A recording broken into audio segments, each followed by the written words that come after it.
Chapter 52. The Dark Waves of Silver City. On the following day after the establishment of the Night Watchman division, Liu mounted his dilapidated bicycle once more. The previous day's accident had rendered it nearly unrecognizable, and this morning, to his dismay, he found it would not start.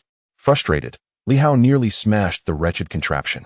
It was utterly unreliable. His new residence is situated at a considerable distance from the inspection bureau, farther than his previous home, requiring nearly half an hour of cycling. However, Liu, now invigorated, could easily manage the journey without exhaustion. As he pedaled leisurely along the cobbled path before his door, a luxurious vehicle approached from the adjacent neighborhood.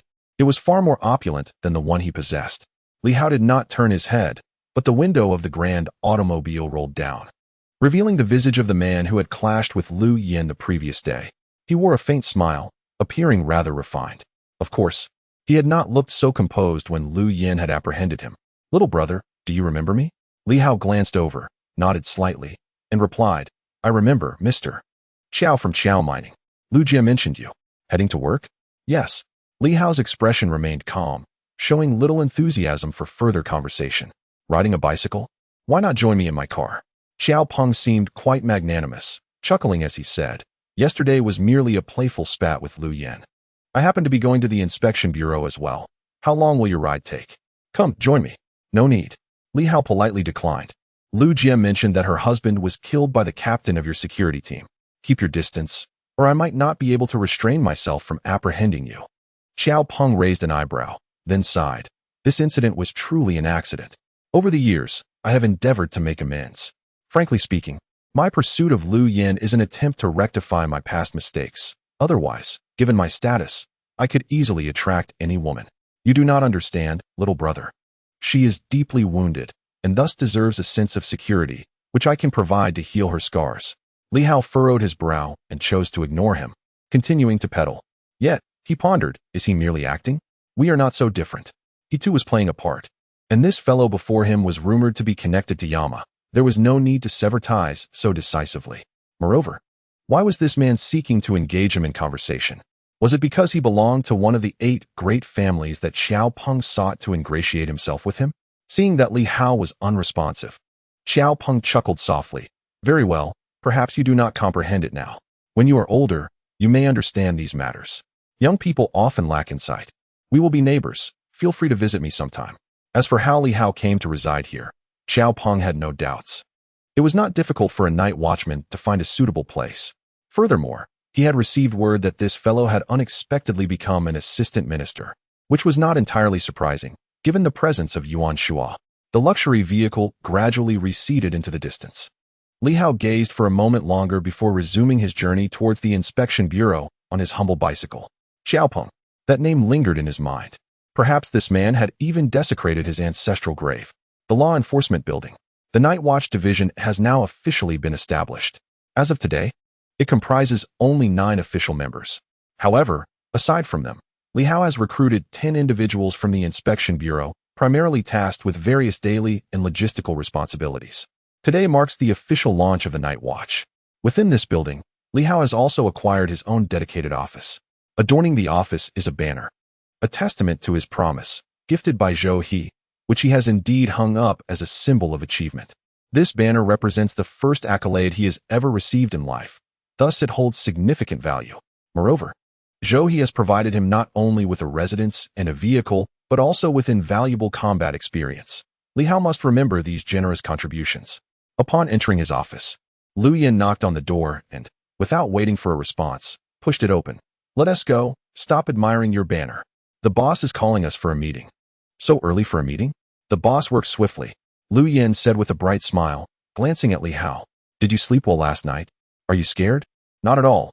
Liu quickly shook his head. "I wouldn't dare say I'm scared. If I were, wouldn't you have to move in with me? Now that would be frightening." The two exchanged light banter as they made their way to the conference room upstairs. In the conference room, when Liu arrived, most of the others were already present, with Wang Ming arriving just after him. As everyone settled in, Lu Long entered with an air of authority, clad in his trench coat, as if accompanied by a gust of wind. Without taking a seat, he got straight to the point. The Silver City Night Watch Division has been established. While we still have Du Qian overseeing Silver City, we must take immediate action. Liu Long stated firmly. Previously, there was no official superpower organization in Silver City. The Inspection Bureau has been responsible for the entire city's security framework. We do not have station troops. The Inspection Bureau is the largest and indeed the only enforcement agency. However, in a city with a population of millions, it is impossible for everyone to be ordinary. Silver City has martial artists, and while superpowered individuals like Yu Ming may be rare, there are certainly Starlight Masters present. He continued, there are several areas in Silver City that warrant attention. First, the Silver City Ancient Courtyard. This is something Li Hao is already aware of. Second, the Silver City Government Office, which handles civil affairs and operates independently from the Inspection Bureau, maintaining a balance between civil and martial powers. The Government Office is responsible for all matters outside of force. The stability of Silver City relies not solely on the enforcement of the Inspection Bureau, but also requires assistance from other departments. The Government Office and the Inspection Bureau are not part of the same system, but both belong to the official framework, each operating without interference from the other, ensuring that civil matters remain distinct from military influence. Thirdly, there are 18 martial arts schools in Silver City, meaning those with officially recognized martial artists. Fourthly, we must consider the 6 major conglomerates in Silver City. Liu Long declared solemnly. In these locations, there are, to varying degrees, martial artists or superpowered individuals congregating, either serving the various factions or acting as founders themselves. These individuals are also the primary sources of instability within Silver City. As for the Inspection Bureau, there are martial artists among them, including Liu Long and his team, as well as those from Mu Sen's side. As for the extraordinary individuals, there is indeed little to discuss. The Inspection Bureau will directly send them to the Night Watchers unless they are unwilling to join. However, it is rare for those selected by the Inspection Bureau to refuse such an opportunity. This has led to a peculiar situation where, unlike other regions that may boast a few extraordinary individuals, the Inspection Bureau has none at all. Of course, that has changed now, and there is more than one. Everyone exchanged glances. Wang Ming, who had dined with Liu Long the previous day, was now more inclined to engage in conversation, inquiring, what does Minister Liu imply? To cleanse and streamline. Liu Long stated plainly. In the past, the Inspection Bureau lacked the authority and strength, allowing certain individuals to operate freely. Now that the Night Watchers have been established, it is imperative to make it clear to the various factions in Silver City that it remains under official governance. Wang Ming chose not to respond further.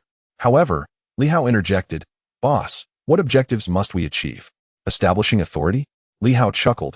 If it were merely about asserting dominance, then the previous actions of the boss have already accomplished that. They cannot possibly be unaware that the boss has eliminated 3 extraordinary individuals. If it were solely about establishing authority, it seems rather unnecessary. Liu Long replied gravely, it is not solely about asserting authority. There are factions that harbor corruption. Previously, we lacked the strength and justification to cleanse them, but now, as Night Watchers, we possess the rightful authority to eradicate these parasites. He continued candidly, moreover, there is the matter of acquiring additional resources. Eliminating illegal extraordinary beings and seizing their mysterious energy is a significant source of income. Otherwise, relying on funding from above is futile. The Night Watcher headquarters allocates only 10 units of mysterious energy to Silver City each month. The City Patrol receives 3 units. The inspectors receive 1 unit, and the remaining half unit is distributed among ourselves. The Night Watcher teams consist of 9 members, including 1 City Patrol officer and 3 inspectors, with Li Hao, Liu Yan, and Wang Ming among them. The others, including the 2 extraordinary individuals, are merely first-level inspectors. Based on the salary structure, a monthly income of 85 units suffices, and receiving 10 units is not insignificant. In terms of monetary value, Li Hao's monthly salary could reach 7 figures, albeit at black market rates. Regardless, the provision of 1 unit of mysterious energy per month is indeed a considerable benefit, which explains why countless individuals are drawn to the Night Watchers. However, for Liu Long, this is insufficient. 3 units, in the past, seemed acceptable, a stable income yielding 36 units annually, which is substantial. Yet now he feels it falls short. As everyone's strength has escalated, for someone like Liu Yan, a single unit per month is inadequate. As a martial artist surpassing the 100 threshold, such a meager amount hardly suffices for advancement to extraordinary status, let alone enhancing one's physical form. Thus, he requires more mysterious energy. Such a blunt assertion caused Wang Ming and the others to exchange uneasy glances. Lu Long's candid admission of killing to seize mysterious energy was rather brutal. Was this the prevailing ethos among the local powers? Li Hao, however, remained unfazed and mused. This could easily instigate widespread anxiety. The Night Watchers are not invincible. Should we compel some extraordinary individuals to ally with rival organizations, we would be failing in our duties. Lu Long furrowed his brow. In the past, he was the sole authority, but now, what does Li Hao mean? Should he negate his own suggestions? To be frank, he merely came to announce his intentions, expecting everyone to act accordingly. He is not fond of being challenged and has grown accustomed to this style. Even Li Hao is not an exception. It seems Li Hao is aware of Lu Long's dissatisfaction as he grinned, revealing an innocent smile. The primary aim of the boss is, after all, to ensure peace and stability in Silver City, at least to prevent internal issues. Lu Long nodded slightly. Thus, I believe it is prudent to employ diplomacy before resorting to force. Li Hao proposed. Firstly, we should issue a notice, a formal letter, inviting all registered martial artists and superpowered individuals within the city to a Night Watch meeting for reporting purposes, granting them special qualification passes.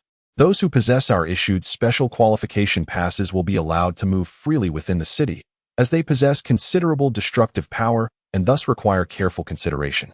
Those who avoid trouble will surely not mind. I noticed that White Moon City seems to implement a similar approach, does it not? Li Hao looked towards Wang Ming, who nodded slightly.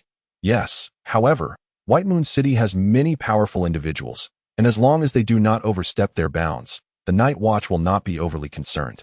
As long as they do not cause disturbances within the city. Li Hao smiled. This indicates that the initiative is indeed appropriate, establishing order for the superpowered individuals. However, Silver City has previously been too small, lacking an official organization, which is why this has not been implemented here until now. This time, I propose we make it official. Lu Long observed him in silence for a moment before speaking. Please, continue. Those who register and hold qualification passes will be deemed legal and compliant. Those who do not are merely stowaways or individuals with ulterior motives, and at this point, we will have just cause to enforce the law. Lu Long frowned. That is akin to going overboard. Of course, I do not imply it is a poor idea, but rather, it seems unnecessary. Li Hao chuckled. Boss, we are official personnel, not like those superpowered organization members outside. We must maintain a moral high ground and a legal standpoint to make judgments and rulings. We cannot treat ourselves as if we are in the wilderness. Lu Long's style is indeed rather blunt. In the past, it was manageable, as the Demon Hunting Squad was merely an extra-legal organization, but now it is different. We are regular troops now. Therefore, such behavior is no longer acceptable. Having studied for several years in the ancient academy and then under Yuan Shuo, Li Hao understands well how legality can avert numerous troubles. We must adjudicate from a position of authority, rather than allowing ourselves to be caught in petty issues. After all, Silver City is of average strength and requires the backing of higher authorities. It is not an independent kingdom where one could act with impunity. Moreover, Silver City and White Moon City are not entirely separate. Some prominent figures in Silver City can still communicate with those in White Moon City. Additionally, I trust that the majority of people still harbor a sense of justice. Li Hao further stated, the boss's intention is to storm in and kill. This is excessively bloody and violent, likely to instill fear among the citizens of Silver City. I believe now is not the time for such actions. We can certainly leverage other strengths, without necessarily having to act ourselves. Not act ourselves? Lu Long cast another glance at Li Hao, who elucidated, for instance. There are certain martial artists and even superpowered individuals from the Bureau of Civil Affairs, and similarly, the Ancient Academy possesses these forces as well. Strictly speaking, we are all part of the same faction. The Night Watchmen adhere to a principle, within any region under their jurisdiction. All superpowered beings and martial artists are subject to their command.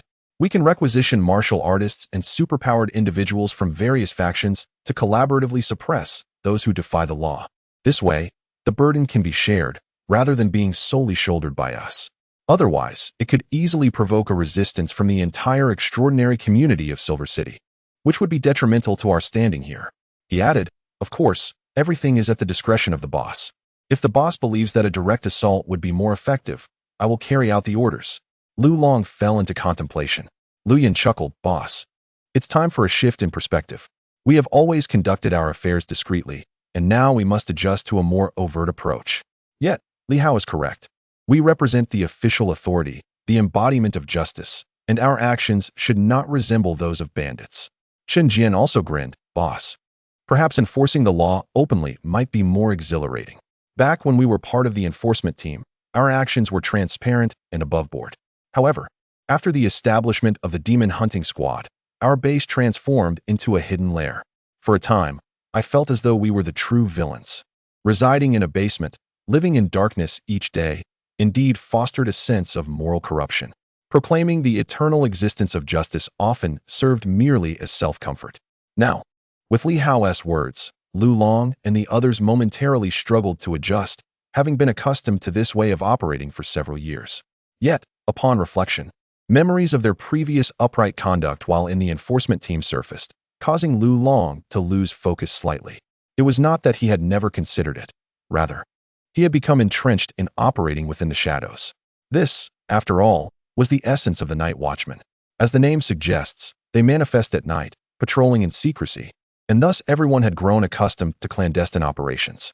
Suddenly, when Li Hao proposed that they act openly, it left not only Lu Long but also Wang Ming and the others feeling somewhat disoriented. Noticing Lu Long's silence, Li Hao cautiously continued, "Moreover, I suggest, boss, that we should not alienate all the forces within Silver City. It would be more advantageous for us to maintain a balance rather than to incite opposition. We are the nemesis of evil. However, if some individuals merely commit minor infractions, such as petty theft, it is possible that some superpowered beings have also engaged in such acts. We might consider a more lenient approach in such cases." Lu Long remained silent, deep in thought. After a moment, he turned to Wang Ming. "Minister Wang, what is your perspective?" Wang Ming, speechless, replied, "What is there to say? I know nothing. I have no opinions." Li Hao continued, "Additionally, I have a minor suggestion. Please speak." "Boss, as you are aware, we are currently in dire need of mysterious energy, relying solely on violence. How much mysterious energy can we possibly acquire?" Li Hao proposed, certain groups and powerful individuals may secretly exchange material goods for mysterious energy in the black market, or even with the Night Watchmen or other superpowered organizations. This is the very reason why Silver City has been able to produce a portion of its superpowered individuals. My thoughts are, can we? He had not finished speaking when Lu Long interjected. "No."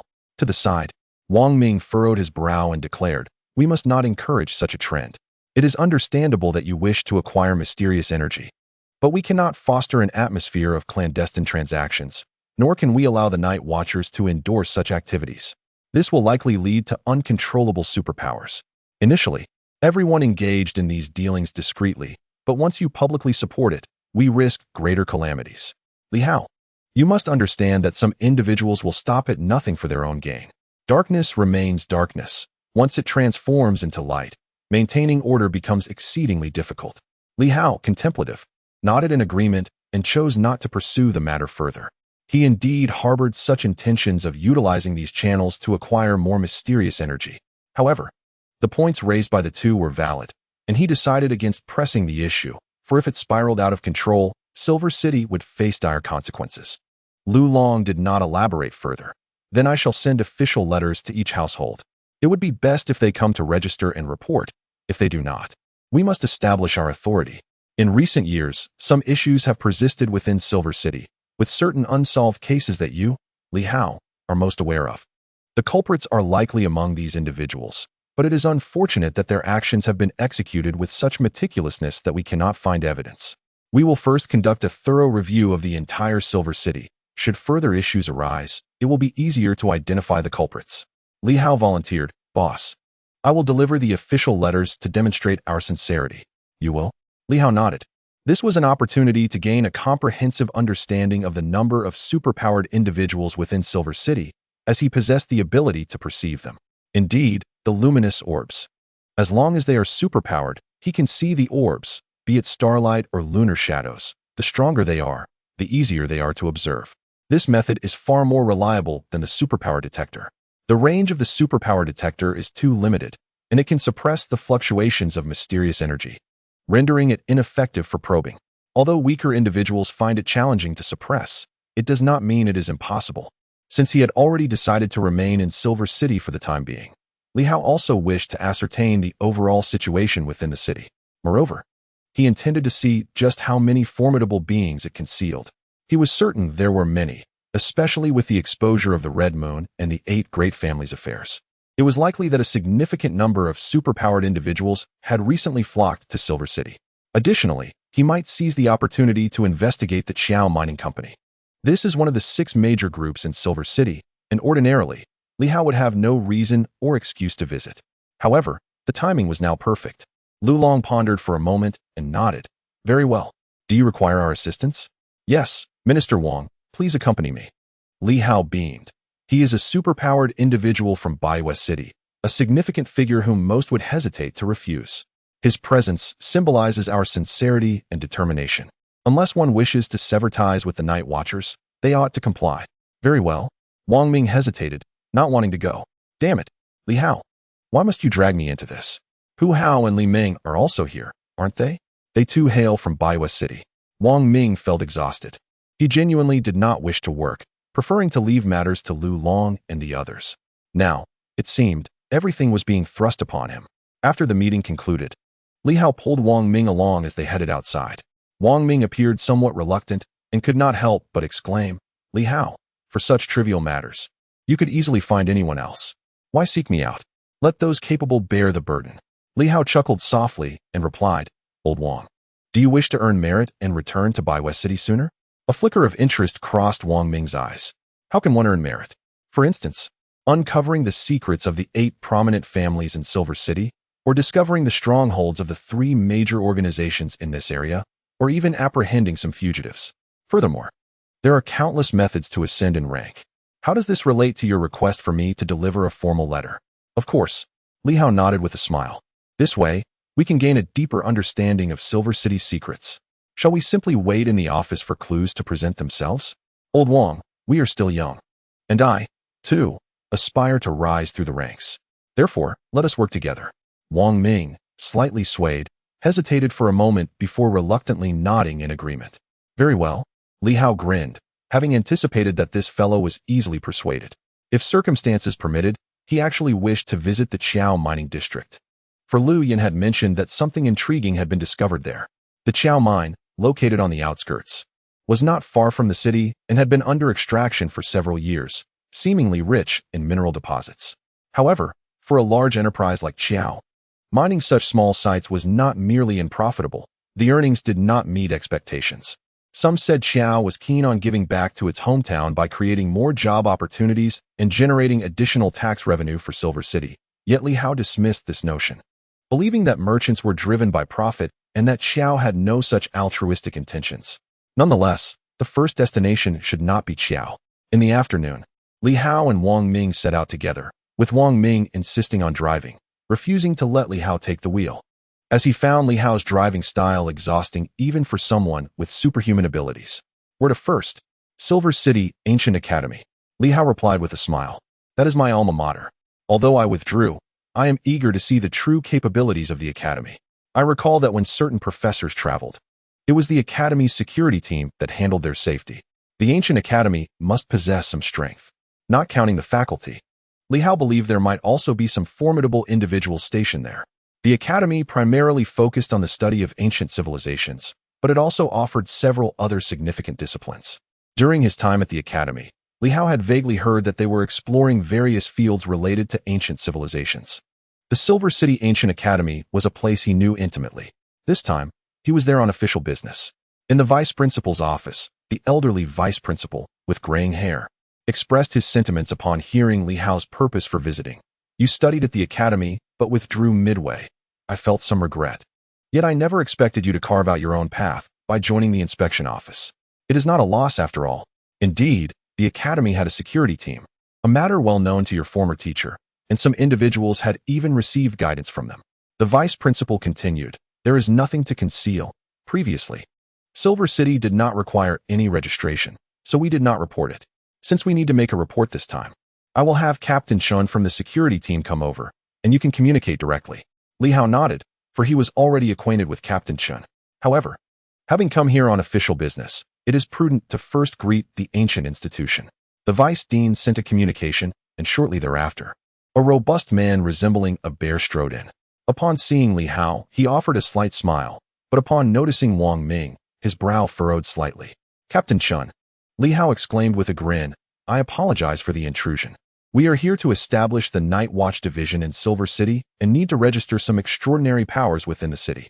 We would also like to invite all individuals from the extraordinary system to participate in the inauguration ceremony of the Night Watch in 3 days."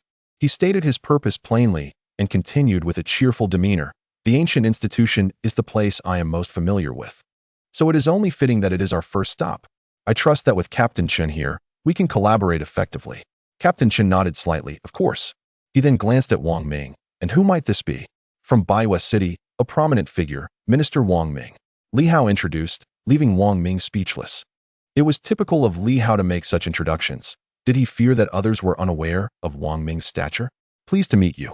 Captain Chen nodded, opting not to shake hands. It is often better for strong individuals to maintain a respectful distance.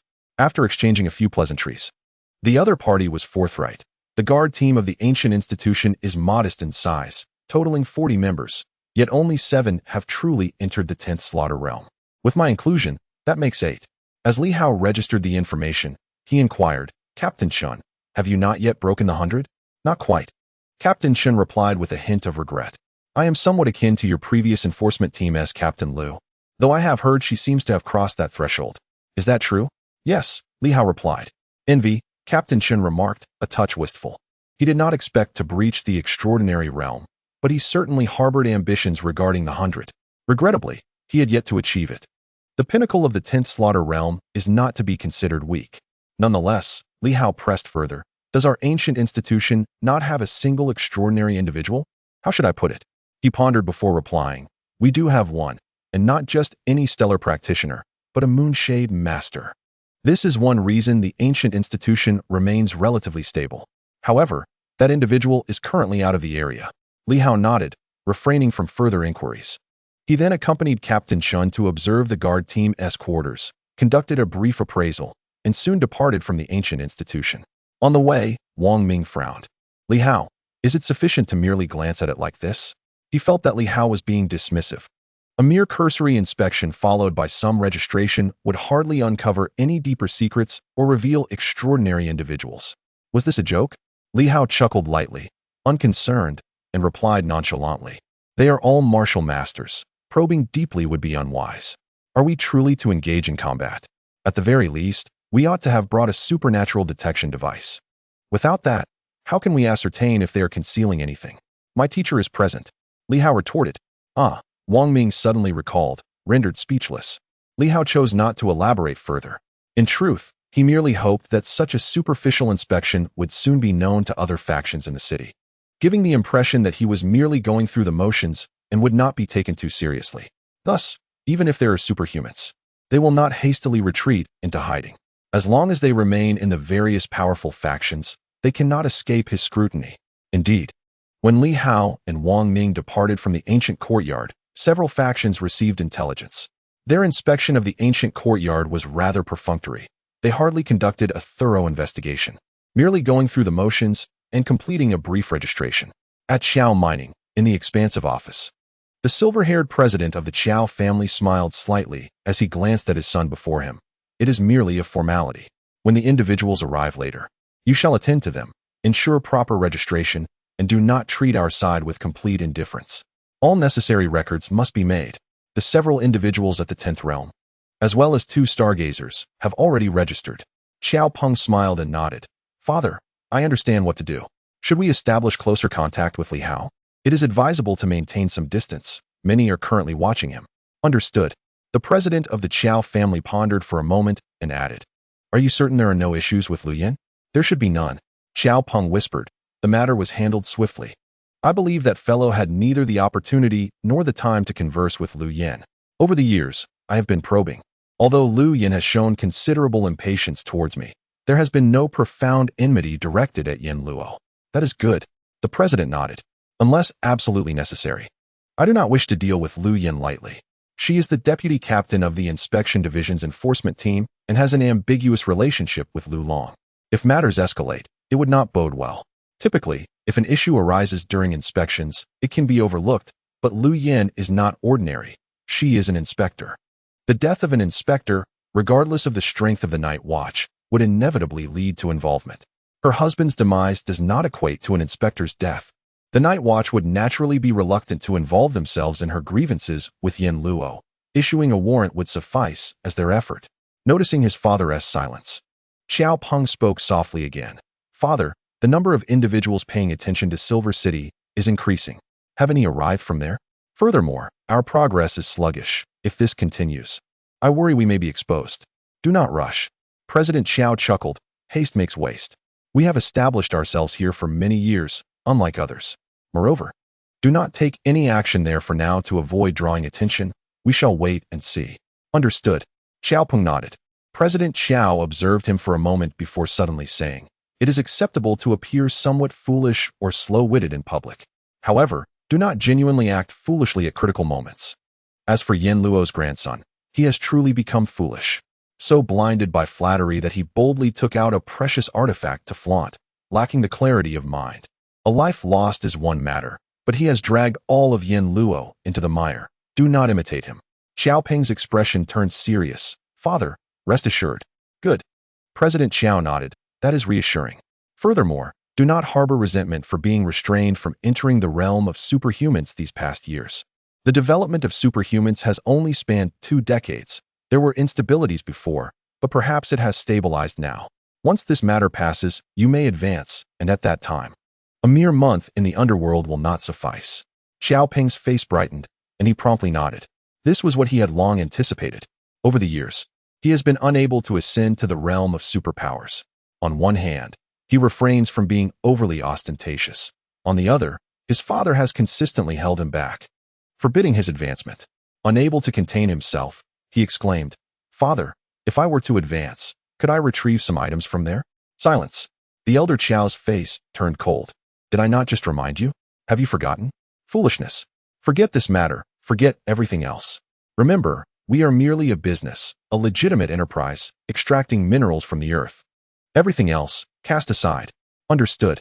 Xiao Peng responded gravely, refraining from further discourse. Yet within him stirred a mix of anticipation, excitement, and a sense of dissatisfaction. After years of toil, was his father truly willing to relinquish those treasures without contention? Of course, they could not provoke the realm of Yama. However, what they discovered within their own domain might remain concealed from others. The central region has restrained their forces significantly. Were it not for this, formidable figures from either the Red Moon or Yama would have long since arrived. The secrets of the 8 great families are more enigmatic than one might imagine. As a long-standing local power in Silver City, the Qiao family holds information that could rival that of the Red Moon, though much remains concealed. Contemplating these matters, Xiao Peng gradually exited the office. Within the office, Elder Qiao gazed out the window, remaining silent for a moment before suddenly stating, Be cautious. Approach Li Hao and observe him closely for any peculiarities. He may possess the blood required to unlock that place. Too many eyes are watching him. In the shadows, a voice softly replied, I understand. I will merely observe him discreetly when he arrives, rather than taking immediate action. Elder Qiao, wearied, remarked, after decades. To simply give up feels unsatisfactory. Though I recognize that taking action may be akin to playing with fire, do not forget that the superpower development is only 20 years old. Opportunities to catch up still exist. If it had been hundreds of years, I would not harbor such thoughts. 20 years, superpower organizations are in a constant state of flux. Some are established today and perish tomorrow. Nothing has stabilized. Even the 3 major organizations do not guarantee invincibility. At this juncture, anything is possible. Elder Qiao lacks grand ambitions. He does not seek to rival the 3 major organizations, but merely hopes that his efforts over the years will bear fruit. I understand. The shadowy voice faded away. Alone, Elder Qiao reclined in his chair, resuming his gaze out the window. The 8 great families, Silver City. It seems everyone has underestimated Silver City and the 8 great families. From the fragments of information he has gathered, it is evident that the 8 great families during the era of ancient civilization were beyond imagination. At that time, Silver City may have been the absolute core of the entire land. Whether the Qiao family can rise may well depend on these revelations. Chapter 53. The Qiao family. Throughout the afternoon, Li Hao visited several establishments, each encounter proving to be a mere formality. A brief exchange, a notification, a simple registration. When he sensed that scrutiny was warranted, it was merely a perfunctory glance. Wang Ming was on the verge of exasperation. Is this all? And they dare to speak of accomplishments? They claim to investigate the strongholds of the three major organizations? He now harbors grave doubts, suspecting that Li Hao's sole intention is to indulge in the spoils. Indeed, this fellow has not conducted affairs particularly well, while he has amassed a few items. They are hardly commendable, merely some local specialties gifted by enterprises and martial arts schools. Yet, this man has accepted everything without discrimination. On the vehicle, they approach their final destination for the day, Xiao's mining company. Wang Ming's expression is frigid. He disapproves of Li Hao's conduct and has grown increasingly reluctant to engage in conversation. Meanwhile, Li Hao attempts to break the silence. Old Wang, do not be upset. The tea leaves we received from that last place were quite good. I'll share half with you later. No, Wang Ming replied curtly. As a formidable figure of the moonshade full moon, he did not accompany Li Hao merely for a few tea leaves. He sought to achieve merit, not to indulge in trivial matters like Li Hao, who exploits the Night Watcher's reputation for such inconsequential pursuits. If you were coveting dozens or hundreds of units of mysterious energy, I might regard you with some respect. But to be greedy for such paltry tea leaves and fruits, is that not a source of shame? Li Hao chuckled. You fail to understand. Accepting these gifts ensures that everyone feels at ease. If you refuse, it would only cause discomfort. Silver City is merely a small locale, where one frequently encounters the same faces. There is no need to create an unpleasant atmosphere. This is how grassroots operations function. Nonsense, Wang Ming retorted, somewhat irate. You must remember, you are no longer a level 3 inspector. You are an inspector general. You are the deputy minister of the Night Watchers in Silver City, a member of the upper echelons. There are no more than 5 individuals in Silver City whose status exceeds yours. You are behaving like a petty scoundrel. If you are not embarrassed, I certainly am. Wang Ming exclaimed in anger. At the ancient academy, I could overlook it, for that is where your mentor teaches, a place of learning, a temple of knowledge. It is acceptable to be courteous there. But what of those small martial arts schools and companies? They are insignificant. In the eyes of the Night Watchers, they amount to nothing. Li Hao chuckled once more. One cannot speak in such terms. Even as a superpowered individual, one must not look down upon ordinary people. Leave me be. I do not wish to converse with you. Wang Ming grumbled, driving in a foul mood. Li Hao smiled again, softly adding, do not misunderstand. My aim is to lower their guard and to glean more clues. Huh? Wang Ming scoffed coldly. What have you discovered? Pray enlighten me. Li Hao sighed and produced his notebook. In the afternoon, we visited the ancient academy, 6 martial arts schools, and 1 major enterprise, the Galaxy Group, totaling 8 establishments. We registered over 100 martial artists, 24 at the 10-slashing realm, and 2 Starlight Masters, correct? In the course of one afternoon, we recorded 27 extraordinary individuals.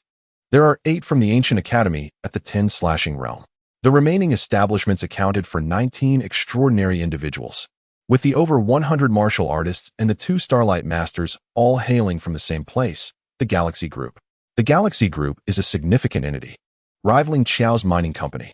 While their primary focus is not mining but automobile manufacturing, and Silver City is merely a branch rather than their headquarters. They have nonetheless registered an over 100 martial artists, demonstrating the formidable strength of these large corporations. An over 100 martial artist possesses considerable might. Wang Ming nodded slightly, yet remained dissatisfied. This is merely a registration. Are you certain they are all accounted for? Take the Galaxy Group as an example. It is one of the leading enterprises in the Silver Moon province. Even if it is just a branch, I refuse to believe there isn't a single Moonshade-level superhuman among them. Only 2 Starlight Masters? Do you truly believe that? He certainly does not.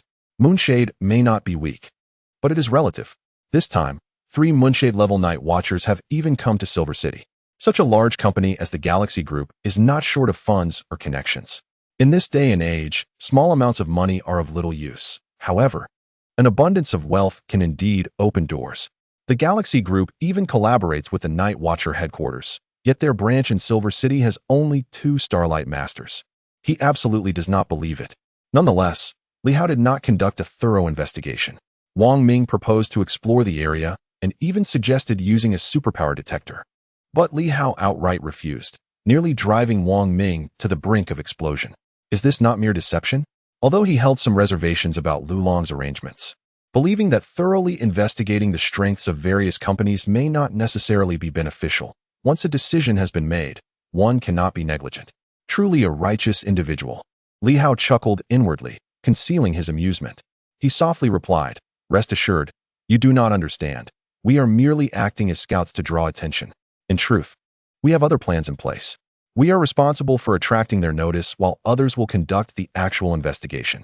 "Really?" Wang Ming inquired suspiciously. "Are you deceiving me? Who are you trying to fool?" This fellow, he had not sensed anything unusual at all. Do not think you can trick him. Furthermore, the entire team, even Lu Long, could not possibly investigate these major enterprises without causing a stir. It was utterly impossible. Many of these companies had indeed installed superpower detectors.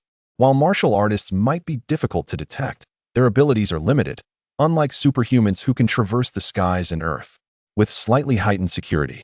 Martial artists often find themselves thwarted. Indeed, Li Hao nodded earnestly. Of course, this is a secret. Primarily, it is because you have been incessantly complaining that I felt compelled to confide in you. In fact, this matter was originally unrelated to you and outside your jurisdiction. However, now I must reveal that you are the third person to learn of this. Should you disclose this secret, Wang Ming, you will be deemed a traitor. Wang Ming felt a jolt in his heart, uncertain as he asked, "What do you mean? We Night Watchers actually have a 10th member." Wang Ming was taken aback. "A 10th member? Publicly, we only have 9, yet in secret, there exists a high-ranking hidden operative. I cannot disclose their identity, but you need only to know of their existence." Wang Ming remained dubious. He was not so easily deceived. Furrowing his brow, he questioned, "Is that true? As the deputy minister, how could I be unaware of this?" "You shall judge for yourself." Li Hao replied calmly. "What I have said today will remain here. Once outside, I will not acknowledge it. Even if you tell others what I have said, I will not admit it, for otherwise, I would be the sinner. This 10th member has a unique identity, making it inconvenient for them to appear, yet they possess great abilities and are exceptionally skilled at gathering intelligence. According to their findings, there are indeed forces concealing certain matters today. For instance, within the Galaxy Group, not only is there one Moonshade Master, but there are indeed 3. Wang Ming's expression shifted dramatically as he murmured, "Is that true? How did you come to know?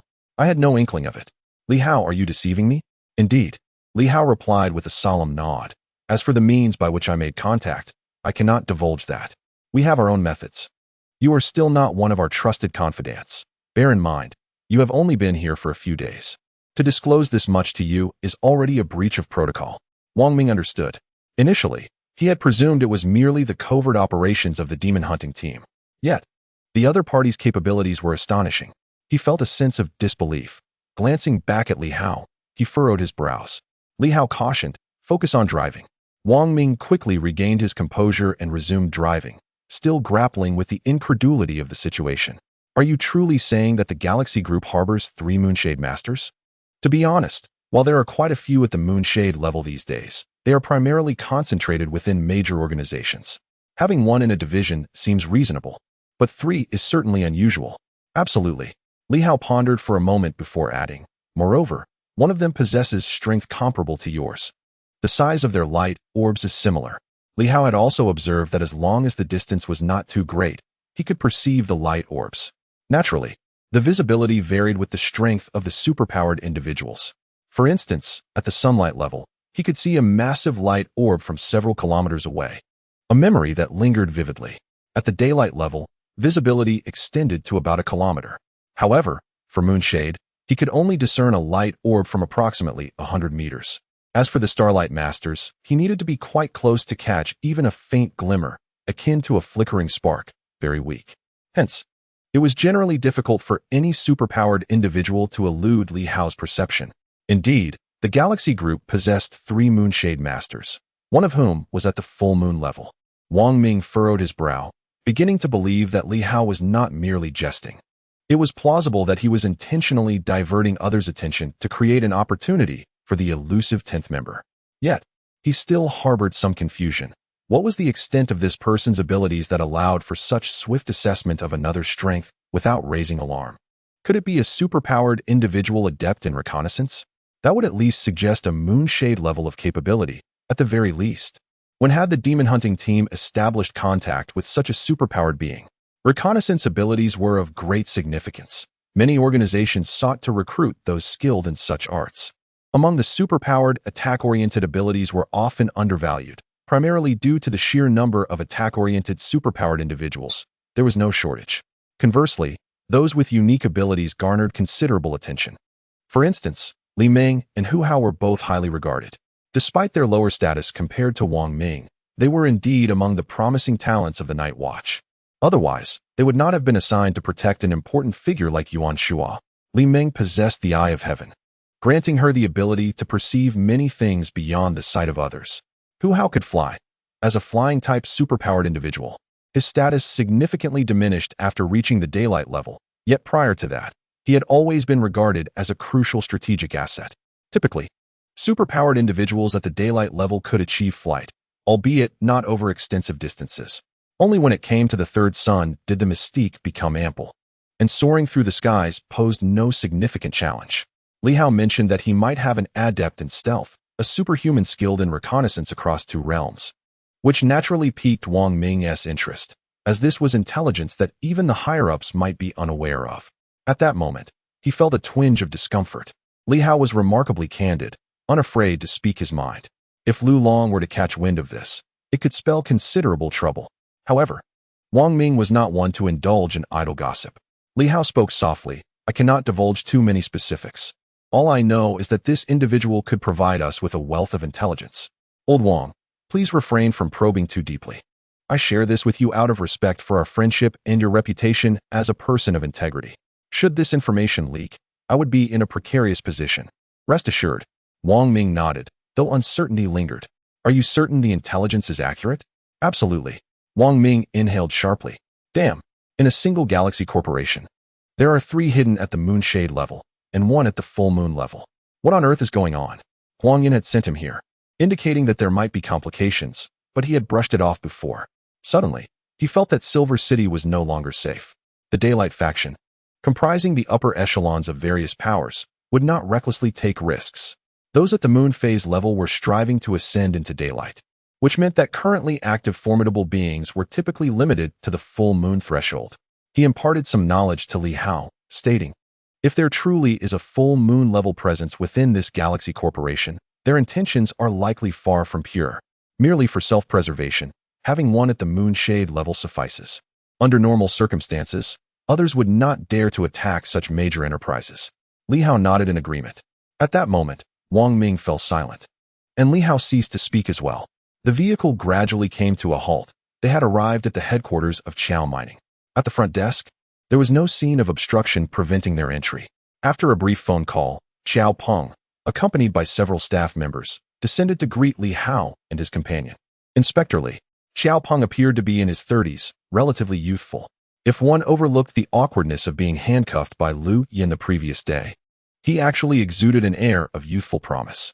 Dressed in formal attire and possessing a tall stature, he greeted Li Hao warmly before turning to Wang Ming with a smile, inquiring, may I have the honor of knowing your name, sir? Li Hao, lacking the cordiality he had displayed with earlier establishments, responded somewhat brusquely, Minister Wang, a distinguished figure from White Moon City. Chao General, your Chao Mining must be well informed. You wouldn't be unaware, would you? Wang Ming was taken aback. Li Hao had been quite amiable before, even in the face of the concealed information from the Galaxy Group. Yet here, he had suddenly adopted a stern demeanor. Xiao Peng, however, was unfazed and chuckled. Inspector Li, Chao Mining has some roots in Silver City, but White Moon City is a major metropolis. Our operations there are rather modest. We are merely a typical organization of Night Watchmen. You overestimate our awareness. Having spoken, upon noticing Wang Ming's look of confusion, he hastily clarified, there has been a misunderstanding between Li Xuansha and myself, primarily concerning Captain Liu. I am in my 30s, and my father has been urging me to find a partner for marriage. I tend to have somewhat lofty standards. In the vast Silver City, to be frank, the only one I truly admire is Captain Liu. Alas, while my affections are sincere, the feelings are not reciprocated. Yesterday, Captain Liu expressed some dissatisfaction towards me, which Li Xuansha witnessed, likely leading him to think that I was being overly persistent and somewhat disgraceful. His candor seemed to enlighten Wang Ming. It was evident that Liu Yan and Li Hao had an unusual interaction during dinner yesterday, with Liu Yan's words often evoking speculation. Now, he comprehended why Li Hao appeared displeased. A smirk crept into his mind as he thought, Li Hao, my friend, Liu Yan must be around 30 as well, while you are merely 20. Your boldness is commendable. After all, men do tend to favor mature women. Seemingly grasping the crux of the matter, a smile graced his face. General Qiao, fear not. As long as the pursuit is legitimate and reasonable, I trust you would not engage in any improper conduct. Captain Liu is the flower of our inspection department. Should anything inappropriate occur, we certainly cannot let it slide. With that, he gently nudged Li Hao, indicating it was time to move on. Li Hao, still harboring some displeasure, remained reticent and coldly remarked, "This matter is between you and Sister Liu. I shall not involve myself. However, I warn you, do not presume that your position as vice president of Qiao Mining grants you any special privilege. We both know that we are no longer in an era where wealth dictates all. Best behave yourself." Xiao Peng, exasperated, raised his hands in surrender. It seems there has been a significant misunderstanding. If Li Xuanxia finds this inappropriate, I can withdraw. But that hardly seems right. Love should be a matter of fair competition. Li Hao's face remained stern. Who is competing fairly with you? Speak another word, and I shall not hold back. Then let it be that I speak without restraint. Do not take offense. Xiao Peng chuckled. Li Xuanxia, you are young and talented, and we all hail from Silver City. There is no need for such hostility. Should I have acted inappropriately, I would gladly host a gathering to clear the air, as some matters can be resolved over drinks. Li Hao, unyielding, retorted, I will be registering all extraordinary martial artists and superpowered individuals. Your Qiao mining is quite substantial. Do not pretend otherwise. Furthermore, I intend to inspect all your establishments, stores, mines, and offices. Additionally, I have dispatched superpower detectors. Do not think you can evade scrutiny. Everything must be recorded. Anyone unregistered will be deemed a criminal. Internally cursing, Xiao Peng thought, what an overreaching authority. This fellow has only conducted superficial inquiries at previous establishments. Yet here he is, demanding inspections and employing superpower detectors. Of course, youthful arrogance is not uncommon when one rises to power, particularly for the sake of Liu Yan. Indeed, it seemed that such young men found it most difficult to resist the allure of a woman like Liu Yan. He mused inwardly, speculating whether those two had already crossed certain lines. How base. Yet, it was precisely this naivety in Li Hao that he found somewhat reassuring. His intentions were all too transparent, making him easier to manage. When they finally met, and a smile could dissolve enmity, he found himself in disquiet. As a man, he understood men all too well. Were it any other man pursuing his beloved with relentless tenacity, he would not hesitate to retaliate. The more aggressive they were, the more reassured he felt. This only underscored that Liu Yan was truly oblivious. Otherwise, she would have advised Li Hao to refrain from opposing him and to adopt a more covert approach. As these thoughts raced through his mind, his expression remained stoic. Though a hint of helplessness surfaced, Li Xuanxia, must you be so obstinate? We are both from the same hometown. And I have heard about your previous visit to the galaxy. Li Hao retorted coldly. Galaxy is galaxy, and Qiao's is Qiao's. Mr. Qiao, your evasiveness raises my suspicions that you may be harboring fugitives. As a local, I am well aware of the mining sites, which lie underground and are seldom frequented by outsiders. Such places are prime for hiding criminals. If you persist with this line of inquiry, I will designate Qiao's as a key observation target. In this moment of power, Li Hao faced the heir of a major enterprise with a readiness to sever ties. Xiao Peng had gathered some intelligence on Li Hao and could not help but curse inwardly, a dog relying on its master. Previously compliant, now that he held power, he was quicker to turn than a page in a book, truly a contemptible character. He displayed a tinge of dissatisfaction, though not overtly, and begrudgingly nodded, very well. You may investigate. However, I must remind you, Li Xuanxia, that Silver City is not a place where certain individuals wield unchecked authority. Do not tarnish the reputation of the Night Watchers. Li Hao scoffed dismissively, turning his back and stepping into the elevator. To Wang Ming, he instructed, Minister Wang, keep watch downstairs and ensure no one leaves. I will conduct a thorough inspection level by level, utilizing the super energy detector to examine their headquarters before heading to the mine and the storefront. After issuing his orders, he glanced at Xiao Peng. You will accompany me. Xiao Peng frowned but said nothing, joining him and a few others in the elevator. The Qiao headquarters towered at 30 stories high, a prominent fixture in Silver City, where tall buildings were scarce, typically limited to 5 or 6 stories. They ascended directly to the top floor. Li Hao produced a sizable super-energy detector, larger than a watermelon, equipped with a display screen that would indicate any fluctuations in energy with red dots. Activating it, he noted, there's a response. Xiao Peng, resigned, replied, Li Xuanxia. We at Xiao have never claimed the absence of superhumans. We possess not 1, but 3-star masters. I had no intention of concealing this. You simply refused to listen. Li Hao felt a moment of embarrassment, but quickly regained his composure. Why are you so agitated just because I noted a response? He remarked, furrowing his brow as he glanced at the super-energy display. You have 3-star masters? Indeed. Yet, this indicates 8 red dots. Xiao Peng chuckled. Li Xuanxia, do you truly believe I am ignorant? The superpower detector can only sense the superpower fluctuations within a certain range. It cannot discern the exact number of individuals represented by the 8 red dots. Are you certain you aren't seeing things? Li Hao grew increasingly irate. What do you know? This is the latest superpower detector from the Night Watchers. I say there are 8. There are 8. Xiao Peng, do not feign nonchalance with me. I have you in my sights. Suit yourself. As they spoke, the elevator halted at the top floor. This level housed only 2 spacious offices, one belonging to Xiao Peng and the other to his father. Li Hao strode directly toward the office of the chairman of the Qiao Corporation. Xiao Peng furrowed his brow and said, that is my father's office. He is currently occupied with important matters. Li Hao, do not overstep your bounds. Enough of your prattle. Li Hao, emboldened by a sense of petty triumph, lowered his voice. Xiao Peng, we have no enmity. However, your wrongdoing lies in incessantly harassing Sister Liu. Her husband perished at your mine, and I have refrained from saying much about it.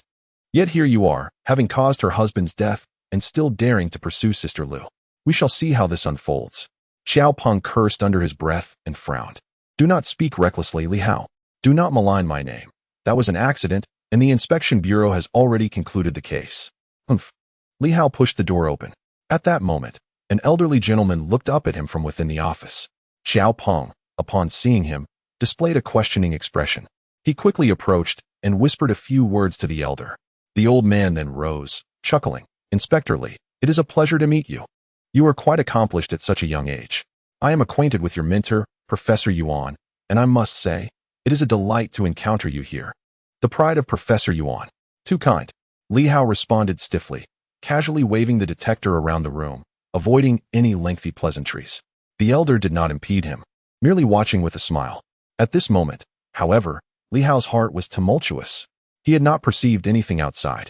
The Qiao family harbored strong individuals, which he had sensed immediately upon entering. There was a bold presence lingering near Xiao Peng, a moonshade master, seemingly a notch above Wang Ming, possibly at the moonlit level. Nevertheless, Li Hao maintained his composure. Yet, he found himself somewhat unsteady, though he managed to keep it discreet while seizing the opportunity to probe. His unease stemmed from the elderly man before him, Xiao Peng's father, Xiao Feilong, a legendary figure in the business world of Silver City. A self-made entrepreneur in his 70s. He had built Qiao mining from the ground up. Even before he entered, Li Hao had remained composed. However, upon seeing the man, he was taken aback. Cold sweat trickling down his back. A luminous orb. Yes, an almost imperceptible orb of light beyond the threshold. The moment the door swung open, Li Hao felt as if his eyes might be blinded. This orb resonated with an intensity that might be slightly weaker than that of the former Divine Master Duantian. Yet it was undeniably formidable. Was it the 3 suns? The peak of sunlight? Why had he felt nothing outside? This orb was not something physical that could be obstructed. It was an emanation of energy, something Li Hao could see through. Yet he had failed to notice it beforehand. What did this signify? Before him stood an elderly gentleman, whose energy fluctuations were completely concealed. It was only when Li Hao beheld him directly that he discerned the latent energy within, which remained untouched and unmanifested. The mastery of energy control and concealment had reached a level akin to that of a martial master. However, it is customary for martial masters to possess energy cultivated from within, rendering them inconspicuous. In contrast, the energy of a superpowered individual is predominantly acquired from external sources, making such flawless concealment nearly impossible without an extraordinary artifact to obscure it. To Li Hao's astonishment, Xiao Feilong was revealed to be a formidable being. At the pinnacle of the Sun Radiance realm, or even within the Three-Yang boundary. This revelation was utterly astonishing. He had presumed that even if Qiao Mining were merely an outer organization of Yama, Xiao Feilong was merely a figure for their financial gains. Yet, the reality seemed far more complex. Could a being of such strength merely serve as a simple tool for amassing wealth? The concealment was executed with such precision. Continuing to utilize his scanner, Li Hao surveyed the surroundings, his mind racing with calculations, feeling a sense of trepidation. Apart from Xiao Feilong, there was also a moon shadow and 3-star masters visible at the headquarters. What lay beyond? The Qiao family was far more powerful than he had anticipated. Based on Li Hao's conjecture, having a moon shadow presence here was already commendable.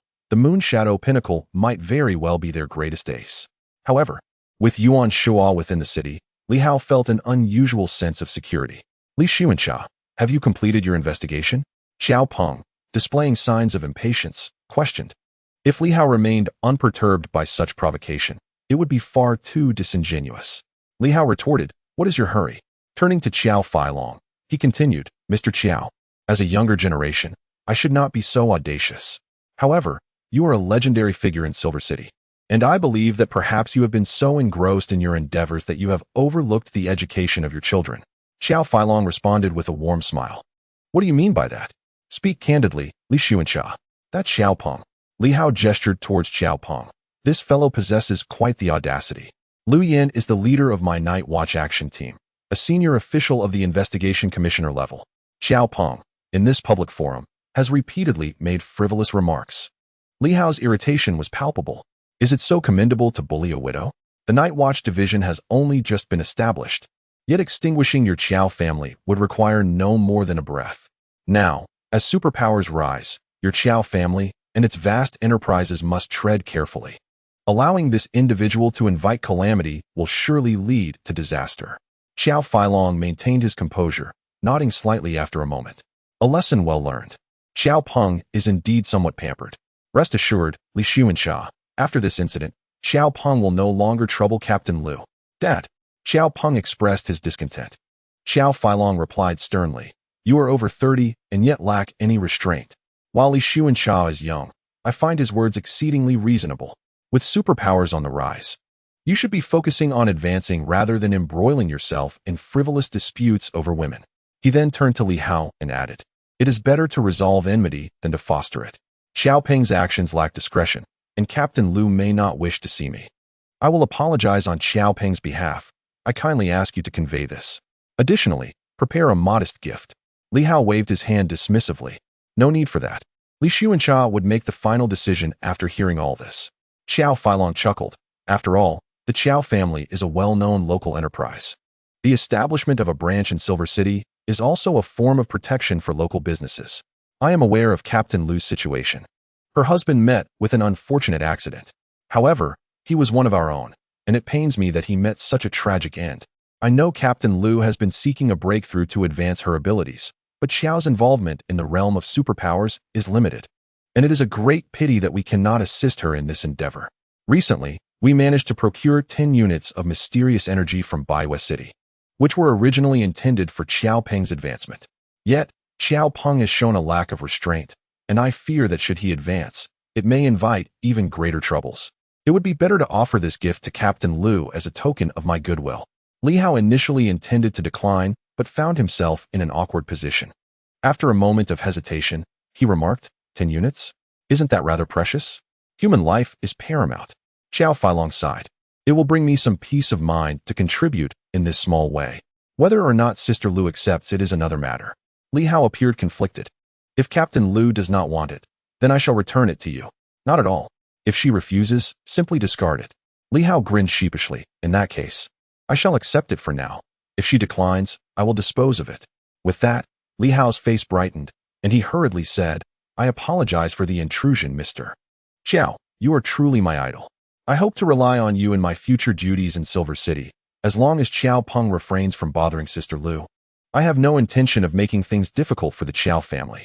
My initial thoughts were not to create trouble. It's just that Xiao Peng has gone too far. Meanwhile, Xiao Peng silently cursed. How have I gone too far? This jerk is only after wealth. Is it solely for a woman? Why must he concoct so many excuses? Now, they've also given away something valuable and are pretending that I am the source of trouble. It's utterly ridiculous. At such a young age, he certainly knows how to play the bureaucratic game. No wonder he hails from the ancient institution of Silver City. His rhetoric is impeccable. Xiao Feilong chuckled in agreement. Li Hao then awkwardly added, we still need to inspect the mine. However, Mr. Xiao, rest assured it will be a mere formality. Xiao Peng will accompany me, and I will observe from outside. The tasks above must be thoroughly checked. There is no need for a superpower detector. I trust Mr. Xiao 1T put me in a difficult position. Of course. Xiao Feilong smiled. Li Xuansha is quite the character. Feel free to visit Xiao's anytime. I will welcome you with open arms. Then I shall not impose any further. Li Hao, brimming with delight, walked outside while cheerfully saying, Xiao Peng. Learn more from the old man. I'll be waiting for you below. Old man, don't be too harsh. Haha, I shall teach him well. Xiao Feilong chuckled heartily.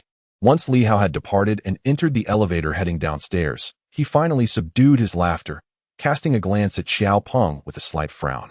Even in acting, one must exercise moderation. Knowing that Li Hao has an interest in Liu Yan, why meddle?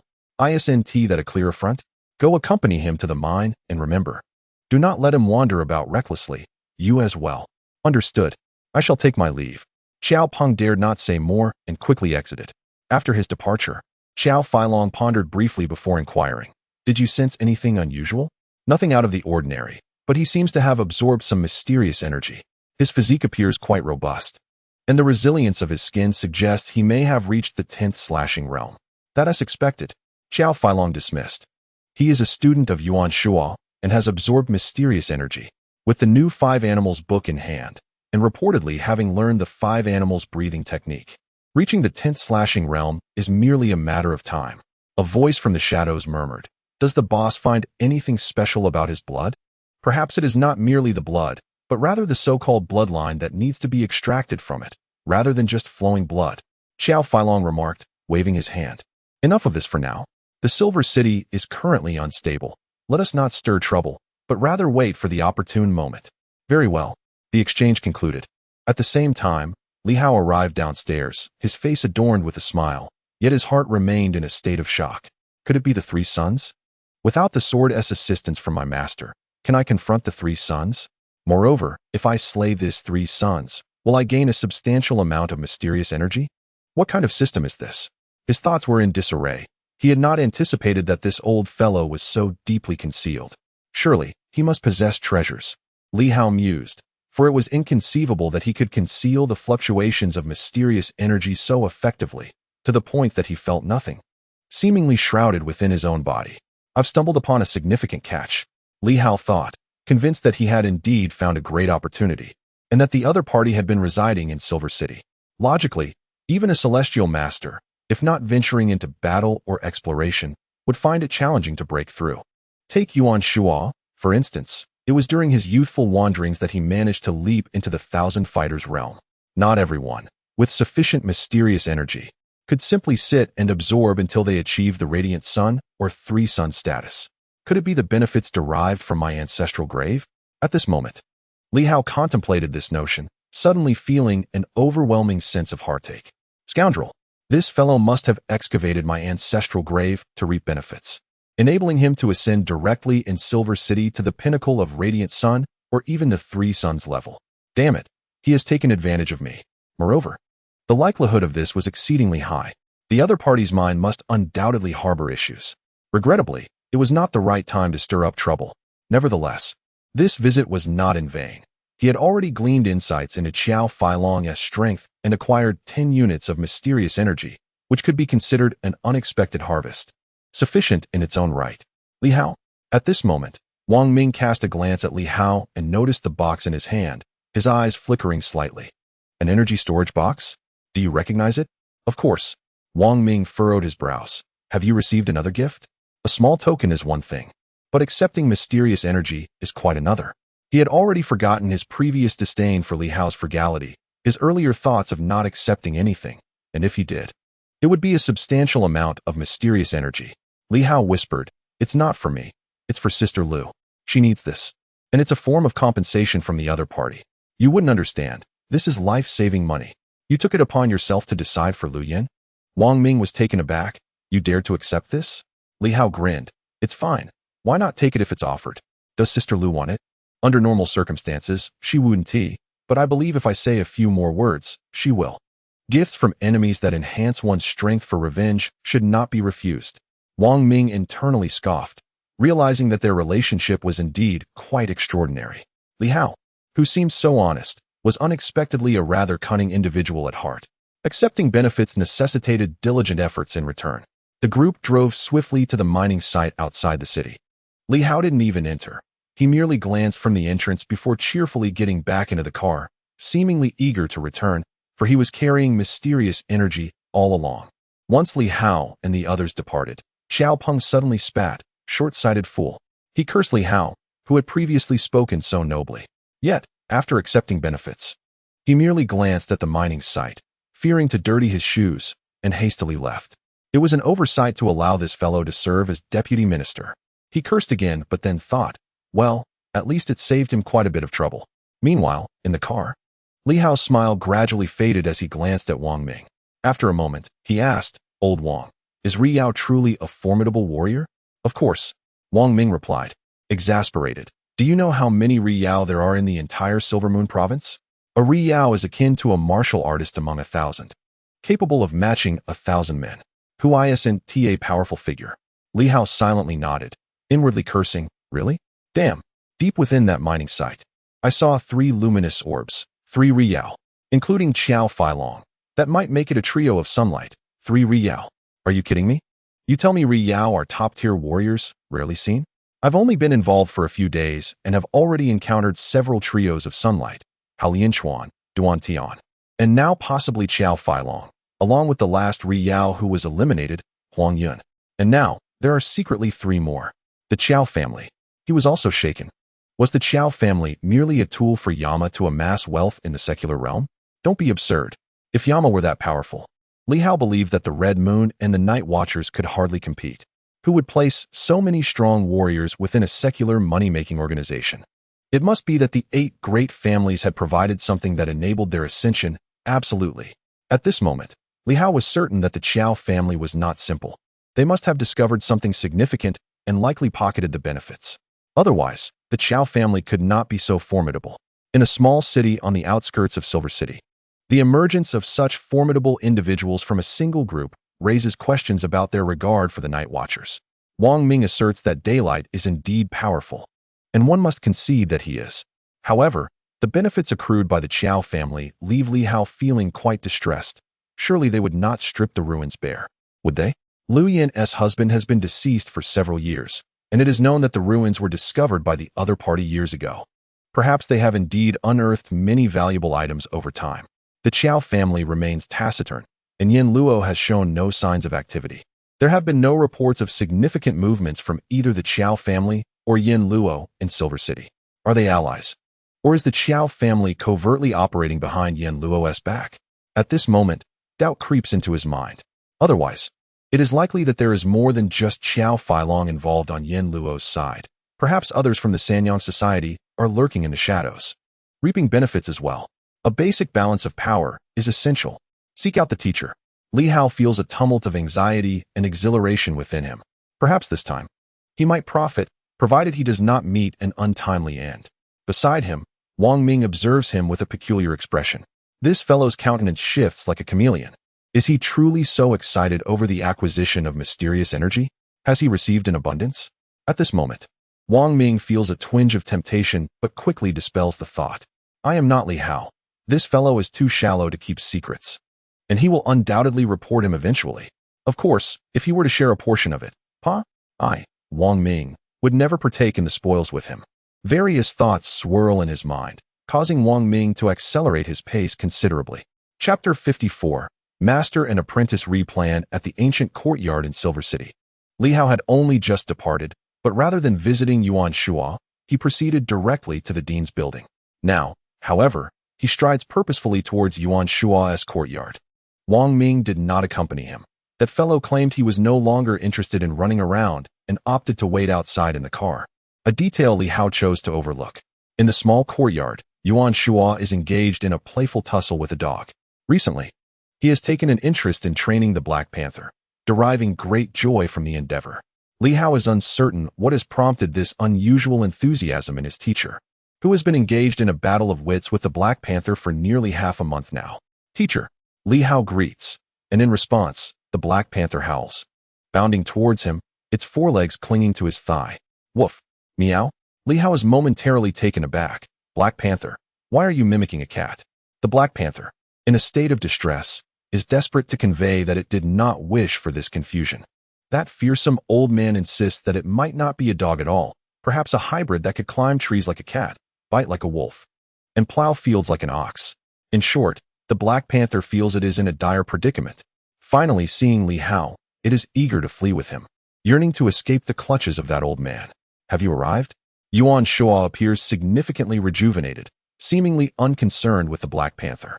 He casually wipes his hands. Do not run about aimlessly. Make sure to practice martial arts diligently. You visited with that young Wang, did you not? Indeed, I had matters to attend to, so I did not want to disturb you, teacher. No matter. Yuan Shuo seems unconcerned and does not inquire about Wang Ming's absence. It is perfectly normal. That fellow is undoubtedly too embarrassed to show up. This dog is quite impressive. Yuan Shuo chuckled as he glanced at the Black Panther, which seemed utterly terrified. Li Hao, feeling helpless, inquired, Teacher, did you strike it? Yuan Shuo laughed. How could I? I am dedicated to educating and nurturing, and rarely resort to corporal punishment, whether it be for humans or dogs. Tell me, have I ever punished you? Not at all, Li Hao replied, though he found the situation somewhat perplexing.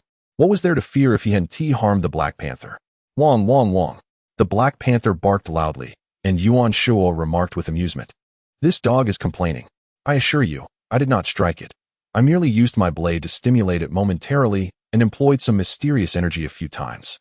To be honest, this dog possesses remarkable physical prowess. In that instant, Li Hao understood, feeling a mix of laughter and exasperation. This was worse than a beating.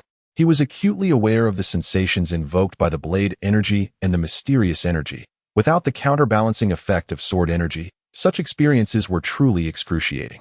If only there were sword energy to mitigate the pain, it could have been rather exhilarating. Without it, he could easily imagine the Black Panther's plight. Yet, amidst the suffering, there lay a semblance of joy. Li Hao patted the dog's head, saying, Teacher has provided you with a boon. Do not take it for granted. Understand that these treasures are exceedingly rare and difficult to procure outside. You are destined to become a magnificent beast, and you must recognize the value of these gifts. Remember, many have perished in pursuit of these very treasures. The Black Panther, with tear-filled eyes, understood. However, what it didn't disclose was that this eccentric individual had intentionally subjected it to alternating bursts of energy to test its limits, rendering it utterly miserable over the past few days. Li Hao chose to ignore the Black Panther's pleas. This was a golden opportunity indeed. Typically, the teacher would hardly deign to engage with anyone, yet this dog seemed blissfully unaware of its fortune. Disregarding the Black Panther's desperate attempts for attention, he kicked it away, feeling the sharpness of its claws, which caused him a twinge of pain. Teacher, I have matters to attend to. You wouldn't want to come even if you had nothing to do, Yuan Shuo replied, fully aware of Li Hao's tendencies, and continued with his own pursuits, leaving Li Hao with no choice but to follow. However, Yuan Shuo was reluctant to let Li Hao speak first, initiating the conversation himself. At the end of August, we are heading to the ruins. Am I going as well? Li Hao asked. Yuan Shuo pondered for a moment, uncertain. I cannot say for sure. It is not my place to decide. The ruins present both peril and opportunity, and I suspect the site I discovered may have some connection to the 8 great families. Another connection to the 8 great families. Li Hao furrowed his brow. Teacher, their roots lie in Silver City. Could there be ruins associated with them there? You, being an expert in this field, surely must have uncovered some evidence over the years in Silver City? Silver City, Yuan Shuo mused, pouring himself a cup of tea before stepping outside with the cup in hand. I have examined Silver City, and its feng shui is mediocre. It hardly seems like a site for grand tombs. Of course, ruins need not be tombs. They could be remnants of an ancient city that has sunk beneath the earth. However, such artifacts are rarely unearthed there. I have investigated and found no signs of ruins. He is indeed a master, Li Hao thought, frowning at the idea that his teacher had not discerned any clues. Teacher, there might indeed be ruins in Silver City. Yuan Shuo raised an eyebrow, contemplating. If there are, it would indeed be plausible. After all, the legends of the 8 great families originate from Silver City. I have speculated in recent days. If there are ruins, they would likely be located in the direction of the Bagua. Moreover, this is no ordinary relic. It may be in a sealed state, posing a grave danger to life. At this juncture, he glanced at Li Hao and inquired, "Have you discovered something?" "Teacher, please wait," Li Hao replied, entering the room to retrieve a piece of paper and a pen. With swift strokes, he sketched the outline of Silver City, resembling a Bagua. Previously, he had not given it much thought, as cities with such layouts were quite common, and interpreting it as circular was acceptable. However, ever since Li Hao had glimpsed that Bagua from the heavens, he had struggled to see it again, only witnessing it once more when the crimson shadow entered his body. His blood surging.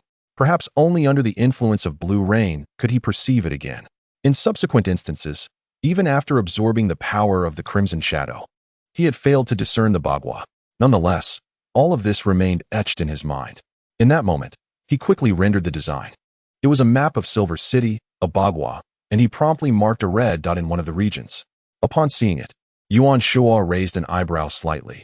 Due north, the Li position in the Bagua, associated with fire, lies in the northern outskirts of Silver City.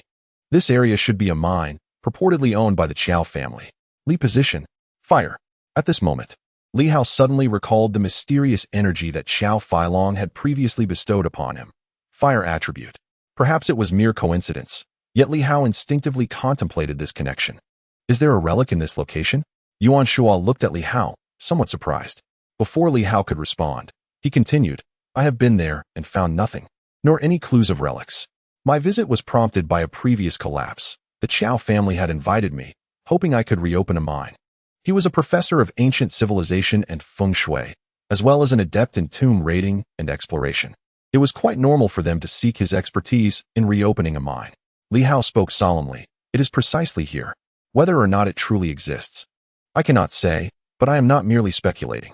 "Teacher, are you aware of the origins of the Qiao family mining company in Silver City?" Yuan Shuo pondered for a moment and recollected. Qiao Feilong was originally from Silver City. He left home to develop elsewhere during his youth and returned to Silver City at around 40, already having established a considerable fortune. Subsequently, he founded the Qiao family mining company, approximately 30 years ago, not 20, but 30 years since he commenced his entrepreneurial journey in Silver City. Therefore, under normal circumstances, even if the affairs of the 8 prominent families were to leak, it would be difficult for anyone to connect the Qiao family mining company, which has existed for 30 years, with the 8 families, even if they could recall the arrangements made by the Red Moon over a decade ago. At this moment, Li Hao speculated whether this individual had only connected with Yin Luo later, or if Yin Luo had indeed begun plotting 30 years ago, before the emergence of superpowers. Yuan Shuo continued, "Qiao Feilong also practiced martial arts in the past, but his achievements were modest. After reaching the 10th realm, he ceased his training, as he only pursued martial arts for self-defense. As the Qiao family mining company flourished, he had the financial means to hire martial artists as bodyguards, naturally shifting his focus away from such pursuits. However, this individual harbors a ruthless disposition beneath the surface. The enterprise has attained its current stature through various clandestine dealings.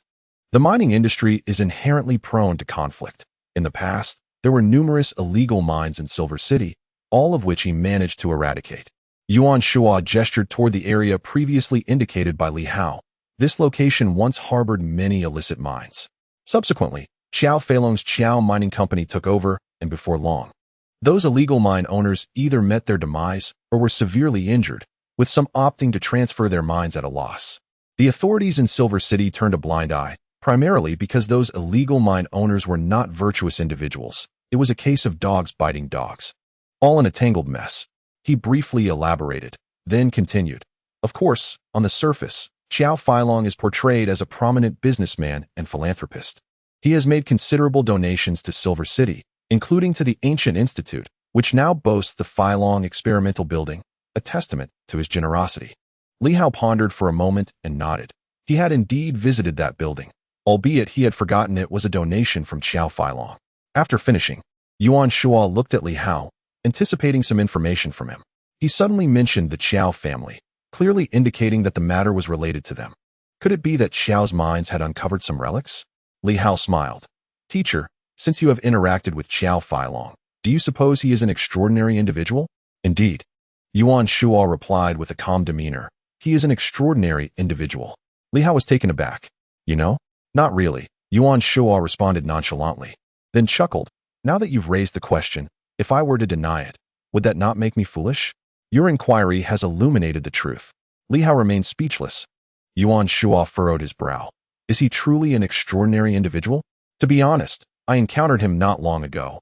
If he possesses extraordinary abilities, he must either be exceedingly weak, so weak that I could not perceive it, or exceedingly strong, strong enough that I could also not sense it. Thus, there are only these two possibilities. He continued, if he can conceal this from me, and you have come to inform me, could it be that he is indeed a formidable, extraordinary individual? A radiant sun? A three suns? And what of the moonshade? Yuan Shuo pondered aloud. If this matter relates to relics, could it be that he has gained access to the relics of the 8 great families, with remnants lying beneath the mines? Hence, he has reaped benefits and quietly evolved into a powerful figure, all while concealing his true intentions? The existence of relics in Silver City has eluded my discovery. What a pity. Had I found them, perhaps I would have entered the realm of Do Qian by now. With a sigh, Yuan Shuo disregarded Li Hao's desire to speak. 3 sons? He murmured. If Qiao Feilong were of such caliber, he would not lead the relic development alone. There must be others assisting him. Does he perhaps have a radiant sun in his employ? He stroked his beardless chin. One person alone may not suffice. He must be wary of the possibility of betrayal, requiring at least 2 to maintain balance. For someone like Qiao Feilong, trust is a limited commodity. It is improbable that he would place absolute trust in a single individual. Moreover, as a prominent businessman, he possesses ample resources and finances to cultivate a cadre of extraordinary individuals. Silver City, a seemingly insignificant locality, truly is a tumultuous place. Yuan Shuo lamented once more. Xiao Hao, if you hold no regard for the ancestral graves or grounds of the 8 great families, I would advise against provoking them. They are not to be trifled with. Li Hao found himself at a loss for words, having scarcely uttered anything. Evidently, the teacher swiftly discerned that there were more than one formidable opponent present. Experience speaks volumes. The teacher identified one potential adversary as Qiao Feilong, likely of the Shenyang faction, while the other 3 were undoubtedly from the Dayo realm, and there was also a presence of Yueying. Hiss! Yuan Shuo inhaled sharply, truly not to be underestimated. Xiao Hao, your teacher, with his frail constitution, cannot endure such tumult. After saying this, he turned to Li Hao. Do you aspire to reclaim the relics? Li Hao sheepishly replied, no. It was merely a fleeting thought. It is only natural. After all, considering you are the sole heir of the 8 great families. By rights, the relics of the 8 great families belong to you. What is yours is mine. Thus, Qiao Feilong is encroaching upon our benefits, is he not?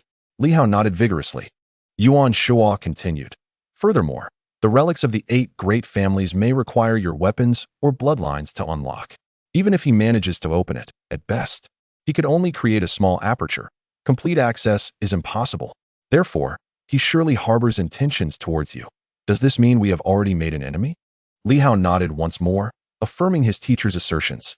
Yuan Shuo raised an eyebrow. Strike first to gain the advantage. Those who act later will suffer the consequences. If we are to act, let us do so decisively. The adversary may very well be a pawn of Yen Luo. Before Li Hao could finish his words, Yuan Shuo dismissed him nonchalantly. Not to worry, he must be keeping Yen Luo in the dark. I know Qiao Feilong all too well. If he were to inform Yen Luo of such benefits, he would forfeit his own position. It is highly unlikely he would disclose such information. If we eliminate Qiao Feilong and eradicate all his superpowered subordinates, his son, and every ally assisting him in the development of the relics, even if Yen Luo has some suspicions, he would not be able to pinpoint the truth behind the discovery of the relics. Li Hao opened his mouth to speak, harboring doubts, yet his teacher exuded unwavering certainty. It seemed as though he possessed profound insight into Qiao Feilong. Yuan Shuo suddenly chuckled. Stop staring. It is quite normal. I, your teacher, am actually of a similar ilk. Circumstances have compelled me, otherwise. Do you think I would willingly serve as a henchman or a mere tool for the Night Watch, aiding them in the development of relics? I had no choice, otherwise. I would have monopolized it all. Yuan Shuo is certainly not the quintessential good guy. This is merely Li Hao's perception. If Yuan Shuo were to stand in Xiao Feilong's shoes, he would act similarly. Such traits are inherent in the older generation of martial artists. Proud, selfish, and greedy, Yuan Shuo possesses them all.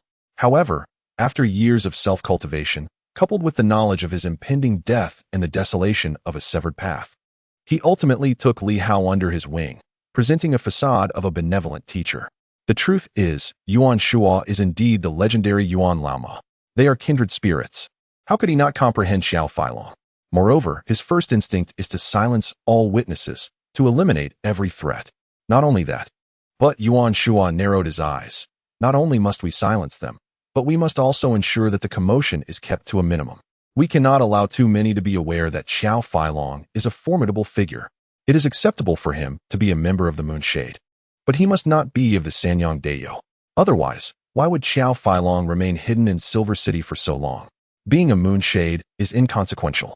It is merely a tool for Yin Luo to amass wealth, and what significance does it hold to become a Moonshade? The only unacceptable designation is that of Sanyang Dayo. Do you understand? Li Hao felt somewhat overwhelmed by his teacher's brisk pace. Teacher, do you mean we are preparing to confront him directly? Indeed. That is precisely what Yuan Shuo meant. There was not a trace of hesitation. After Li Hao finished speaking, he began to contemplate how to eliminate potential threats. Such efficiency, decisiveness, and ruthlessness truly befit the notorious Yuan. Yuan Shuo let out a cold snort. To hesitate is to invite chaos. Since we are aware of the enemy, we must eradicate them entirely. In my earlier years, I was too lenient and spared in Hongyue, allowing him to escape. As a result, he has been evading capture for 20 years. Do not follow my example. If we are to act, we must act decisively. He gazed toward the headquarters of Qiao Mining. After a moment of silence, Yuan Shuo spoke again. Even if I employ my ultimate technique to eliminate Xiao Feilong, the three from the Sunlit Realm will be challenging to confront. I cannot face them all alone, and we must act swiftly. Are those three at the mining site? Yes. We will need to split our forces. I will confront Xiao Feilong, but we must find someone to deal with the three Sunlit Realm individuals, along with any other superpowered beings and his son. This cannot be accomplished by just one or two people. If we choose to act, we must do so together and resolve the conflict quickly, ensuring no one escapes. Currently, Silver City appears calm, but countless eyes are observing us in secret. At this point, he added, it is best to keep everything under wraps. Otherwise, should Xiao Feilong perish, some may suspect the mining operation or seek reasons to link them to Hongyue, using that as a pretext to eliminate them. We could then employ the Night Watchers to seal off all of Qiao Mining. Li Hao scratched his head, pondering, can our entire division confront even one Sunlit Realm individual? It seems so. That will have to suffice, Yuan Shuo replied. Indeed. With Lu Long's team and Wang Ming's group joining forces, they might stand a chance against one Sunlit Realm foe, which exemplifies their strength. However, the enemy possesses three Sunlit Realm experts. Not to mention, Qiao Mining has other superpowered beings and martial artists, and they have also recruited a mining security team, largely composed of ordinary yet ruthless individuals armed with various firearms. This is permissible, as Qiao Mining holds gun permits and has its own security company. Li Hao felt a headache coming on. Let's act as if we are unaware for now. We cannot confront them in the short term. It is more likely to lead to mistakes, allowing them to escape. It would be disastrous if we were to face complete annihilation, or, worse, if they were to wipe us out entirely, an outcome I dread. Li Hao preferred to resolve matters quietly and reap the benefits rather than attract widespread attention. If the whole world became aware, what good are treasures? He had no desire to be pursued relentlessly. Looking at the central region, where conflicts erupted over a single treasure, Li Hao did not wish to become the next target. We cannot afford to wait, Yuan Shuo stated solemnly. You may have the luxury of time, but they do not. Xiao Feilong is no fool. He understands that with the death of the three sunlit beings, Silver City has become a focal point of attention. The reason no powerful individuals have arrived is that they are still occupied in the central region. In the central region, once the war eases even slightly, powerful figures quickly arrive. Thus, Xiao Feilong is also racing against time. He is undoubtedly waiting for an opportunity to either fully unlock the ruins or eliminate you altogether to seize your sword or bloodline. He is unaware that my sword remains with me. Hence, he requires your blood. Yuan Shuo remarked dismissively. Do you think he desires merely the sword? His objectives may not align with those of Hongyue. While Hong Yue's ambitions could be related to the celestial trigrams, Xiao Feilong is more concerned with the present. Thus, he is more inclined to hope that your blood will unlock the ruins. Li Hao nodded in agreement. That indeed holds truth. Xiao Feilong may not care for the trigrams. Even if he were aware of them, he might not be concerned. Besides, with Hong Yue keeping an eye on him, he likely hopes to profit and depart swiftly. Li Hao expressed his exasperation. So, even if I am willing to wait, he may not be. He continued, I met him today. He was quite enthusiastic and courteous. Does it seem he is preparing to send me off? Quite so, Yuan Shua chuckled. You managed well. Did you reveal any weaknesses during your meeting? You discerned his power. Were you not intimidated? Not at all. Li Hao laughed. Would I disgrace my teacher? Who is Xiao Feilong compared to my master, who has slain the Sanyang? Even if he were Sanyang, my teacher could still vanquish him. I was indeed startled at the time. Enough of this pleasantry. It serves no purpose. Yuan Shua frowned. We must contemplate how to resolve this predicament. It must be discreet and conclusive, which is truly challenging. Li Hao whispered, what about the night patrol? Do not mention that. Yuan Shua shook his head. Unless one of the Sanyang from the night patrol arrives. Only if Hao Lianchuan or Hou Xiaoqing, or even both, could achieve a silent resolution. However, Hou Xiaoqing would not leave Baiwa City, and as for Hao Lianchuan, Yuan Shua's brow furrowed at this point. Do not place too much trust in them. Who knows what ulterior motives they may possess? I am not too familiar with Hao Lianchuan, although I know him. When it comes to confidential matters, divergences can easily arise. He has formidable backing, the night patrol. Those with such strong support are generally difficult to collaborate with. If Hao Lianchuan were to turn against us, my disciple and I would not dare provoke the night patrol. Alas, the pair sighed in unison. Yuan Shua looked at Li Hao, who returned the gaze, both mentors and disciples wearing expressions of concern. This is quite troublesome. Master, having roamed the martial world for so many years, do you not have a few close friends? Li Hao's expression conveyed a sense of frustration, causing Yuan Shua's brows to twitch. Master, some of those martial artists from your era, had they ascended to the supernormal at the outset, would at the very least be at the level of the sun's radiance. After all these years, even the Sanyang could be possible. Have all your old friends perished? No. Ing Hongyue is still alive, is she not? Yuan Shua replied, prompting Li Hao to feel awkward, as if to say, forget I mentioned it. Ing Hongyue. Perhaps she has surpassed the Sanyang, likely exceeding them. After all, she is one of the leaders of the three major organizations. Truly, my teacher can make friends. Old friends, indeed, still number a few. Yuan Shua chuckled softly before quickly shaking his head. Precisely because they are old friends. I do not wish to measure our relationship through the lens of profit. It is not uncommon for discord to arise among brothers over an unequal distribution of spoils, let alone among friends.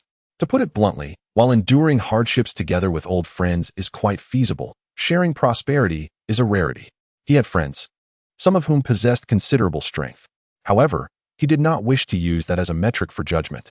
If it were merely a common relic, there would be no issue.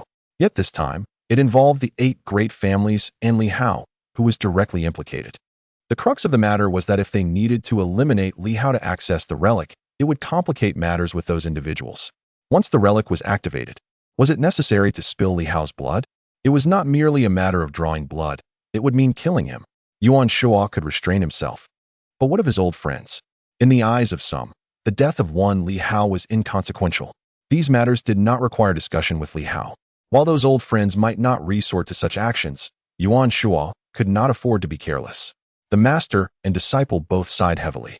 After a long pause, Yuan Shua suddenly declared, there is no other option.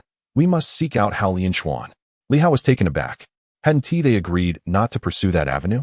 However, in the face of necessity, the Night Watchmen were, after all, an official and upright organization. Even if they harbored ulterior motives, they would at least follow a protocol and not resort to immediate violence. They would discuss matters with you, considering whether a price could be paid for assistance. He jested about their bureaucratic nature, but then self-deprecatingly admitted, yet precisely because of this rigidity, if you truly encounter a dilemma, they are the first to consult. Among the lesser beings, a general could be found in the Night Watchmen, who were at least more reliable than others. This was the crux of the matter. There was no choice. Yuan Shua spoke with gravity, rather than escalating the situation and attracting the attention of the various Yama organizations. It is better to pay a price and enlist the help of the Night Watchmen, even if they ultimately seize the relic. At least they would not outright kill you to access it. They would consider alternative solutions. Li Hao scratched his head once more. Do they really have to kill me? It was difficult to say. Yuan Shuo smiled. If it does not necessitate your death, that would be ideal. Even if the Night Watchmen obtained the relic, they likely would not take extreme measures against you. Young man, consider carefully whether to seek assistance from the Night Watchmen or to take the risk on our own. His gaze held a dangerous glint. I could attempt to ambush Xiao Feilong first. If I managed to eliminate him, I would still have the strength to confront the others at the mine and silence them. It was an exceedingly risky endeavor. Without a moment's hesitation, Li Hao shook his head. It would be better to seek help from the Night Watchman. By the way, Master, could I provide Captain Liu with some sword energy? He might be able to advance to the Combat 1000 level. If Lu Long also reached Combat 1000, that would be formidable.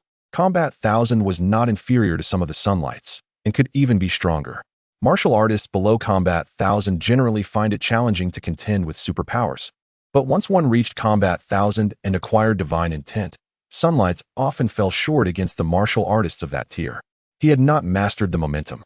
Yuan Shuo furrowed his brow. If he masters the momentum, then by all means, provide him with sword energy. Before it is exhausted, there is still hope for his advancement. The key is that this fellow does not have a firm grasp on the momentum. Lu Long, in comparison, was somewhat more reliable than Hao Lianchuan. Unfortunately, he was slightly weaker. Li Hao's brow furrowed with concern. He pondered whether the captain had gained any insights since their last conversation. If the captain could comprehend the essence of strength and, coupled with his sword skills, ascend to the rank of Do Qian, it would certainly simplify matters. With a deep exhale, Li Hao declared, Teacher, I shall first seek the captain to gauge his thoughts.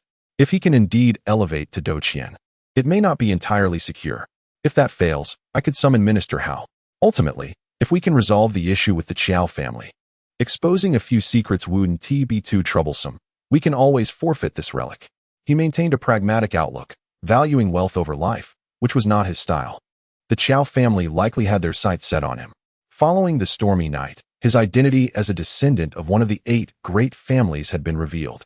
Prior to this, perhaps only the Scarlet Moon had managed to pinpoint him, and the Qiao family likely remained oblivious. Yuan Shuo nodded, eventually stating, Xiao Hao, outsiders will always remain outsiders. Do not neglect your own cultivation. He continued, I am currently exchanging for mysterious energies of the 5 elemental attributes. Once acquired, I urge you to cultivate diligently and ascend swiftly. Presently, Li Hao was making remarkable progress, quickly breaking the 100 mark. However, during this period, he had developed at a slower pace than his peers. Many of the earlier superhumans had been cultivating for 2 decades. To catch up would prove exceedingly challenging. He must exert every effort to advance quickly to secure a foothold in an increasingly chaotic world. Li Hao smiled, assuring, Rest easy, teacher. In recent days, I have been absorbing the power of the Scarlet Shadow and have made some progress. I can now project my internal energy externally without needing the double overlapping force.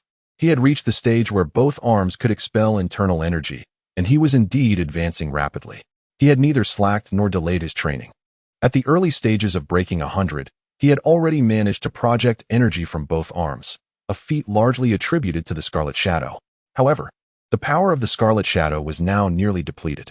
To continue his rapid advancement, he needed to acquire more benefits quickly. He was uncertain how long it would take for his teacher to exchange for the mysterious energy.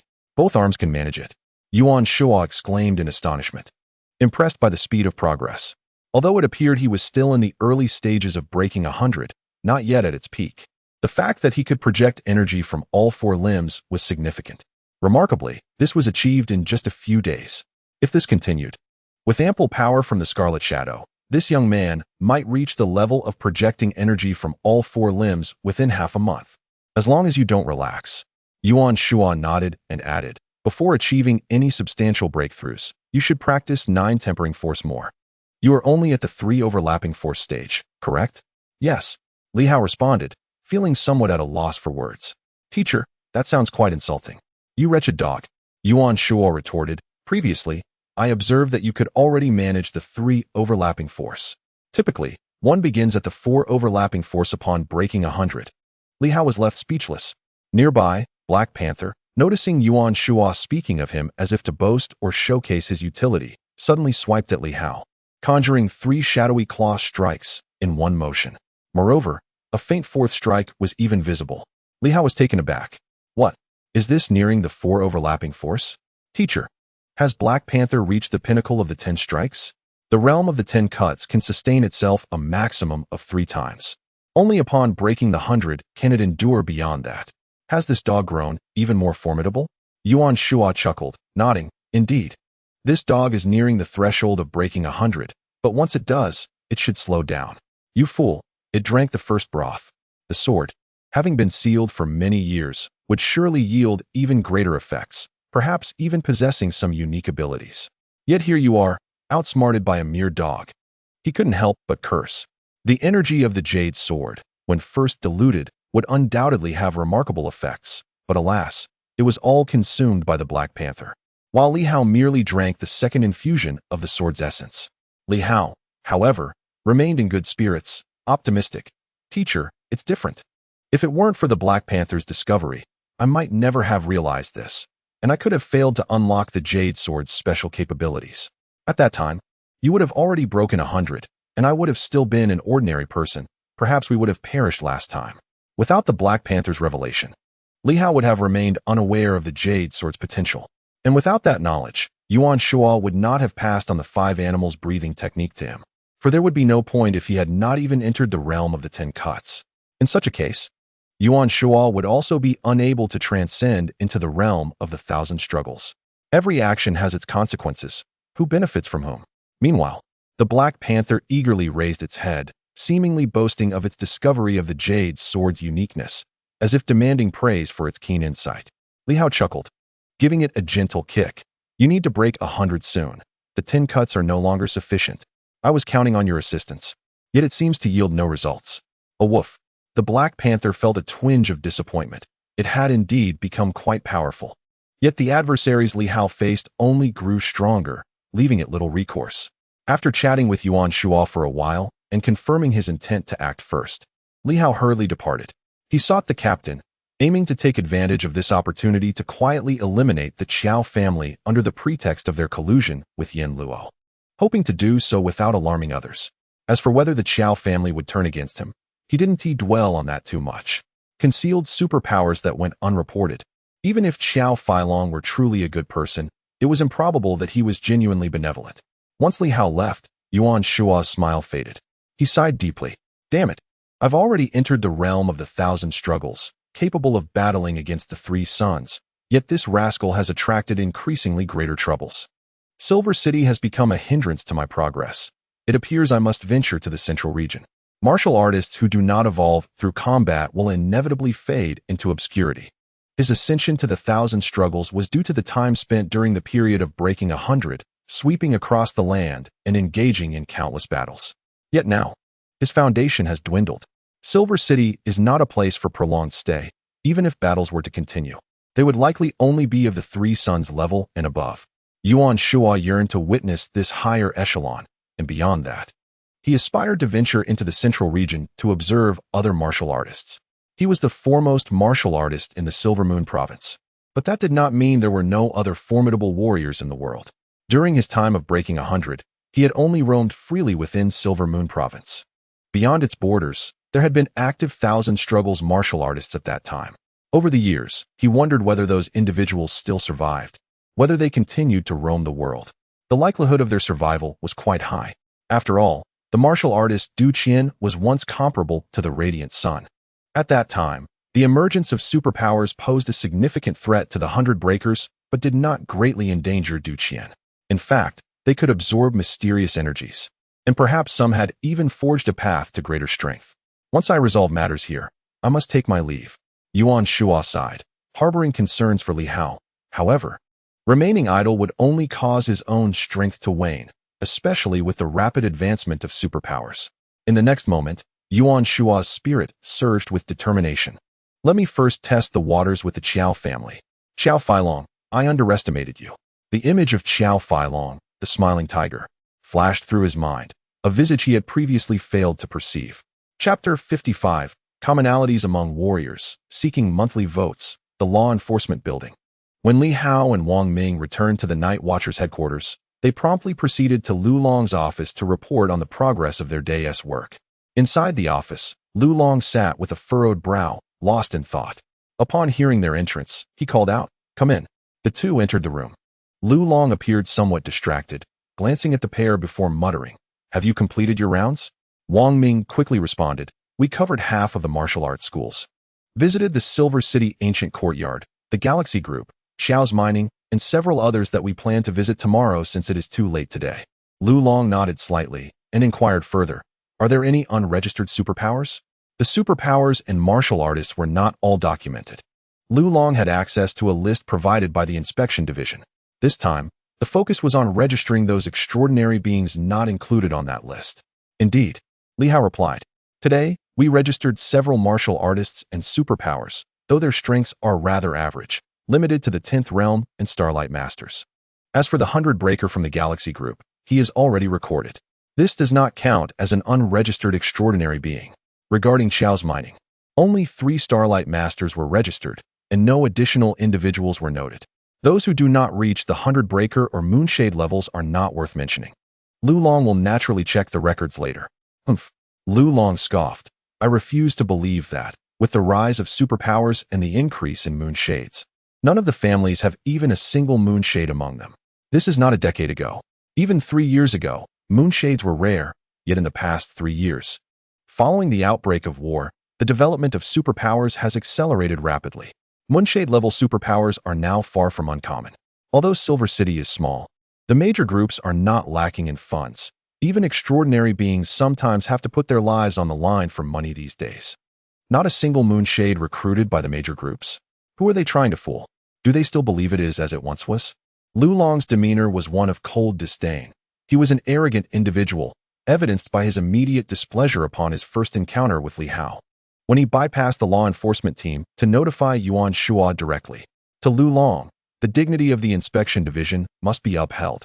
Consequently, these individuals had clearly shown him a lack of respect. The establishment of the branch, and their unwillingness to even register, felt like a farce to him. Wang Ming, however, exhibited greater tolerance, perhaps due to his experiences in Baiwa City. He comforted Lu Long, saying, "Chief, this is a normal occurrence. Even in Baiwa City, such deceptions happen frequently. As long as they do not cause disruptions, I believe it is not entirely unacceptable." Lu Long remarked coldly. Thus, the Night Watchmen of Baiwa City have failed to establish any authority throughout the entire Silver Moon province. Otherwise, who among those extraordinary individuals would dare to act so recklessly? Wang Ming felt a tinge of embarrassment, recognizing the limitations of his own voice in this matter. Moreover, the Night Watchmen indeed faced their own challenges. Yet, as a young man, he could not help but feel stifled. Lu Long's words rendered him silent. "Boss," Li Hao interjected, "this situation is unavoidable. It is said that in the central region, the Night Watchmen are under considerable strain.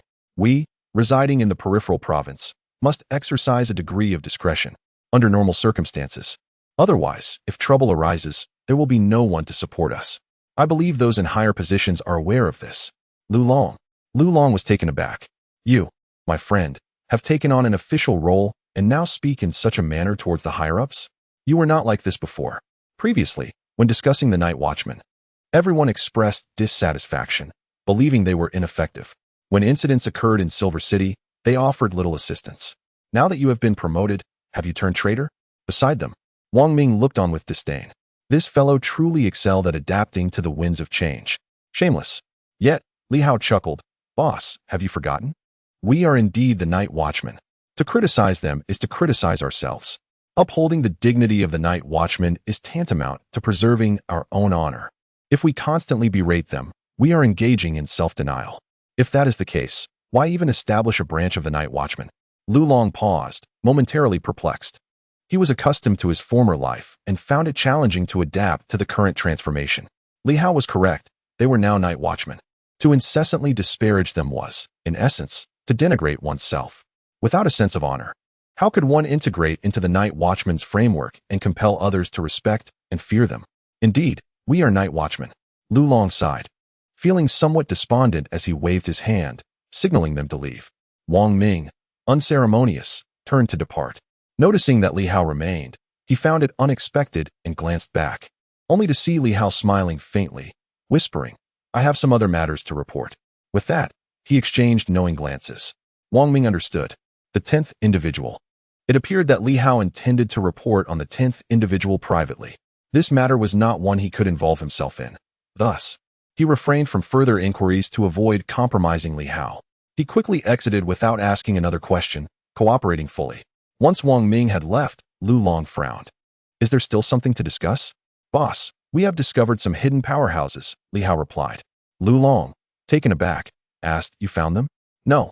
Wang Ming and I discovered them together. He possesses some unique abilities. Lu Long regarded him skeptically. Is that true? They wouldn't disclose it themselves and sent you to report instead?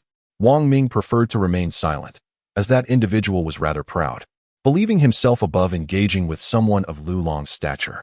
Lu Long's suspicion deepened as he muttered, you're not fabricating this, are you? Li Hao at times struck Lu Long as devious and untrustworthy, while at other times he seemed earnest and reliable, a complex and peculiar character. Li Hao flashed a toothy grin but chose not to elaborate further. Lu Long cursed under his breath. This lad must be concocting a tale. Speak. Boss, let me ask you first, if the Yin Luo and the Red Moon organizations have strongholds, should we eliminate them? Of course, Lu Long replied coldly. While not all members of these three organizations are malevolent, those currently in Silver City are undoubtedly villains. We must punish the wicked and rid the world of evil. Have you forgotten our purpose as demon hunters? Li Hao was taken aback by such a question. To uphold justice, he asserted, his expression grave, to advocate for righteousness, maintain peace, and vanquish demons. The spirit of demon hunting shall never fade. Lu Long's demeanor softened slightly. Now, please tell me, have you uncovered the whereabouts of the three organizations? Yes, Li Hao nodded. It is the Yin Luo branch. Not the Red Moon? Correct, it is the Yin Luo branch. Sister Lu mentioned it. It's the Qiao family. Lu Long's eyes flickered, though he remained silent. Upon hearing the name Qiao, he deduced it must be linked to Liu Yan, as he was aware of her circumstances. He furrowed his brow slightly. Are you certain? Liu Yan had previously speculated about this, and I too have entertained such thoughts. But there is no evidence to support these claims. Remember, we are the embodiment of justice, and that does not grant us the right to execute without cause. He still held onto his sense of righteousness.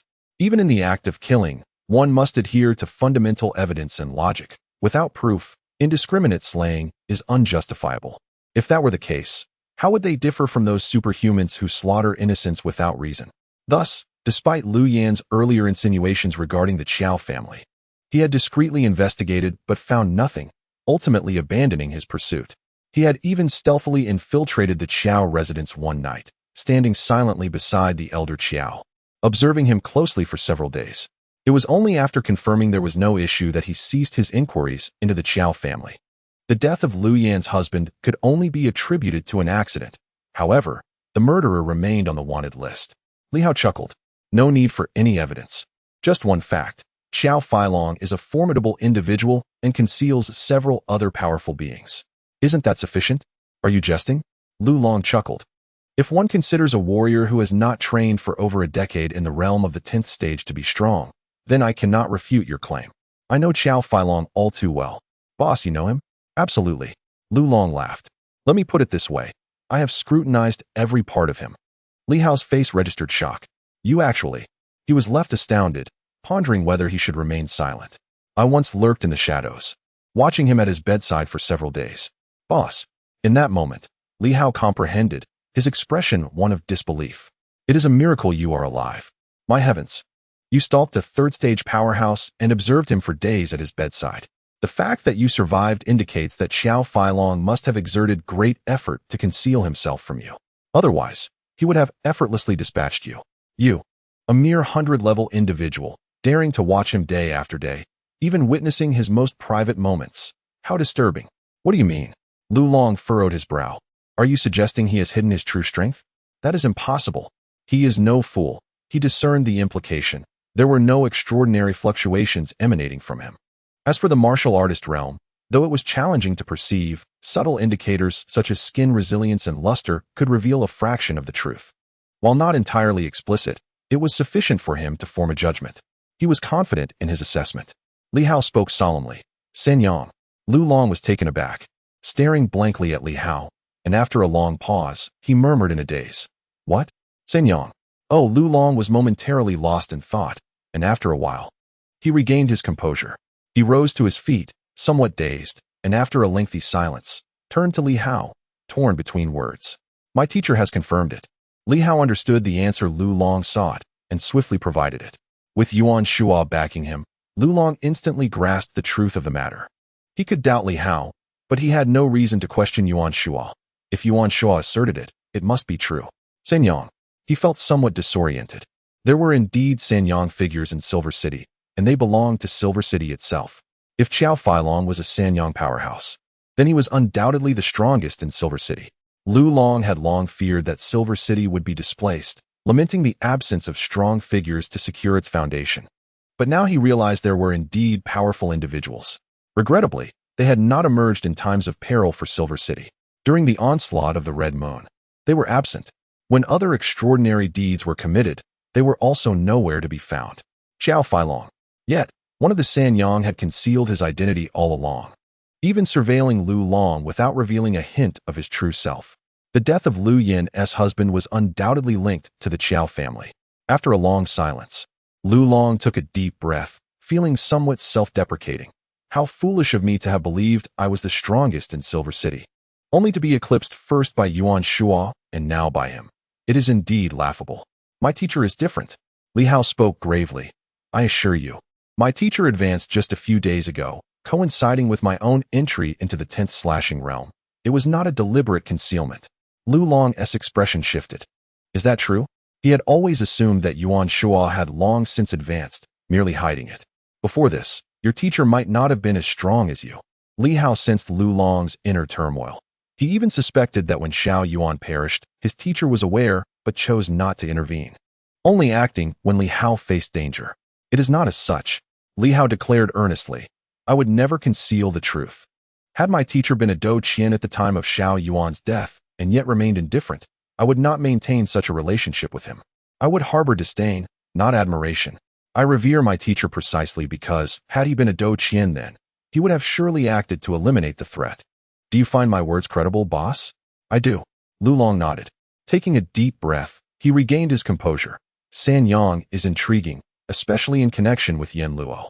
He pondered for a moment and stated, I will report this upward and see if I can summon Minister Hao. Minister Ho is unlikely to leave Bai West City.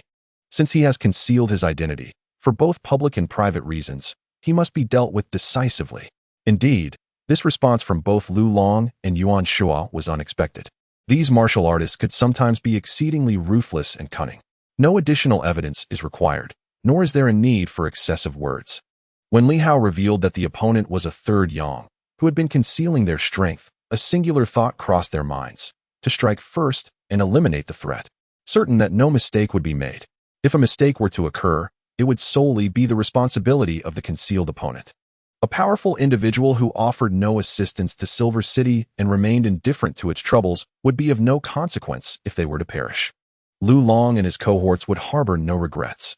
After a moment of silence, Li Hao continued, If I could eliminate a third Yang myself, with the myriad of mystical abilities at our disposal, I would prefer to allocate them entirely to our team, to the leader and others, including the 3 radiant suns. Lu Long's eyes widened. In that moment, he comprehended Li Hao's intent. Firstly, the opponent possessed 3 radiant suns. Secondly, he and Yuan Shuo were conspiring to carry out an assassination, seeking to monopolize the benefits. However, it was undoubtedly more complex than that, and he quickly contemplated the implications. Yet, before he could fully grasp it, Li Hao whispered, he has control over a relic, potentially belonging to the Li family. Thus, my teacher and I desire this matter to remain confidential. Lu Long felt a sharp pang of anxiety. When Li Hao mentioned solitary assassination, he realized there was an issue. He had not anticipated Li Hao's forthrightness. A relic belonging to one of the 8 great families. Now he understood Li Hao's meaning. Li Hao nodded. The leader is trustworthy. In Silver City, I place my utmost faith in my teacher, followed closely by the leader. Lu Long scoffed coldly. Forget it. You handle it yourself. Just don't drag me into it. I wish to live a few more years. What strength do I possess? Barely surpassing 100. If you speak of a third Yang, and then mention 3 radiant suns, are you out of your mind? Truly deluded. Solitary assassination? Do you expect me and your teacher to join forces? Nonsense. I would merely be stepping into my demise. Li Hao pondered for a moment. Artillery fire. Bombardment from the mines outside the city. The impact would be minimal. Hence, I have considered the issue regarding the 3 radiant suns. Should they dare, we could deploy large-scale destructive weapons. Li Hao chuckled. The pretext is simple. Do not even mention collusion with the Red Moon, let alone Yen Luo. We have already offended the Red Moon, so we need not fear further enmity. Yen Luo would not openly acknowledge their infiltration into Silver City, leaving them to suffer in silence. Leader, can conventional firearms kill radiant suns? Lu Long fell into deep contemplation, taking a while to respond. If taken by surprise, there is a slight possibility. However, radiant suns possess their own momentum, which is difficult to articulate clearly. Their sense of crisis is one such aspect. They move with incredible speed. Should they possess other supernatural abilities, such as Earth escape, they could vanish in an instant, rendering artillery fire less effective. Of course, if struck directly by artillery, a radiant sun might not necessarily perish, but severe injury would be unavoidable. Their sensory capabilities are formidable. While the speed of a projectile is swift, it is not so swift that a radiant sun cannot evade it. This highlights some limitations of conventional weaponry.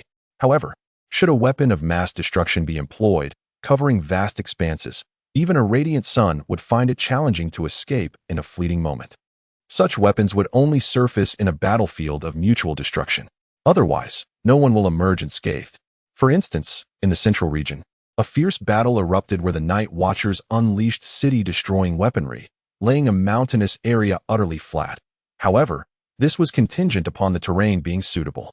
Otherwise, engaging in combat within a city would result in countless lives lost.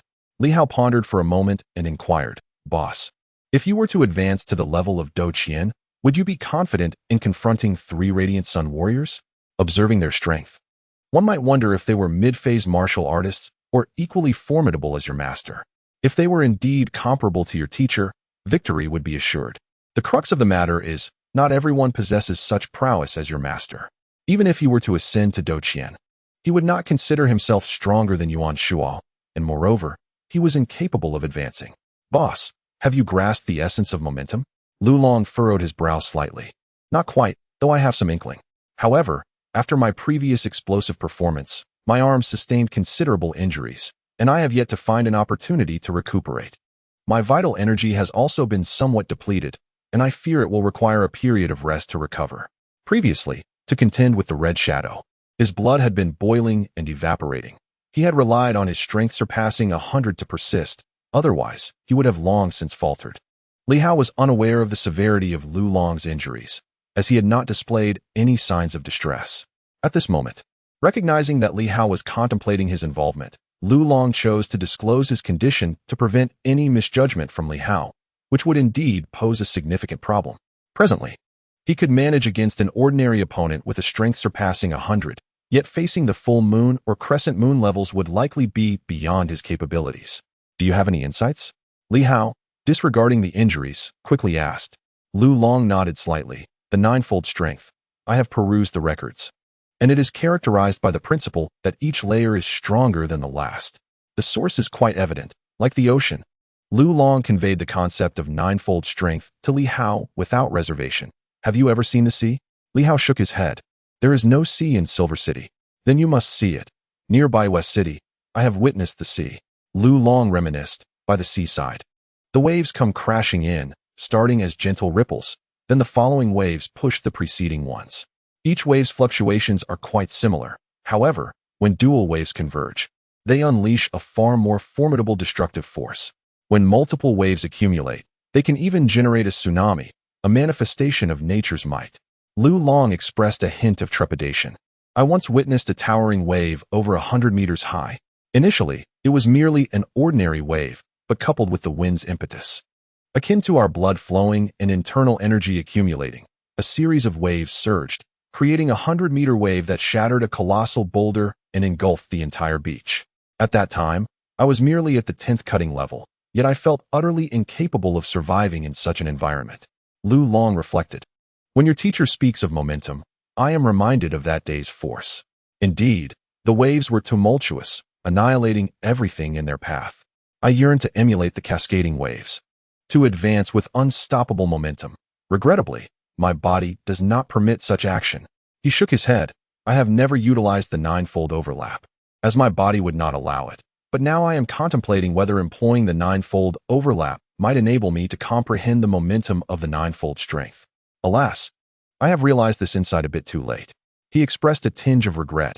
Nonetheless, I wish to attempt it. After a period of recuperation, perhaps I can harness the mysterious energy to restore myself. Li Hao, remember this. When you can achieve the ninth layer of overlap, you must go and witness the true ocean, to behold the genuine waves. With that, he inquired, can you currently accomplish the second layer of overlap? He had never asked before, harboring little hope, as Li Hao had only recently begun to engage with the ninth level force. Li Hao flashed a grin, revealing his teeth. I can. Lu Long was taken aback. You can? Without uttering another word, Li Hao unleashed a punch. The internal energy converged, and in an almost instantaneous moment, the second layer of overlap erupted, not as a display of internal might, but merely a simple strike. Bang! A soft sound resonated as Lu Long countered, grasping Li Hao's fist, yet feeling a slight tremor that momentarily swayed his body. He was somewhat astonished. Have you truly mastered it? Have you genuinely grasped the second layer of overlap? This is astonishingly swift. As for that dog, soon to achieve the third layer of overlap, Lu Long was not overly concerned. A dog capable of such feats was still quite extraordinary. But Li Hao, he was a living person. To learn so quickly? Li Hao chuckled. Shall I demonstrate the third layer for you? Never mind. I fear it might frighten the captain. At this moment, whether he had surpassed 100 or attained the third layer was of little consequence to the unfolding battle. Otherwise, Li Hao would have spoken up. Nonetheless, its insignificance rendered the matter unimportant. A genius. Lu Long genuinely praised him this time. You can actually execute the second layer of overlap. This implies you are already in the latter half of the 10th realm. In this realm, one can utilize up to the third layer of overlap. If Li Hao can manage the second layer with relative ease, it is evident that he may have entered the mid to late stages. Boss, this is not trivial. It is indeed important. Really not important. Li Hao replied solemnly, Boss, my teacher possesses a precious artifact that can aid in healing wounds and has special effects.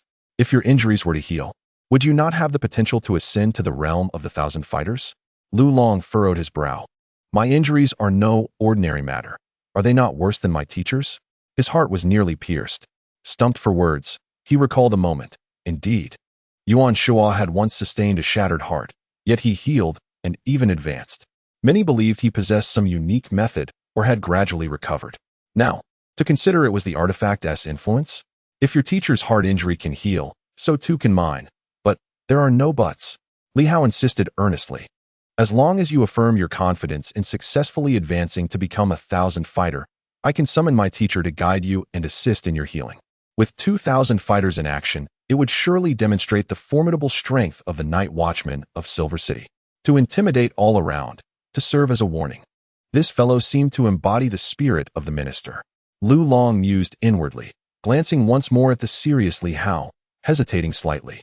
Li Hao spoke with gravity, Boss. A martial artist entering the realm of the 1,000 fighters must charge forward without hesitation. Looking back is a certain path to failure. This is what my teacher taught me. I consider it a profound truth, and I extend this wisdom to you, boss. To charge forward. Lu Long's gaze flickered before he raised an eyebrow slightly. If the healing is successful, I am confident. My physical condition has actually met the requirements, as I have absorbed considerable mysterious energy. What I lack is an understanding of momentum and the lingering injuries that hinder my full strength. If injuries could heal, my mentor would undoubtedly guide me at a pivotal moment, allowing me to step into the realm of Do Qian. In that instant, an overwhelming confidence surged within me. Li Hao was not speaking idly. For a martial artist, advancing to Do Qian signifies a relentless pursuit. If one harbors doubts about the possibility of success, then hope truly fades, as one's momentum cannot be cultivated.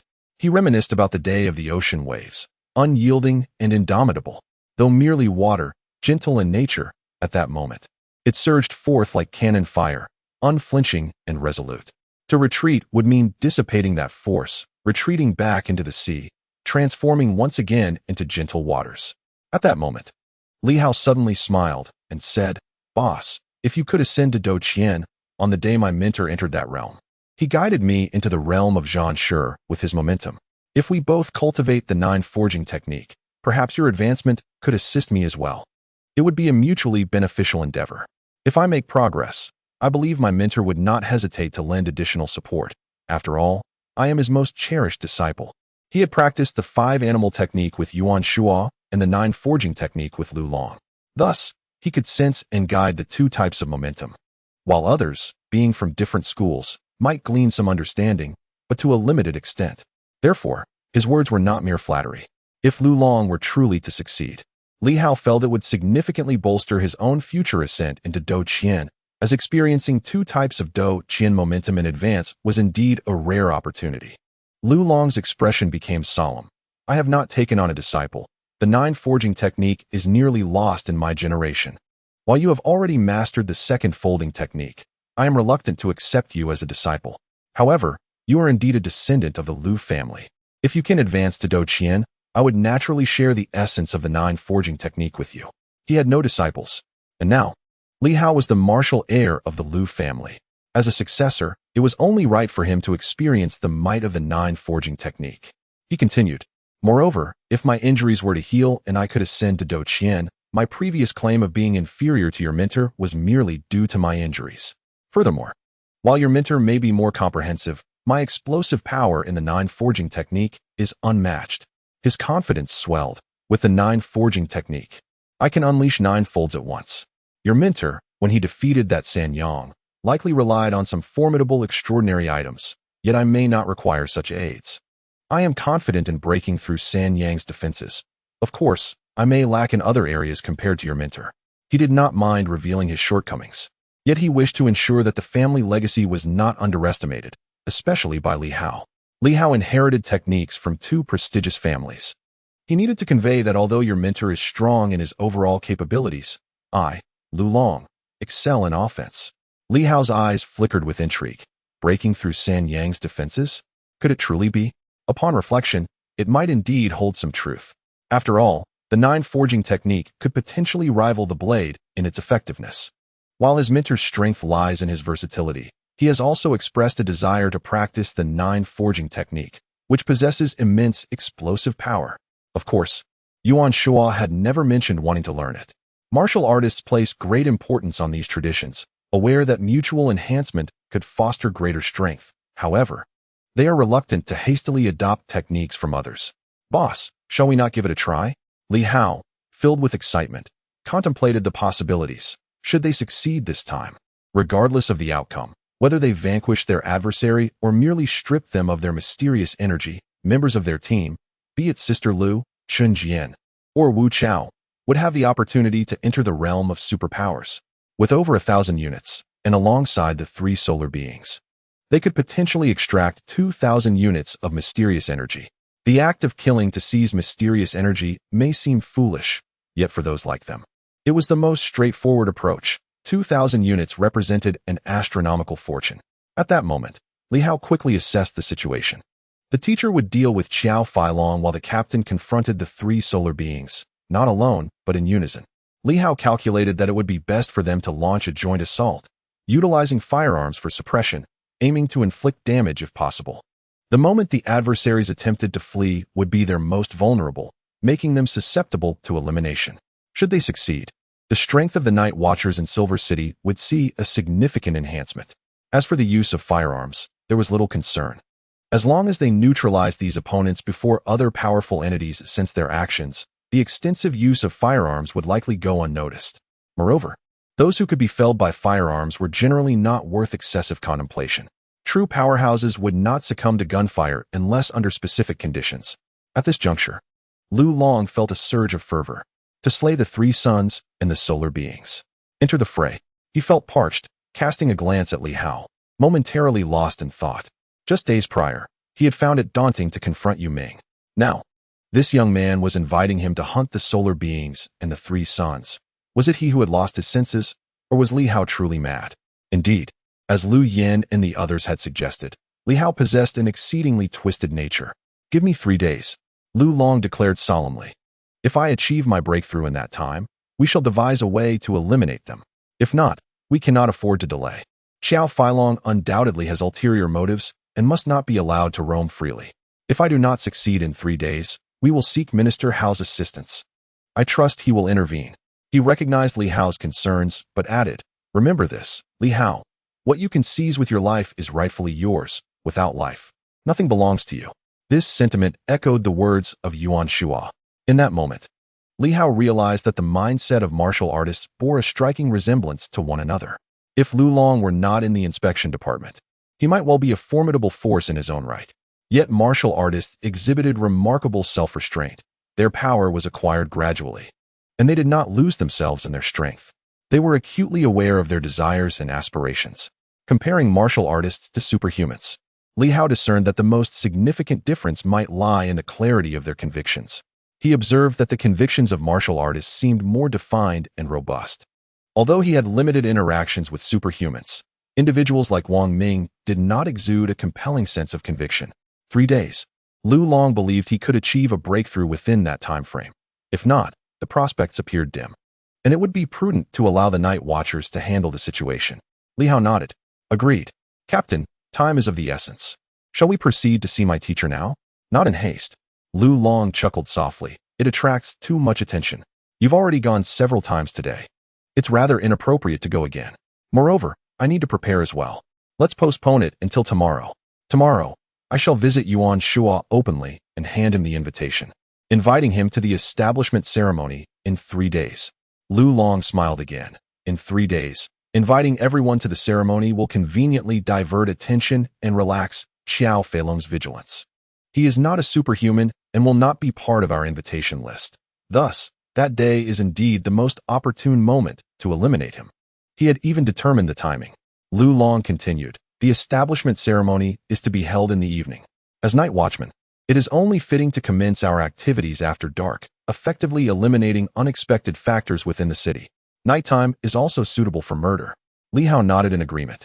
At this moment, he chose to remain silent, turning to leave. Suddenly, he glanced back. Boss, are you not worried that I might be deceiving you?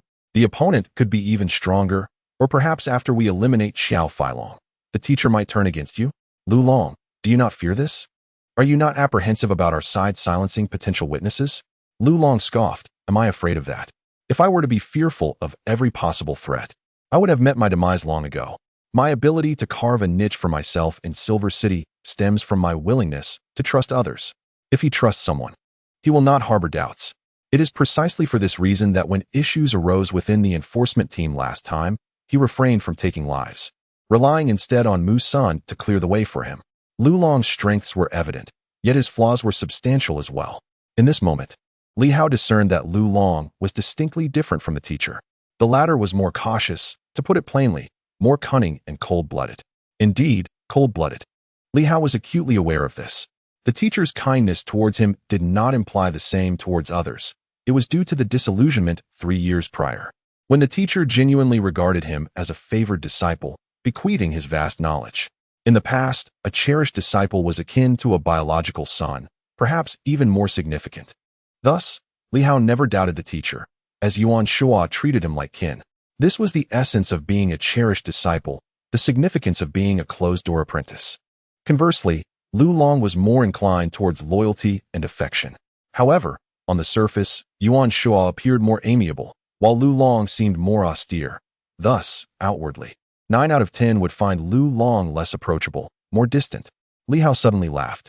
Sometimes, perceiving certain truths can be quite fascinating. Liu Yan was not as enthusiastic as he had imagined. Lu Long was not as ruthless as he had presumed. The teacher was not as benevolent as he appeared. And he himself was not as innocent and simple-minded as others perceived. Human nature. Boss, let us toast to our impending success. Li Hao turned to leave, a smile gracing his face. Perhaps everyone is different. Yet, at least one thing remained constant. They were all resolute, without a trace of hesitation. When they intended to eliminate someone, they would do so. Lu Long was even disinclined to conduct any investigations. It was meaningless. As long as he confirmed the presence of those formidable individuals, that was the best proof.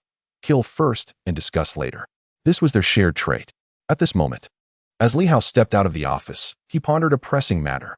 What action should he take in light of the recent assassination attempt? His strength was insufficient. Whether against the formidable San Yang or the radiant Ri Yao, he lacked the qualifications to confront them directly. In fact, His involvement might only complicate matters further. While he could manage to fire off a cold shot from afar, the act of slaying these individuals was beyond his capabilities. Nonetheless, Li Hao yearned, perhaps even craved, to take some form of action. What could he possibly do? After a moment of contemplation, an idea surfaced. He gently grasped the jade sword nestled in his embrace. This would undoubtedly be his greatest reliance moving forward. Should his master or Lu Long sustain injuries, he would be able to provide timely healing. In a critical moment, having broken the 100th threshold, would the jade sword unleash a more formidable power after piercing a heart? Could it reveal an even greater might? All of this remained shrouded in uncertainty. Perhaps it was worth a try? Testing the sword's potential in advance could bestow upon him greater assistance and enhanced strength. In a crucial instant, delivering a sudden strike with the sword might yield unexpected results. With this thought, an innocent smile graced Li Hao's face. On the way, he encountered Li Meng and several others, greeting them with a beaming smile, pure and sincere.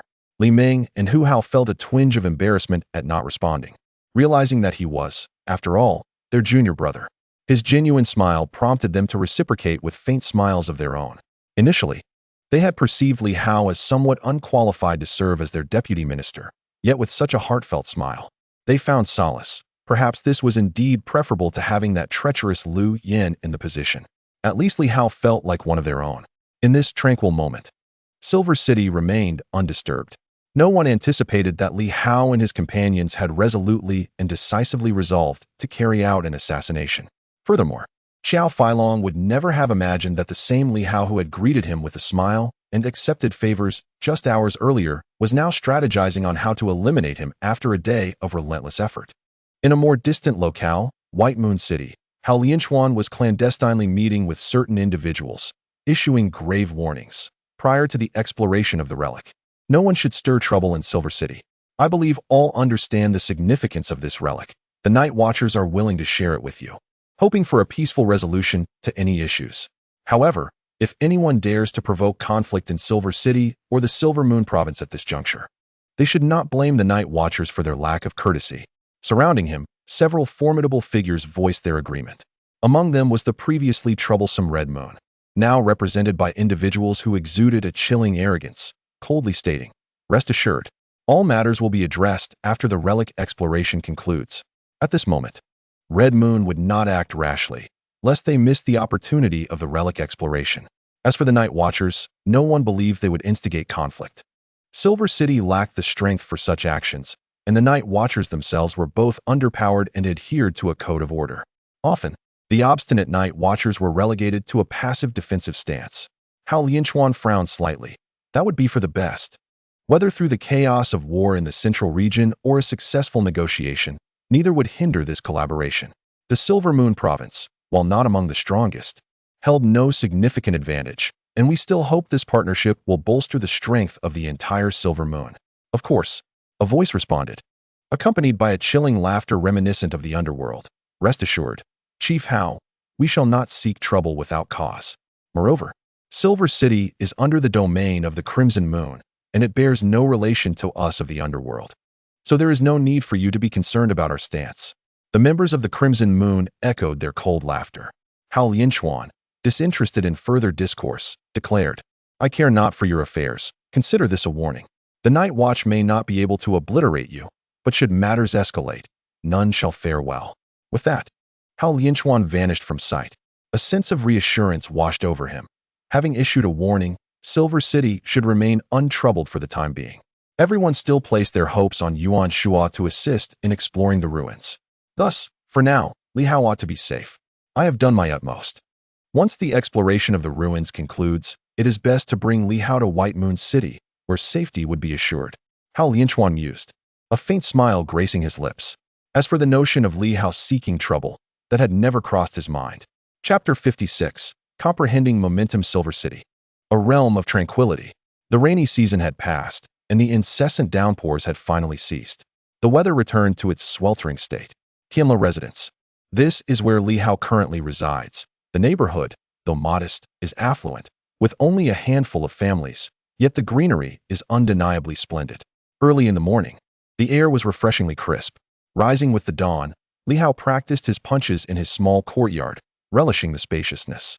The nearest dwelling lay several hundred meters away, rendering his movements nearly inaudible. The 5-animal technique. Presently, Li Hao practiced the external 5-animal technique and cultivated the internal 9 refinements. The 5-animal technique comprises various forms, while the 9 refinements represent internal methods, an augmentation of inner strength. The 5-animal breathing technique serves as the foundation, the very root from which internal energy is born. At this moment, Li Hao endeavored to master the transition of breathing techniques. In this regard, martial artists seem to lag behind superhumans. The latter, having developed later, rely on a singular method for energy absorption, an energy-invoking technique. Though there are various forms, they do not necessitate a transition of breathing methods. One approach suffices for their needs. In contrast, internal energy demands distinct techniques and methods, rendering it more complex. Currently, Li Hao sought to interchange the 5-animal breathing technique and the 9-refinement breathing method, lest he be limited to utilizing only one in critical moments. Should he employ the 9 refinements internally, yet find himself unable to execute the 5-animal technique externally, it would indeed diminish his combat prowess. Is there not a fundamental method? Li Hao pondered as he continued to practice. His punches surged like ocean waves, each layer building upon the last. Feet anchored to the earth, he aimed to soar into the air, yet stumbled slightly. The bird technique faced unexpected resistance due to the differing breathing methods. Swiftly shifting to the 5-animal breathing technique, he executed the black tiger heart-piercing move. However, the accumulated internal energy gradually dissipated. The 9-refinement breathing method vanished, and the 9 refinements could not coalesce. Yet, Li Hao remained undeterred. Such challenges were inevitable. He had consulted his teacher, who acknowledged the difficulty of balancing both techniques but encouraged the pursuit of their integration, such as with the 5-animal breathing technique. According to reason, the 5 distinct forms of beasts should correspond to 5 distinct breathing techniques. However, in the end, Yuan Shua has meticulously compiled the 5-animal breathing technique, a singular method that encompasses all 5 forms. Should Li Hao be inclined, integrating a 6th form into the 5-animal technique might yield a more harmonious synergy with the 9-refinement strength. Yet, techniques are the creations of humanity. If Li Hao could indeed incorporate this 6th form and further refine the 5-animal breathing technique to achieve a dual applicability, he might ascend to the stature of a master, a paragon within the martial arts realm, something Yuan Shua has accomplished.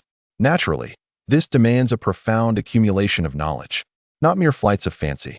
Yuan Shua's mind is a repository of vast information, enabling him to synthesize the 5-animal breathing technique, drawing inspiration from ancient texts, thus giving rise to the esteemed technique he now holds as a closely guarded secret.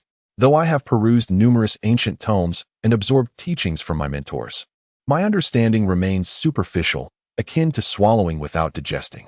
I have failed to transform this knowledge into my own. Hence, at present, I find it impossible to merge a 6th form to create a 6-animal technique. Li Hao recognizes his limitations. Perhaps his teacher could achieve this. However, Lu Long is reluctant to impart the 9-refinement strength, and Li Hao cannot overstep his bounds by recklessly attempting to teach it. In the realm of martial arts, such transgressions are gravely frowned upon.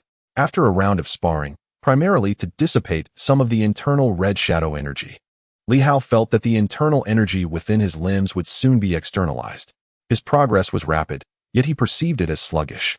This is a period of burgeoning potential for him. The energies of the red shadow, sword essence, and mysterious power are accumulating within his body. He is merely in the process of assimilation, and should he miss this critical phase, the subsequent enhancement may falter without the sword essence and red shadow energy. In the perilous land of Silver City, having just surpassed the 100 mark, he cannot afford to feel at ease. With a decisive clap, Li Hao concluded his practice, setting aside the 9-refinement strength to concentrate solely on the 5-animal technique. Once more, he moved with the agility of a monkey, darting swiftly within the courtyard. His gaze, however, fell towards the entrance. Just a few hundred meters ahead stood the residence of Qiao Peng. It appeared that Qiao Feilong did not reside in this vicinity. At this moment, a luminous orb had appeared within Qiao Peng's dwelling, visible even from a distance. Li Hao recognized it immediately. It radiated like a full moon, indicating the presence of a superhuman at the moon fulfillment level. At the headquarters of Qiao Mining, aside from Qiao Feilong, There exists another entity at the moon shadow level. It seems that individual has made their way here. Is it possible they are monitoring me? Li Hao remained indifferent. Even if he unleashed a resonant display of strength, it would only reflect his prowess at the decapitation level, inconsequential in the grand scheme. No one would pay undue attention to him. Not reaching the decapitation level would be a more significant concern, indicating he fell short of Yuan Shua's standards for disciples. As the time for work approached, Li Hao quickly tidied up, took a shower, changed his clothes, and stepped out of the courtyard. Outside, Xiao Peng's vehicle was already parked at the entrance. Today, it was not Xiao Peng at the wheel, but rather the moon fulfillment powerhouse, exuding an understated presence, almost as if they were invisible. The car window rolled down. Li Xuanxia, Xiao Peng, radiating warmth and wearing a broad smile, remarked, "I was somewhat remiss yesterday, and my father chided me for it. Concerning Liu Yan, I pondered throughout the night.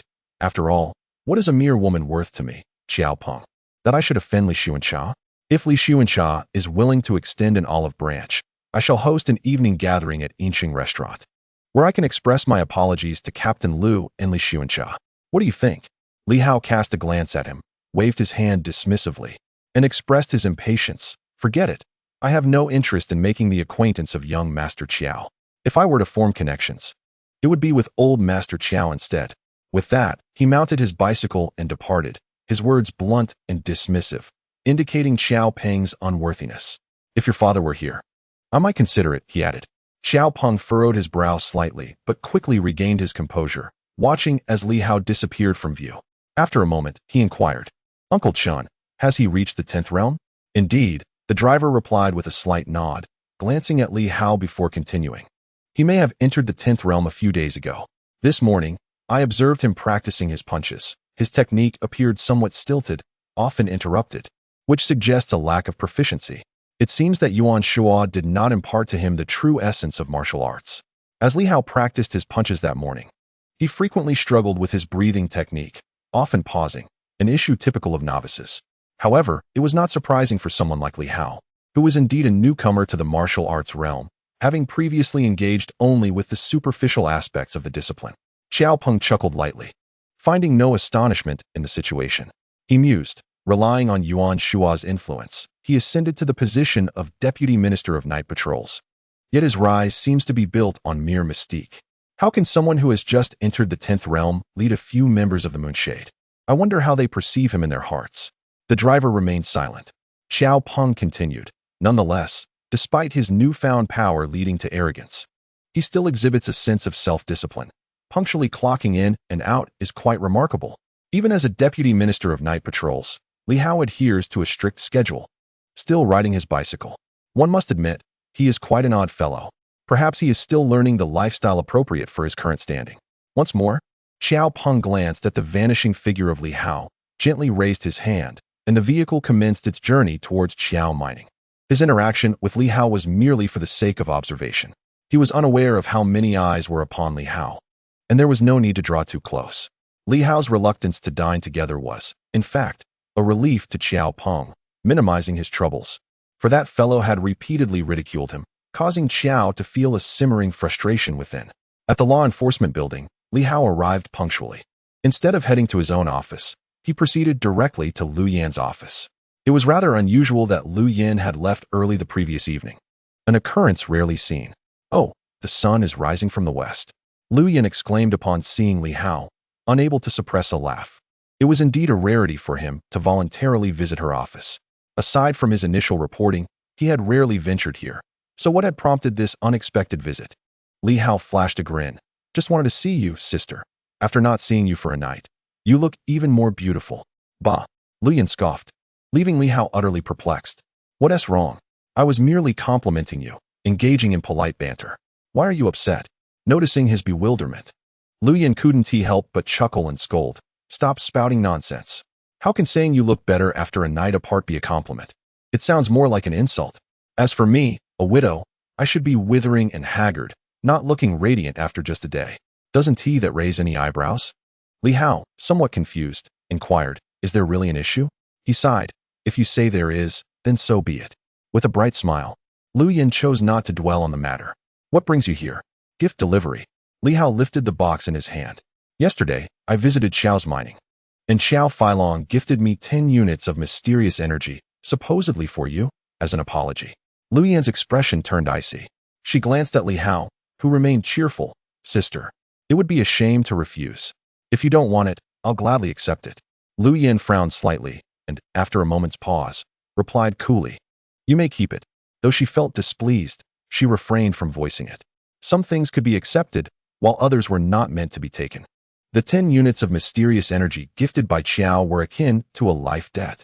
The fact that Li Hao accepted it, despite knowing better, she had warned him before, stirred a simmering anger within her, which she struggled to suppress. If he wants to accept it, so be it, she thought. With a mischievous glint in his eye, Li Hao leaned closer to Liu Yan and whispered, If I don't take it now, I fear I may never have another chance. Liu Yan raised an eyebrow, questioning, What do you mean? Dear sister, as Night Watchman, we are part of an official superpower institution, a legitimate authority. How could we allow ourselves to be taken advantage of? How could we harbor grudges without retaliation? While discussing details with Lu Long was one thing, with Liu Yan, it sufficed to say that they would avenge any grievances. Liu Yan's expression shifted. Don't act recklessly. Rousing Yin Luo has already incurred the ire of Han Yue. Before she could finish her warning, Li Hao chuckled. Sister, your information is quite outdated. What of Yin Luo? You are likely unaware that several favored Night Watchmen in the central region have even defeated Yin Luo's grandson. They seized their treasures. And the central region has been embroiled in chaos ever since. Liu Yan and her companions were oblivious to these developments, their information severely restricted. This was unsurprising, as the Silver Moon province lay on the fringes, with Silver City being even further removed. Liu Yan and her group had just recently been promoted within the inspection office, leaving them unaware of the situation among the Night Watchmen in Baiwa City, let alone the central region. They only knew that turmoil reigned outside, with no specifics to grasp. Liu Yan's expression changed as she looked at Li Hao, a glimmer of excitement in her eyes. Are you saying the Night Watchman and Yin Luo have already clashed? Indeed. Li Hao confirmed with a nod. Wang Ming said so, and he is not one to lie. He is considered an elite among the Night Watchmen and stands as a significant figure in the entire Silver Moon province. Generally, he wouldn't be kept in the dark about such matters. Though Wang Ming was not part of the upper echelons, his potential was recognized, ensuring that he was not misled about critical issues, lest he mistakenly consider Yin Luo an ally. In Liu Yan's eyes, joy gradually intensified, and she became somewhat agitated, even unable to contain her excitement. Are you suggesting that we are going to take action against Yin Luo? To confront the Qiao family? Li Hao nodded slightly yes. That is indeed the intention, though it has not been conclusively decided yet. Sister, do not get too excited. He then cheerfully added, Do you still want this mysterious energy? If not, I shall claim it for myself. I want it. Liu Yan replied eagerly, her delight evident. You are right, if it is indeed true. There may not be another opportunity to acquire it later. I want it. Li Hao, with a broad smile, handed her the energy storage box. Sister, have you finished absorbing the mysterious energy you obtained last time? Last time, Liu Yan had received a modest amount. The four of them collectively acquired 80 units, of which Liu Yan received 20. After her advancement beyond 100, her absorption rate should have increased, but it was uncertain if she had completely consumed it. I have almost finished absorbing it, though there are still a few units left. How about you? Have you exhausted yours? Surely not. Liu Yan was somewhat surprised. Could it be that he had already absorbed all of his? Li Hao had divided 32 units. As a practitioner at the 10th stage, even with a faster absorption rate, it seemed improbable that he could consume it all in such a short time. However, recalling the potent energy Li Hao had utilized last time, it was indeed plausible. If that were the case, he was consuming mysterious energy at an astonishing rate. It should be noted that since they joined the Night Watchers, at Li Hao's level, he earned merely 1 unit of energy per month, which was considered quite substantial. Yet, that income was insufficient to cover his consumption. No, I am not in need of mysterious energy, Li Hao smiled. I was merely inquiring. If you have consumed yours, then so be it. If not, do not hold back. We may have other ventures ahead, and strength cannot be conserved. He worried that Liu Yan and the others might hesitate to utilize the mysterious energy, being overly frugal. Should their upcoming endeavor succeed, according to the agreement between Lu Long and Li Hao, the mysterious energy brought by Yuan Shua would not be excessive, perhaps even none at all, as the primary focus was the ruins. At that point, Given Lu Long's disposition, Liu Yan and the others would certainly receive a share of the mysterious energy. Liu Yan, deep in thought, inquired, "When shall we take action?" "In a few days," Li Hao replied. "Understood." Liu Yan continued. "Chen Jian and Wu Chao have recovered from their injuries in recent days and are currently absorbing energy. It remains uncertain whether they will advance to the level of super energy or reach beyond 100, but the prospects for a breakthrough are promising. This time, they have also acquired the most mysterious energy in history. If they cannot advance to super energy, there is still hope for them to surpass 100. Both Chen Jian and Wu Chao have absorbed some sword energy, which significantly enhances their physical prowess. Consequently, everyone's strength will be bolstered." "That would be splendid." Li Hao beamed, thinking that if they all reached the moon shade or exceeded 100, the entire team would have completed their advancement and would surely be of use in the future. After leaving the items behind and exchanging a few more words with Liu Yan, Li Hao set off to find Lu Long. Today, Lu Long was to officially visit Yuan Shuo, the foremost figure in Silver City. As the current highest leader of the Super Energy Agency in Silver City, such a visit was indeed necessary. At precisely 9 o'clock, Li Hao drove with Lu Long towards the ancient courtyard. Along the way, the car swayed erratically, causing some observant onlookers considerable discomfort. Regarding Li Hao's driving skills, it is exceedingly challenging to tail him. One can scarcely predict his next move. Nonetheless, some individuals are privy to their destination. It is rumored that today Lu Long is set to formally visit Yuan Shuo. Both are martial artists, albeit their encounters have been infrequent. Whispers suggest that Lu Long and Yuan Shuo share a hidden past, marked by previous misunderstandings. There are those who eagerly anticipate the spectacle, hoping for a confrontation between the two. Of course, such thoughts remain mere fantasies. At present, both are devoted to serving the Night Watch. Even if Yuan Shuo achieves a successful promotion, a conflict with Lu Long seems improbable. It is said that this visit is to prepare for the inauguration ceremony scheduled for the night after tomorrow. At the Silver City Academy, Lu Long did not announce his arrival with great fanfare. His sole intention was to visit Yuan Shuo. Although this occasion bears additional significance, Lu Long maintains a solemn demeanor in the vehicle, his expression grave, indifferent to how Li Hao operates the car, remaining silent throughout the journey. In an attempt to lighten the atmosphere, Li Hao remarked, "Boss, there's no need to be so tense. My teacher is quite amiable." Lu Long cast a sidelong glance at him, offering no response. This was not his first encounter with Yuan Shuo. He had met him on numerous occasions.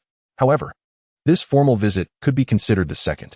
The first was when his father brought him to Yuan Shuo, hoping that the master would accept him as a disciple.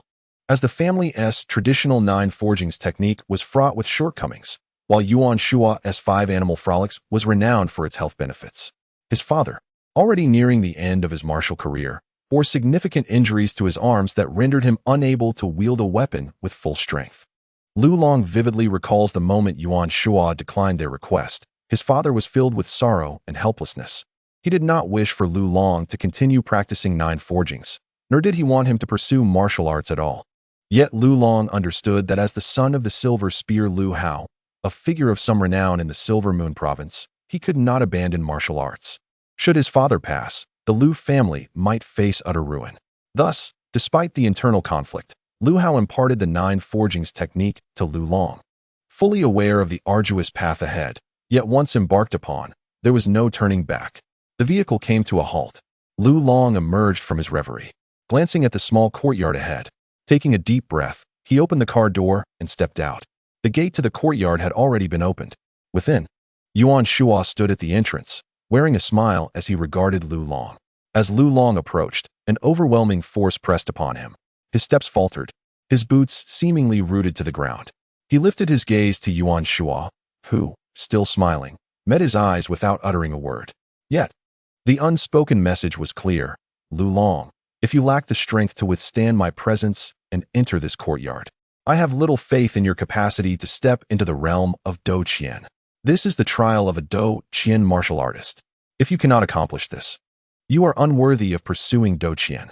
With a cold gaze, Lu Long exerted pressure beneath his feet, lifting his foot to stride forward once more. Boom! The tiles beneath his feet cracked, revealing a series of fissures. Beside him, Li Hao walked forward with his usual ease. He felt the weight of the teacher's imposing presence. Yet it was not directed at him. Having experienced it once before, he discerned that the pressure was not overwhelming and posed little effect on him. At this moment, Li Hao also observed Lu Long, who seemed to struggle with each step. The disparity between those who had broken through 1,000 and those who had surpassed 100 was immense. Lu Long, at the pinnacle of the ladder, found himself laboring under the teacher's pressure. In the next instant, Li Hao seemed to hear the sound of crashing waves. Indeed, it resonated in his ears. Turning his gaze towards Lu Long, he witnessed the internal energy within him erupting layer upon layer, akin to a raging river, powerful and surging forth, compelling him to advance step by arduous step into the courtyard. It was a silent contest. At this moment, Li Hao felt a twinge of envy. Yes, he envied Lu Long, for at least he had the right to experience such an ordeal.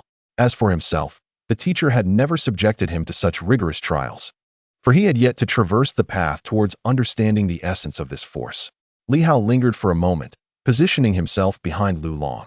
The next moment, a faint yet palpable aura surged from the depths of his being, a pressure descending from above.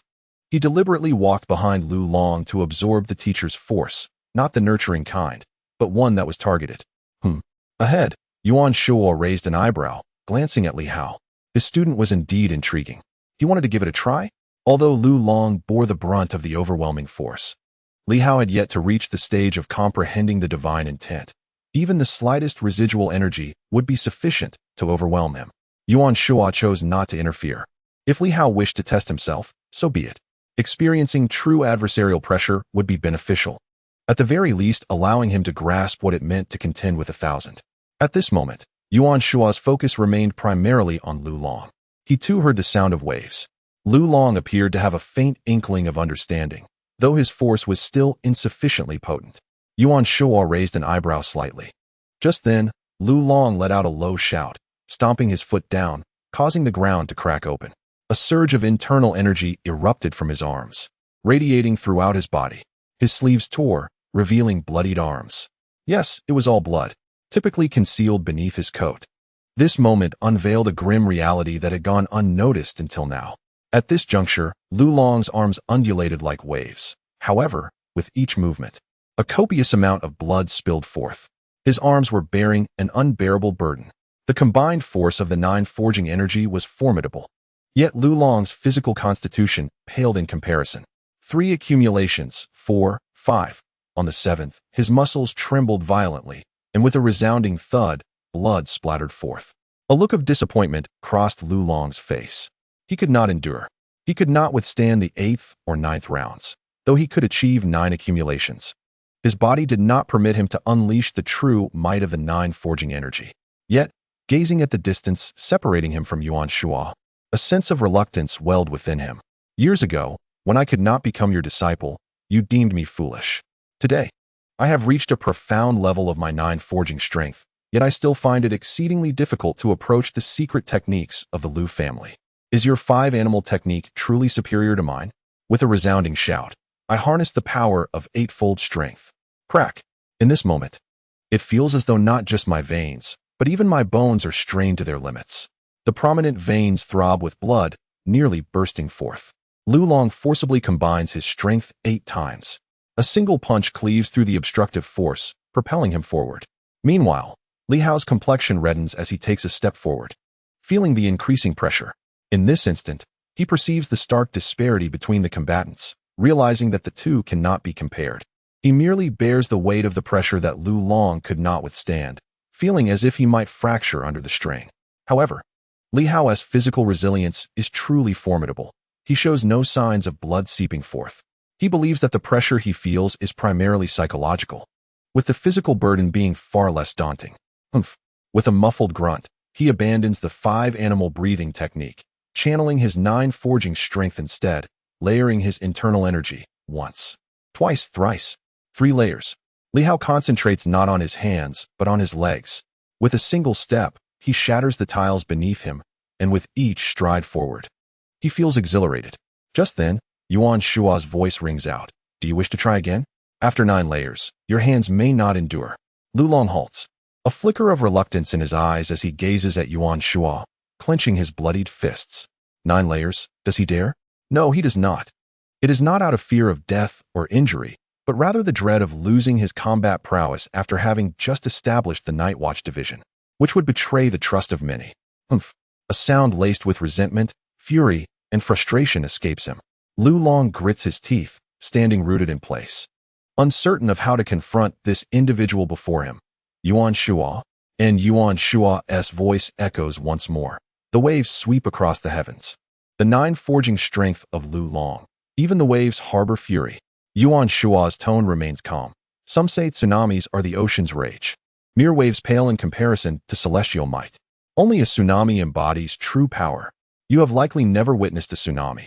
When mountains collapse and earth shatters, it engulfs the world. The Silver Moon Sea is but an inland sea, too diminutive, too weak. You ought to venture beyond, outside the Silver Moon province, where true oceans and real tsunamis exist. I have seen a tsunami engulf the landscape, turning a grand city into an ocean in an instant. Even the tallest structures will crumble. The mightiest warriors shall be swept away. Can one contend with 1,000? A land deity? Yuan Shua muses. At that moment, a tsunami reveals what it means to obliterate 1,000,000 with a single wave. No matter how powerful your weapon or robust your physique, the crashing waves will reduce you to mere dust. A land deity may contend with a mere 1,000. Yet a tsunami can annihilate a metropolis of millions in the blink of an eye. Lu Long furrows his brow, deep in contemplation. He urged Li Hao to take a look, but Yuan Shua interjected. Your understanding is insufficient, Lu Long. You have seen too little and too superficially. The true tsunami is not like this.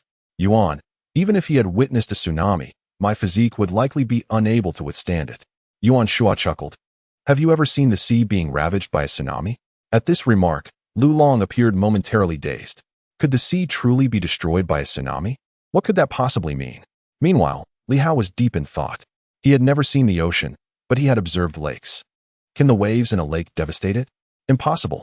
All I have encountered are lakes. Li Hao fell into contemplation. His learned teacher would not speak such things without reason. The power of ocean waves and tsunamis. In the next moment, Li Hao's gaze flickered. A surge of internal energy began to flow outward gently. This energy, originating from within, could unleash its force beyond 100. The nine-forging technique could obliterate the flesh because the internal energy surged from within, while the ocean waves floated on the surface. Could this internal energy manifest on the exterior?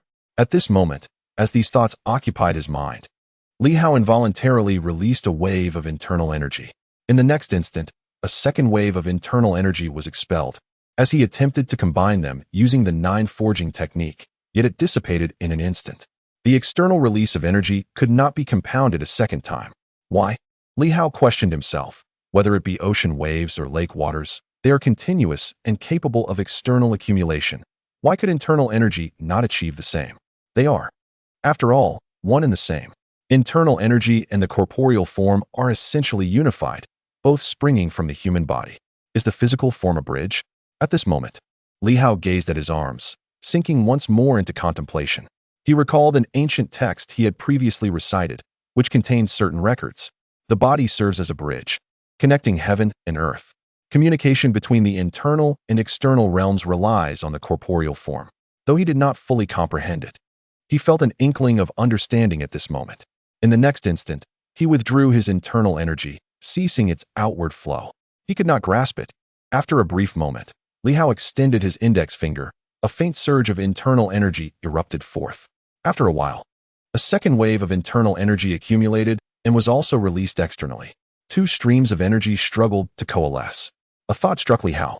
The inability to combine externally arises from the vastness of the surface area, which is prone to dispersion. But what if this surface were reduced to the size of a fingertip? In an instant, another wave of internal energy surged forth. As long as it erupted swiftly, why could it not overlap externally? As long as the preceding wave did not dissipate, and the following one swiftly followed, why should it not be possible? A third surge. With a sharp crack, the internal energy shattered, creating a small vortex. Lu Long, deep in thought, suddenly turned at the sound. In the next moment, his expression changed drastically. At this moment, Li Hao was attempting for the second time, as a wave of internal energy erupted from his fingertip, followed by a second and third. 3 surges combined. With a resounding boom, a stream of sword-like energy shot forth. At this moment, Li Hao's mind wandered. He recalled a secret technique recorded in an ancient text, the deadly finger technique. A sword-like energy shot forth from his fingertip. When he had first encountered this concept, he had dismissed it, but today, he had unleashed a force from his very fingertips. With a forceful thrust, a powerful energy shot forth, striking the ground and creating a small crater. In front of him, Lu Long's eyes widened in astonishment. The internal energy had been unleashed. Not only that, but it had manifested externally in a layered form. He was left dumbfounded, gazing at Li Hao. Over 100. That alone would have been impressive. But this individual had actually managed to achieve 9 layers of external energy. How could this be? In that instant, he fully comprehended Yuan Shua's meaning. The waves of the sea could not destroy the ocean itself. He was the ocean, and the internal energy represented those waves. The internal energy had, in fact, overwhelmed him. Therein lay the crux of the issue. Li Hao? Lu Long murmured, and suddenly, a wave of sorrow washed over him. He abruptly turned to Yuan Shua. Lowering his head, years ago, Master Yuan chose not to accept me as a disciple, deeming me dull-witted. I, Lu Long, was oblivious, believing my talent to be adequate. Today, upon witnessing Li Hao's feats, I finally understand my own foolishness. At this moment, he bowed his head, overwhelmed with an indescribable sense of frustration and sorrow. It turned out, he was truly inept. Meanwhile, Li Hao, inspired by a few words from Yuan Shua, had grasped many insights. He could even layer his internal energy externally, leaving Lu Long feeling deeply ashamed. Comparisons among individuals could indeed provoke feelings of inferiority. It became apparent that innate talent varied significantly among people. Behind him, Li Hao also regained his composure, opening his mouth to speak but quickly opting for silence. He felt somewhat embarrassed. His achievements were not purely his own merit, but rather stemmed from having read ancient texts and memorized peculiar concepts, leading him to think of the finger sword technique. Lu Long, however, had never encountered such knowledge. In simple terms, Lu Long's educational background was lacking, and his reservoir of knowledge insufficient. This was not a matter of talent, but rather a deficiency in acquired knowledge. At that moment, Yuan Shua regarded Li Hao with a peculiar expression and, after a brief pause, chuckled. Quite average, I suppose. Minister Lu, please come in. Since you have witnessed this, I believe you must have gained some insights. Lu Long nodded, turning back to Li Hao, and suddenly bowed slightly. Thank you. Li Hao was left speechless, wanting to say more, but Lu Long had already stepped into the courtyard. He had begun to grasp a direction. Sometimes, many things merely require breaking through a thin barrier. Today, Li Hao had helped him shatter that barrier. Li Hao scratched his head, feeling somewhat awkward and a bit regretful. Why had he unleashed his internal energy? Now that the captain knew he had surpassed 100, how could he possibly keep it hidden? What a pity.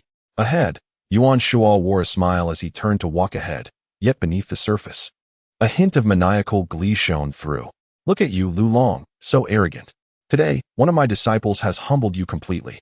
I told you back then that you were foolish, and you were unconvinced. Are you convinced now? Meanwhile, Lu Long had settled into a more balanced mindset. Even without having communicated extensively with Yuan Shua, he already felt he had gained immensely. Perhaps today truly held the promise of transcending into the realm of warriors. The prerequisite was that he could achieve 9 layers externally, grasping the essence of true momentum. Chapter 57.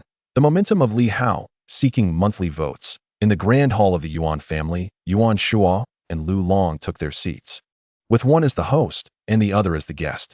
As for Li Hao, he was not qualified to take a seat. As the closed-door disciple of Yuan Shua, the matter of seniority and qualifications was of utmost importance at this juncture. Regardless of whether Lu Long was his superior or subordinate, in this moment, Li Hao could only stand, relegated to the role of serving tea. Such are the rules.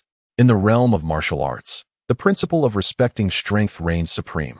Many customs are seldom articulated, and it is not a matter of right or wrong. However, the martial arts community generally looks down upon such relationships. The emphasis on strength has eclipsed the traditional values of respect for teachers and reverence for the path, deemed by some seasoned martial artists as excessively primitive and barbaric. Li Hao first poured tea for his teacher, followed by Lu Long. He then obediently stood beside Yuan Shua, awaiting the discourse between the two. Lu Long cast a glance at Li Hao, remaining silent, before his gaze drifted to the nearby Black Panther, a sudden urge to laugh bubbling within him. For no apparent reason, he found himself amused, pondering the absence of a disciple by his side to serve him tea. After all, he had imparted teachings to this dog. Even before Yuan Shua, Lu Long had genuinely taught the 9 forging techniques, encompassing not only the methods, but also the arts. He had even instructed this dog in the 3-fold technique last time. Such lack of discernment. Meanwhile, Li Hao, noticing Lu Long's glance followed by a distracted gaze towards the Black Panther, felt a wave of embarrassment wash over him. What does this mean? Am I regarded the same way as the Black Panther? Li Hao fell into silence, feeling somewhat helpless. His captain, whom he thought to be straightforward, seemed to harbor a dark side. Yuan Shua flicked the tea lid, sipping a small mouthful. Setting the cup down, he turned his attention to Lu Long. Li Hao has conveyed the situation, has he not? Indeed, Lu Long replied. If you can advance and just barely reach the strength of 1,000, can you contend with the 3 sun blazes? Yuan Shua spoke plainly. It is not that I look down upon you. I am well aware of the explosive power of your Lu family's 9 forging techniques. But what else do you possess? Lu Long furrowed his brow slightly. Is speed an asset? Yuan Shua replied with a hint of amusement. Can you fly? How many steps can you take in the air? If the opponent burrows underground or ascends to the skies, how will you pursue them? In the world of martial arts, speed is often deemed unbeatable. However, if one of those 3 superhumans excels in speed, can you truly strike them down from a distance with your 9 forging techniques? Lu Long hesitated, choosing silence after a moment of contemplation. No, it seems. Yuan Shua stated calmly. Perhaps my explosive power may not match yours, and this is undeniable. Yet, I excel in versatility. I can pursue or evade, attack or defend. While I may lack in offensive strength, I possess treasures that can compensate for that. He then regarded Lu Long intently. If I were to expend tremendous resources to assist you in reaching the strength of 1,000, yet you find yourself unable to resolve the issue with those 3 sun blazes and instead allow the enemy to escape, jeopardizing both myself and Li Hao, would you be able to bear that responsibility? Lu Long's expression shifted, shaking his head. I cannot bear such a burden. The earlier bravado had been swallowed. Indeed, if the enemy were adept at evasion, how could he possibly contend with that? The Lu family's 9 forgings technique excels in direct confrontation, relishing encounters where adversaries engage head-on rather than retreating.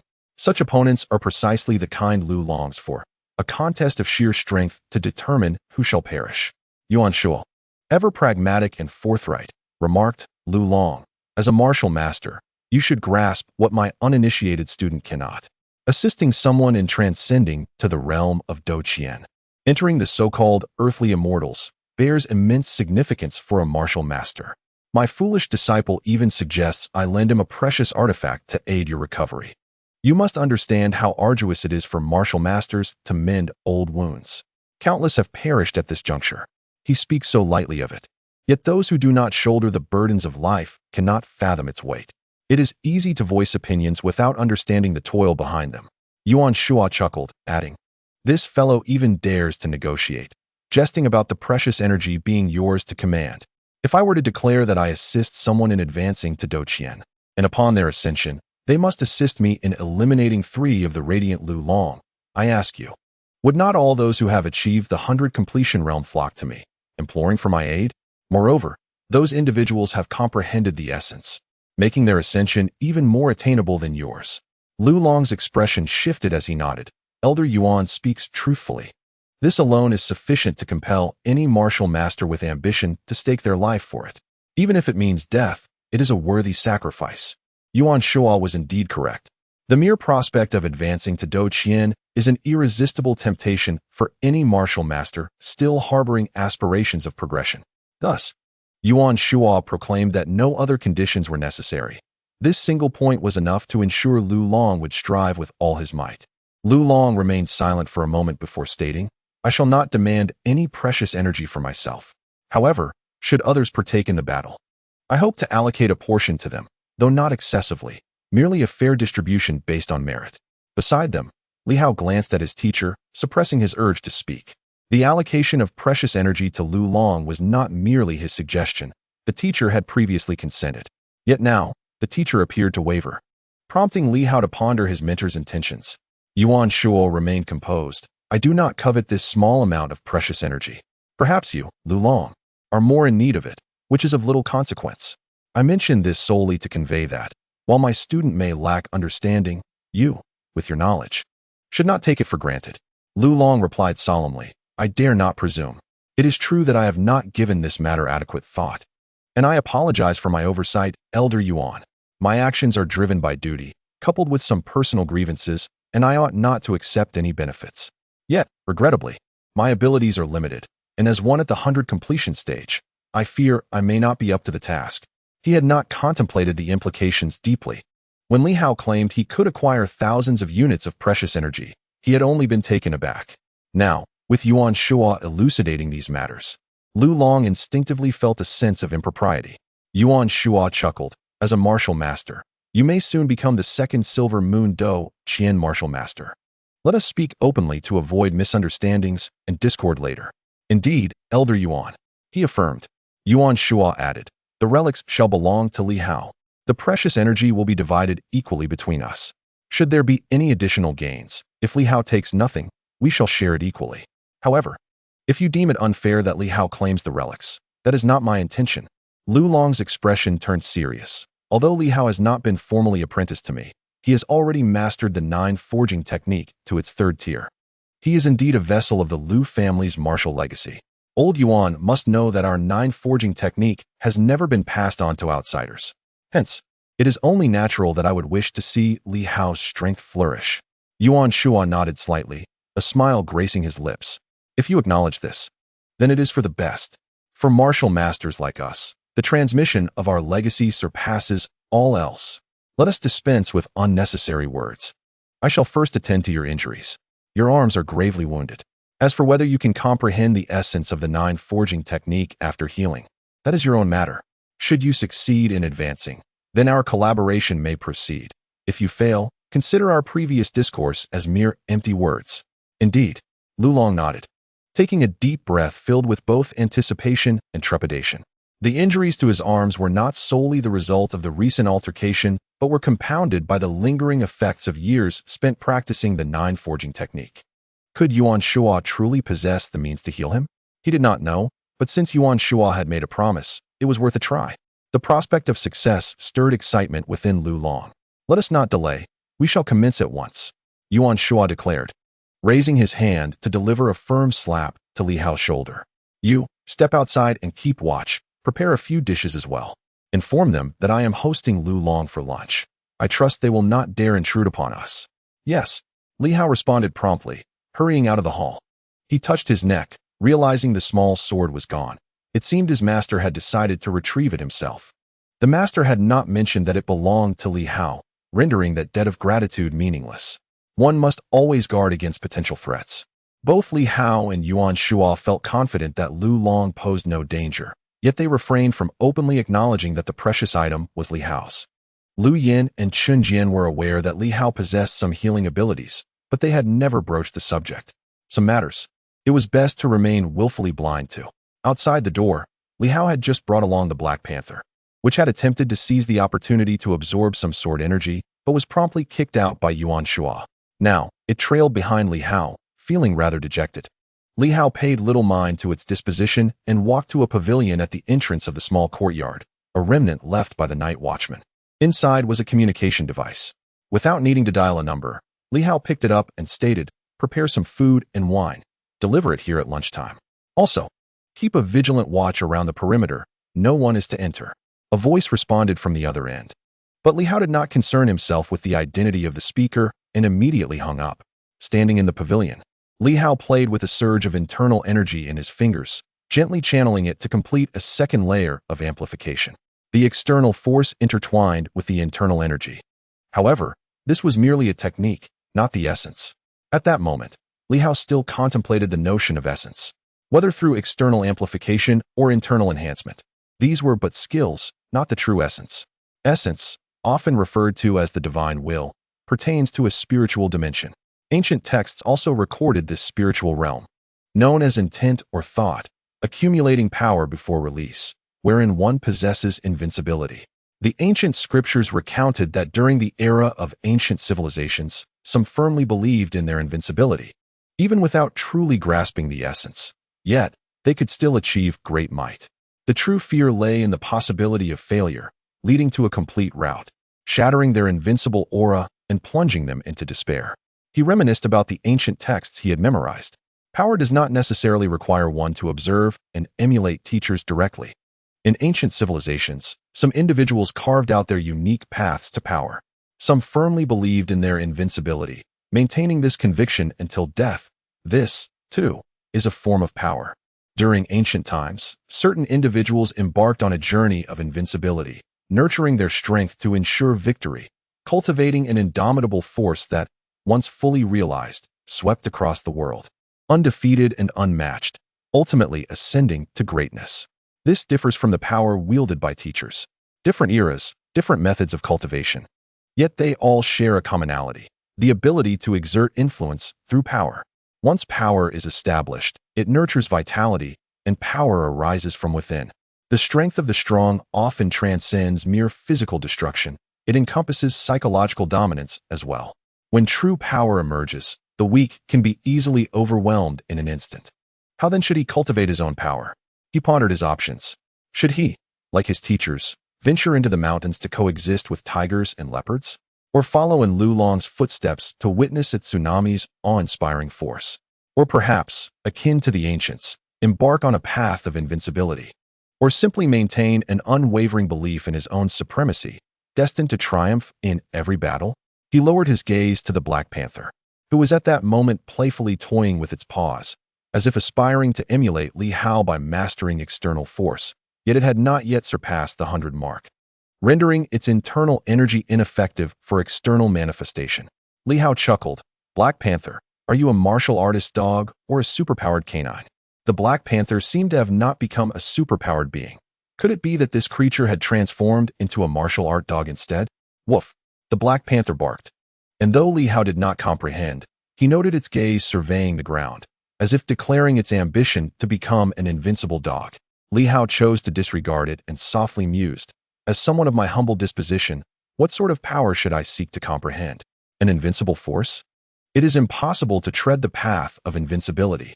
I am not an ancient, nor do I possess their circumstances. No one can assist me in subduing the world and ensuring an equal fight with those of my level.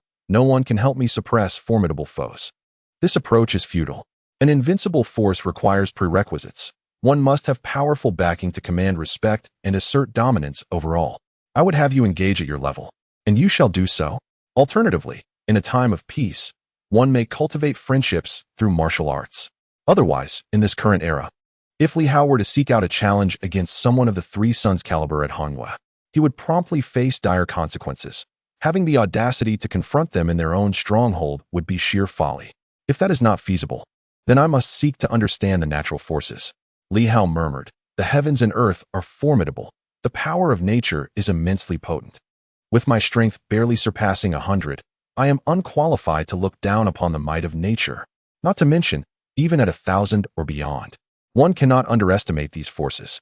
Thus, I can only strive to comprehend nature. The strength of tigers and leopards pales in comparison to the natural world. If one were to consider the 5 animals technique and the 9 forgings, the force of a tsunami certainly surpasses that of tigers and leopards. However, it also depends on how one wields that power. If a tsunami were to be reduced to mere footbath water, it would indeed become a laughingstock. Black Panther, what natural forces do you believe can transcend across land, sea, and sky? He yearned to comprehend the tumultuous waves that, despite their ferocity, could not devastate the earth. The same could be said for hurricanes and thunderbolts, which, while capable of rending the skies, posed no true harm to the land. As Li Hao mused, he once again fell into contemplation. Humanity is anchored to the earth, which has endured countless ages, regardless of landslides or cataclysms.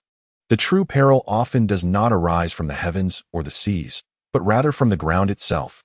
In that moment, he was reminded of earthquakes.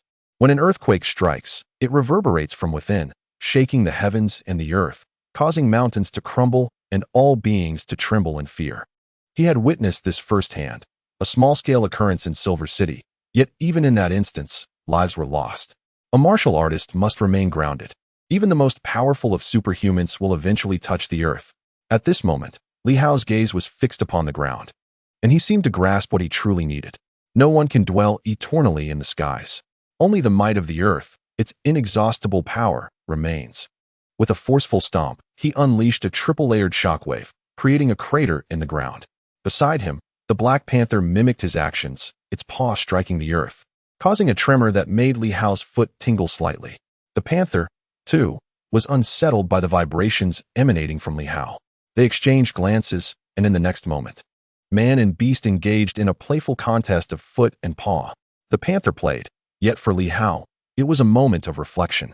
The nine forging strength, who claimed it was inspired solely by the ocean's waves. Lu Long merely perceived the waves as successive crests, thus interpreting the momentum as a mere ripple. In contrast, Li Hao understood that the essence of the nine forging strength lies in the principle of layering, of cumulative shocks. It is not unique to the sea, for earthquakes possess a similar nature. The formidable seismic waves, one after another, unleash destruction that rivals that of tsunamis. Earthquakes hinge on a singular tremor. He had encountered such power before, and even now, the memory sent shivers down his spine. With this thought, Li Hao appeared to reach a resolution. He need not follow in the footsteps of the two martial artists. Each path is uniquely forged by the individual, and one's momentum is inherently distinct.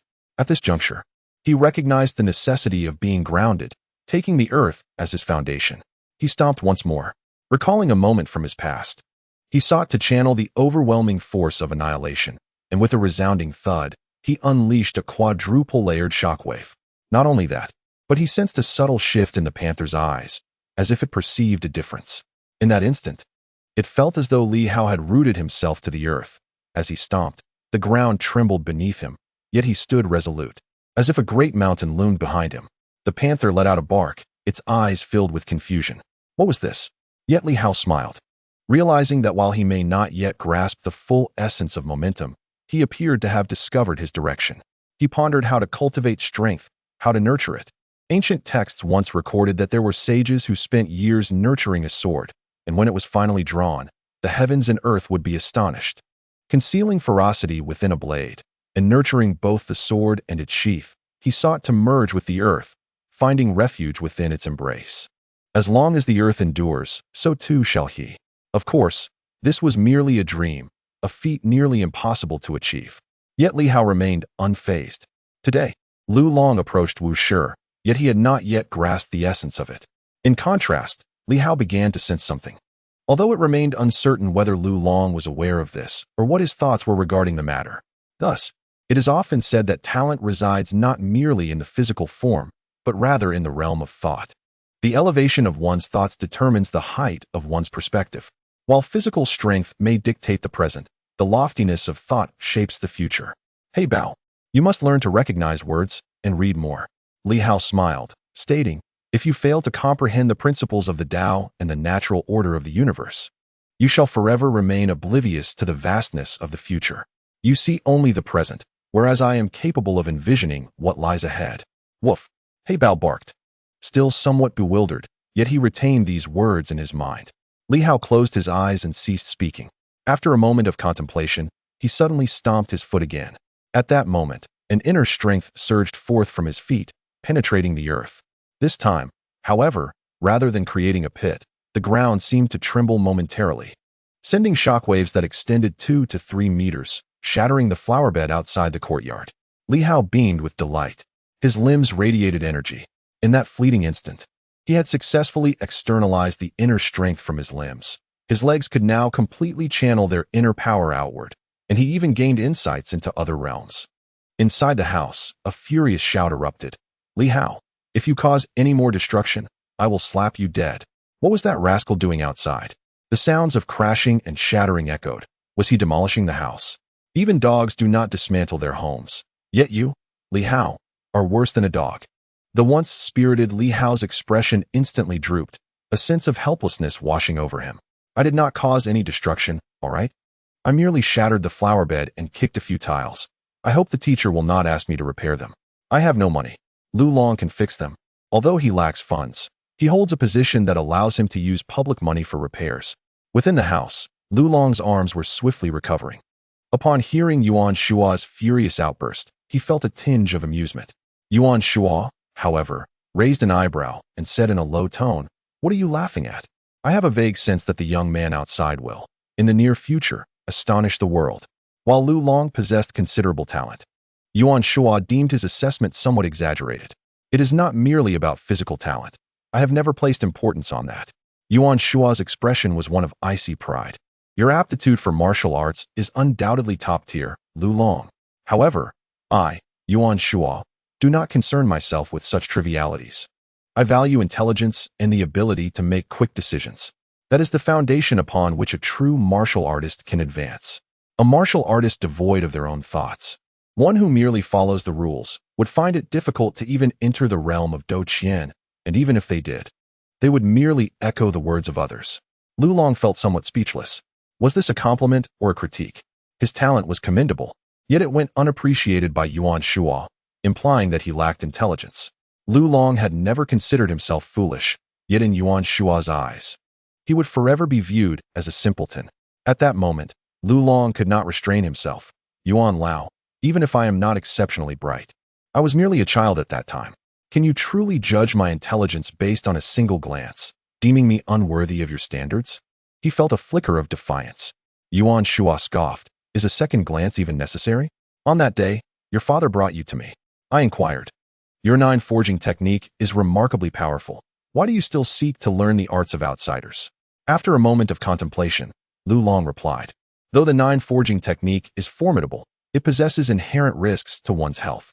My father reveres the 5 animal technique, hence I wish to study it under Master Yuan. Is there anything amiss in my reasoning?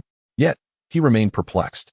Yuan Shua, with disdain, retorted, Thus, you reveal your foolishness. There is no need for further inquiry. You came seeking my guidance, and let it be clear, your father sought my assistance, and you were not a mere child at that time. You were about 10 years old, if I recall correctly. At such an age, one ought to employ some intellect. Remember, I surpass your father. I merely offered him a token of respect by acknowledging his prowess. You speak of the 9 forging technique as if you chose to study my 5 animal technique out of lack of options. Am I to be your backup plan? A mere contingency. Yuan Shua scoffed. To grant your father a semblance of honor is one thing, but should I choose not to, I could easily dismantle all 3 of your silver moon spears. Had it been Li Hao, he would undoubtedly assert that while the 9 forging technique is strong, it pales in comparison to the superiority of the 5 animal technique. One must strive to master the most potent arts. Lu Long was left speechless. Was this truly all? Just that one statement led you to deem me foolish? I was but a child back then, and it is a fact that the 9 forging technique is indeed powerful. So, you are saying that the only way to gain your favor is through flattery? Lu Long could scarcely believe that his rejection stemmed solely from his failure to flatter Yuan Shua. Is there no sense of justice in this? In his perception, a master of such stature should appreciate honesty, yet his folly lay in the absence of extravagant praise. Curse it! Lu Long's frustration reached a boiling point. He would never concede to being foolish. Rather, it was Yuan Shua's shamelessness that irked him. Alas, Yuan Shua sighed. You still do not comprehend. Lu Long. Being overly straightforward may seem a minor flaw, yet in the grand scheme, such trivialities are utterly insufficient. To cultivate martial prowess, one must first cultivate the heart. To be a true master, one must first be a person of integrity. At 10 years old, it may not matter for a child from an ordinary family. But as the son of a martial artist with enemies lurking everywhere, you ought to engage your intellect. Who would willingly take you on as a disciple, inviting unnecessary troubles and burdens from your father's countless foes? If you fail to understand this now, it is no wonder you nearly brought ruin upon yourself. I am not your father. I have no desire to teach you. Thus, this is where our conversation ends. Yuan Shua was disinclined to continue the discussion. A moment later, a final surge of sword energy erupted forth. Lu Long's arms creaked as he moved. With a sweeping gesture akin to a hammer, he struck the air, causing it to shatter. As Lu Long's gaze shifted back to Yuan Shua, he felt a tremor of astonishment. What kind of energy is this? It is astonishingly powerful. Although his arms had not fully healed, the impact was minimal, with even years of lingering injuries alleviated. No wonder Yuan Shua could mend a shattered heart. What is this? Yuan Shua replied nonchalantly. What?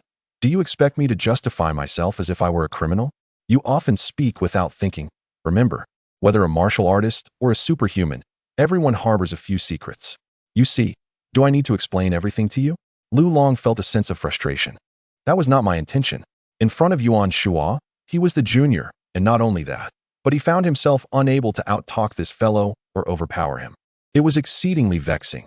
If it weren't for the advancement he sought, He would have preferred to leave right then and there, truly infuriating. I meant no such thing. Whether you did or not, you shouldn't even ask. Lu Long's expression darkened, and he fell silent, cursing inwardly, wishing he could strike this old man before him. It was maddening. He believed his temperament was quite commendable, yet just a few words from Yuan Shuo had provoked him to violence. Can it be done at 9 layers? It should be possible. Seeing that Yuan Shuo had ceased speaking, Lu Long let out a slight sigh of relief. It's not just that it should be possible. It must be. Yuan Shuo interjected, expressing his dissatisfaction. I have expended such vast resources not for you to merely should. Do you understand? If you fail, even your life would not suffice to cover these energy costs. It can definitely be done. Lu Long raised his voice, laced with irritation. I am 100% certain it can be done. That is good. Yuan Shuo smiled, and in that moment, Lu Long felt an overwhelming urge to smash his face. His smile was truly unappealing. Li Hao, come in. After a brief moment, Li Hao entered the room. Yuan Shuo had not initially paid him much mind, but suddenly he paused, looking at him with a furrowed brow, noticing something unusual about Li Hao's aura. Power? How could that be? Just moments ago, Li Hao's external energy had already astonished him, and he was quite pleased with his disciple's performance. Yet, at this moment, he was struck by an unexpected doubt. Has your strength improved? Yes, Li Hao replied cheerfully. My internal energy has been released through my limbs. It can be considered the peak of the early 100 stage. Lu Long was taken aback. Yet Yuan Shuo paid little attention to that. A mere early 100 stage was not something that would capture his concern. What he sought to inquire was different. However, Yuan Shuo did not pursue that line of questioning and turned to Lu Long instead. Come now, allow me to feel your wave of energy. Do not hold back. Disregard Li Hao and that dog. Unleash your strongest state. Lu Long was somewhat surprised, but with Yuan Shuo's encouragement, he felt a surge of eagerness. Let us give it a try. In the next moment, he threw a punch, akin to a surging ocean wave, with his arms pulsating with strength, layer upon layer. Ultimately, one could even faintly sense the explosive force of ocean tides. On the day Yuan Shuo crossed into the Douqian stage, he did so without much preamble, flowing naturally into that realm. At this moment, as Lu Long attempted to do the same, Li Hao also recognized the difference. Lu Long required accumulation. He needed preparation, a peak eruption to grasp the divine intent. Lu Long was not as instinctive as his master. At that moment, Li Hao gleaned an insight. Even if Lu Long succeeded in crossing into the Douqian stage, it would be a strenuous endeavor, lacking the effortless grace of his master. Had it not been for his injuries, Yuan Shuo would have needed no external force to seamlessly transition into the Douqian stage. At that moment, a powerful wave surged towards him. Li Hao remained unperturbed, his feet seemingly rooted to the ground. The 9 refinements of strength erupted within him.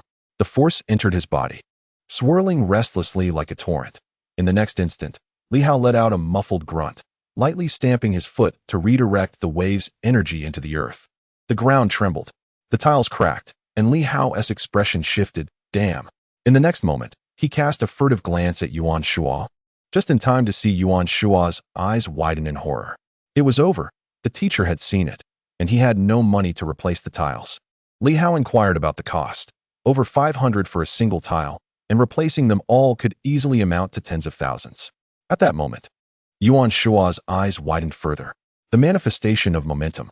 It was undoubtedly the nascent form of force. He could not be mistaken. He had harbored doubts earlier, but now, Li Hao had adeptly harnessed and redirected Lu Long's energy into the ground, establishing a connection with the earth. This was not merely a simple application of strength, but a sophisticated utilization of momentum. How could this be? Yuan Shuo found it hard to believe. He had not taught him any of this. Even if he had mentioned it, it was merely to imitate the 5 animals, the simplest method of comprehension. Yet, it seemed Li Hao had grasped something profound on his own. Meanwhile, Lu Long continued to unleash his power, but Yuan Shuo paid him no mind. What was there to see? Even if he entered the realm of Douqian, it would merely be the ordinary kind without any distinctive traits. Lu Long's performance, in the past, would have drawn Yuan Shuo's attention, but at this moment, he could hardly spare a glance. His eyes remained fixated on Li Hao. Li Hao, feeling increasingly uneasy, lowered his head, wishing fervently that the teacher had not noticed him. Stop looking. It was just a broken tile after all. Lu Long had shattered several already. Why not focus on him? Just then, Lu Long let out a low growl, capturing the attention of both teacher and student, prompting Yuan Shua to shift his gaze. Li Hao, feeling the non-existent sweat on his brow, thought it was terrifying. The teacher's gaze had been so fierce. Was it really necessary? Li Hao felt helpless. To him, redirecting energy into the ground was nothing significant, just a basic application. He remained rather nebulous regarding the concept of momentum, aware that he had not truly grasped it, merely clearing some of the fog. Little did he know that, in Yuan Shua's eyes, even this step signified that Li Hao had discovered the right path. With his physical prowess, he had glimpsed the embryonic form of momentum, and it was likely that Dou Qian had already released its restraints on him. Unbelievable. In this moment, Yuan Shua was profoundly shaken, yet words eluded him, leading him to exclaim, "Creating moves from thin air is utterly futile. You are too weak. After all this time, grasping a single momentum, the 9 layers of waves in your hands is truly wasted." With that, he struck with astonishing speed, delivering a punch. Lu Long swung his fist, and in the blink of an eye, all that Li Hao could perceive was that fist. In another blink, it transformed, not merely a fist, but a fierce tiger pouncing upon its prey. Lu Long appeared to be a colossal wave, yet at this moment, he resembled a mere stream, delicately toyed with by a fierce tiger, the disparity between them unmistakable. "Is this all you've got? Useless." Yuan Shua's voice thundered once more. In the next instant, to Li Hao's astonishment, Yuan Shua seemed to descend like a mighty bear, his paws crashing down upon the waves with a resounding boom, shattering the water. In reality, Lu Long was struck by Yuan Shua's palm, causing his internal energy to surge chaotically, his face a mask of horror. He felt as though he was on the brink of a precipice. Yuan Shua had only recently advanced, yet under his hand, Lu Long felt utterly powerless. The gulf between them was painfully apparent. "Is this truly a tsunami?" Yuan Shua's cold voice echoed again. "If so, do you think you are worthy to battle against the Sanyang? When the might of Sanyang is unleashed, you are as good as dead. A martial artist battling 1,000. Do you truly believe you can contend with the Sanyang?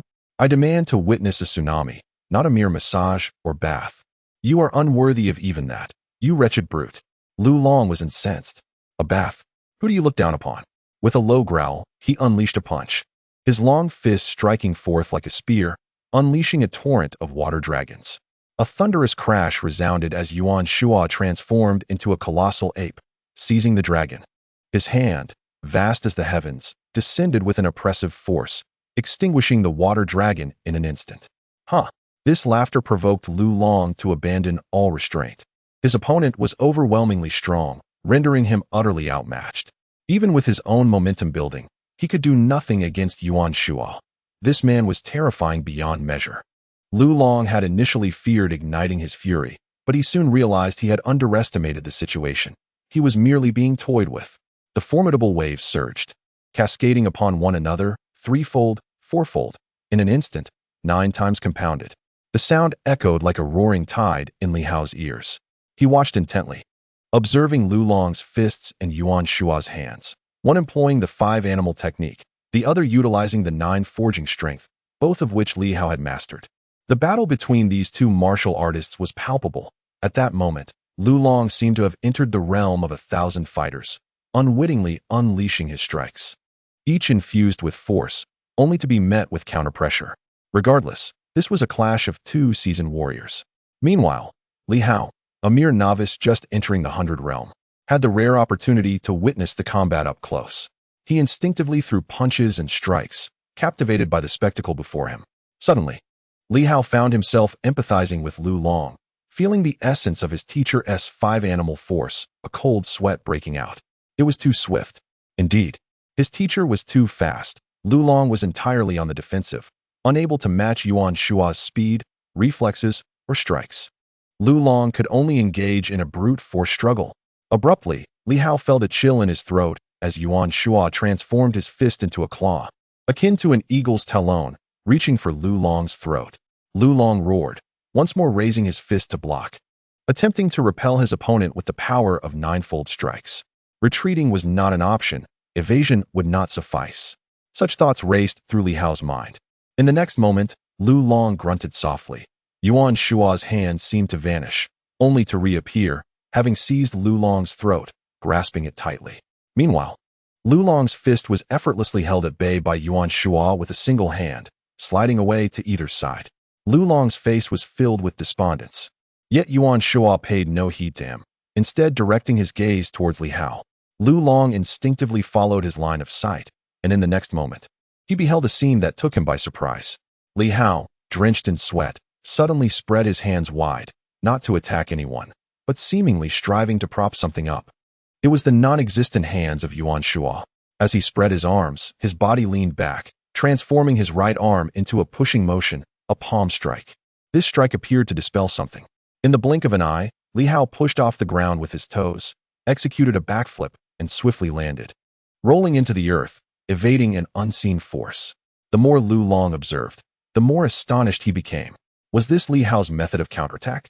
As Li Hao rolled on the ground, beads of sweat glistening on his forehead, it seemed he had just regained his composure. He glanced towards the quiet hall, and, suddenly feeling a bit embarrassed, looked at his own disheveled appearance, then at the two broken tiles that had succumbed to the force of his kick.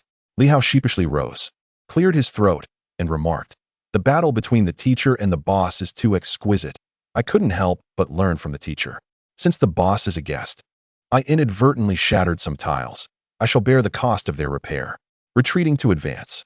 Indeed, Lu Long's expression shifted slightly, and he quickly replied, "No need. I will arrange for someone to fix it. I got carried away earlier and neglected the occasion. I will ensure it is taken care of." Yuan Shuo regarded Li Hao with a bemused smile. Meanwhile, Lu Long seemed to have a vague realization, casting a glance at Li Hao, and after a while, was left speechless. Was this young lad being deliberate? Did he intend for Lu Long to utter those words, thus taking responsibility for the tile repairs? Naturally, at that moment, Lu Long had no time to ponder such thoughts. He looked at Li Hao and eventually spoke. "Just now, when Elder Yuan made his move, you first propped up his hand and retaliated, right?" Li Hao shook his head. There was no counterattack. The teacher is too formidable. The pushing motion was merely to divert the teacher's grip. He would quickly regain his strength and seize my throat once more. Hence, I could only push off the ground to evade and escape the scene, as I could not contend with him. Indeed, he could not contend. Thus, his previous actions of kicking off the ground and rolling were solely to flee, with no intention of retaliating whatsoever. Lu Long was lost in thought for a moment before suddenly smiling bitterly. "I cannot escape. My speed is insufficient." Yes, he could not imitate. He was too slow. At that moment, having stepped into the realm of combat, he faced repeated setbacks. He would be struck down by Yuan Shuo. He was not as quick-witted as Li Hao, and he realized he could not even compare to him.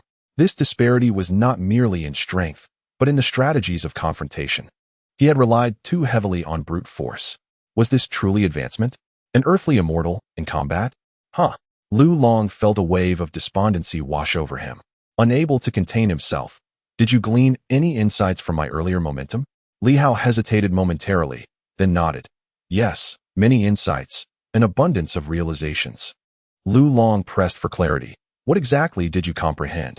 Li Hao, feeling a bit awkward, was about to fabricate a response when Yuan Shuo interjected calmly. "Speak the truth." Li Hao, resigned, lowered his head, gazing at his toes, and confessed, "The boss's momentum is formidable. Each layer surpasses the last, each stronger than the previous. However, from my perspective, the boss's reactions are not swift enough. That is one aspect. Secondly, it appears that the 9th iteration of the 9 forgings technique is still not sufficiently refined, as I sensed a slight hesitation during the 9th overlay. It was faint, yet palpable. Thirdly, it seems that the leader, perhaps due to past injuries, hesitates to unleash full force with both arms, leaving a lingering sense of incompleteness." At this moment, Li Hao suddenly exclaimed, "Water and fire are merciless. Though I have not witnessed the ocean waves, I have encountered tempestuous storms. Leader, water can also embody ferocity." With that declaration, he unleashed a punch, akin to a crashing wave. A thunderous sound erupted. Indeed, the air resonated with a crackling noise, as if a tempest were upon us, rain pouring down with violence. In that instant, Lu Long surprisingly felt a ferocity emanating from Li Hao's punch, reminiscent of the force of torrential rain that splits the earth apart. This was not water, or rather, it was not the water Lu Long had envisioned. The water was as swift as a blade, infinitely sharp. Boom! Another punch was thrown, and Li Hao retracted his fist, exhaling, "Leader, This is my personal interpretation. There are some aspects that are not yet polished. I hope you don't mind. Lu Long remained silent for a moment, then sighed deeply. Your teacher once stated you would achieve astounding feats. I believe it now. At that moment, he was convinced. Water can indeed possess such ferocity. While it may not rival the grandeur of oceanic surges, a single drop can still possess the power to shatter the earth. The next instant, Lu Long suddenly launched a punch. Boom. A resounding explosion reverberated in all directions, akin to a cannonball detonating, as if a downpour had shattered the heavens. This was the essence of water, the merciless nature of water and fire. Lu Long closed his eyes for a moment, contemplating all that had transpired. Upon reopening them, he gazed at Li Hao and softly sighed. It seems that old Master Yuan was right to take me under his wing. With a prodigious disciple like Li Hao as a comparison, had I also been a student of Yuan Shuo, he would surely have been vexed. Foolishness. In the past, I was reluctant to acknowledge this. Today, however, I must concede that I have been rather rigid in my understanding. Beside him, Yuan Shuo crossed his arms. A proud expression on his face, which quickly transformed into one of approval. You are quite competent. Well done. To be able to smoothly transition into the realm of Douqian, albeit lacking your own distinctive flair, is nonetheless commendable. You can manage the typical challenges of Douqian with relative ease. Lu Long managed a wry smile, shedding his previous arrogance. Filled only with admiration. In the past, I did not comprehend. Today, as I sparred with old Master Yuan, I realized that he had entered the realm of Douqian a mere 10 days before me, yet the disparity in strength is immeasurable. Old Master Yuan can slay the Sanyang, and while outsiders may attribute it to luck, I believe that even without external assistance, he possesses the capability to contend with Sanyang. He truly embodies the essence of a terrestrial immortal. As for myself, Lu Long pondered for a long while. Perhaps I am merely a Douqian martial artist. Indeed, one is a Douqian martial artist, while the other is a terrestrial immortal, although there is no gap in realms. The chasm in strength is profound. Meanwhile, Li Hao shattered their solemn atmosphere, suddenly beaming with joy. Congratulations, leader. Congratulations, teacher. Our preliminary plans have been accomplished. I shall fetch the ingredients so you two can enjoy a drink at noon. If this conversation continued, Lu Long might have succumbed to despair. After all, he is a Douqian martial artist, yet he felt utterly diminished, which was truly disheartening. Upon seeing Li Hao turn to leave, Lu Long suddenly broke into laughter. Old Master Yuan truly envies you. Yuan Shuo stood proudly, my student. Do not assume that the legacy of the 9 tempering force resides within him, for he is merely your pupil, lacking in capability. Understood? In this moment, Lu Long felt a twinge of envy. Glancing at the dog beside him, playfully waving its paw, he sighed. Perhaps he should consider taking the dog as a student instead. Chapter 58. Finding a backup at noon, Lu Long remained for lunch at Yuan Shuo's residence, which appeared somewhat dilapidated, with numerous tiles shattered underfoot. A person of sound mind would not resort to violence within their own home. Thus, it was evident that the 3 individuals present were far from ordinary. Lu Long stepped into the room, his appetite hearty, devouring his meal with gusto. In the eyes of outsiders, he was formidable and held a high status, exuding an air of authority. However, in this setting, such pretense was unnecessary. When Yuan Shuo once reigned supreme, Lu Long had been a mere child seeking his guidance, never daring to raise his head in Yuan Shuo's presence. Yuan Shuo, on the other hand, sipped on a bit of wine, the only one at the table indulging in drink. Although Lu Long appeared robust, he abstained, aware that alcohol could lead to misjudgments. Yuan Shuo embodied the carefree demeanor of the older generation of martial artists, embracing the indulgence of wine and meat. At this moment, Yuan Shuo, with his eyes half closed, did not regard Lu Long or Li Hao, lost in his own contemplations. Originally, he had pondered what would become of Li Hao if he were to leave Silver City. Without resolving the issues with the 8 great families, Li Hao would remain in peril. However, witnessing Li Hao grasp the essence of potential today, he felt a sense of reassurance.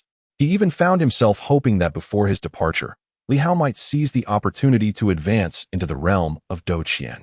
Indeed, to ascend into Douqian, once the essence was comprehended with the aid of a sword. And should he acquire more elemental mystic energy alongside the power of the Crimson Shadow, he would find a way to propel Li Hao forward. Even if it meant forcefully doing so, the essence of potential posed the greatest challenge for martial artists seeking advancement. In Yuan Shuo's eyes, everything else paled in comparison. Previously, he had amassed over 1,000 units of mystic energy, relying on the Night Watchmen to facilitate exchanges, yet progress had been slow, leaving him without the corresponding elemental mystic energy. Initially, he was unhurried. Why rush? Although Li Hao was advancing swiftly, there was no need for immediate haste. Yet, at this moment, a sense of urgency washed over him. Damn it, too slow. With Li Hao now grasping the essence of potential, he remained in a phase of rapid development. Each day of delay felt like a transgression, a form of torture.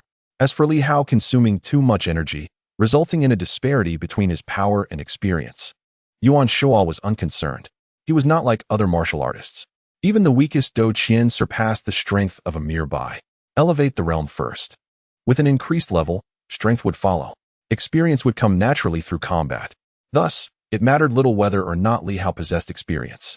As long as he did not foolishly engage with individuals like Ri Yao Xinyang after entering Do Qian, there would be no significant issues. At that point, defeating Bai Yuming would be a matter of certainty. Yuan Shuo pondered for a moment before suddenly rising to his feet. Li Hao raised his head, preparing to pour a drink for his teacher, when Yuan Shuo swiftly reached out and seized the communicator that lay a short distance away. After a moment of contemplation, he dialed a number. It was me. In the communication, a familiar voice emerged, Muzin's voice. Both Li Hao and Lu Long were taken aback. What business did they have with Muzin? Yuan Shuo replied coldly. I can't reach Hao Lianchuan. You must be able to. Tell him that tonight I demand to see all of my mysterious energy. If I can't see it, then our dealings regarding the ruins end here. Spare me your excuses. Dragging this out solves nothing.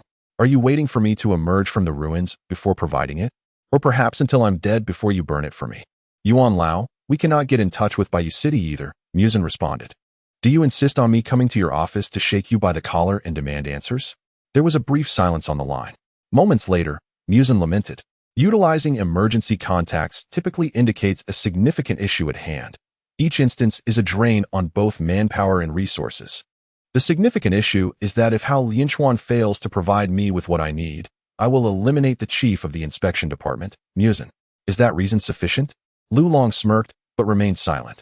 Li Hao stifled his voice, cautious that Muzin might overhear him. After a moment, Muzin resignedly stated, Fine, I will notify him immediately. But it's still quite a distance from us. Even if everything is prepared, it will likely be difficult to deliver tonight. Hao Lianchuan can fly. It's merely over 1,000 miles. He can manage it, Yuan Shuo declared, dismissing any further discussion. With a sharp crack, he tossed the communicator aside. No longer concerned with how they would communicate. Indeed, cross-city communication posed considerable challenges. However, if even the highest authority of the inspection department could not contact Baiyu City, it would signify a drastic decline in Baiyu City's control over the Silver Moon province. The swiftness with which Hao Lianchuan had arrived previously implied he had means of rapid contact, though he typically refrained from utilizing them. These individuals must be pressed. Yuan Shuo felt a surge of frustration, understanding their intentions all too well. Soon, we will be heading to the ruins. If we perish there, no sacrifices are required. If we emerge alive, there will naturally be gains. A mere fragment of mysterious energy seems insignificant. You provided them with your sword. You can give it to them after the ruins. Yet you still wish to deprive me of my mysterious energy? The more I think about it, the angrier I become. Li Hao hastily interjected, Teacher, calm down. We want tea needed immediately. Nonsense. Yuan Shuo shot him a glance. Who says we won't need it? You require it now. And urgently. This time, to save Lu Long, the sword energy has diminished further. As it stands, our reserves are dwindling. If you do not enhance your strength soon, once the sword energy is depleted, it will be exceedingly challenging for you to accelerate your growth. The absorption of mysterious energy has its limits. It is not an infinite process. Li Hao's ability to achieve this is due to the neutralization of sword energy. Otherwise, even with good physical attributes, his absorption would only be slightly better than the average person, rather than effortlessly absorbing over 30 units of mysterious energy, as he currently does. Beside them, Lu Long spoke up, Yuan Lao, are you in urgent need of mysterious energy? What about my share? Yuan Shuo interrupted sharply, fully aware of Lu Long's meager resources. Last time, Lu Long indeed distributed a considerable amount of mysterious energy, nearly 50 units by calculation, which is not insignificant. However, for Yuan Shuo, this amount is trivial. Li Hao currently requires the refinement of his internal organs, necessitating a balanced five-element energy, which Lulong's offering is ill-suited for and, moreover, quite scant. Typically, 100 units would suffice, but for Li Hao, it falls woefully short. Lulong ceased his discourse. After consuming a few bites of food and feeling sufficiently satiated, he broached the matter at hand. Old Yuan, do you possess additional intelligence regarding the three solar radiances? I am aware of their existence, but I need to ascertain whether they belong to the early, middle, or late stages, as well as their respective capabilities. Our knowledge of the enemy is nearly non-existent, limited to their realms and numbers, leaving us in the dark. Under such circumstances, it is challenging to ensure there will be no missteps. No, Yuan Shuo replied succinctly. He added, I have summoned Hao Lianquan for reinforcement. He should not be called upon merely for feasting. Rather, he should be summoned should any issues arise. Lulong was momentarily taken aback. Yuan Shuo continued, with your division now established, is it not appropriate for someone from above to extend their congratulations? Hao Lianquan is the most fitting candidate for this occasion.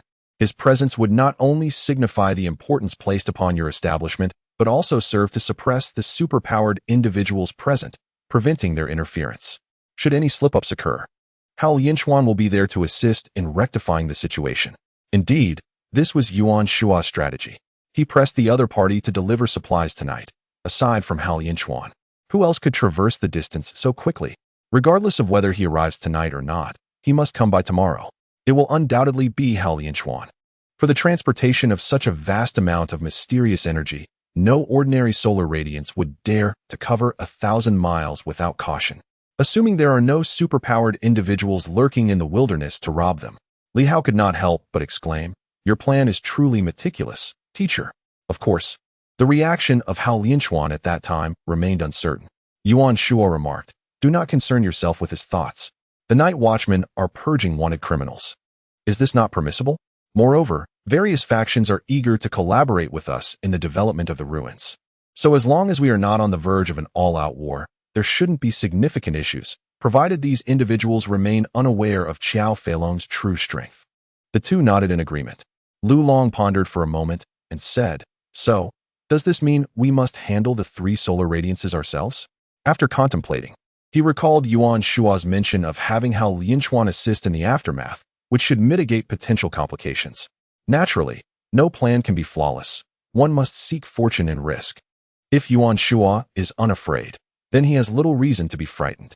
Upon my return, I shall make appropriate arrangements and seek collaboration from others, at the very least to prepare for encirclement. At this juncture, he hesitated and added, by the way, there are likely ordinary individuals within the mines. And should we resort to large-scale weaponry? He faltered slightly. This aspect was something Yuan Shuo could be more heartless about. Yet, he understood Lulong's disposition and did not directly dismiss his concerns, beginning to contemplate the matter himself. Li Hao interjected, in their development of the ruins, they cannot allow ordinary people to enter that area. I have observed that the three solar radiances are situated over 1,000 meters from the ordinary miner's zone. While not an insurmountable distance, it is indeed quite close.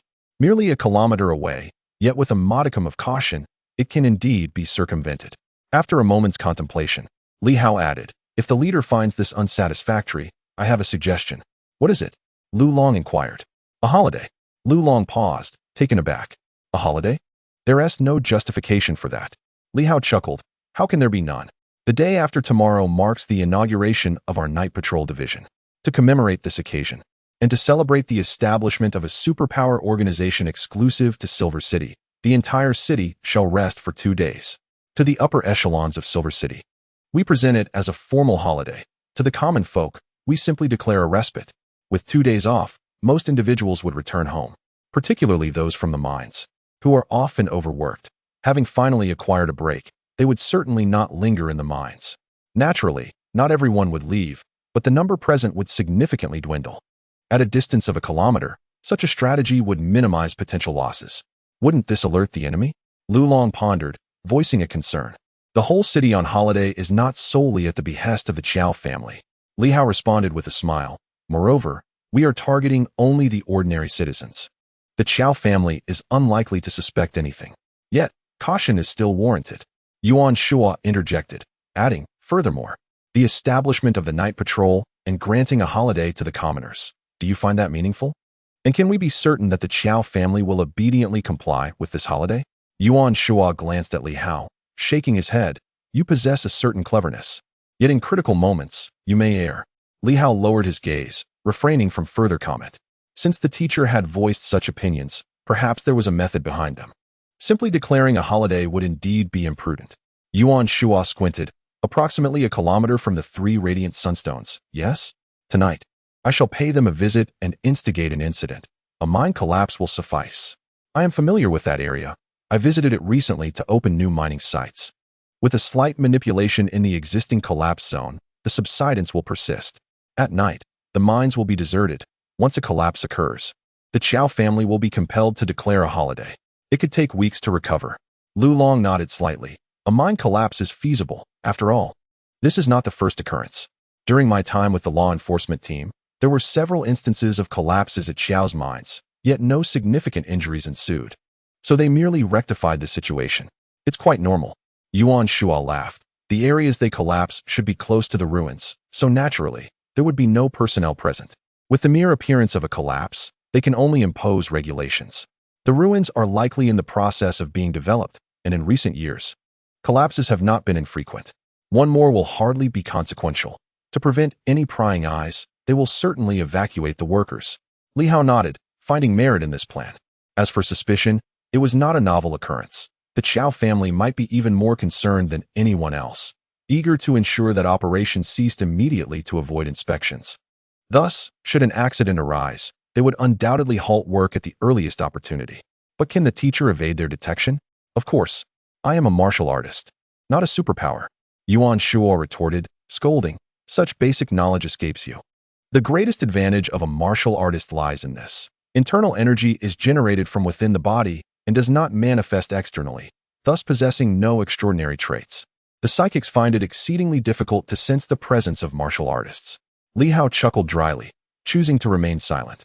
The general plan had been established, and Lu Long no longer bore any lingering concerns. Whether or not they would succeed now hinged on fortune. His ability to confront the 3 figures of the sunlit dawn would similarly depend on luck. Both the teacher and Lu Long were inherently inclined to gamble, and in truth, Li Hao believed that perhaps enlisting Hao Lianchuan might provide a more secure approach. However, at this moment, neither of them had that thought in mind. They preferred to resolve matters independently, and if they could not, they would reassess later, which was not quite in line with Li Hao's expectations. Yet, in this moment, he could only acquiesce. Subsequently, the group continued their meal, refraining from further discussion on the matter. After dining, Li Hao departed alongside Lu Long. While the issue of the tiles in the teacher's room would be handled by others, thus it was no longer Li Hao's concern. In the car, Lu Long sat with his eyes closed, deep in thought. As they neared the inspection division, he suddenly opened his eyes and asked, "Do you think we should involve Liu Yan and the others?" To Li Hao's surprise, he was indeed inquiring of him. Nonetheless, Li Hao responded, "If they seek to acquire more resources and are unafraid of danger, then we should involve them. If they believe they can comfortably retire and await their salaries, then we need not include them. In reality, even if they do not participate, should anything go awry, Silver City would also be at risk. Do you think we ought to involve them?" Lu Long pondered, as he was not one to hesitate. However, given the involvement of the 3 figures from the sunlit dawn and the fact that the members of the team were akin to his siblings, he was merely overly concerned. Li Hao was certain that if they informed Liu Yan and the others, they would likely choose to join. As for Wang Ming and the others, their involvement was less certain. Lu Long remained silent for a moment before speaking again. "Shall we convene a small meeting? Do you think we should include Wang Ming and his companions? They are, after all, considered outsiders." Li Hao contemplated for a while, then replied, "Let us include them. They are all quite young and full of vigor. This also presents an opportunity for team integration. Otherwise, our group will remain divided, making it difficult to unite. Only through shared battles can we forge a bond." "You make a valid point," Lu Long smiled, but soon his expression returned to its customary aloofness. "As I step into the realm of the 1,000 combatants, although the circumstances of the 3 adversaries remain unknown, I am confident in my ability to vanquish them. They are merely 3 mice, having never made their mark in the realm of psychics. Perhaps they have never even engaged in combat. The Qiao family, in their efforts to conceal their existence, Do you think these three possess any true combat awareness? Perhaps not much at all, Li Hao replied with a grin. Indeed, Lu Long nodded in agreement. Not only those three, but also Qiao Feilong, who has not engaged in battle for many years. In the past, his prowess was limited to the 10th realm. Now that he has entered the 3rd yang, how much combat awareness can he truly possess? While he may excel at slaughtering the weak, how will he fare against equals? At this moment, whether Lu Long was merely self-soothing or truly believed in his own strength, he was suddenly filled with confidence. In the law enforcement tower, Wang Ming, who had just visited several enterprises, could not help but grumble to Hu Hao upon hearing of yet another meeting. Originally, I thought the rumors about the frequency of meetings in Bai West City were exaggerated, but now I am convinced. Upon arriving in Silver City, I was struck by the overwhelming presence of trivialities. It has only been a few days, yet the number of meetings convened is staggering. It seems there is a meeting for every insignificant matter. His discontent with Lu Long has grown. Initially, he regarded Lu Long as a person indifferent to fame and fortune, considering his reputation in White Moon City. In the eyes of the superhumans there, Lu Long is perceived as quite resolute. However, now, he cannot help but view him as someone enamored with power. How remarkable it is that upon attaining the position of minister, the meetings have become incessant. Furthermore, there is a grand opening ceremony planned for the day after tomorrow. We are night patrollers, not entrepreneurs. What need do we have for an opening ceremony? It is utterly laughable. Not a single essential task is being undertaken, Wang Ming lamented. While Hu Hao remained silent, his demeanor reserved and typically not prone to excessive speech. Conversely, Li Ming wholeheartedly agreed, nodding in affirmation. Indeed. Initially, when we were dispatched to Silver City, I imagined it might resemble our last encounter, filled with perilous battles. As if the higher-ups intended to hone our skills by placing us here. Yet these past few days have merely consisted of meetings or aimless wandering. Whether visiting martial arts schools or indulging in lavish meals at various enterprises, I am nearly bored to death. What nonsense. At that moment, Li Ming began to feel that the authorities in White Moon City had perhaps overestimated the martial artists of Silver City. Since the last battle concluded, it seems these individuals have entered a sort of retirement mode, each preoccupied with asserting their authority, which is rather tedious. Wang Ming, Li Ming, it's time for the meeting. Hu Hao interjected, still at the law enforcement building. It would not be wise for others to overhear.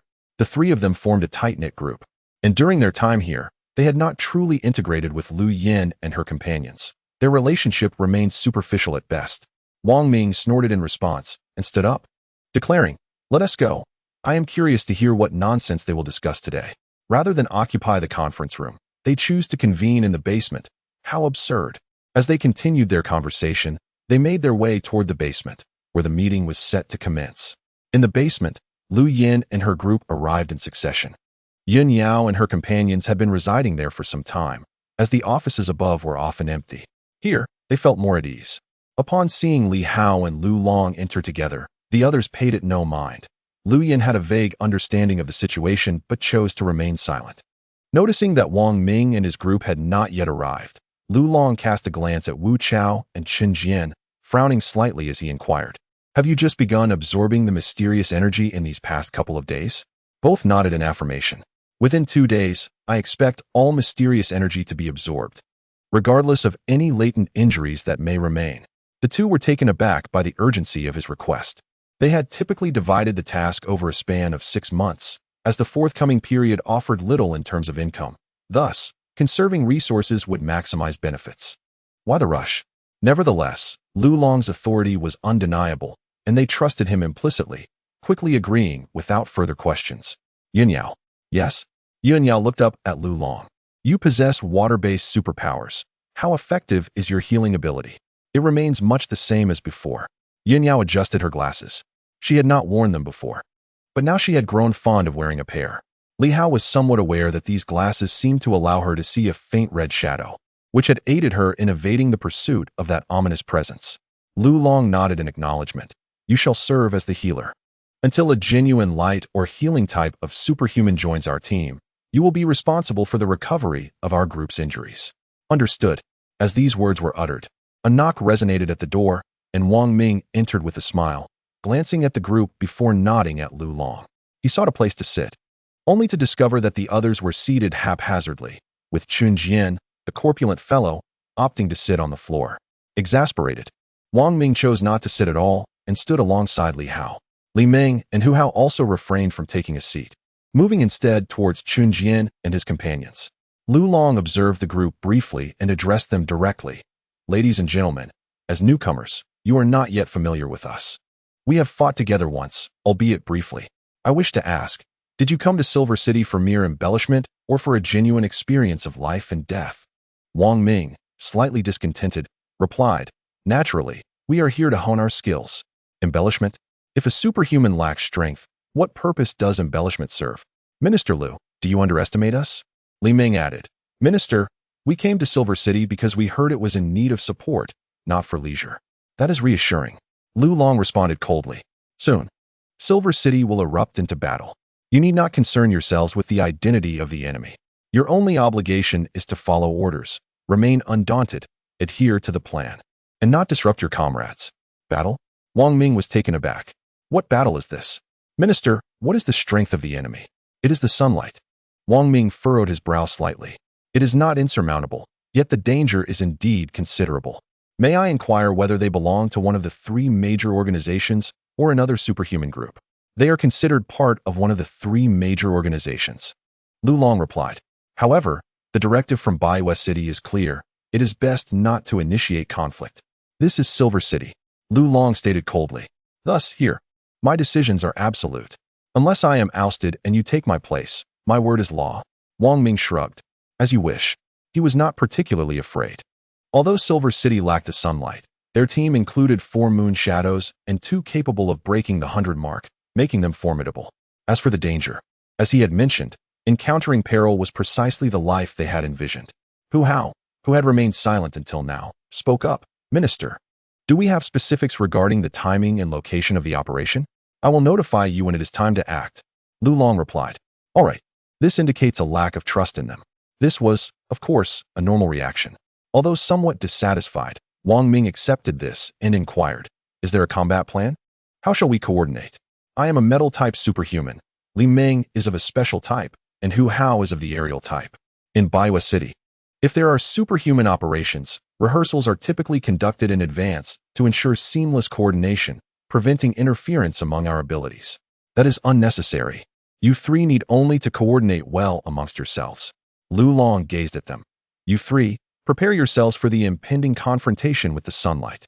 Contemplate how you can withstand their advance and even prevent their escape. This is what you must ponder. If you find yourselves incapable, then speak up beforehand. Wang Ming felt a slight tremor within him. We 3, ready to resist the sunlight? This is exhilarating. He was somewhat animated yet apprehensive and a touch embarrassed. But he managed to say, Minister, we lack combat experience. To put it bluntly, our coordination is inadequate. If we truly encounter the sunlight, we may not be able to stop them. Lu Long chuckled, appreciating the young man's honesty. There was no use in boasting. When thrust into the battlefield, a moment's folly could lead to fatal consequences for both oneself and others. They are also novices. What? Wang Ming and the others were taken aback. Novices? The sunlight has novices? They could scarcely believe it. At such a level, how could they still be inexperienced? The Sunlight members had likely been superpowered for at least a decade.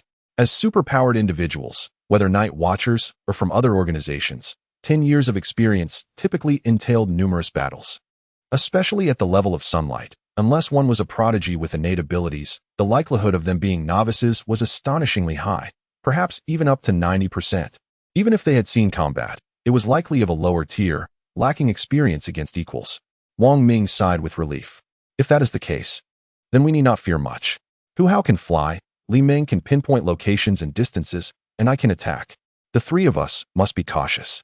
While we may not be able to confront them directly, we can certainly evade and, with some strategic hindrance, manage to survive. Having learned from their previous missteps, the trio now possessed a modicum of experience. You may withdraw if you wish, but if you choose to remain, then it is settled. Lu Long concluded. Maintain absolute confidentiality. Without my express permission, not even the White Moon City shall be privy to this information. Do you understand? Understood. The assembly concluded, and everyone prepared for the possibility of battle. The members of the demon hunting squad remained calm. The sunlight was merely the sunlight. In the past, they had faced the moon shade, and now, with their enhanced strength, Confronting the sunlight was a logical progression. Lu Long's meeting was succinct, and soon everyone dispersed. Wang Ming, however, seized Li Hao's arm, whispering as they walked, "Are we dealing with the galaxy?" Li Hao bared his teeth in a grin. "Guess? What a ridiculous notion." Wang Ming thought to himself. Rumor had it that the galaxy possessed superpowered individuals of the Moonshade caliber, but did the Sunlight Galaxy group possess such? He was uncertain. Regardless, it mattered little whom they faced, as long as it wasn't their own people. Contemplating this, he inquired further, "Will your teacher intervene?" "Perhaps." Upon hearing this, Wang Ming felt reassured. Having a formidable martial artist like Qian Wu poised to act provided a layer of security. After all, they were merely contending with a member of the Sunlight. Even if they faltered, Yuan Shuo would arrive and swiftly eliminate the threat. They had witnessed his prowess firsthand when he dispatched Ing Hongyue's son with a single strike. Truly remarkable. At this moment, Wang Ming relaxed, observing his ease. Li Hao gently advised, "Stay vigilant. It is not as simple as it seems. Every battle must be approached as if it were the final one. A lesson imparted by my mentor which I now share with you. Mishaps can occur unexpectedly." Wang Ming furrowed his brow and nodded, acknowledging, "Understood." With that, the two parted ways. Soon, it was time to leave work. As usual, Li Hao did not stay late and departed promptly. He exhibited an exceedingly ordinary demeanor. Anyone observing Li Hao could only conclude that he was remarkably dull. He arrived and left work on time, rarely venturing beyond a visit to his mentor's home. His routine was more regimented than that of an elderly gentleman. Meanwhile, at the Yuan residence, Hao Lianchuan arrived breathless and somewhat irate, pushing the door open with urgency. "Professor Yuan, must it be this way? Threatening the chief inspector of the patrol bureau is not a prudent course of action." He expressed his dissatisfaction. While light-hearted banter was acceptable, Mu Sen's serious remarks had been alarming. If he failed to show today, Yuan Shuo would be in dire straits. Despite his busy schedule, Hao Lianchuan had hastened over, aware that Yuan Shuo's threats had crossed the line. "Where is it?" Yuan Shuo disregarded his complaints and got straight to the point. "Do you have the items? Spare me the chatter. You took my belongings and have been silent for days, even consuming the sword from the Li family. If I don't ask, will you simply withhold it?" Hao Lianchuan sighed. "I am in the process of exchanging for the mysterious energy. If the Night Watch cannot produce over 1,000 units of elemental energy, they might as well close shop." Realizing he had no further argument, Hao Lianchuan conceded that he could indeed procure it, although he had hoped to delay until after the exploration of the ruins. However, Yuan Shuo was insistent. "I have brought the items, 200 units of each elemental energy. I have provided you with 1,300 units. Yuan Shuo's expression remained cold as he scrutinized him, visibly displeased. Hao Lianchuan explained, "I assure you, there was no intention to keep your share. It is merely that I could only offer this much." The additional 300 units were exchanged for a tribute less mysterious energy, which is more beneficial for martial artists. "What do you think?" At last, Yuan Shuo nodded in agreement. "This was acceptable. Then it is settled. By the way, Lu Long visited me this morning, indicating that if you were to arrive, he would appreciate your presence at the opening ceremony he is planning. I am overwhelmed with tasks. How could I find the time for that?" Hao Lianchuan chuckled in exasperation. "With the multitude of pests in Silver City, do you truly believe a mere 100 would suffice to quell them?" Yuan Shuo replied coolly, "Do as you wish. The event is merely 2 days away. Will you return now?" After a moment of contemplation, Hao Lianchuan felt somewhat speechless and finally replied, "Very well. There should not be any significant issues arising soon. I have already coordinated with several major organizations, so rest assured. Although the central region is chaotic, it has yet to affect us here. We will address everything after the exploration concludes." Indeed, Yuan Shuo gestured for him to leave. "That will be all. You may go." Hao Lianchuan found himself increasingly at a loss for words. After all, he was a formidable triple yang. This fellow was becoming increasingly arrogant. At this moment, he bore a striking resemblance to the notorious Yuan Laoma. He could hardly be bothered to engage further, opting instead to depart. As for Yuan Shuo's motives for exchanging for elemental energy, he felt no inclination to inquire. Deep down, he harbored a vague suspicion. After all, the last time Yuan Shuo had requested him to absorb some energy from another system, he complied, and the results were rather satisfactory. The symptoms of his angina seemed to have lessened somewhat, although it appeared to offer little assistance in enhancing his strength. Nevertheless, this matter remained of considerable importance. Hao Lianchuan had resolved to conduct further experiments, if all went well. He would inform the Night Watchers to explore whether a balance of the 5 elements was requisite for advancing super abilities. It was precisely because Yuan Shuo had provided him with this insight that he was so proactive. The moment he called, he had rushed over without hesitation. Upon exiting the Yuan family estate, he paused momentarily in the courtyard. His foot landed on a fractured tile, prompting him to glance down with a raised eyebrow. As a triple Yang adept, his vision was quite keen. The utilization of force? He pondered briefly. It did not appear characteristic of Yuan Shuo. Could it have been left by Lu Long during his visit earlier that morning? If so, it seemed Lu Long had begun to engage with the concept of force, which was indeed promising. It appeared this individual might have the potential to ascend to the ranks of Douqian. In that instant, a smile graced Hao Lianchuan's face, a delightful unexpected gain. No one had relayed this information to him, and Lu Long had not mentioned it either. Was he perhaps waiting to surprise the Night Watchers upon his promotion? If he were to advance, that would indeed be commendable. Having him bolster their ranks would be worthwhile. With a cheerful demeanor, Hao Lianchuan made his way toward the inspection bureau, feeling particularly elated. As for the situation in Silver City, others were currently unable to stir up any significant turmoil. Chapter 59, A Rush to Meet Death, Seeking Monthly Votes, July 30th. The final day of July. As per the Xingyuan calendar, every month consists of a standard 30 days without distinction between large and small months. Today was a day of rest. Both the Inspection Bureau and the Night Watchers enjoyed a respite, with a total of 6 days off each month, making the life of those on the government payroll rather pleasant. Of course, when duty called, it meant working year-round without a break. On this day, Li Hao arose relatively late. It was not due to laziness from a day off. Rather, it was because Yuan Shuo had come to his room late into the night after collapsing a certain mine, startling him awake and keeping him occupied throughout the night. The primary focus was to force-feed him mysterious energy. It was a relentless endeavor. He was compelled to absorb it, whether he wanted to or not. Taking in as much as he could, Yuan Shuo had prepared a staggering 1,000 units of elemental energy for him. With such an overwhelming quantity, Li Hao felt as if he were on the verge of expelling blood, managing to absorb barely under 100 units, which would already be enough to astonish anyone. Who could possibly absorb 100 units of mysterious energy in a single night?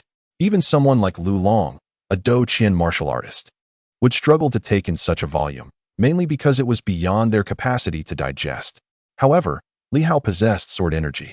After neutralization, this energy transformed into a gentler form, which, even if he could not fully absorb it, could still reside within his body. Nevertheless, both Li Hao and Yuan Shuo sensed a slight decrease in the sword energy.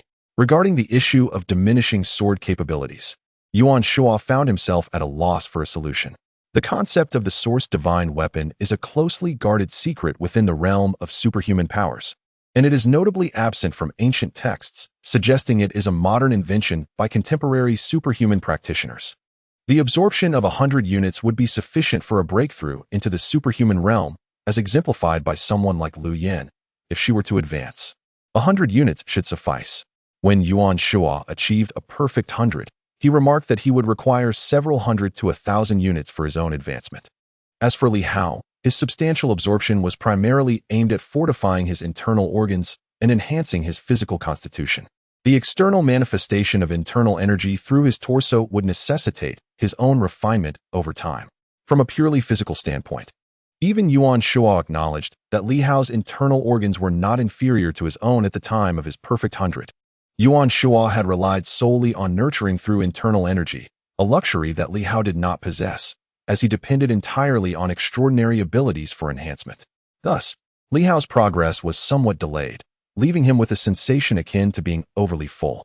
The establishment ceremony for the branch is set for tomorrow evening, August 1st, which leaves ample time for Li Hao. Whether he works today or not is inconsequential, and he is not overly concerned about rising late. The spacious residence is pleasant but somewhat inconvenient. As Li Hao digested these thoughts, he reflected on the merits of his current abode. While it is comfortable, the lack of a breakfast venue is a drawback. In this affluent neighborhood, who, like Li Hao, would frequent street stalls for breakfast? Most residents have personal chefs. Ideally, one would rise in the morning, take a leisurely stroll, enjoy a light breakfast, and engage in some gentle exercises like the 5 animal frolics for health, which would be quite delightful. At this moment, Li Hao voiced a mild complaint and took stock of his body, feeling as if his internal organs were enveloped in warmth. Akin to a furnace, his blood surged vigorously, each pulse generating strands of internal energy, while simultaneously fortifying his blood vessels, skin, and bones. Reflecting on the power of lightning and wind, Li Hao felt a sense of helplessness. The son of the red moon was of the lightning element. After Yuan Shuo eliminated him, he managed to extract some lightning energy, yet half of it was taken by Huang Yun, leaving only a scant amount that was subsequently traded away. Yuan Shuo had originally intended to retain it, but ultimately deemed the elemental energies more critical. Presently, he had only secured 1,000 units of elemental energy, alongside 300 units of worthless non-elemental mysterious energy, which left Li Hao feeling somewhat shortchanged. What purpose did Huang Yun have for lightning energy? Was he not aligned with the wind element? While non-elemental mysterious energy does indeed enhance martial artists, for Li Hao, it is far less valuable than that which possesses elemental properties. Despite his grievances, Li Hao commenced his practice of boxing, adopting a languid style. This was the 5 animal frolics in its non-combat form, celebrated as the foremost technique for health, characterized by its gentle movements. In this moment, Li Hao felt the surge of internal energy and the reinforcement of his flesh, generating a profound sense of strength within him. Naturally, he refrained from exerting himself too vigorously, wary of attracting the attention of his neighbors. He pondered whether Qiao Peng was still inclined to engage with him today. Li Hao's lips curled into a slight smile. Last night, his family's mind had collapsed, and even in the dead of night, he sensed the presence of Yu Ying, who accompanied Qiao Peng, leaving under a conspicuous light. However, by morning, they had returned, indicating that the aftermath of the collapse had been largely managed. Speaking of Qiao Peng, he appeared promptly. Although Li Hao could not perceive Qiao Peng's aura, nor that of Yu Ying's extraordinary abilities, the large light source moving towards him was unmistakable. His eyesight was not impaired. He deduced that this keen vision likely stemmed from his bloodline, leaving no other explanation. Yet, Li Hao sometimes pondered whether the Night Watchers had absorbed individuals of such lineage. Could it be that they too belonged to one of the 8 great families? This notion seemed illogical, if they were indeed of the same bloodline. The Night Watchers must be aware, so why then were they oblivious to matters concerning Silver City? Such inquiries were not easily broached. Wang Ming might possess knowledge, yet he was not foolish. The more questions Li Hao asked, the more he worried that Wang Ming might deduce something. There was no rush. Once they forged a profound camaraderie through shared battles, he would gradually inquire, feeling less apprehensive then. What ultimately became of those who had witnessed the Red Shadow? Moreover, was the existence of the Red Shadow within the upper echelons of the Night Watchers a secret? Perhaps not. Otherwise, why would they immediately recognize the uniqueness of those who saw the Red Shadow? Indeed, among the Night Watchers, there were always those with extraordinary abilities, and the presence of individuals at the Sanyang level might not only rely on conjecture. Who knows? Li Hao was simply unacquainted with friends of that caliber. His thoughts flitted, and he feigned ignorance of the person's arrival until a knock echoed at the gate. "Who's there?" Li Hao called out. "It's me, Li Xuanxia. Are you busy?"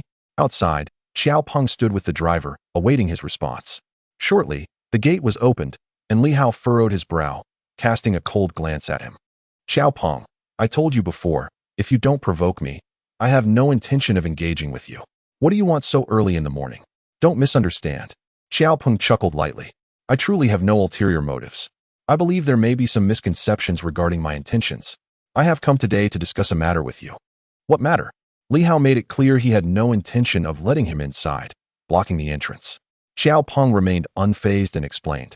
"It pertains to the Qiao family's mining operations in Silver City. You were aware that you visited the site just the other day, right?" "Of course," Li Hao replied. "Last night, the Qiao mine experienced a collapse."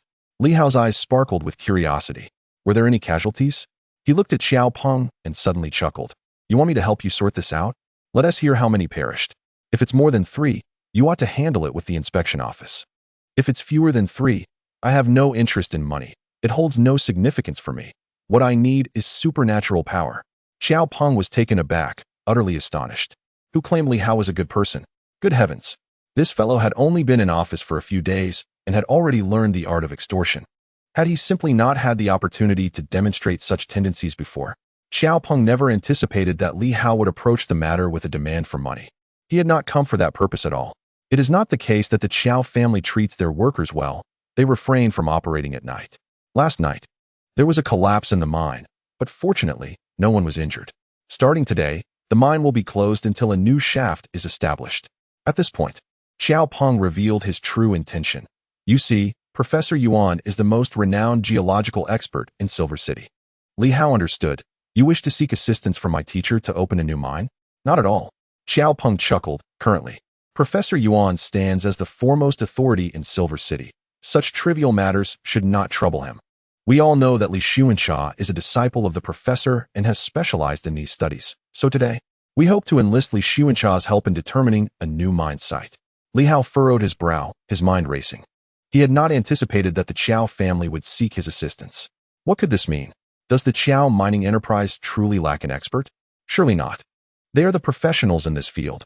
Why would they need my assistance? This is exceedingly peculiar. After a moment, Li Hao began to form a vague understanding. They seek my help. But what could I possibly offer to the Qiao family? Nothing of value. In fact, I must be cautious not to uncover anything myself. Yet Xiao Peng has still come to me. A thought struck him. Ruins. He began to grasp the Qiao family's intent. Perhaps the mine collapse was of little concern to them. But if this opportunity allowed him to visit the mining site, and if his bloodline could awaken some remnants of the ruins, it would be monumental for the Qiao family. Perhaps they even wish to eliminate me? Li Hao inhaled sharply. It was not beyond the realm of possibility. Silver City has drawn considerable attention from many, including Li Hao himself. A mundane reason for him to visit the mine would not suffice. He had indeed visited recently, accompanied by a Night Watchman, and many were aware of it. However, if today he were to be invited under the pretense of investigating the mine, others might not pay heed. Given that Professor Yuan is an expert in this field, it is reasonable for the Qiao mining enterprise to request Li Hao's assistance.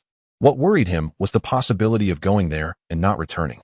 Qiao Feilong might eliminate him, seize the relics, and abscond, leaving them unperturbed even if something were to be revealed. The danger loomed. With this realization, Li Hao was suddenly engulfed by a sense of peril. The Qiao family could very well take this opportunity to eliminate him. It was no wonder they knowingly invited him to assist with the ruins, despite their secrets. Their intentions were undoubtedly sinister. As these thoughts swirled in his mind, Li Hao displayed a conflicted expression. Xiao Peng, understanding, spoke softly. To ensure Li Xuanxia does not come away empty-handed, we can negotiate compensation in star coins or mysterious energy. I have not inherited my teacher's abilities. Li Hao frowned. Moreover, it is merely about determining a new mine site. Does the Qiao family truly lack such personnel?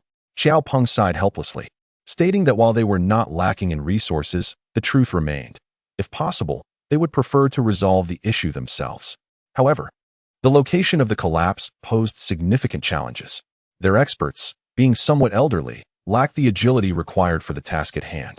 Hence, they sought a capable specialist who could swiftly assess the situation and promptly restart the mine. Among the candidates, only Li Xuanxia and Professor Yuan seemed suitable. But engaging Professor Yuan was simply beyond their means. With a bitter smile, Xiao Peng remarked that Professor Yuan was a formidable battle master, akin to a terrestrial deity. To summon him for a single task would demand an exorbitant fee. Given the value of the Qiao family's mine, it was unfeasible to offer too much. Yet offering too little would surely displease the professor. After considerable thought, he concluded that Li Xuanxia, having acquired approximately 80% of the professor's skills, would suffice. The rationale was astute. They did not approach Yuan Shua due to his high fees, while they sought Li Hao because he was an exceptional expert, swift and efficient. Without the tendency to dawdle, Li Hao raised an eyebrow, inquiring about their proposed compensation. Perhaps 1 unit of mysterious energy, or 1,000,000 star coins. Xiao Peng replied earnestly, asserting that the price was undoubtedly fair. Li Hao, feeling disappointed, retorted, "That's hardly sufficient. My monthly salary alone is equivalent to 1 unit of mysterious energy. I had expected more from the affluent Xiao family, yet this is all you offer?" Internally cursing, Xiao Peng wished he could offer 10 or even 100 units, fearing Li Hao might hesitate to accept. Moreover, they were merely asking him to conduct an exploration. Was such compensation not adequate? This individual was far greedier than the rumors suggested. Indeed, the offer to Li Xuanxia was substantial. Yet it was not that the Qiao family could not afford a higher price. The truth was that offering more would not be advantageous. Even if they could resume operations the very next day, the costs incurred would be greater. It was, therefore, more prudent to delay by a few days. Xiao Peng continued, At most, it will take only a day or two to secure 1 unit of mysterious energy. Li Xuansha, feel free to inquire. Is the price offered by the Qiao family fair? Li Hao appeared somewhat intrigued, considering the offer before nodding in agreement. All right. Do you want me to head over now? Yes, the sooner, the better. Xiao Peng eagerly affirmed, wishing Li Hao would accompany him immediately. As for forcibly abducting him, that was out of the question. There might be observers in the city, not to mention their proximity to Yuan Shua. Moreover, should Li Hao be forcibly taken, it would undoubtedly provoke an uproar in Silver City. They needed to ensure he willingly followed them. Once they arrived at the mine, others would likely have already discerned their intentions, merely to investigate a new mining site. At that point, entering the premises would not provoke unwarranted scrutiny. The Qiao father and son had calculated their strategy well. This time, there were indeed some ulterior motives. Should Li Hao draw near the relics, and if extraordinary circumstances arose, they might either eliminate him on the spot or devise a means to obtain some of his blood at the mine. In any case, the Qiao family needed to ascertain Li Hao's significance. If nothing remarkable occurred and his blood proved of no value, killing him would merely invite enmity and expose long-held secrets. A net loss. In summary, they summoned Li Hao with no intention of returning empty-handed. At the very least, they aimed to secure a sample of his blood, and the mine represented the most unobtrusive method to achieve this. As the mine had just collapsed, debris was abundant. Li Hao, merely a practitioner of the 10th realm, casually shattered some stones, causing minor abrasions to his skin, which was quite a commonplace occurrence.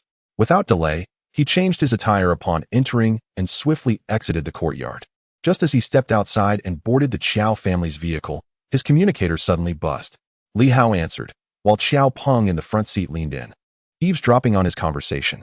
Li Hao, boss, what's the matter?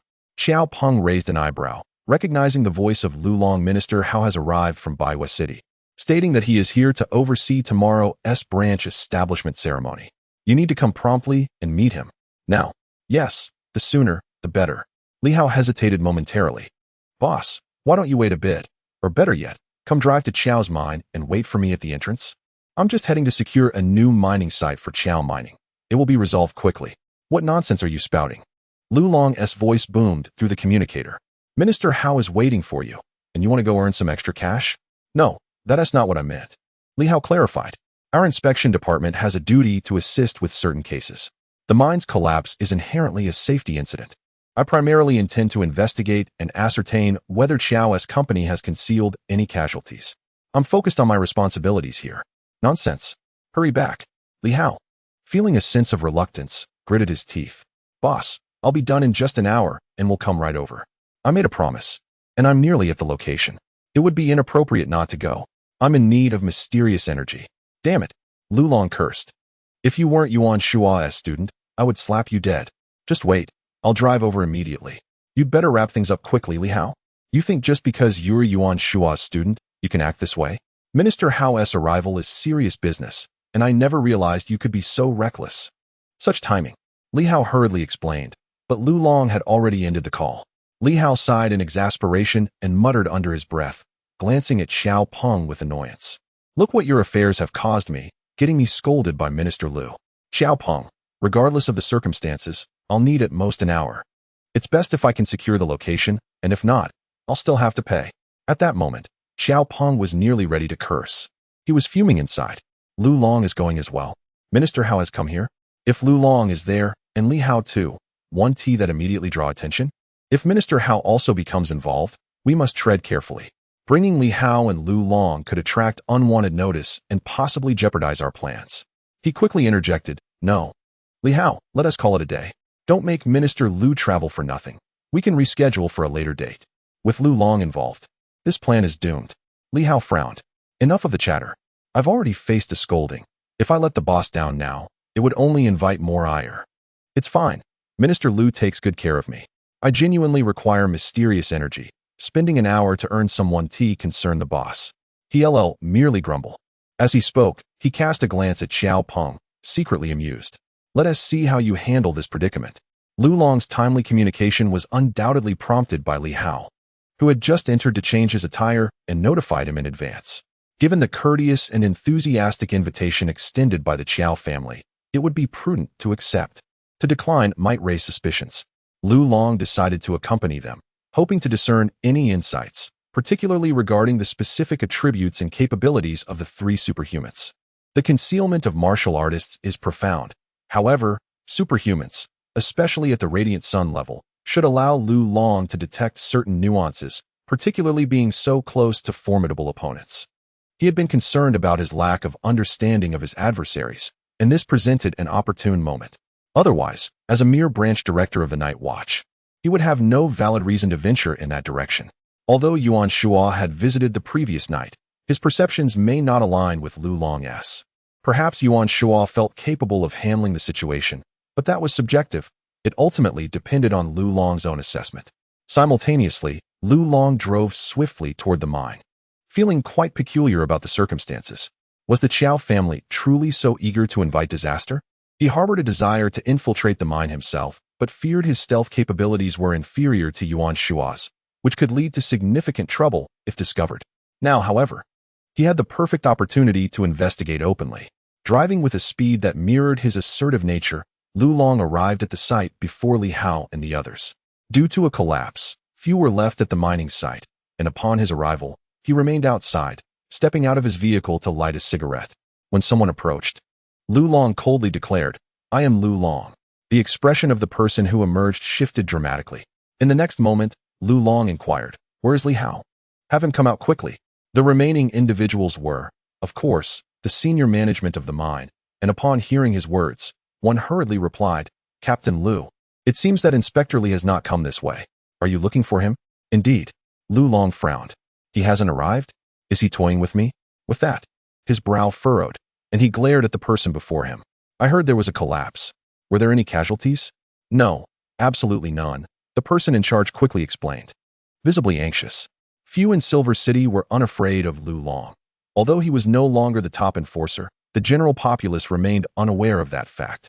Just then, a vehicle pulled up. Li Hao appeared, visibly pleased. "Boss, how did you arrive faster than I did?" Accompanying him, Xiao Peng silently cursed in his mind, astonished at Lu Long's swiftness. Enough chit-chat. Lu Long noticed them, disregarded Xiao Peng, and cast a scrutinizing glance at the driver, uncertain of his intentions. He then turned to Li Hao. "Hurry up, Department Head Hao is still waiting." He pointed at the driver. "Are you a superhuman? Have you registered?" His gaze was piercing. The middle-aged driver replied softly, "No, I was just about to register with the Night Watch tomorrow." Xiao Peng interjected, "This is my father's hired bodyguard. We did not intentionally conceal him from the Night Watch and had planned to register beforehand." "Silence. This is not your place to speak." Lu Long's expression was stern as he scoffed. "Register at your earliest convenience." He said no more, for the unspoken understanding regarding the concealment of superhumans was clear to all. Xiao Pengming was acutely aware of his arrival, accompanied by a driver. This was partly due to Li Hao's presence in the vehicle, making it inconvenient to switch personnel, and partly a test to gauge the Night Watchman's understanding of the Qiao family. Judging by Lu Long's demeanor, there appeared to be no issue. Otherwise, Lu would have feigned ignorance. Xiao Peng, seemingly a dandy, was nonetheless calculating. Every step was taken with clarity. The presence of the driver was not a chance occurrence, but rather a deliberate act.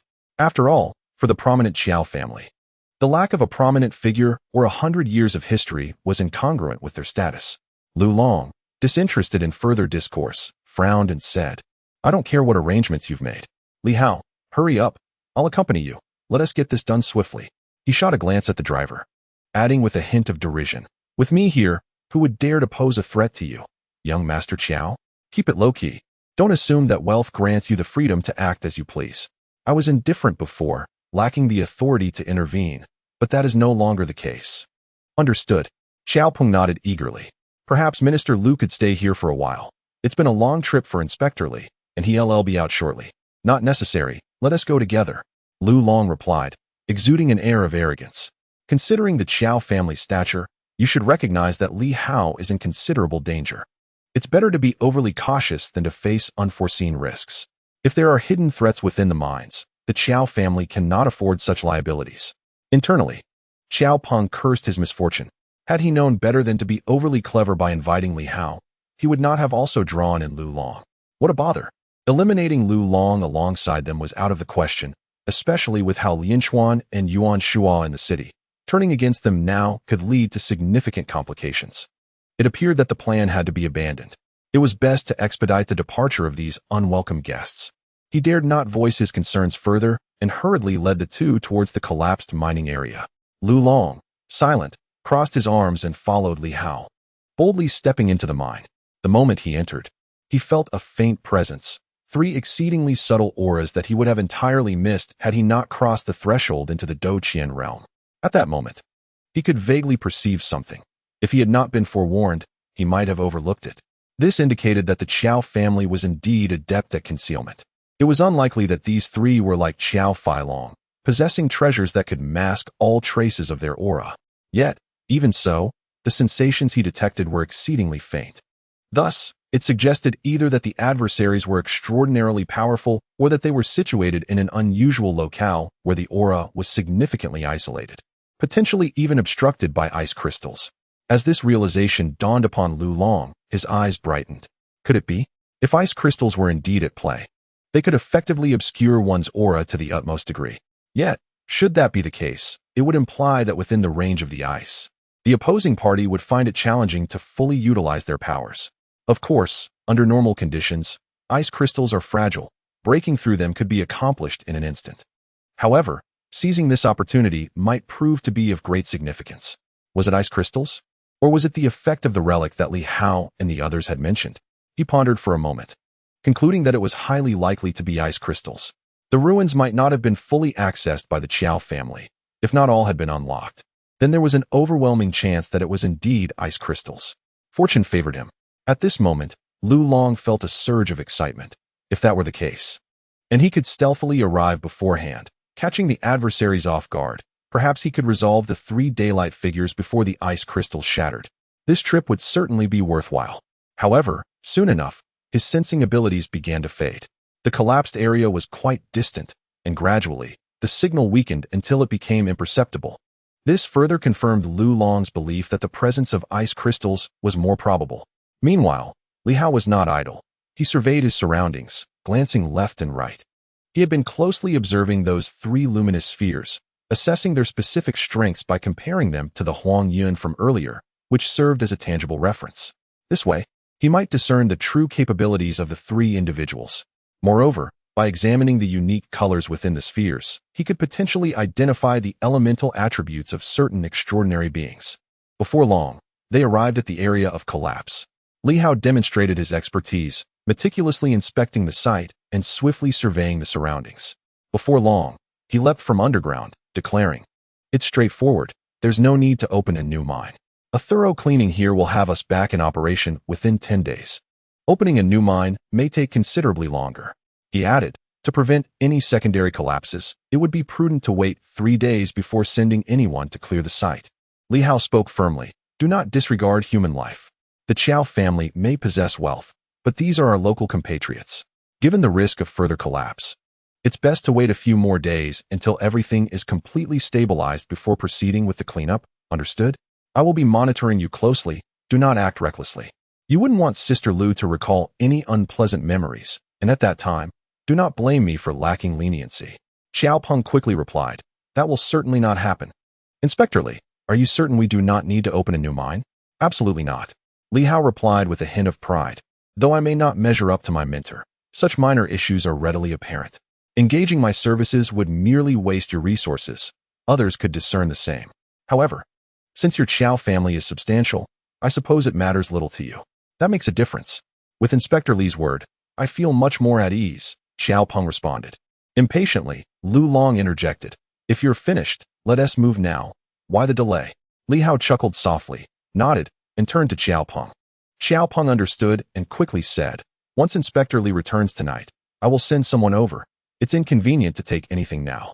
I trust you wouldn't dare to defraud me." Li Hao chuckled again, saying nothing further, and followed Lu Long outside. Xiao Peng escorted them to the mine's entrance.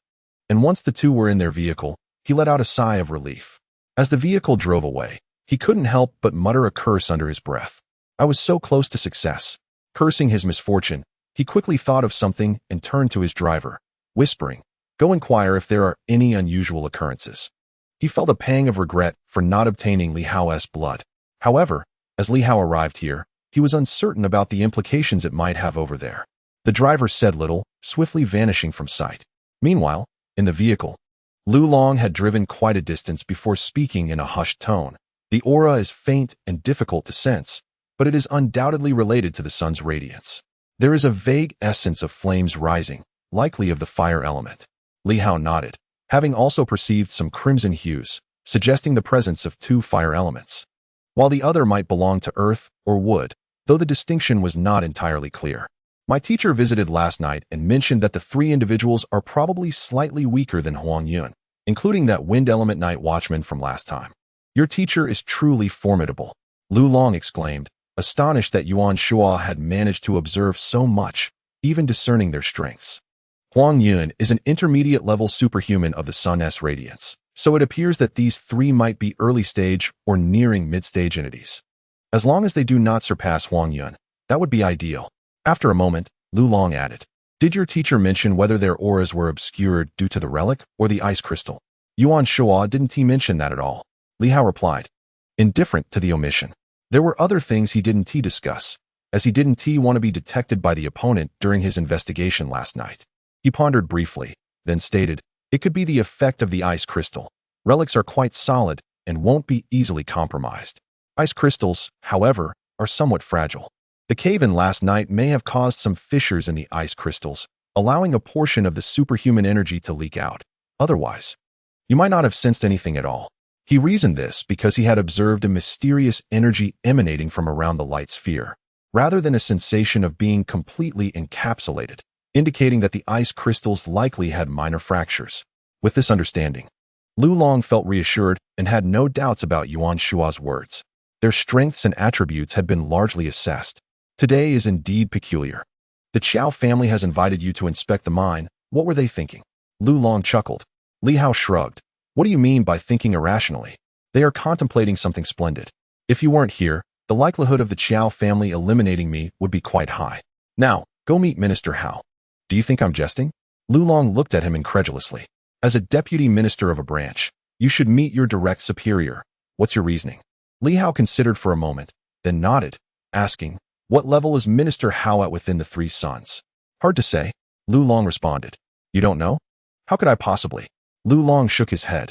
Li Hao contemplated in silence, considering whether to inquire further, using Hao Lianquan as a benchmark. He should be able to ascertain Xiao Feilong's true strength. Was he at the peak of sun radiance, early three suns, or even more formidable? In his perception, Xiao Feilong's light sphere appeared slightly weaker than Hao Lianquan, yet not by much, similar to Duan Tian, who was also somewhat weaker, but not significantly so. The vehicle soon came to a halt at the law enforcement building, and Li Hao once again encountered Hao Lianquan, the formidable individual whom his teacher had summoned as a backup. Hao Lianquan looked quite familiar, his smile warm and amiable. Upon encountering Li Hao, there was no preamble but a series of commendations, expressing the Night Watcher's concern for him. A brief mention of the Night Watcher's challenges followed. The sword from the Li family had been taken, and while the items would be returned, it would require some time. A classic display of bureaucratic formality. Li Hao was unfazed by this, and after a moment of conversation from Hao Lianquan, he suddenly appeared somewhat dazed and remarked, Director Hao, my teacher speaks highly of you. He was able to defeat Duan Tian, yet he believes he may not match your prowess. Is it possible that you are at the mid-stage of the Sanyang? To inquire about someone's strength, especially when addressing a superior, is considered quite impolite and against decorum. However, the question came from Li Hao, a mere student yet to graduate. Furthermore, the individual in question was also a student of Yuan Shua, which added a layer of significance to his words. Compliments are universally appreciated. Hao Lianquan was no exception, promptly displaying a smile, seemingly unperturbed by Li Hao's remarks. In contrast, Liu Long frowned slightly and admonished, Li Hao, be mindful of propriety. Such questions are inappropriate. Director Hao was previously at the daylight stage, and even if he has entered the Sanyang, it is likely only at the initial stage. How could he have advanced to the mid-stage so swiftly? Hao Lianquan's brow furrowed at this statement. It was not to his liking, albeit a truthful observation. Though somewhat displeased, he recognized Liu Long's straightforward nature and refrained from retorting. He chuckled and replied, no worries. Children are often filled with curiosity. Li Hao, as Liu said, I am merely at the initial stage of the Sanyang. Indeed, If classified according to your distinctions of early, mid, and late stages, I am in the initial stage, and there is no need for concealment. However, the Sanyong remains a considerable distance from you, thus discussing it holds little significance. Li Hao nodded, his eyes shimmering with aspiration. The Sanyong is indeed formidable. Even my teacher holds you in high regard, and anyone praised thus must be incredibly powerful. Director Hao, I sincerely hope that one day I too may command such influence and respect. You have the potential. You are still young, Hao Lianchuan beamed, finding great delight in the boy's words. Ah, Yuan Shuo, while you may exhibit arrogance, your student has laid bare every aspect of your character, suggesting that even you regard me as formidable, do you not? What an innocent child. If your teacher were to hear this, I fear he might give you a sound thrashing. As a martial arts heir, to envy an extraordinary individual like yourself is Yuan Shuo's greatest failure. Despite having slain foes at the Sanyong level, in the eyes of his disciple, he is still inferior. How gratifying. Li Hao, blushing slightly, soon said, Then I shall not disturb you further, Director Hao. You are undoubtedly busy, and I am already content to have met you. I shall take my leave. Indeed, strive diligently to reach the realm of the extraordinary. The environment in Baiwest City surpasses this one, and I hope to see you there soon. Li Hao smiled and nodded, departing alone without Lu Long. In his heart, he pondered, Xiao Feilong is merely at the initial stage of the Sanyong, yet he is slightly weaker than Hao Lianchuan. Surely my teacher can handle him? Within the confines of the office, Hao Lianchuan once again praised Li Hao to Lu Long, remarking with a smile, Those who are well-read possess an inherent distinction. They are knowledgeable and reasonable, a quality that the likes of Yuan Shuo cannot compare to. That fellow is exceedingly hypocritical. Fundamentally not a good person. Fortunately, his student is different. Lu Long felt a sense of helplessness within. How could Hao Lianchuan possess such limited discernment? However, Li Hao's enigmatic nature was indeed compelling.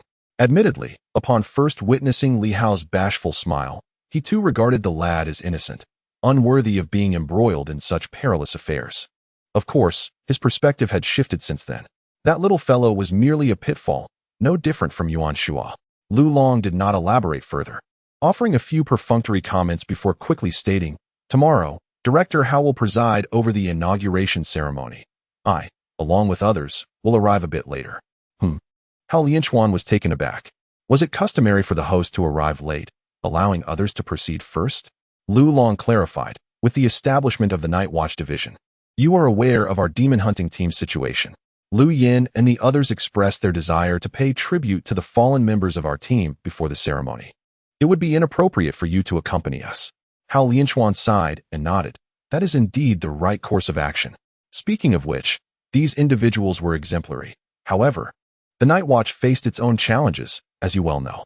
Indeed, we harbor no grievances. Lu Long replied calmly. Li Hao said that we are now part of the Night Watch. To criticize them is to criticize ourselves. Thus there is no one to blame. It is all a matter of choice. Upon hearing this, Hao Lianchuan could not help but feel moved. What a commendable young man. Such words could only be articulated by someone of cultured disposition, a level Lu Long did not possess. Then you shall pay your respects. I will assist in presiding over the ceremony, and we shall formally establish the division upon your arrival. Thank you, Director Hao. Lu Long responded with courtesy. There's no need for such formality. It is merely my duty. Hao Lianchuan replied with a smile. After exchanging a few more pleasantries, Lu Long turned to leave. With Hao Lianchuan presiding over the ceremony, the absence of others would not provoke any dissatisfaction or suspicion from him. It was, in fact, quite fortuitous. Perhaps after dispatching their foes, there would still be time to attend the banquet. Once Lu Long departed, Hao Lianchuan pondered, feeling an inexplicable sense of unease, yet unable to articulate what was amiss. Never mind, he thought. There was nothing of great concern. However, he wondered if Wang Ming and the others should accompany them. Bringing them along would be beneficial, signaling that Lu Long and his team had accepted these individuals, a positive development. With this thought, he smiled. A look of contentment gracing his features. Unity would undoubtedly yield the best outcome. Chapter 60. Departure time swiftly passed, and a day had gone by. August 1st, Silver City. Xiao Mining. In the office atop the building, Xiao Feilong stood by the window, gazing down upon the entirety of Silver City. The modest expanse of Silver City lay before him, visible through the floor-to-ceiling windows. Despite the clear sky, A sense of oppression enveloped Qiao Feilong. A storm was brewing. The elderly Qiao Feilong murmured softly. This wind was not a recent phenomenon.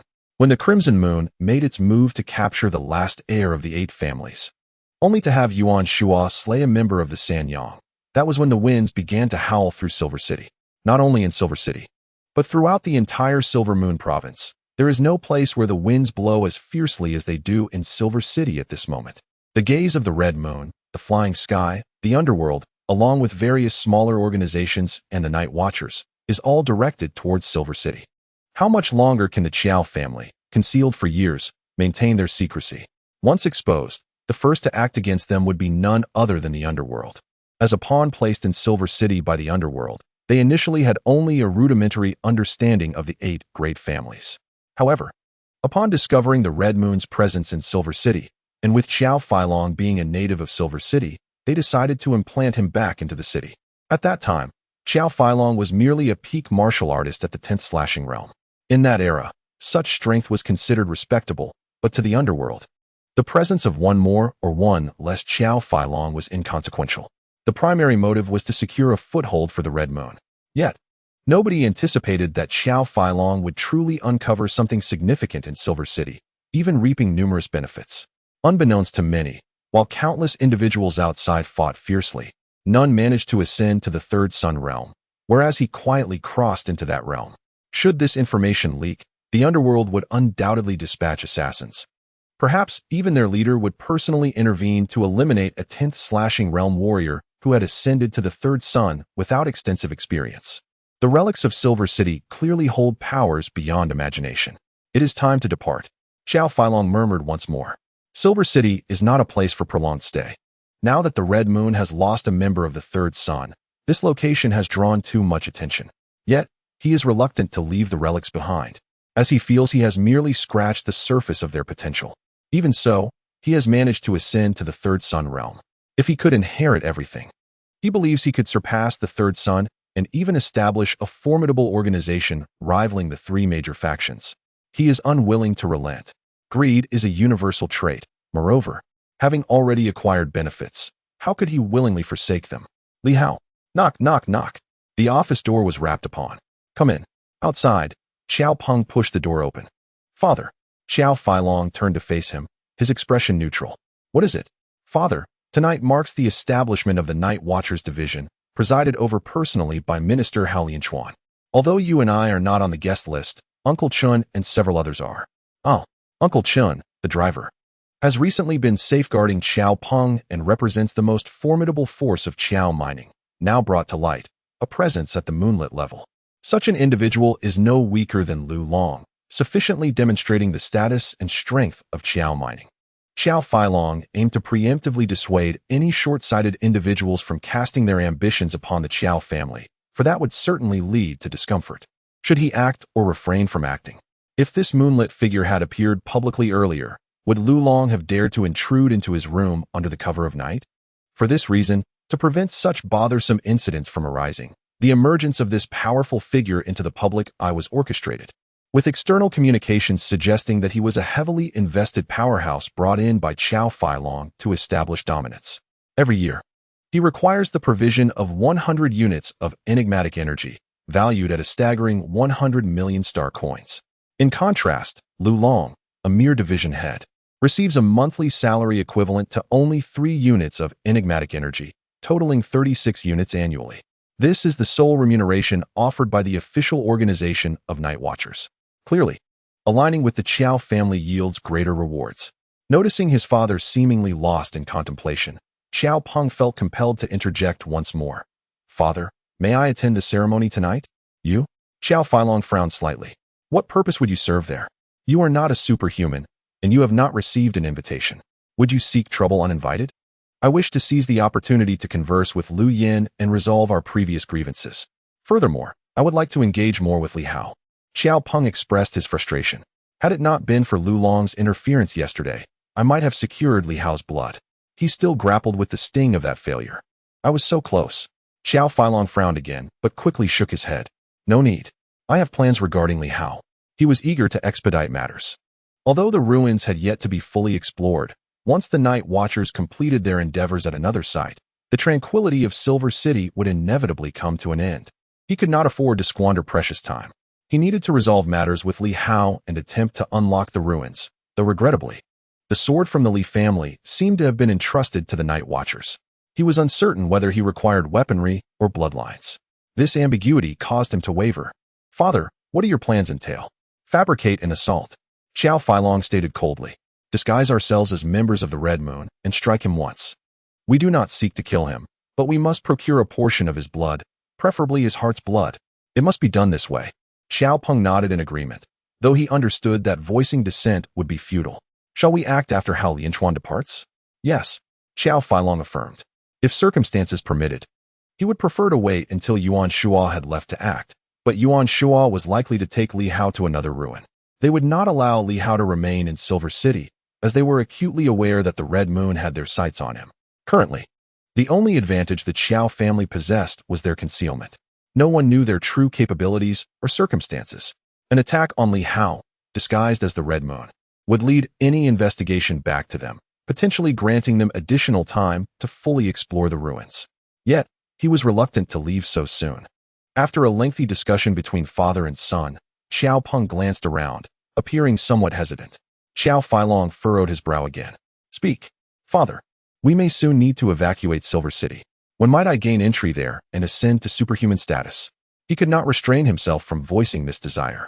He yearned for strength, especially after Lu Long had disregarded him, looking down upon him and only exchanging a few words with Uncle Chun. That sense of disdain and disregard was profoundly unsettling. Li Hao, too. As an ordinary person, he felt the weight of Li Hao's indifference, especially considering Li Hao had reached the 10th slashing realm. Xiao Peng could no longer contain himself. He longed to become a superhuman, especially since, according to his father's intentions, they would soon depart. "Father," Xiao Peng urged, "if we are to leave, it would be a waste of time if I remain an ordinary person. However, if I could ascend to become a superhuman, I could at least avoid being a burden." Xiao Feilong furrowed his brows. This was not an opportune moment. Naturally, Xiao Peng was his sole son, and he did not wish to keep him suppressed indefinitely. The current restraint was partly for confidentiality and partly for other reasons. Observing the anxiety and resentment flickering in Xiao Peng's eyes, Xiao Feilong realized that the prolonged suppression had ignited a spark of anger within his son. "My dear Punger, attaining superhuman status is not as difficult as it seems." Xiao Feilong spoke softly. "Had it been a decade ago, I would have already made you a superhuman. However, over the years, as discoveries have multiplied and I have grown stronger, I have unearthed more profound insights. It is said that unlocking the superhuman seal serves as a passport to the mysterious. Yet, my findings have revealed that prematurely unlocking this seal may lead to a depletion of potential and a burning out of vitality. Once a martial artist reaches the peak of 1,000 battles, it signifies a limit, a dead end. Therefore, the path of martial artists is not the true way forward. Moreover, superhumans may not necessarily be safe, nor do they guarantee a more promising future than martial artists." Xiao Feilong continued gravely. "I suspect that some powerful superhumans have perhaps unveiled certain issues through ancient relics and texts. Be patient. Once we have further developed our understanding of these relics, I assure you, you will become a formidable force." Xiao Peng felt a sense of frustration at his father's vague words. He was somewhat reluctant. What had his father truly discovered? Was it unsafe? In this era, superhumans roamed freely, and some powerful individuals could soar through the skies as if they were deities. Was it truly less safe than being an ordinary person? Unable to contain himself, he protested, "Father, regardless of the path we choose, I have made no progress in martial arts or superhuman abilities over the years. Surely, I cannot simply wait idly and expect to become strong. Even if superhuman status is fraught with danger, what of martial arts? Yet, my father refrains from allowing me to absorb the mysterious energies, which naturally impedes my progress as a martial artist. To this day, I have yet to reach the 10th realm and am merely an ordinary person with a basic understanding of combat." Xiao Feilong's impatience began to surface. "Do you truly believe I would harm you? At this juncture, absorbing too much mysterious energy can compromise your potential. I have discovered a unique and powerful energy within the relics." His eyes sparkled with excitement as he spoke. "This energy differs from other mysterious forces and inner strength. It has the capacity to nourish your physical form and fortify your superhuman seal. While it may not seem to enhance your strength significantly at first glance, once combined with mysterious energy, it becomes a force of celestial power.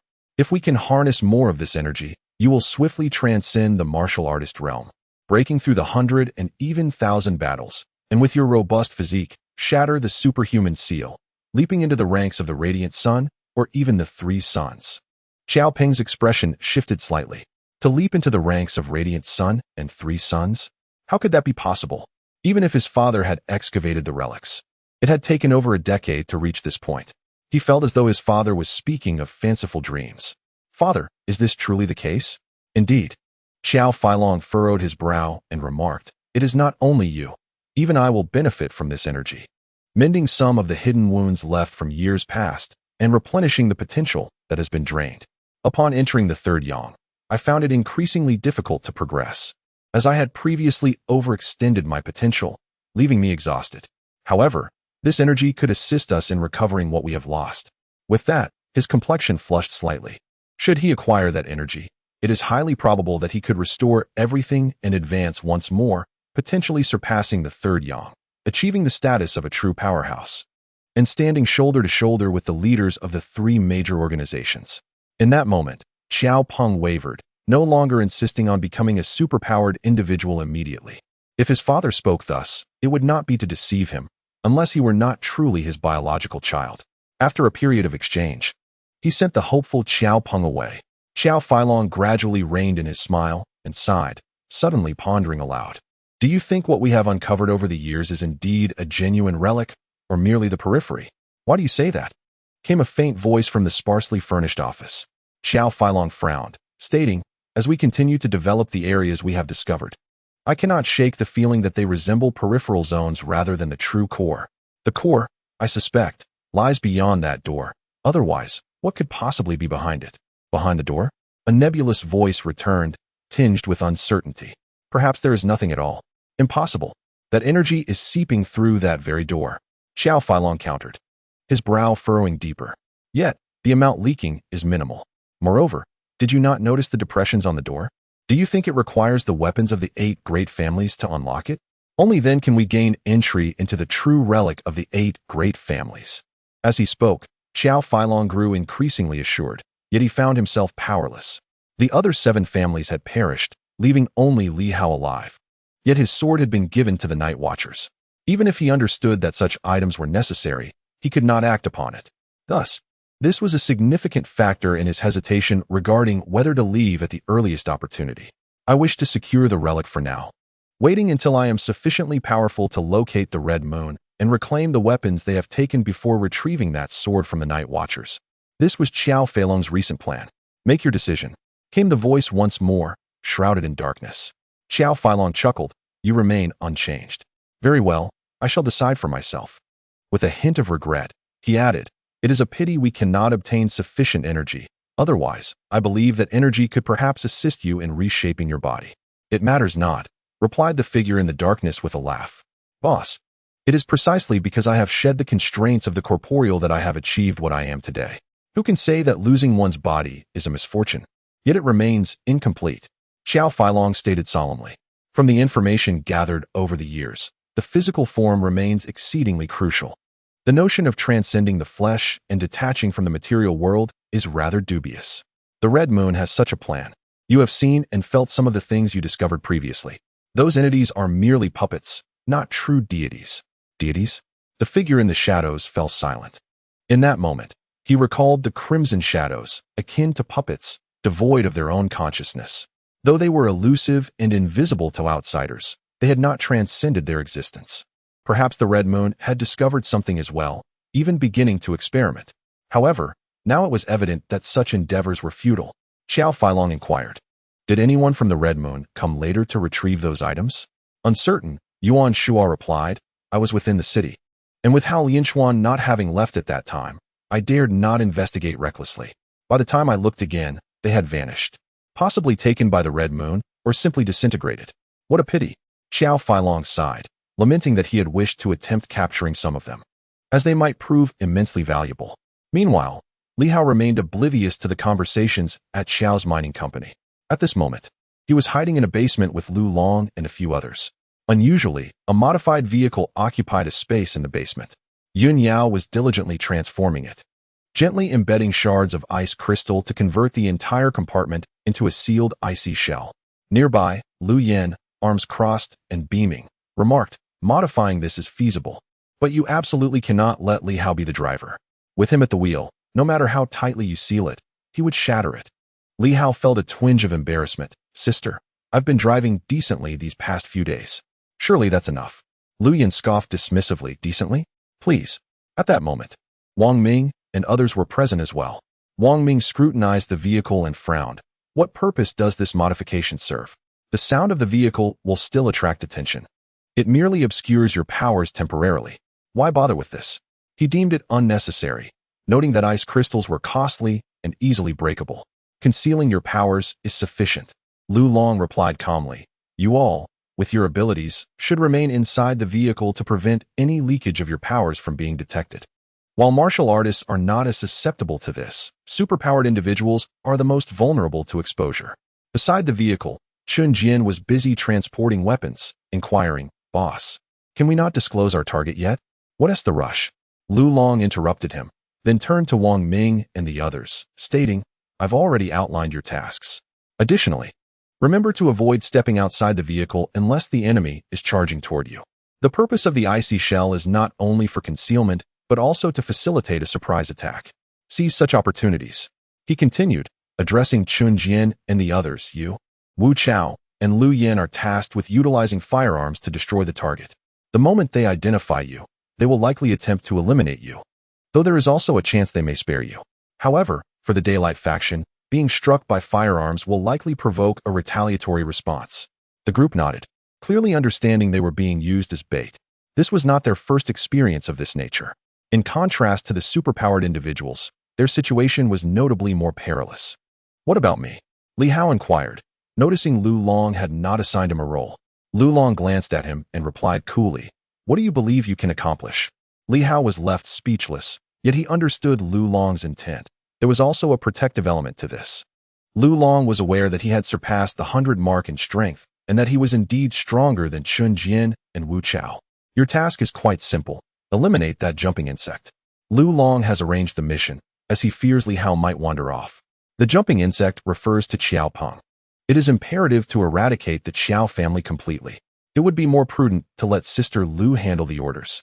Lu Long stated solemnly. "Furthermore, if that person happens to be in the office at the same time, your presence would be more appropriate. I fear your teacher may be indifferent to Liu Yan's fate. Do you understand?" Li Hao comprehended. If Qiao Peng were also there, it would indeed complicate matters, making resolution difficult. Of course, if he were present, perhaps Yuan Shuo would effortlessly resolve it. After a moment's contemplation, Li Hao inquired, "Boss, does that fellow truly not return home? Staying in the office late at night?" "Yes, he has lived there for many years. It is indeed peculiar that Xiao Feilong does not return home, but resides in the office instead. Perhaps it is for confidentiality, or for other reasons. Regardless, he has a bedroom in the office." Lu Long had gone there to keep watch over him. Thus he knew Xiao Feilong would not leave at night. Since they were acting separately, everyone needed to be cautious, operating according to the agreed-upon time. "Now synchronize your watches." The group began to set their timepieces, though several of the superpowered individuals lacked watches. This was unavoidable, as their abilities could easily interfere with such devices. However, they would be acting alongside Liu Yan, so it was not a significant issue. After ensuring everything was in order, Lu Long took a deep breath and began to wait in silence. In the basement, only the sounds of their busy preparations could be heard, with no other disturbances. After an indeterminate period, the vehicles were modified, and Lu Long rose. "Li Hao, let us take a drive to let everyone know we are still here. The others, Liu Yan will lead the convoy to the designated location." "Understood." Liu Yan's eyes sparkled with excitement and anticipation, for she was aware of the target for the night, the Qiao family. Her sole task was to drive to a vantage point near the mine, conceal themselves, and wait. When the time came, they would unleash hell. Soon, Wang Ming and the others boarded their vehicles. Aside from Lu Long and Li Hao, everyone else got in. As the doors closed, Lu Long sensed the area, finding it nearly devoid of any mysterious energy, which satisfied him. Otherwise, the new recruits like Wang Ming might easily allow their powers to leak. making it simple for the three solar radiance individuals to detect their presence once they emerged from the ruins.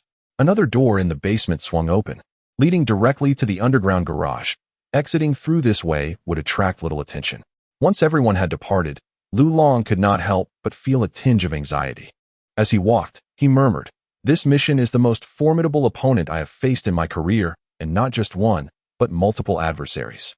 Moreover, we cannot afford any mistakes on your teacher's end, or we shall be in deep trouble." The headquarters of Qiao Mining is situated in the city, making it prone to slip-ups. Naturally, based on their analysis, neither Yuan Shuo nor Qiao Feilong would want others in the city to become aware of the situation, especially with how Lianchuan's still present. Thus, should a confrontation occur, Qiao Feilong would likely flee at the first opportunity. This is merely a hypothesis, and whether it holds true remains uncertain. My esteemed leader, we have accomplished what was necessary.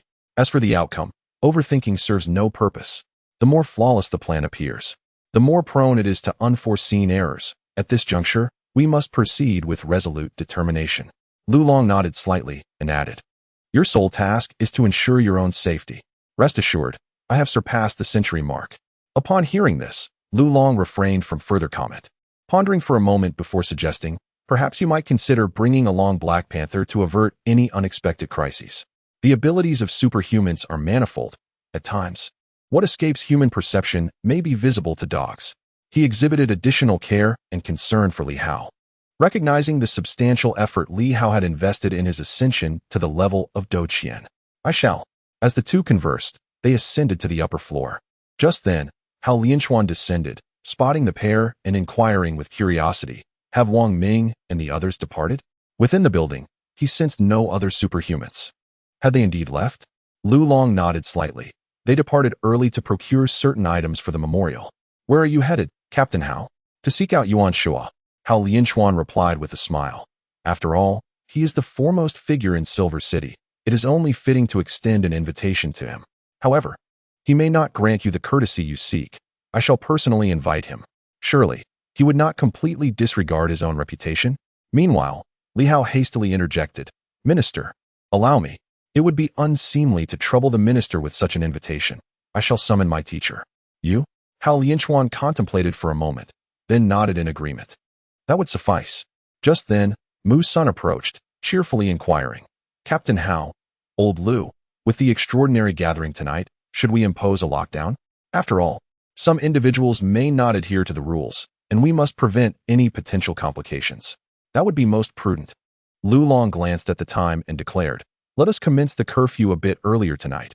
It shall begin at 8 p.m. We must prevent any unwitting troublemakers from causing disturbances on the way. The banquet will officially commence at 9 p.m., although 9 p.m. may seem a tad late.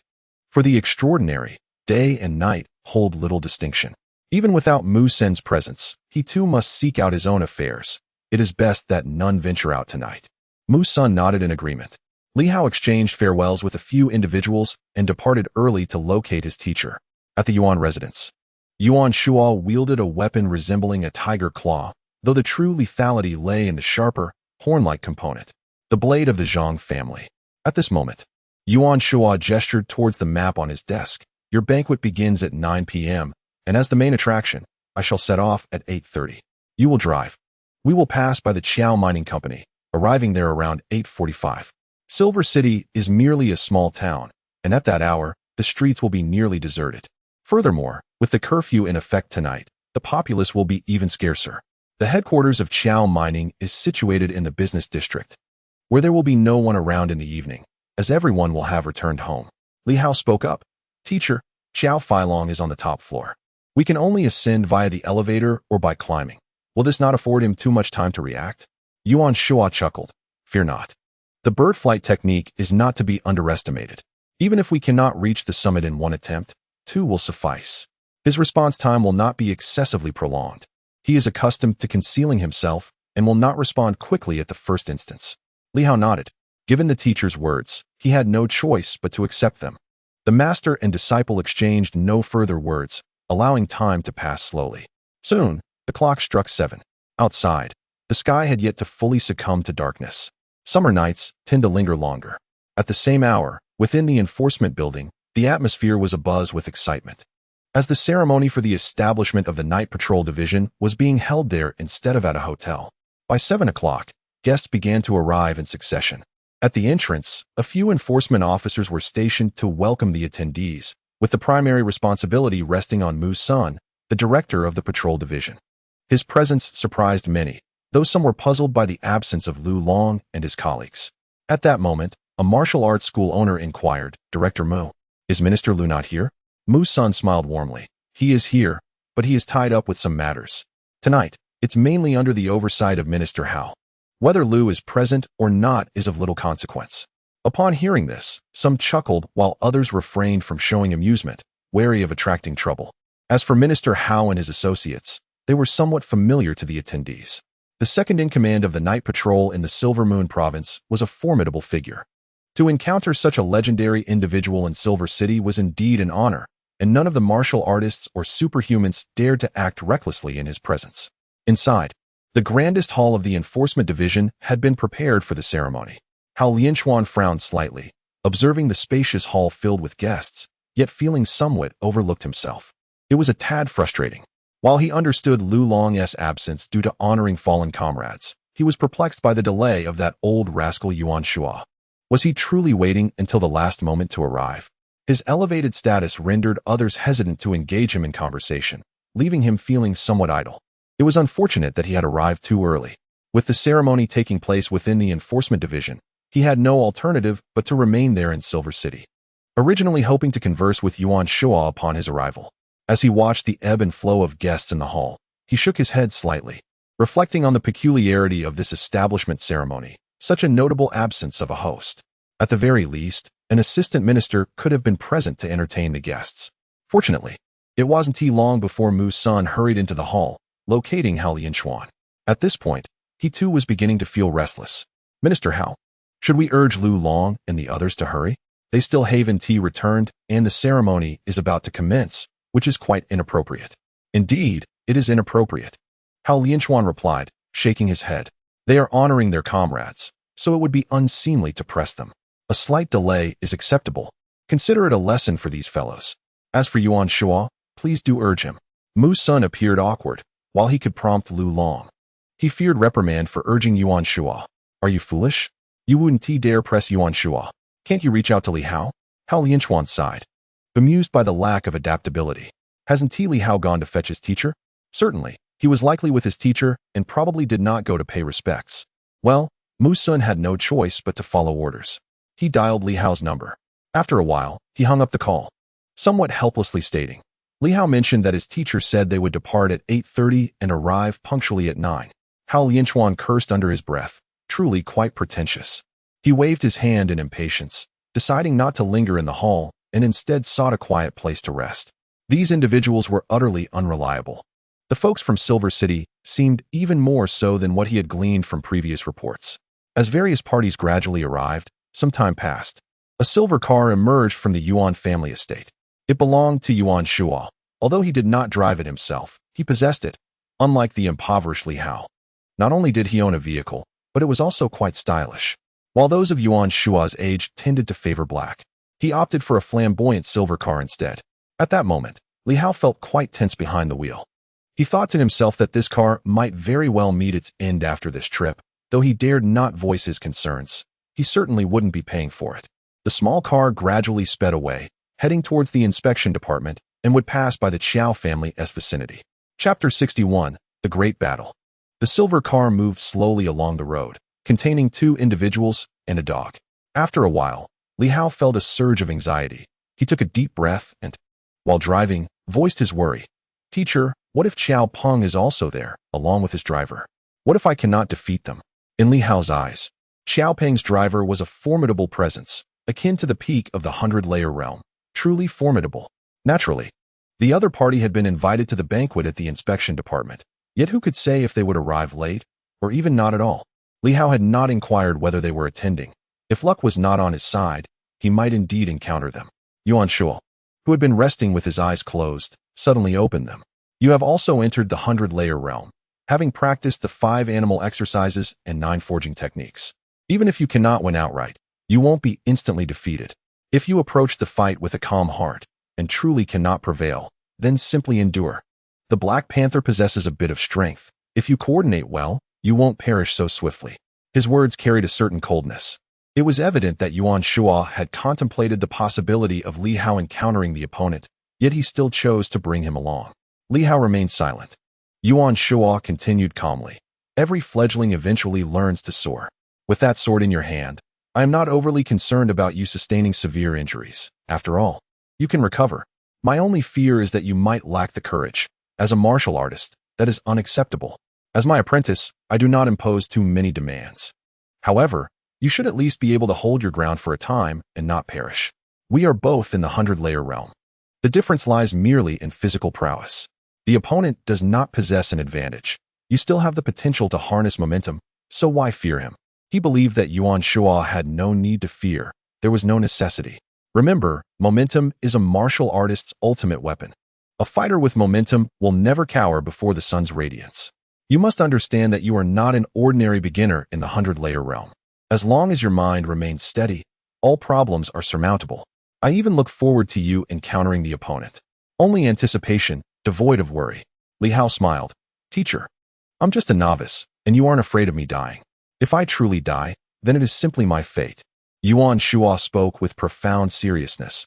I can offer you temporary protection, but I cannot shield you for eternity. Though your adversary may seem formidable, in my eyes, he is not significantly stronger than you. Such an opponent is precisely the kind I wish for you to encounter. Understood. With a sudden thud, as Li Hao finished speaking, Yuan Shua's body slightly trembled, and the corners of his mouth twitched imperceptibly. Li Hao inhaled deeply, feeling a surge of anxiety. Teacher, it's nothing serious. It's likely just a minor bump against the curb. With that, Li Hao resumed driving. Driving, after all, is a skill easily acquired with practice. It poses no significant challenge. It was merely the fact that this was the first time he operated his teacher's vehicle that made it feel somewhat awkward. He navigated the deserted streets, the night enveloping them in tranquility. In Silver City, a curfew was enforced at 8 o'clock, and aside from individuals with special permissions, the populace remained indoors. The townspeople were quite compliant, especially in a small locale where entertainment options were scarce, compounded by recent incidents that had left the streets eerily vacant. Before them loomed a tall edifice, Chao Mining. Neon lights flickered, casting a luminous glow around. Yuan Shua clenched his fist and exhaled softly. Was he feeling pressure? Perhaps just a touch. In their first encounter with the Sanyang, it had been a complete ambush, feigning weakness to gain the upper hand. This was their second confrontation. Everyone was aware of Yuan Shua's past exploits against Sanyang. While an ambush might still be feasible, he could no longer pretend to be weak. No one would believe that he lacked strength. When Xiao Feilong realized it was Yuan Shua who had made the move, he would undoubtedly be on high alert, with no intention of underestimating him. Yet did he feel fear? No. He had never known fear. Only a sense of vigilance and gravity remained, but fear was utterly absent. Having been a martial artist for decades, Yuan Shua had faced countless battles, easily numbering in the hundreds. What qualifications did Xiao Feilong have to compare himself to him? His fist gradually relaxed. Ahead, Li Hao continued to propose.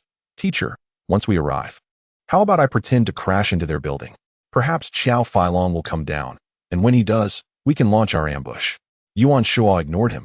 Was there merit to Li Hao's suggestion? Perhaps a little. However, too many coincidences would seem overly contrived. This tactic might work against someone under 30. But Xiao Feilong was no less seasoned than himself, a veteran of the business world, a cunning old fox. What a coincidence it would be if, tonight, Li Hao's car just happened to collide with his building. What a coincidence that Li Hao had ventured to the mine just the day before, with Lu Long following closely behind. One coincidence might be acceptable, two coincidences could be tolerated, but a third would cease to be mere happenstance. Teacher, what do you think? Li Hao continued to chatter, genuinely believing in the viability of his plan. An accidental collision with the building, and the owner just happening to be present. Shouldn't Xiao Feilong come down to investigate? Perhaps they could share a friendly greeting before swiftly striking? Li Hao's imagination painted a rather charming picture. Yuan Shua spoke in a calm tone. Drive your car. The path of deceit is not the righteous way. Moreover, do not underestimate your teacher. With the blade in hand for many days, having honed his skills over decades, do you truly believe that your teacher has made no progress since over 10 days ago? Li Hao, now serious, ceased to speak further. In the passenger seat, The Black Panther remained motionless, as if sensing the palpable tension in the air. At the pinnacle of Qiao Mining, Qiao Feilong stood by the window, gazing downward. Faintly, he could discern a silver vehicle slowly approaching from underground, though the view was not entirely clear. At that moment, Qiao Feilong felt a sense of unease. Had he forgotten something? Or was something about to transpire? The vehicle below appeared somewhat familiar. Given the curfew tonight, the only ones audacious enough to be on the road at this hour would be the extraordinary participants of the meeting. The banquet was about to commence. Who could it be? Yuan Shuo. The realization struck him. It must be Yuan Shuo, the martial artist, he murmured to himself. While being a martial artist can sometimes present numerous drawbacks, it can also confer unique advantages, as in this instance, where he relied solely on conjecture and judgment, unable to sense the presence of his opponent. The adversary possessed no mystical energy, only internal strength, which resides within the body and is exceedingly difficult to detect. Previously, he had not paid much heed to Yuan Shuo, a martial artist who had achieved a perfect mastery of his craft. Although formidable, he seemed to be just that. Yet when Yuan Shuo had battled 1,000 foes and severed the 3 yangs of exceptional abilities, he became indelibly etched in Qiao Feilong's memory. Perhaps in the future, he would have further encounters with this individual, even confrontations. He had pondered how to confront his imagined rival, Yuan Shuo, and what strategies to employ. To deal with Li Hao, even to eliminate him, Yuan Shuo might represent a significant hurdle. Lost in thought, he momentarily drifted off when suddenly, he felt something was amiss. Meanwhile, below, Li Hao glanced at his watch. It was 8:45.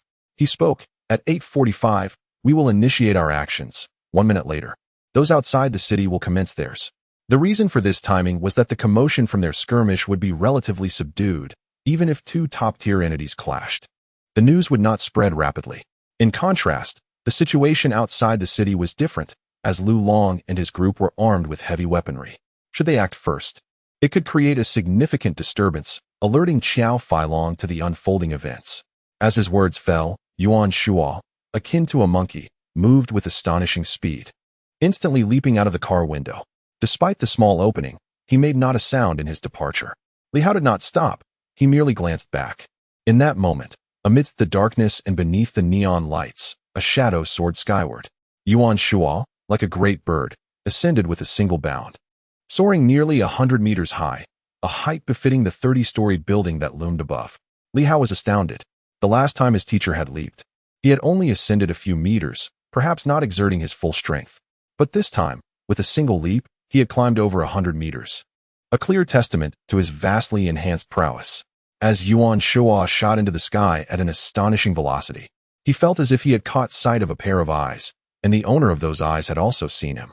Through the window, Qiao Feilong's gaze was cold and indifferent, tinged with a slight tremor and an inexplicable sense of relief. Come find me. Yuan Shuo has arrived. In that instant, a blaze ignited within him, heavy and solemn. He was unaware of how he had been exposed, yet when Yuan Shuo approached with unwavering determination, he understood that this confrontation was inevitable, a matter of life and death. He was uncertain of the extent of Yuan Shuo's knowledge or why he was so confident in his concealed strength. But years of navigating the treacherous waters of commerce had taught Qiao Feilong to remain astonished yet unperturbed. A long blade forged of flames materialized in an instant. At that moment, one wielded the fiery sword, slicing through the air towards the window, illuminating the night. Simultaneously, a fist was thrust from outside with no pleasantries exchanged. Such trivialities were laughable. Both parties had a singular aim, to eliminate one another. The window did not shatter with a sound. It was instantaneously melted away by the flames, the fiery blade casting brilliance upon the darkness. Yuan Shuo's fist, illuminated by a faint glow from the stone blade, struck forth, not merely a punch, but a blow reminiscent of a sword. The clash of the dual weapons erupted. In silence, the glass of an entire floor shattered in an instant, the ground beneath Qiao Feilong fracturing and igniting. The collision of fist and blade reverberated until Qiao Feilong retreated slightly, while Yuan Shuo twirled midair. In that moment, the sound of their battle finally resonated. Boom, boom, boom. A series of thunderous explosions followed, countless shards of glass bursting forth, transforming the top floor into a landscape resembling a battlefield ravaged by artillery fire. All desks and chairs were obliterated. Qiao Feilong staggered back, not daring to lower his gaze. He merely coughed softly, the sound of dripping echoing as blood flowed from his hand. In his eyes, only astonishment, confusion, and a hint of dread remained. Could Doqian truly breach the defenses of Sanyang? He felt utterly defenseless, as if his fire energy shield had been shattered by a single punch. The internal force reverberating through him, fracturing his bones. Was this Doqian? No, this was merely Yuan Shua. Doqian could not be this formidable. Such thoughts occupied him for only a fleeting moment. Outside, Yuan Shua, akin to a great bird, swiftly changed direction. The next moment, a roar echoed, shaking the very heavens and earth. Roar. This was the true essence of a fierce tiger. In that instant, all who beheld him or heard the sound seemed to witness a magnificent tiger descending from the mountains. This was the genuine art of tiger combat. The tiger's roar reverberated, and with a thunderous crash, the floor collapsed as Yuan Shua unleashed another punch, a resounding impact that sent Qiao Feilong crashing into the ground, shattering the floor as he plummeted from the top level. Yuan Shua, with a single stride, entered the building. At that moment, he appeared as a god or demon incarnate. Is this how old Qiao and Sanyang fare? With a stomp, the floor erupted, debris transforming into lethal projectiles, hurtling outward with a resounding roar. In the next moment, a blade of flame surged silently from beneath his feet. With a soft sound, the entire floor was cleaved in two, engulfed in flames. Even the concrete and steel were melted in that instant. Yuan Shua moved with unparalleled agility, vanishing in an instant. Once again, like a black bear descending from above.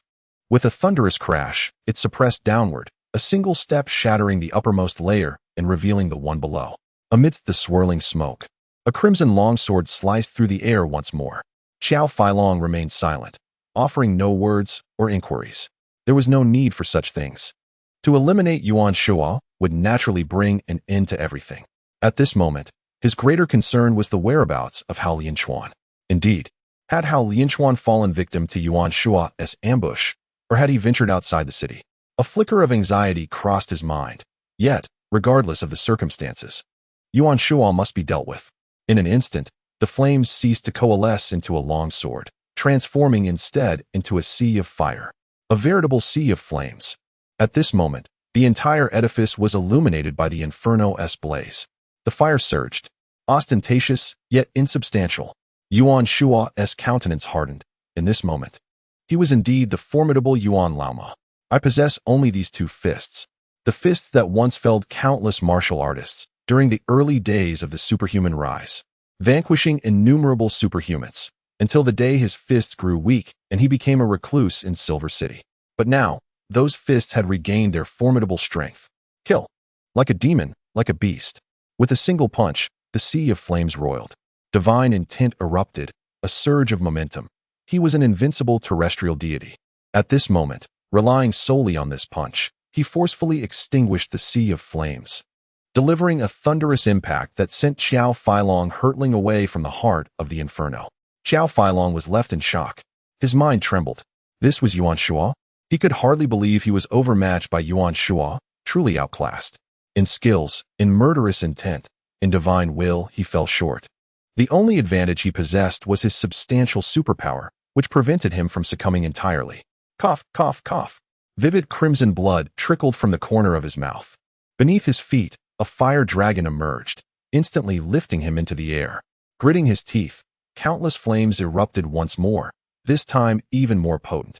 With a resounding crash as the floor above was once again engulfed in flames. The two warriors clashed in midair, the battle erupting in an instant. Qiao Feilong found it inconceivable. As a dignified member of the Three Yang, he had presumed Yuan Shua to be nothing more than a concealed threat, that he had merely taken advantage of Duantian's carelessness to strike him down. Yet now, facing Yuan Shua, even with some degree of surprise attack, he had prepared himself, and yet still found himself at a disadvantage against the relentless onslaught. Why? It was unfathomable. Moreover, was the inner strength truly so formidable that it could directly breach his Three Yang defenses? To flee? That thought flickered momentarily in his mind. He could not escape. The battle had only just begun. Choosing to flee now would mean relinquishing any chance of a successful counterattack. Once he turned to run, he would grant Yuan Shua the opportunity to strike. Boom. Fists. Countless fists. Yuan Shua employed no technique, relying solely on his iron fists, delivering blow after blow. Gradually, Qiao Feilong felt the weight of the blows, exhaling sharply as he cast a cold gaze upon Yuan Shua. I have discovered it. The right fist. His right fist was immensely powerful, imbued with a special energy. It was not merely inner strength, but seemed akin to a treasure, a knuckle duster of extraordinary size. Meanwhile, Yuan Shua's left fist, though equally sharp, inflicted only minor wounds with each strike. A treasure. What is your extraordinary item? The finger tiger. A sudden cough escaped Qiao Feilong as he deftly evaded the onslaught, rapidly retreating while the burning floorboards crumbled beneath him. All the while enduring the formidable pressure of Yuan Shua's relentless assault as he plummeted downward. The finger tiger, an extraordinary artifact. Yuan Shua remained silent, pressing his attack with unwavering determination. His keen observation was commendable, yet he had no intention of engaging in dialogue. As he had instructed Li Hao, any adversary still capable of standing should not be trifled with through words unless they were clearly outmatched.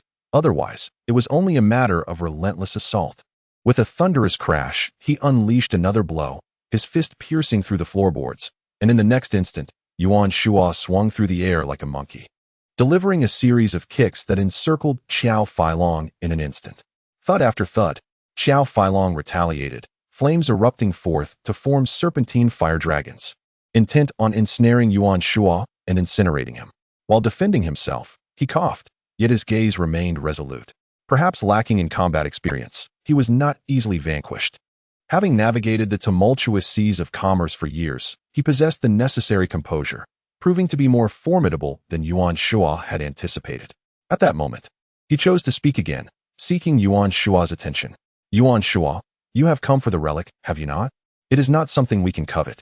Do not force me to make this common knowledge. Perhaps we could join forces in exploration. You possess strength and experience, while I bring decades of research. Collaboration is the true path to success. Yuan Shua remained unresponsive. Meanwhile, from the wall, a shadow, dark and ominous, crept toward them like a specter of the night. Silent, scentless, and devoid of supernatural essence, it was even more enigmatic than the red shadow.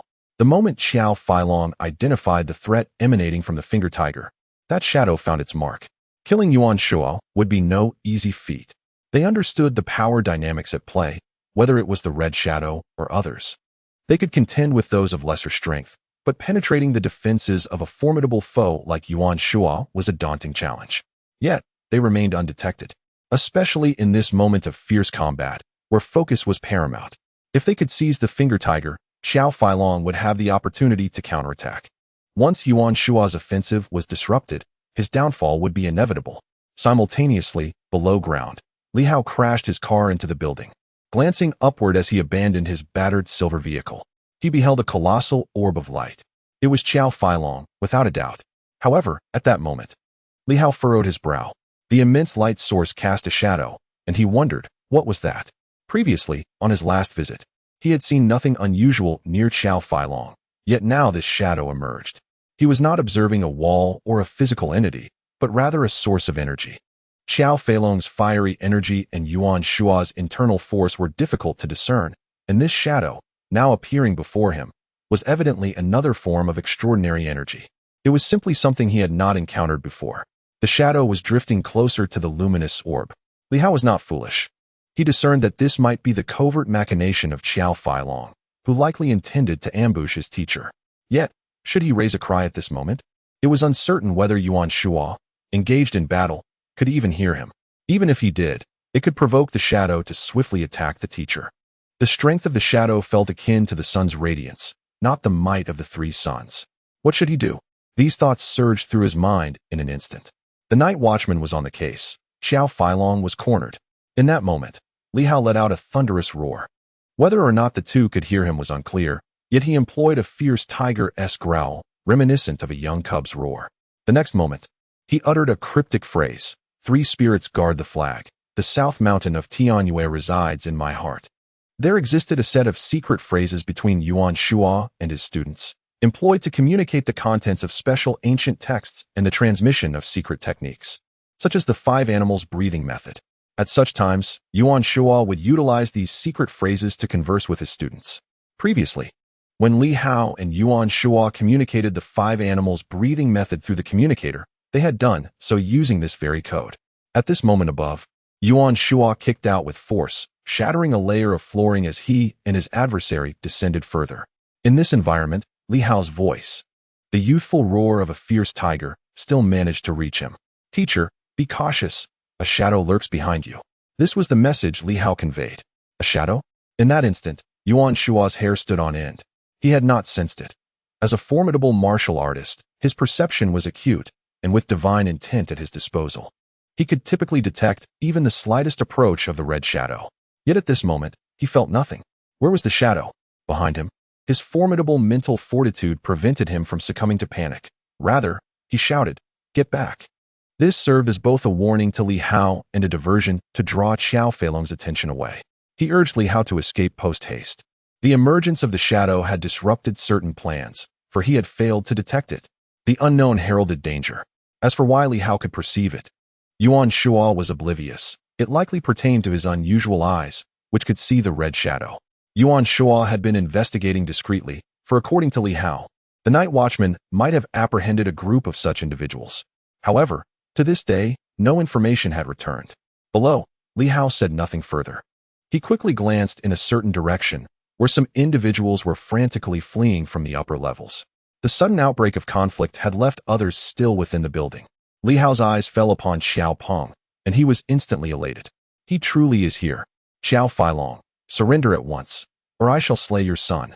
With a fierce shout, Li Hao propelled himself off the ground, charging towards the panicked Xiao Peng. Above, Xiao Feilong did not so much as blink. Yet at that moment, the shadow that had been closing in on Yuan Shuo suddenly hesitated. Xiao Peng was Xiao Feilong's only bloodline, his sole descendant. In that moment, the shadow approached Yuan Shuo, but the situation below was urgent. Yuan Shuo and the others had arrived unexpectedly. The moonlit strongman protecting Xiao Peng had gone to the inspection office for a meeting, as the Qiao family had not prepared for a confrontation with the Night Watchmen. It was precisely because no one was there to protect him tonight that Xiao Feilong permitted his son to come to the building, to avoid any issues arising from the absence of the driver. Little did he expect that Yuan Shuo would arrive this very evening. At this moment, Xiao Peng's inability to advance in his abilities became glaringly evident. He was utterly incapable of contending with Li Hao. His meager skills might suffice against ordinary individuals, but now they were woefully inadequate. The shadow hesitated, pondering whether to deal with Yuan Shuo first or to descend and rescue someone. While the shadow might not be able to infiltrate Yuan Shuo, it was confident in seizing his finger tiger. However, acquiring the finger tiger would alert Yuan Shuo, and if Yuan Shuo managed to persist, the shadow might find itself ensnared. All of this transpired in a flash of lightning and thunder. Li Hao was unconcerned with such matters. "Strike first." From a distance, Xiao Peng bellowed, "Go kill him." Accompanying him were not ordinary employees. Those who chose not to return home at such a late hour were certainly not typical staff. Aside from the security guards, who had long fled, those trailing him were his usual bodyguards. The extraordinary individuals had all gone to a meeting, leaving only these standard bodyguards, yet they were armed. The Qiao family possessed its own security company. At this moment, several bodyguards, including Xiao Peng himself, drew their weapons, instantly aiming at Li Hao, intent on riddling him with bullets. As for what would become of the ruins if Li Hao were to perish, Xiao Peng could hardly concern himself with that now. The battle above continued unabated. Meanwhile, Li Hao landed with a thud, causing the ground to tremble, and several fragments of stone shot forth, puncturing the heads of several armed bodyguards with a sickening crunch. Li Hao was not merciful in his retaliation. At this juncture, he was more worried about his teacher. Perhaps subduing Xiao Peng would instill greater caution in the opponent. In the instant of his stomp, the sound of gunfire erupted. The surviving bodyguards and Xiao Peng opened fire. While shooting, Xiao Peng attempted to flee. Firearms might not necessarily prove lethal to Li Hao, who, after all, was a formidable adversary, albeit seemingly unimpressive. As this thought flickered through his mind, Li Hao swiftly appeared before him, fingers like blades, slicing through the throats of several bodyguards. In an instant, he seized Xiao Peng by the throat with one hand, while the other struck down with a resounding crack. The armed arm was severed cleanly, the hand itself a weapon. Simultaneously, a tremendous noise echoed as the rooftop collapsed, revealing two figures. Xiao Feilong and his companions had descended. With astonishing speed, They had breached an entire building, demonstrating the might of Sanyang. Li Hao, with a powerful kick, shattered Xiao Peng's leg, forcing him into a half-kneeling position. Grabbing Xiao Peng by the hair, he maintained a grip on his throat, causing Xiao Peng's face to flush crimson as he struggled to breathe. Huh, Xiao Feilong gasped, chuckling as he glanced at Yuan Shua. Your disciple seems rather foolish. Do you think I would surrender at this juncture? A threat? Absolutely not. At this stage, surrendering means death. Li Hao dares to use my son as leverage against me. Li Hao was acutely aware that using Xiao Peng to threaten Xiao Feilong would prove futile. Yet, as he observed the dark silhouette drawing closer under the flickering light of the flames, a flicker of hope ignited within him. Perhaps it was not in vain after all. The shadow approached, indicating a desire to rescue someone. It was evident that Xiao Peng, an ordinary individual, held some significance on the other side. Having forsaken the opportunity to confront his teacher in favor of saving another, Li Hao felt a lessening of fear towards the shadow. After all, he had vanquished the formidable red figure previously. How much more could he fear a mere shadow?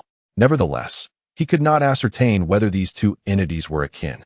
The formidable Xiao Feilong, at the third yang level, was still within proximity, and Li Hao experienced trepidation in the face of such power. Yet he remained unafraid of the unknown shadows, having encountered many red figures before. Simultaneously, Yuan Shua continued his relentless assault. He showed no hesitation in capturing Xiao Peng, disregarding the presence of students.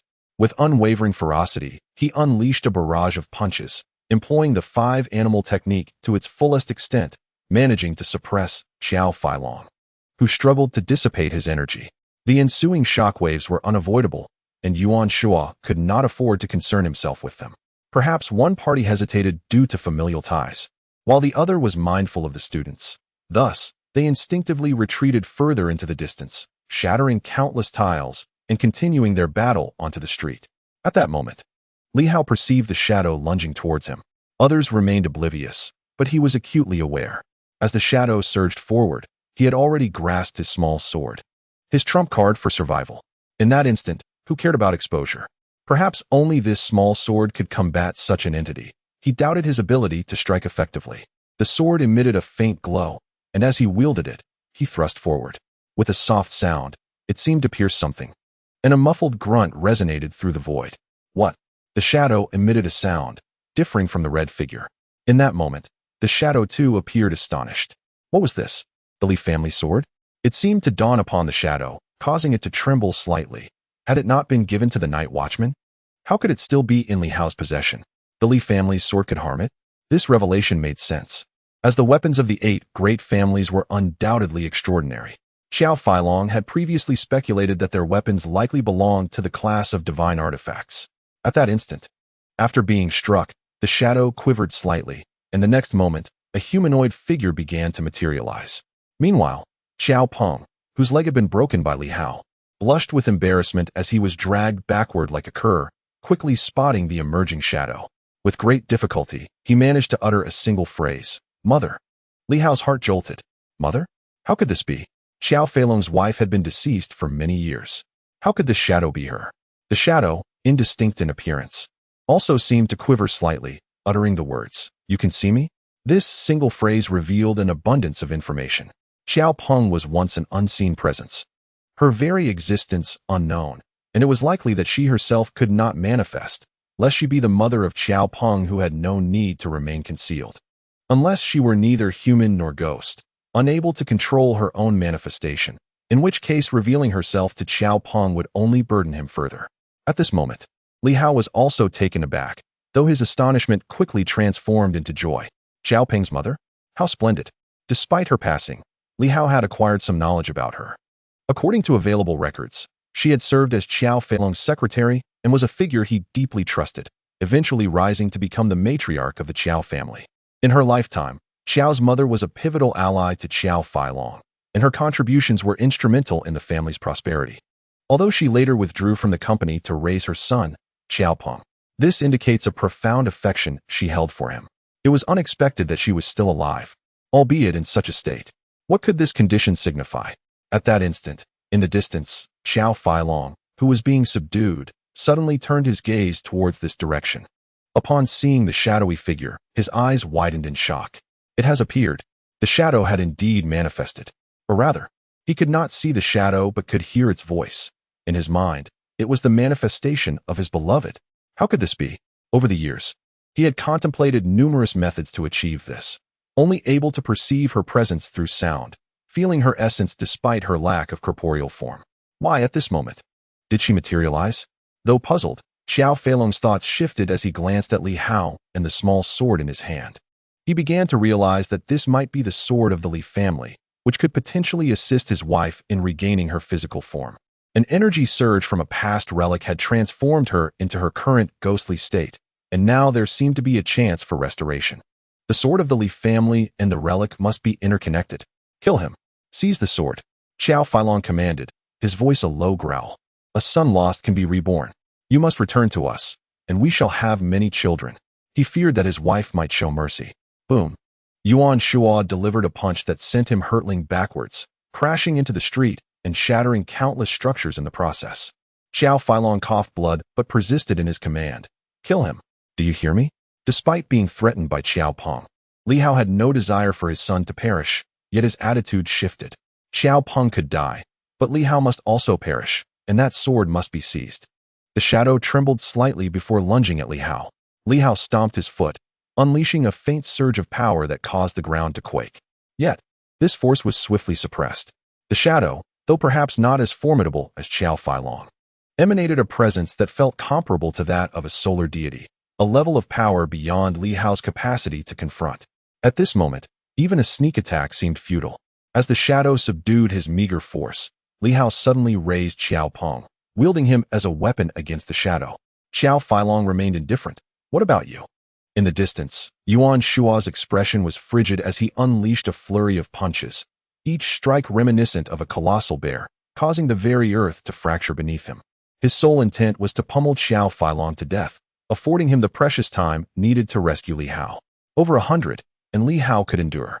However, when it came to the sunlight level, there was no chance. Only upon the shadow revealing its form could he sense its presence and the unique power it wielded, a force beyond Li Hao's capacity to contend with. This time, he had erred. Otherwise, he was confident he could suppress Xiao Feilong, preventing any repercussions for Li Hao. With a resounding crash, Li Hao forcefully hurled Xiao Peng, striking the shadow, which swiftly evaded. Bound by constraints, it refrained from using excessive violence, rendering both Li Hao and Xiao Peng vulnerable to demise. Yet, Li Hao clutched Xiao Peng's leg, pulling back with urgency. Observing his mentor's escalating frenzy, punctuated by relentless sounds and even rare shouts of anger, he realized his mentor was equally anxious. The emergence of the shadow was unforeseen for both of them. The small sword in his hand lacked the potency needed. While it revealed the shadow's true form, it could not directly vanquish it as the red shadow had. What exactly was this entity? Li Hao was uncertain, yet he understood he was outmatched and facing imminent doom.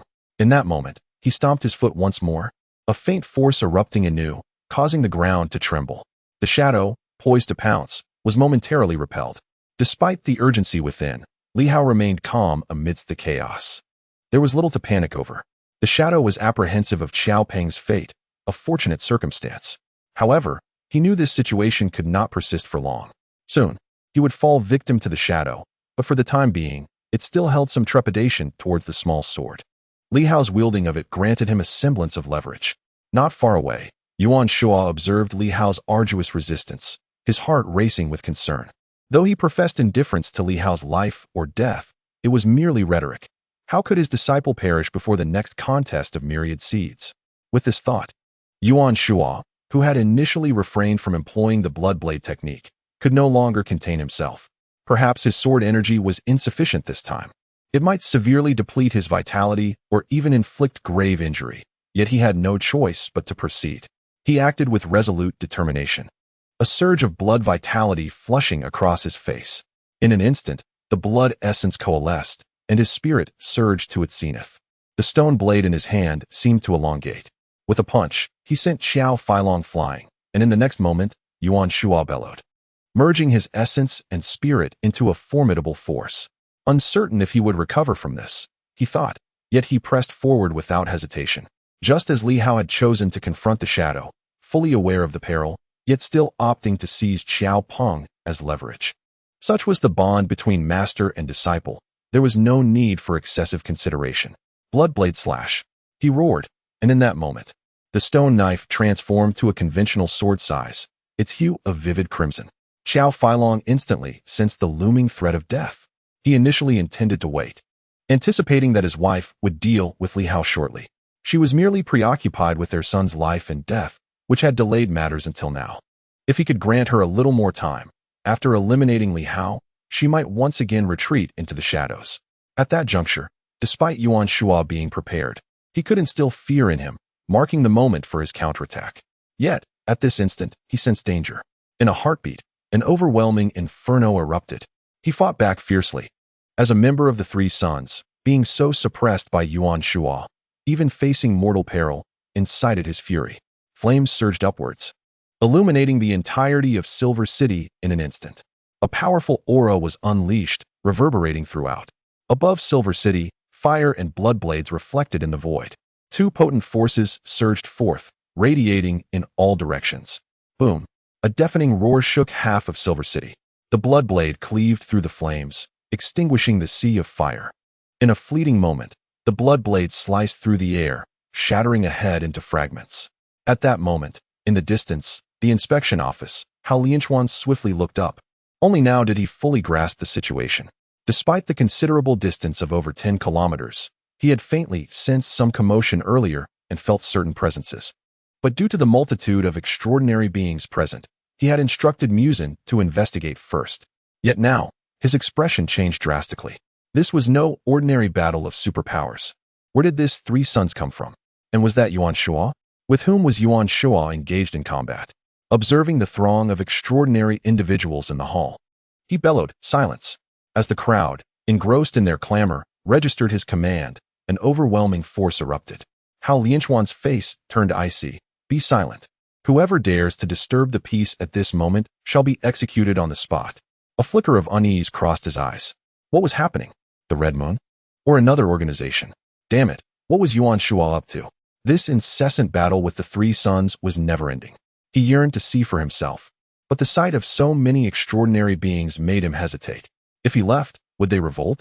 And that damned Lu Long, were they in league with him, deliberately keeping him here to suppress the extraordinary individuals, preventing them from joining the battle? It had to be. "Lu Long, you scoundrel, daring to make me your doorman." Hao Lianchuan cursed inwardly, filled with concern. "Yuan Shua, you fool, slaying one Three Son was luck. Do you truly believe you can do it again?" Chapter 62, Slaying the Three Sons, Annihilating the Radiance of the Sun, Seeking Monthly Votes. Outside the Qiao building, on the long street, a glimmer of blade light illuminated the void, casting brilliance in all directions. A head soared into the air, shattering instantly. The world fell into silence. Blood dripped from Yuan Shua's lips, cold and relentless. Without a moment's pause, he wielded the blood-colored stone blade and charged towards the shadow. "Boss." In that moment, the shadow was momentarily stunned, caught off guard by disbelief, instinctively calling out the term of endearment.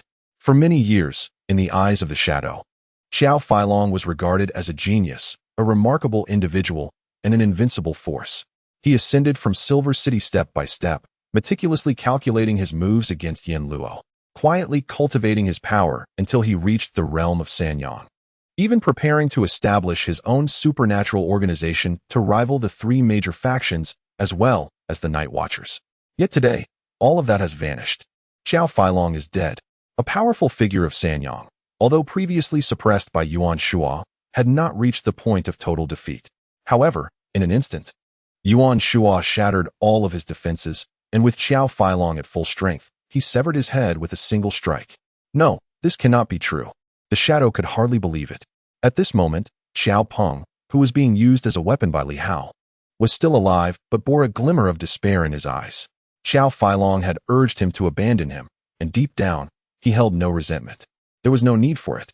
Perhaps in that fleeting moment, those words were the only hope for survival, for him and for everyone.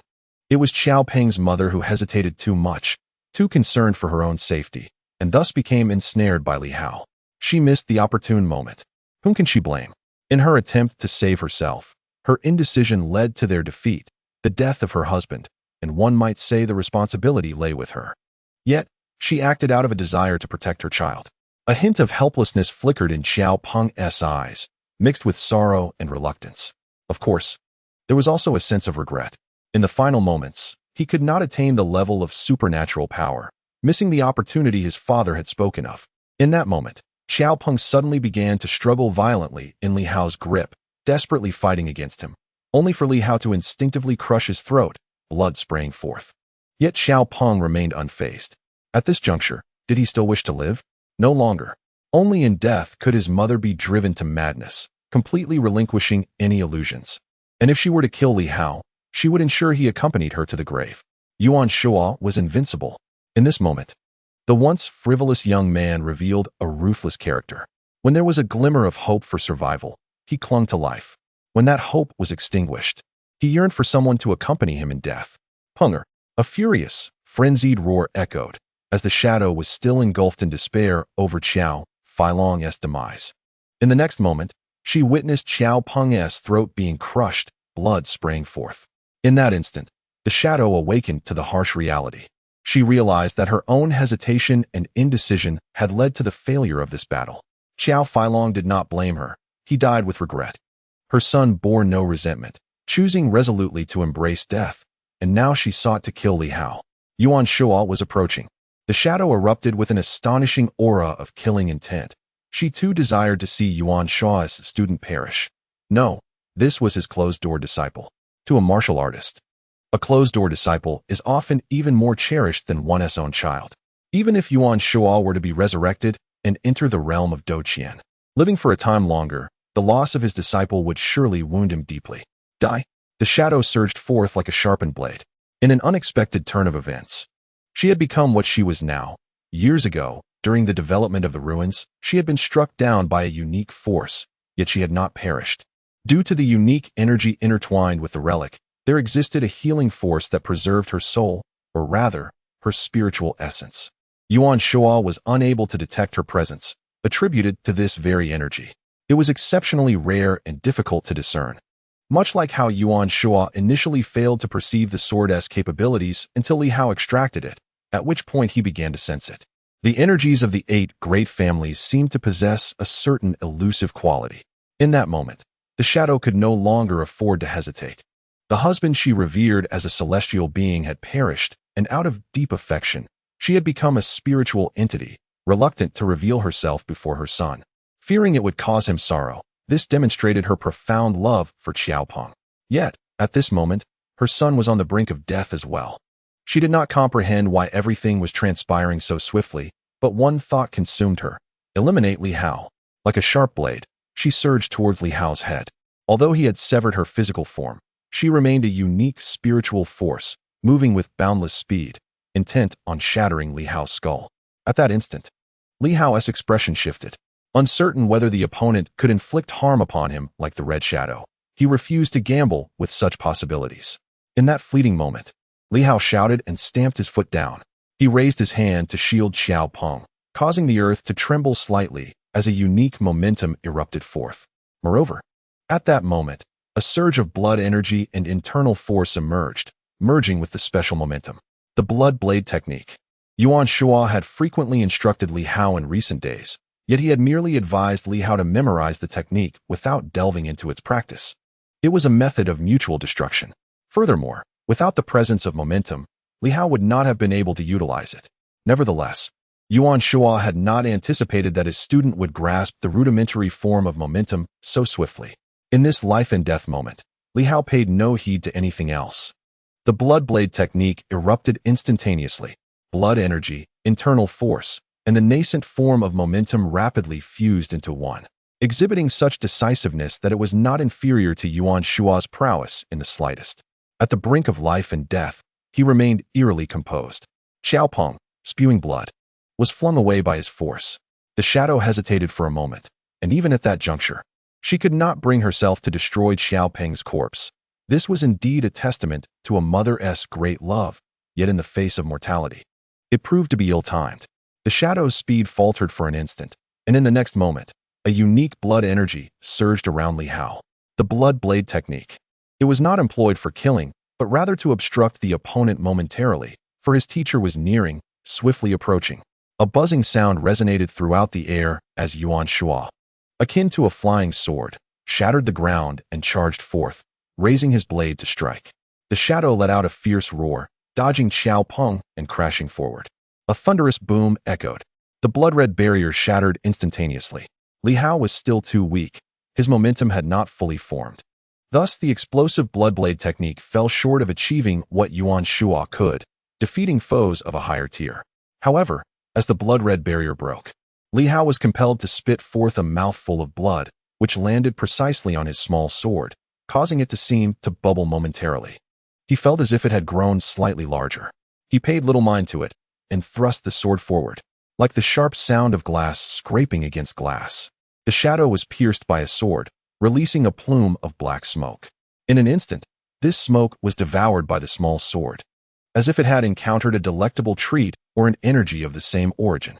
It cleaved through the shadow, and astonishingly, the small sword took the initiative to consume this peculiar energy. At that moment, Yuan Shua finally arrived from behind. Without uttering a single word, he struck with his knife. With a resounding crash, unlike the piercing sound emitted by Li Hao, this blow cleaved the shadow in two. Simultaneously, the stone knife in Yuan Shua's hand seemed to have caught a whiff of something enticing. The crimson stone knife erupted with a force of absorption, consuming half of the shadow. Yuan Shua was momentarily shaken. Without a second thought, he swung his knife again toward the remaining half of the shadow. At this juncture, the shadow emitted a sharp cry filled with despair and reluctance, attempting to reveal the secrets of the ruins, hoping to incite others to trouble Yuan Shua and his disciple, seeking revenge for her family's annihilation. Roar! The sound of a tiger echoed through the forest. In that instant, Li Hao and Yuan Shua moved in unison, both unleashing a roar akin to that of a tiger. The roar reverberated across the surroundings, masking everything. In their final moments, revealing secrets is a common act. Yuan Shua had once stated that to prevent an enemy from diverting blame at the moment of death, the most effective method was to eliminate them outright, leaving no opportunity to speak. A less effective approach would be to create a greater commotion to drown out their voice. Of course, if one were fearless, they could allow the enemy to say whatever they wished, regardless of the consequences. At this moment, the two could not afford such luxury. Thus, their twin roars simultaneously quelled the shadow's cry. Li Hao, merging force with momentum, infused his essence into the small sword, which seemed to swell in size. He thrust it once more toward the remaining half of the shadow. Yuan Shua, without a moment's hesitation, executed a decisive strike. As the knife and sword descended, the shadow appeared ensnared, and in the blink of an eye, it was torn asunder by the combined might of the blade and the sword, both transforming into gluttonous entities, devouring their prey. In the background, a faint, sorrowful sound echoed. It was the final utterance of the shadow. With Qiao Feilong and Xiao Peng deceased, the shadow was indifferent to its own fate. Being neither human nor ghost, its demise held no fear. It lamented only that it had not perished earlier and despised its own indecisiveness at a critical moment that had led to the death of its husband and son. Boom!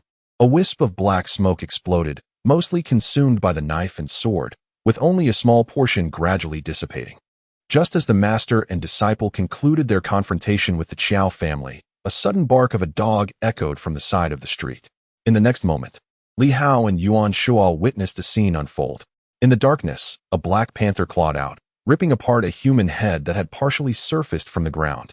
Yuan Shua furrowed his brow, not out of concern for the death caused by the panther, but rather due to the realization that amidst such fierce combat, there was indeed a superhuman who feared not death, stealthily approaching from nearby, a soil-type superhuman. Ignorance breeds fearlessness.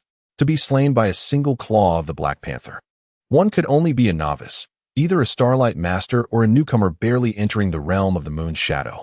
He and Li Hao were both preoccupied with eliminating the members of the Qiao family, hardly paying attention to one another. Of course, once the deed was done, the other would not escape.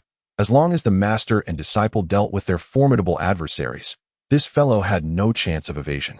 Woof! In the distance, the Black Panther seemed to display a hint of pride, barking once before its nose twitched, continuing its stealthy advance into the shadows.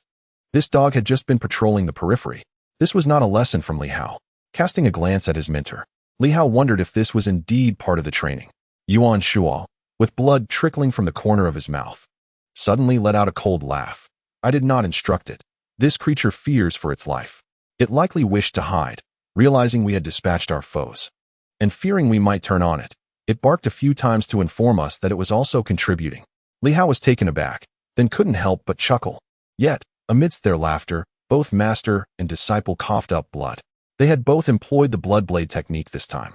Li Hao, being less powerful, unleashed a weaker force, resulting in a milder backlash, but Yuan Shuo was gravely injured. Li Hao hurriedly passed him a small sword. Without hesitation, Yuan Shuo activated the five beasts breathing technique, absorbing a modicum of sword energy to alleviate his wounds, preventing an immediate collapse before ceasing the absorption. He said nothing further, swiftly returning to his previous combat position, and with a single stroke, cleaved the headless corpse into dozens of pieces. He then gathered all the remains into a single pile. Quickly, he dashed to the silver vehicle, retrieving a storage box. He opened it and began to stow the gathered items inside. After handling everything, Yuan Shuo, holding the box, spoke in a low voice, "You clean up the blood. I will scout outside the city." With that, he leapt into the air, bellowing, "Red Moon scoundrel, do not even think of fleeing." With those words, he shattered the silence, seemingly in pursuit of a formidable enemy. At that moment, Li Hao also shouted, "The Qiao family colludes with the Red Moon evil organization. Execute them. Inspectors, apprehend all individuals associated with the Qiao family." His booming voice echoed, prompting the sound of disciplined footsteps approaching from a distance. Soon, Mu Sun arrived, accompanied by a cadre of armed inspectors, all bearing serious expressions. From a distance, upon sighting Mu Sun, Li Hao knew they would soon arrive to engage in battle. The inspectors would not overlook this. He called out urgently, "Three young masters have attacked my mentor. He has already pursued them." Mu Sun, without a word, waved his hand, and the inspectors swiftly cordoned off the area. Mu Sun rushed over, glancing around with a look of horror. Another battle of the Three Yang. Was the Red Moon's Three Yang so worthless? Having lost one, they dared to return. He noticed the corpse of Qiao Peng and some bodyguards, the shadows dissipating. Yet there was no sign of Qiao Feilong, only some bloodstains on the ground. Where was Qiao Feilong? This thought flickered momentarily. At that moment, Mu Sun refrained from inquiring, instead expressing urgent curiosity. Did the Three Yang escape? Or is Professor Yuan being pursued? Just moments ago, the aura of the Three Yang had flickered and swiftly vanished. He had arrived quickly, yet had only witnessed a sea of flames and a bloodied blade. The specifics remained a mystery to him. The bloodied blade was likely that of Yuan Shuo. In the fiery depths, one would expect a formidable practitioner of the fire element to emerge. But what of the present? If Li Hao remains unscathed, does it not suggest that Yuan Shuo has the upper hand? If this is indeed the case, then Yuan Shuo is truly terrifying. A mere battle master slaying the foremost practitioner of the fire element could be attributed to chance. Yet, to contend with the second, that speaks of undeniable prowess. No longer could it be dismissed as mere fortune or coincidence. Such luck cannot repeat itself. Li Hao wasted no time and promptly declared, "There is another member of the Qiao clan, Yu Ying, who has gone to the inspection office for a meeting, accompanied by several star masters and martial artists. We must resolve this matter swiftly." He continued, "Director Mu, the Hao department may still be unaware of the specifics, and that Yu Ying may not be informed either. The Qiao clan is colluding with the Red Moon. We must make haste. When we encounter them, Director Mu, refrain from speaking. Just eliminate that individual." Mu Sun furrowed his brow slightly, casting a glance at Li Hao. Li Hao's gaze was clear. Should a Yu Ying suddenly spiral out of control? Even if the Hao department could manage the situation, I am concerned for the safety of others. My mentor insists that collusion with the three major organizations warrants no mercy. That Yu Ying, at this juncture, may have some knowledge. However, it matters not, regardless of how much she knows, in this uncertain situation. She would not dare to speak recklessly. Upon meeting her, we shall act decisively. Mu Sun felt a tumult of emotions. To simply eliminate potential witnesses? Did Yuan Shuo and his disciples harbor secrets? Yet at this moment, he understood that inquiry was neither appropriate nor wise. Understood. Mu Sun nodded, commanding, "Seal off the area. No one is to enter. Any intruders shall be executed on the spot." With that, he and Li Hao swiftly made their way to the inspection office's vehicle. Driving back would be expedient. As they walked, Mu Sun suggested, "Should I contact the Hao department now? With their strength, They could swiftly suppress any opposition without error. Li Hao replied calmly, I have heard that BioWest City has ties with the three major organizations. If the Hao department intervenes now, it could provide them with an opportunity to retaliate. This matter is a private grudge of us night patrollers in Silver City, unrelated to any other disputes. It remains confined to Silver City. If the Hao department intervenes, they risk giving the three organizations a reason to act against us, jeopardizing our mission. Upon hearing this, Mu Xin found himself at a loss for words. Li Hao had already prepared a rationale. Li Hao continued, thus, it is simpler to eliminate them outright. Afterward, we can assert that they were agents of the Red Moon. The Red Moon previously sought my demise, and my mentor has already slain Wantian. Should we take down a few more of their operatives today? What of it? Li Hao spoke with composure. Martial artists settle scores with vengeance. Should the Red Moon be dissatisfied, let them come to battle again. Mu Sun felt as if he were meeting Li Hao for the first time. He entered the vehicle and drove swiftly, without uttering another word. After some time, he suddenly inquired, who are Lu Long and the others confronting? The Red Moon's people. Mu Sun cursed under his breath, pausing momentarily before continuing. They are all from Silver City. Let us dispense with pleasantries, aside from eliminating this Yuang. What else must I do? He was acutely aware that secrets lay beneath the surface.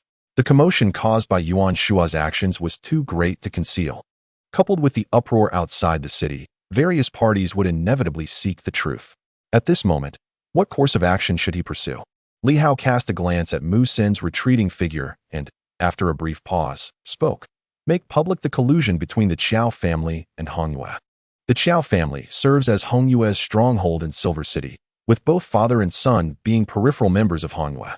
This conflict arose from their covert ambush, aimed at assassinating my mentor, which ultimately escalated into a full-scale battle. Furthermore, I hope Director Mu can swiftly ensure that the scene is cleared, as any leaks could expose some of my mentor's trump cards, making him vulnerable to targeted attacks. Mu Sun inhaled deeply, tapping a black communicator on his ear before promptly stating, wash away all traces of blood near Qiao Mining. Incinerate all bodies on site to prevent any contamination by mysterious energies. Additionally, restore order at once. Clear everything from the Qiao Mining building and incinerate it as well. For the destruction caused on the streets, summon workers to pour concrete and seal off the area. He swiftly executed his orders. Given his authority, the commands would be implemented without delay.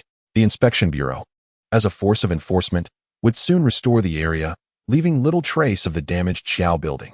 Finding any remnants would prove challenging. Li Hao remained silent for a moment, stating that if the director had any requests, he would consider them. Mu Sun replied solemnly, no need. I must emphasize. I hope there will not be a next time. If there is, please inform me in advance. Do you understand that such an abrupt battle, especially one involving 3 Yang-level combatants, could result in catastrophic casualties? Fortunately, it occurred in the business district tonight, coupled with the preemptive curfew. Otherwise, who knows how many people would have been on the streets? This indicated that Li Hao and his companions had indeed been well prepared. Otherwise, a curfew might not have been necessary tonight. Understood, Li Hao nodded, remaining silent. Mu Xin's mind raced with countless thoughts. As they approached the Inspection Bureau, he suddenly inquired, is there a possibility that the 3 Yang could appear again? Not anymore. He is dead. Mu Xin's heart sank in astonishment. The confirmation of the death, though suspected, was still profoundly shocking. The second Yang-level combatant, Yuan Shua, was terrifying indeed. Li Hao added, as far as the outside world is concerned, he escaped. I understand. Mu Sun nodded. Although this information would spread, Yuan Shua's reputation would only grow, potentially elevating him as the foremost figure in the Silver Moon province. Yet, with greater renown comes greater peril. The assertion that he had escaped hinges on the 3 major organizations not disclosing the fall of one of their own. Could it be an unknown Yang? Otherwise, this could not be concealed. If an unknown Yang-level expert perished, it would remain a secret. As they conversed, the vehicle came to a halt. At this moment, the entire Inspection Bureau was eerily quiet. An aura of tension filled the air. Hao Lianchuan had not departed but remained stationed there, with the extraordinary forces of Silver City converging in this vicinity, nearly 100 individuals, with Lu Long and the others absent. And Mu Sun having left, no one could predict what might transpire next. Thus, despite his intense anxiety, he chose to remain still, primarily because no distress signals had been received from Yuan Shua, perhaps indicating that he was capable of handling the situation. As soon as Liu Yan sensed the return of Muzin and Li Hao in their vehicle, he let out a subtle sigh of relief. The two approached with resolute strides, indicating that the situation was likely manageable. But what of the Sanyang? The fiery Sanyang, to be precise. At this moment, Liu Yan was already assessing which family's Sanyang had ventured this way. The Sanyang were not numerous. Even if their strengths remained concealed, their presence was generally known. It seemed that Hong Yue, a fire-type Sanyang, was among them, yet her forces were primarily concentrated in the central region. Was it madness for a single Sanyang to come here to eliminate Yuan Shua? After all, Yuan Shua had previously slain a Sanyang, and he himself was present. The logic behind many of these events was perplexing. Just as he was lost in thought, the two entered. In the grand hall, others swiftly turned their attention towards them. Muzin, brandishing a formidable blade, exuded an aura of ferocity, tinged with a weighty anger. Director Gu, he declared, Professor Yuan has been attacked. A fierce battle erupted on the streets, and the assailants have since fled. Professor Yuan has pursued them. Liu Yan responded gravely. Is he unharmed? Uncertain, Muzin replied, striding forward as if to report further. However, Liu Yan furrowed his brow slightly and cast him a glance. Although Muzin was a martial artist and generally difficult to read, he sensed an unusual surge of internal energy emanating from him. A betrayal? Was Muzin plotting to ambush him? Such a thought seemed implausible. Setting aside the possibility of it occurring, the proximity was too close. A mere martial artist, even one at the pinnacle of strength, could not possibly eliminate him. Remaining composed, Liu Yan silently cursed the chaos of Yinqing. The Night Watch division was disobedient, and even the chief of inspectors exhibited peculiar behavior. Just then, his gaze shifted slightly.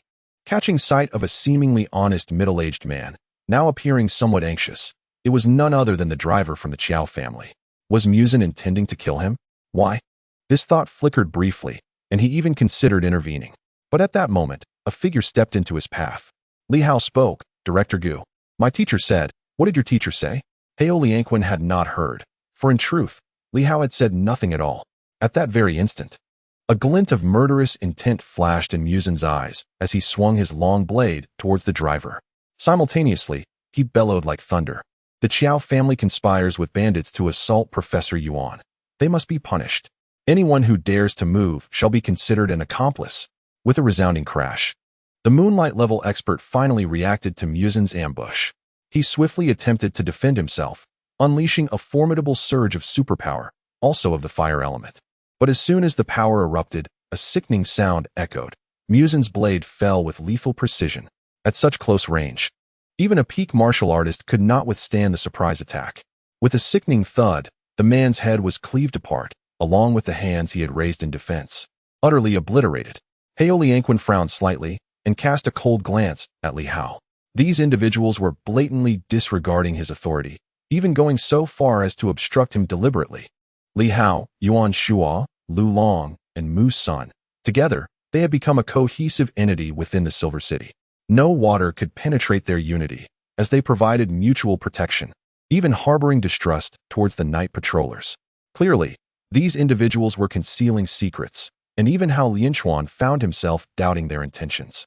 A spark of irritation flickered within him. Yet, the next moment, he let out a cold snort. A fire dragon erupted forth, incinerating 5 or 6 extraordinary beings within the crowd in an instant, reducing them to ashes. The moment Mu Sun struck, not only did the members of the Qiao family cower in fear, but several other extraordinary beings, already tainted by suspicion, also sought to flee. They failed to consider Hao Lianchuan's formidable strength. He couldn't be bothered to interrogate these insignificant figures. Instead, he unleashed a fire dragon that swiftly eliminated all those who had exhibited any signs of abnormality. Am I dead? Hao Lianchuan's voice was frigid, seemingly addressing the terrified crowd. But in truth, it was directed at Mu Sun and Li Hao. Do you presume me to be dead? You dare to commit murder before my eyes. To silence those who oppose you. What are your true intentions? His agitation was palpable. Just as an accord had been reached with the 3 major organizations from Bayou City, chaos erupted here. Damn it. He had anticipated that Silver City would remain tranquil for a while. At that moment, Li Hao lowered his voice. Director Hao, everything is under control.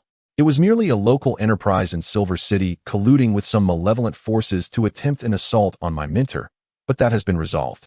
Hao Lianchuan turned to him, his gaze icy. After a prolonged silence, he regained his composure. Tomorrow, I want a detailed analysis of the case from Liu Yan. With that, he dismissed Li Hao's presence and turned his attention to Mu Sun, frowning as he commanded, "Have the bodies removed. This is the inspection division, not a marketplace." Then, he glanced back at the now silent crowd in the hall and said coldly, "There is no need for fear. As long as your hearts are untainted and you refrain from disturbing social order or committing murder, the night patrollers are your protectors, not butchers. I ask you all to remain here a while longer tonight, until the outlaws of Silver City are dealt with. On the very first day of the establishment of the Silver City Night Patrol Division, we have struck down crime and eliminated lawbreakers, a cause for celebration. I hope you all take heed and do not let your extraordinary abilities lead you to commit unlawful acts." The crowd responded in unison, their faces pale with trepidation. Indeed, they had been genuinely frightened. The power of the three suns was terrifying in its own right. How Liu Yan had incinerated 7 or 8 extraordinary beings with mere fire dragons. Though they were only a few 10th-tier martial artists and starlight masters, how many among them could truly match the likes of Yu Ming or Pabai? The strongest among them had likely been the one slain by Mu Senator at this moment. The attendees were still rattled. They knew Mu Sun was no weakling. Previously, he had cleaved a flying, extraordinary being of the Yu Ming realm with a single blow. Today, although there was an element of surprise involved, he had dispatched a formidable opponent from the Yu Ming realm, and the power he exuded suggested he was among the pinnacle of that realm. It was evident that this corpulent man had likely reached the zenith of the Pabai tier. After committing murder, Mu Sun restored his smile and cast a glance at Li Hao. Once Liu Yan concluded his speech, Mu Sun remarked, "There is no need for fear. Those who remain are law-abiding citizens. As long as everyone registers, the Inspection Bureau and the Night Watchmen will not only refrain from causing trouble, but will also offer assistance within their means." He continued, "When Minister Liu and the others return, we shall indulge in a few drinks to ease our nerves. After tonight, peace shall reign in Silver City. Furthermore, I hope that upon returning, you can relay the sentiments of the Inspection Bureau and the Night Watchmen.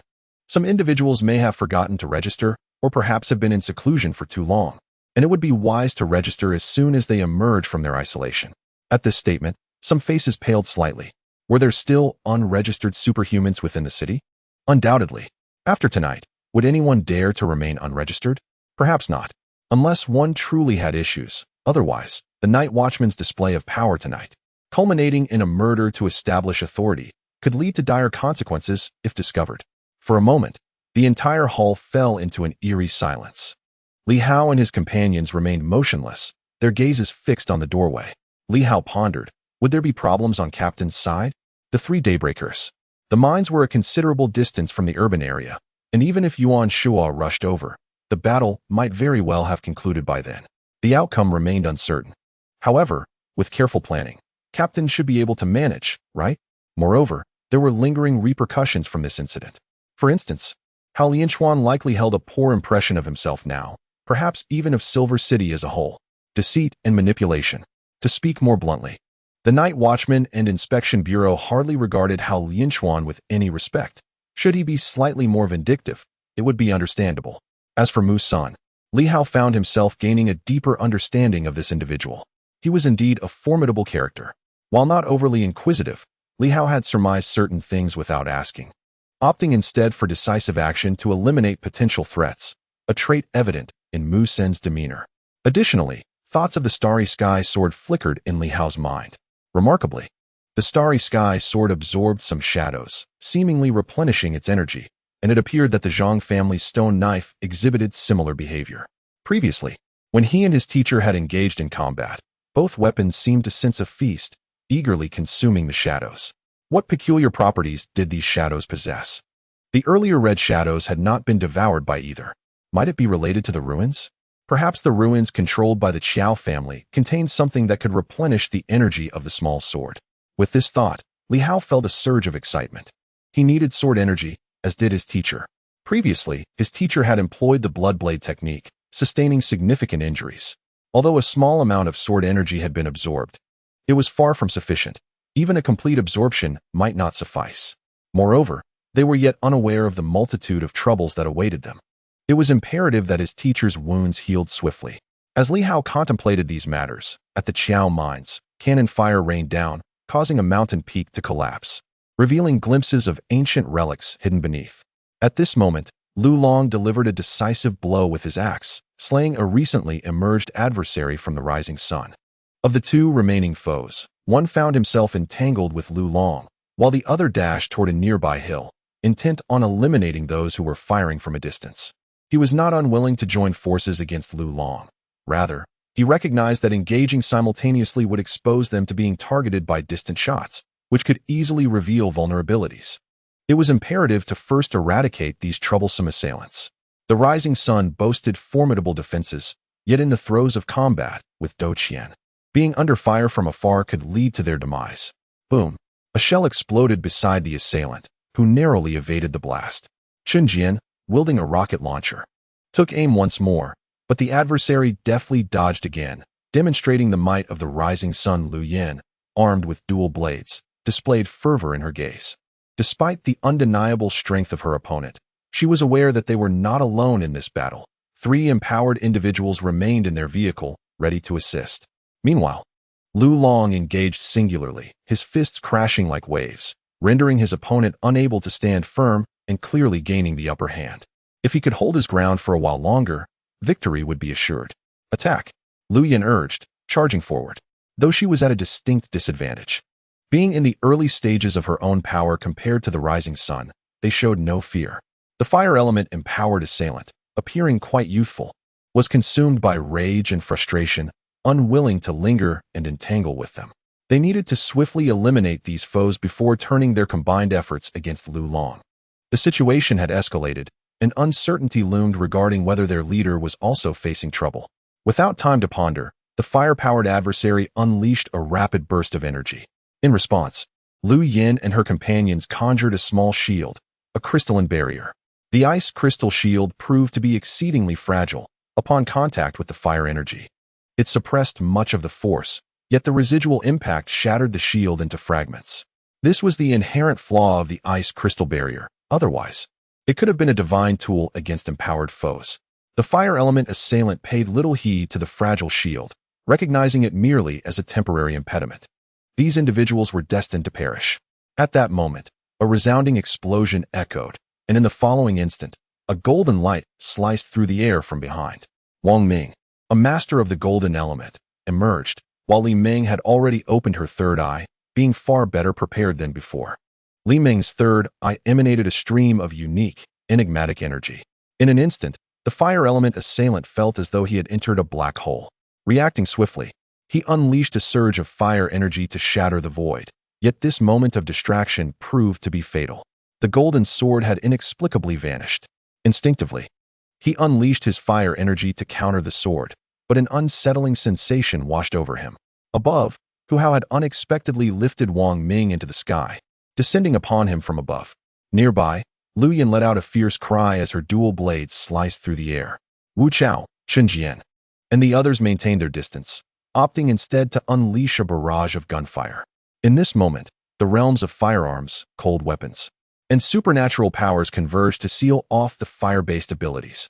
Behind, Yun Yao wielded water energy, not to attack, but to envelop her allies in a protective shield of water, safeguarding them from the devastating flames that could incinerate them instantly. For members of the Moonshade, one surpassing 100, 2 nearing that mark, along with 7 Night Watchers, struck simultaneously, creating an inescapable fatal trap for one of the Sunblaze. Seeking death, the adversary roared once more, unleashing a frenzied burst of fire energy that scorched the heavens and earth. The water defenses shattered instantly. Li Ming's third eye closed again, blood trickling down. Liu Yan's dual blades pierced the enemy's body, only to be consumed by flames. The blades melted, and in an instant, the fire spread along her arms, threatening to reduce her to ashes. At that moment, the fire-based supernatural being tilted its head slightly, evading the golden longsword, its gaze cold and calculating. It was not so simple to slay the Sunblaze. Among the assailants, the greatest threat was Wang Ming, who, it seemed, fought as if in practice, lacking the ability to adapt or counter. As the fire-based supernatural being pondered this, Wang Ming suddenly felt a surge of joy. The enemy had just tilted its head to evade his golden longsword, and a wild elation spread across his face. Miraculously, The sword did not descend directly. Instead, it erupted in a flurry, akin to feathers scattering in the wind. With a thunderous roar, the golden energy exploded, releasing countless golden feathers that shot forth. The fire-based supernatural being, believing the sword was merely for stabbing, was caught off guard by the explosion, instantly riddled with numerous wounds on its head. Wang Ming rejoiced, realizing he had indeed encountered a novice who was unaware of supernatural techniques. Novices only engaged in direct confrontations. However, after 2 decades of evolution, how could one be limited to mere exchanges of power? Among the Night Watchers, superhumans could learn techniques, such as his self-named Celestial Maiden's Bloom. This was far from a straightforward assassination. It was an explosive technique that scattered like petals. The moment the adversary dodged, Wang Ming recognized his opportunity. Minister Liu was correct. The opponent was indeed a rookie, likely unfamiliar with supernatural techniques.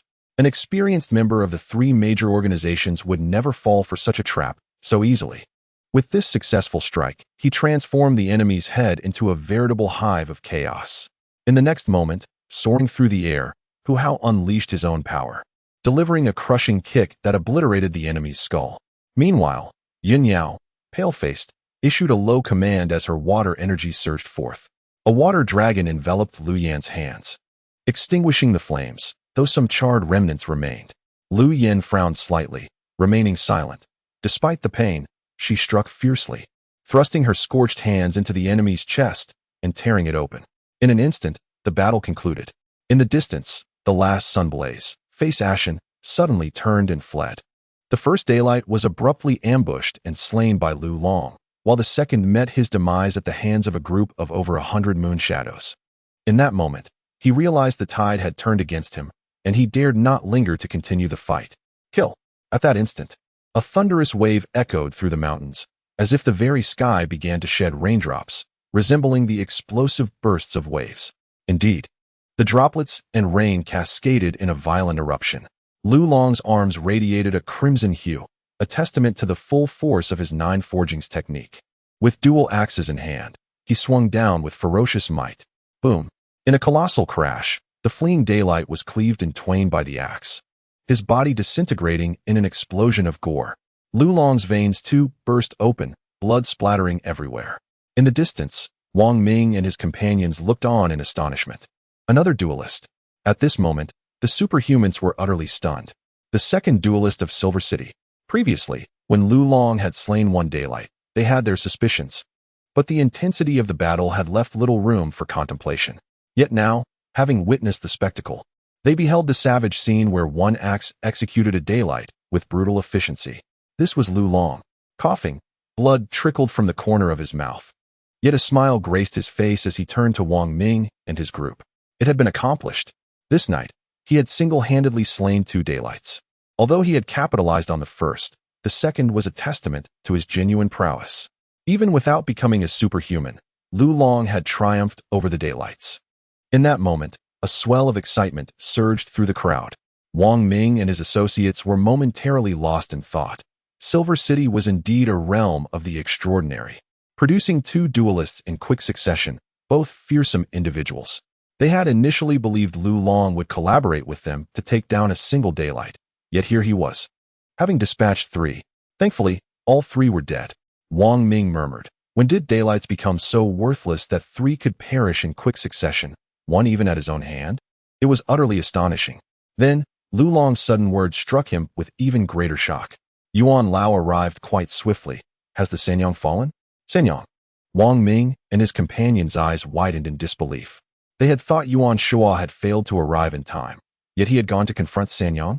Lu Long, revealing this information, sought transparency in their shared peril. As Yuan Shua landed, he furrowed his brow slightly, but said nothing, merely nodding. Killed. Such calm words once again stirred a tempest of emotions. Li Ming murmured, "A duelist slays Sanyang. Has the martial prowess of daylights truly waned?" At that moment, a wave of self-doubt regarding their superhuman abilities washed over her. Why in this place did it seem so effortless for a duelist to conquer Sanyang in a daylight? Chapter 63. Dining, seeking monthly votes. In the mines, Yuan Shua arrived, glanced at the corpse of the fallen daylight, and nodded slightly. Lu Long's performance was commendable. Upon entering the realm of Doqian, The slaying of 2 radiant suns is indeed quite commendable. However, comparisons with him are unnecessary. He is 3 or 4 decades senior to Liu Long, and in terms of experience and life's journey, Liu Long pales in comparison. The generational gap renders such comparisons rather futile. At this moment, others began to arrive one after another. Among them, it is evident that Liu Yan bears the most grievous injuries, followed closely by Li Meng. These 2 women are more severely wounded than the men. Yuan Shuo cast a glance at Wang Ming and the others, feeling a tinge of embarrassment on behalf of the men. What a disgrace. Upon hearing this, the faces of Wang Ming and his companions flushed slightly. What do you mean by that? We did not wish for it. In the heat of battle, one cannot always be cautious. Of course, Yuan Shuo merely expressed his thoughts without intent to dwell on them. At this moment, he was not inclined to concern himself with their plight. He stepped forward towards a pit ahead, which appeared to have partially collapsed. Turning to Liu Long, he instructed, "You all stay here. No one is to step beyond this point." Liu Long nodded, aware of Yuan Shuo's intentions. Soon, Yuan Shuo vanished from sight, leaving the others exchanging glances, uncertain of what to say. 3 radiant suns and 1 tri-sun. What secrets does the Qiao family harbor? No, the secrets are monumental. Even Li Meng, at this moment, grasped the reality that today's events were not mere coincidence. Liu Long and Yuan Shuo had long been privy to the circumstances and anticipated the nature of their adversaries. The tri-sun and radiant sun were unprecedented, instinctively. They all thought of one thing: ruins. Minister Liu, Wang Ming glanced at Liu Long, who replied calmly, "What would you like to inquire about? Is this a ruin?" Wang Ming dared to ask. Their group, characterized by their straightforwardness, would not have posed such questions had they been more seasoned, like Mu San, who would have been far more circumspect. To ask such a question could invite peril. Any sight of ruins that allows entry and promises benefits often leads to bloodshed. Liu Long shook his head. "I do not know." "You do not know?" This answer was unexpected. Liu Long elaborated, "Indeed, I do not know. And we had agreed beforehand that this matter does not concern us.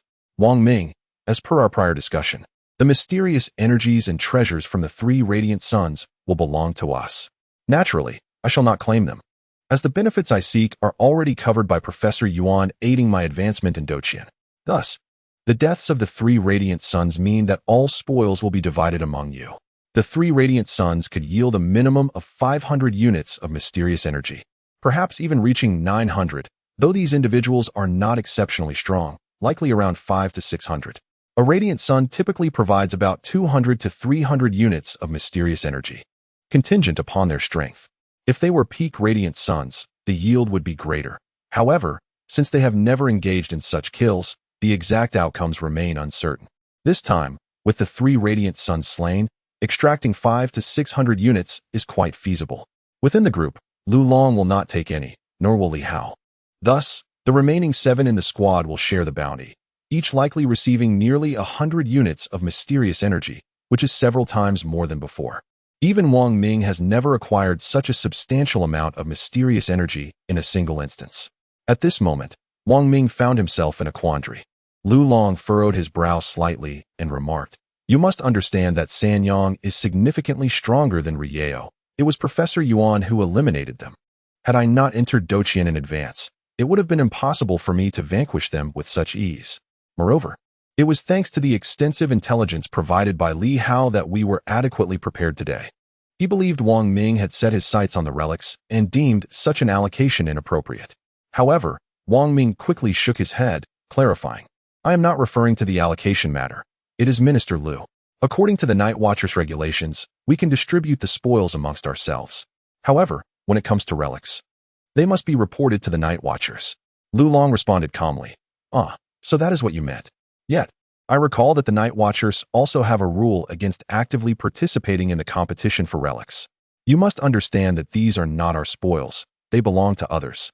Should we, like the 3 major organizations, engage in thievery? That is not my intention," Wang Ming replied, feeling somewhat awkward. As a member of the Night Watchers, he had realized that failing to report felt somewhat disingenuous. He feared he might be led astray by Liu Long and his companions, who seemed to continuously undermine certain principles. Beside them, Liu Yan scoffed, "Wang Ming, just say it plainly. Do you wish to join us, or will you selflessly report this to the higher-ups, thereby severing ties with Professor Yuan and the others?" Join us. The notion struck a discordant note. They were paragons of virtue, members of the Night Watchers, the sole official organization for superpowers. Goodness, have we been labeled as brigands? Wang Ming forced a wry smile, feeling helpless. His years with the Night Watchers had not imparted such lessons. His training had been quite the opposite. According to the Night Watchers training system, he should have reported to his superior without hesitation, who happened to be Liu Long. The Night Watchers discourage bypassing ranks unless a superior is compromised or betraying their duties. Otherwise, they do not encourage reporting through channels. Wang Ming pondered for a while before reluctantly stating, "My professional ethics compel me not to turn a blind eye. Therefore, I have decided." Everyone turned their gaze toward him, including Li Meng and the others. "I have decided to report this to the organization." He disregarded their furious stares and muttered, "My superior is Minister Liu. I will submit a report to him, and whether you choose to escalate it is beyond my concern." The group exchanged glances, and Liu Long's lips twitched slightly. "Well, we haven't placed this burden on you. Yet here you are, not foolish after all. You've reported it, and it will be Liu Long's responsibility to handle any subsequent issues, leaving Wang Ming unscathed should trouble arise." Of course, at this juncture, Wang Ming's choice to refrain from bypassing ranks also indicated his stance. He was indeed a bit cunning. After stating this, Wang Ming suddenly smiled, a rather mischievous grin forming on his face. "Minister, how much are we entitled to?" Liu Long raised an eyebrow, intrigued by his eagerness. He glanced at Yun Yao, who was responsible for extracting the mysterious energy. At that moment, she was crouched on the ground inspecting, and upon sensing their gaze, she looked up and said, "3 individuals, 2 with fire abilities and 1 with earth abilities." As she spoke, Yin Yao revealed a smile. The earth element was rather unfortunate. It was swiftly eliminated by the captain. Otherwise, if it had burrowed underground, it would have posed quite a challenge. I observed that the earth element could extract approximately 220 units, with minimal consumption. The 2 fire elements could yield around 400 units of fire energy, totaling nearly 620 units. With only slight variances, her experience was reliable, and her judgments seldom faltered. Liu Long, not waiting to return for distribution, recognized the fervor among the group, necessitating greater incentives. "Wang Ming, you are the one to receive the accolades this time. Your extraordinary skill manifested in the explosion of the opponent's head. I witnessed it myself. Thus, you shall receive 120 units. Wang Ming's eyes instantly sparkled with excitement. This 120 units was not obtained through deceit, but was allocated by the superior of the Night Watchmen based on merit, leaving him with no choice but to accept. 120 units. Given my current salary of 1 unit per month, it would take me 10 years to earn that amount. Of course, this was merely the present. He was still young and would undoubtedly ascend in rank. Nevertheless, to earn the equivalent of 10 years' salary in an instant left him utterly exhilarated. The remaining 500 units were designated for Li Meng, who had bewildered the enemy with her third eye and had also incurred significant costs during the battle to create openings. Earning her 100 units, Li Meng's eyes sparkled with joy, almost shining like stars. Unlike Wang Ming, who was simply thrilled, she was so elated that she felt on the verge of fainting. My goodness, 100 units. Liu Yan, responsible for luring the enemy and serving as the primary attacker, received 100 units as well. She nodded slightly, saying nothing, yet her excitement was not as anticipated. At that moment, her hands felt as if they were made of charred wood. If they did not recover, what good would 100 units of mysterious energy do? Injuries during battle were, of course, to be expected. At worst, she could retreat to a secondary position. She reflected on how the Qiao family had been annihilated, diminishing her enemies by half, leaving only the perpetrator from Yama to contend with. As for Yama, she did not dwell on it. Perhaps in this lifetime, she would never be able to topple Yama, so why burden herself with unnecessary worries?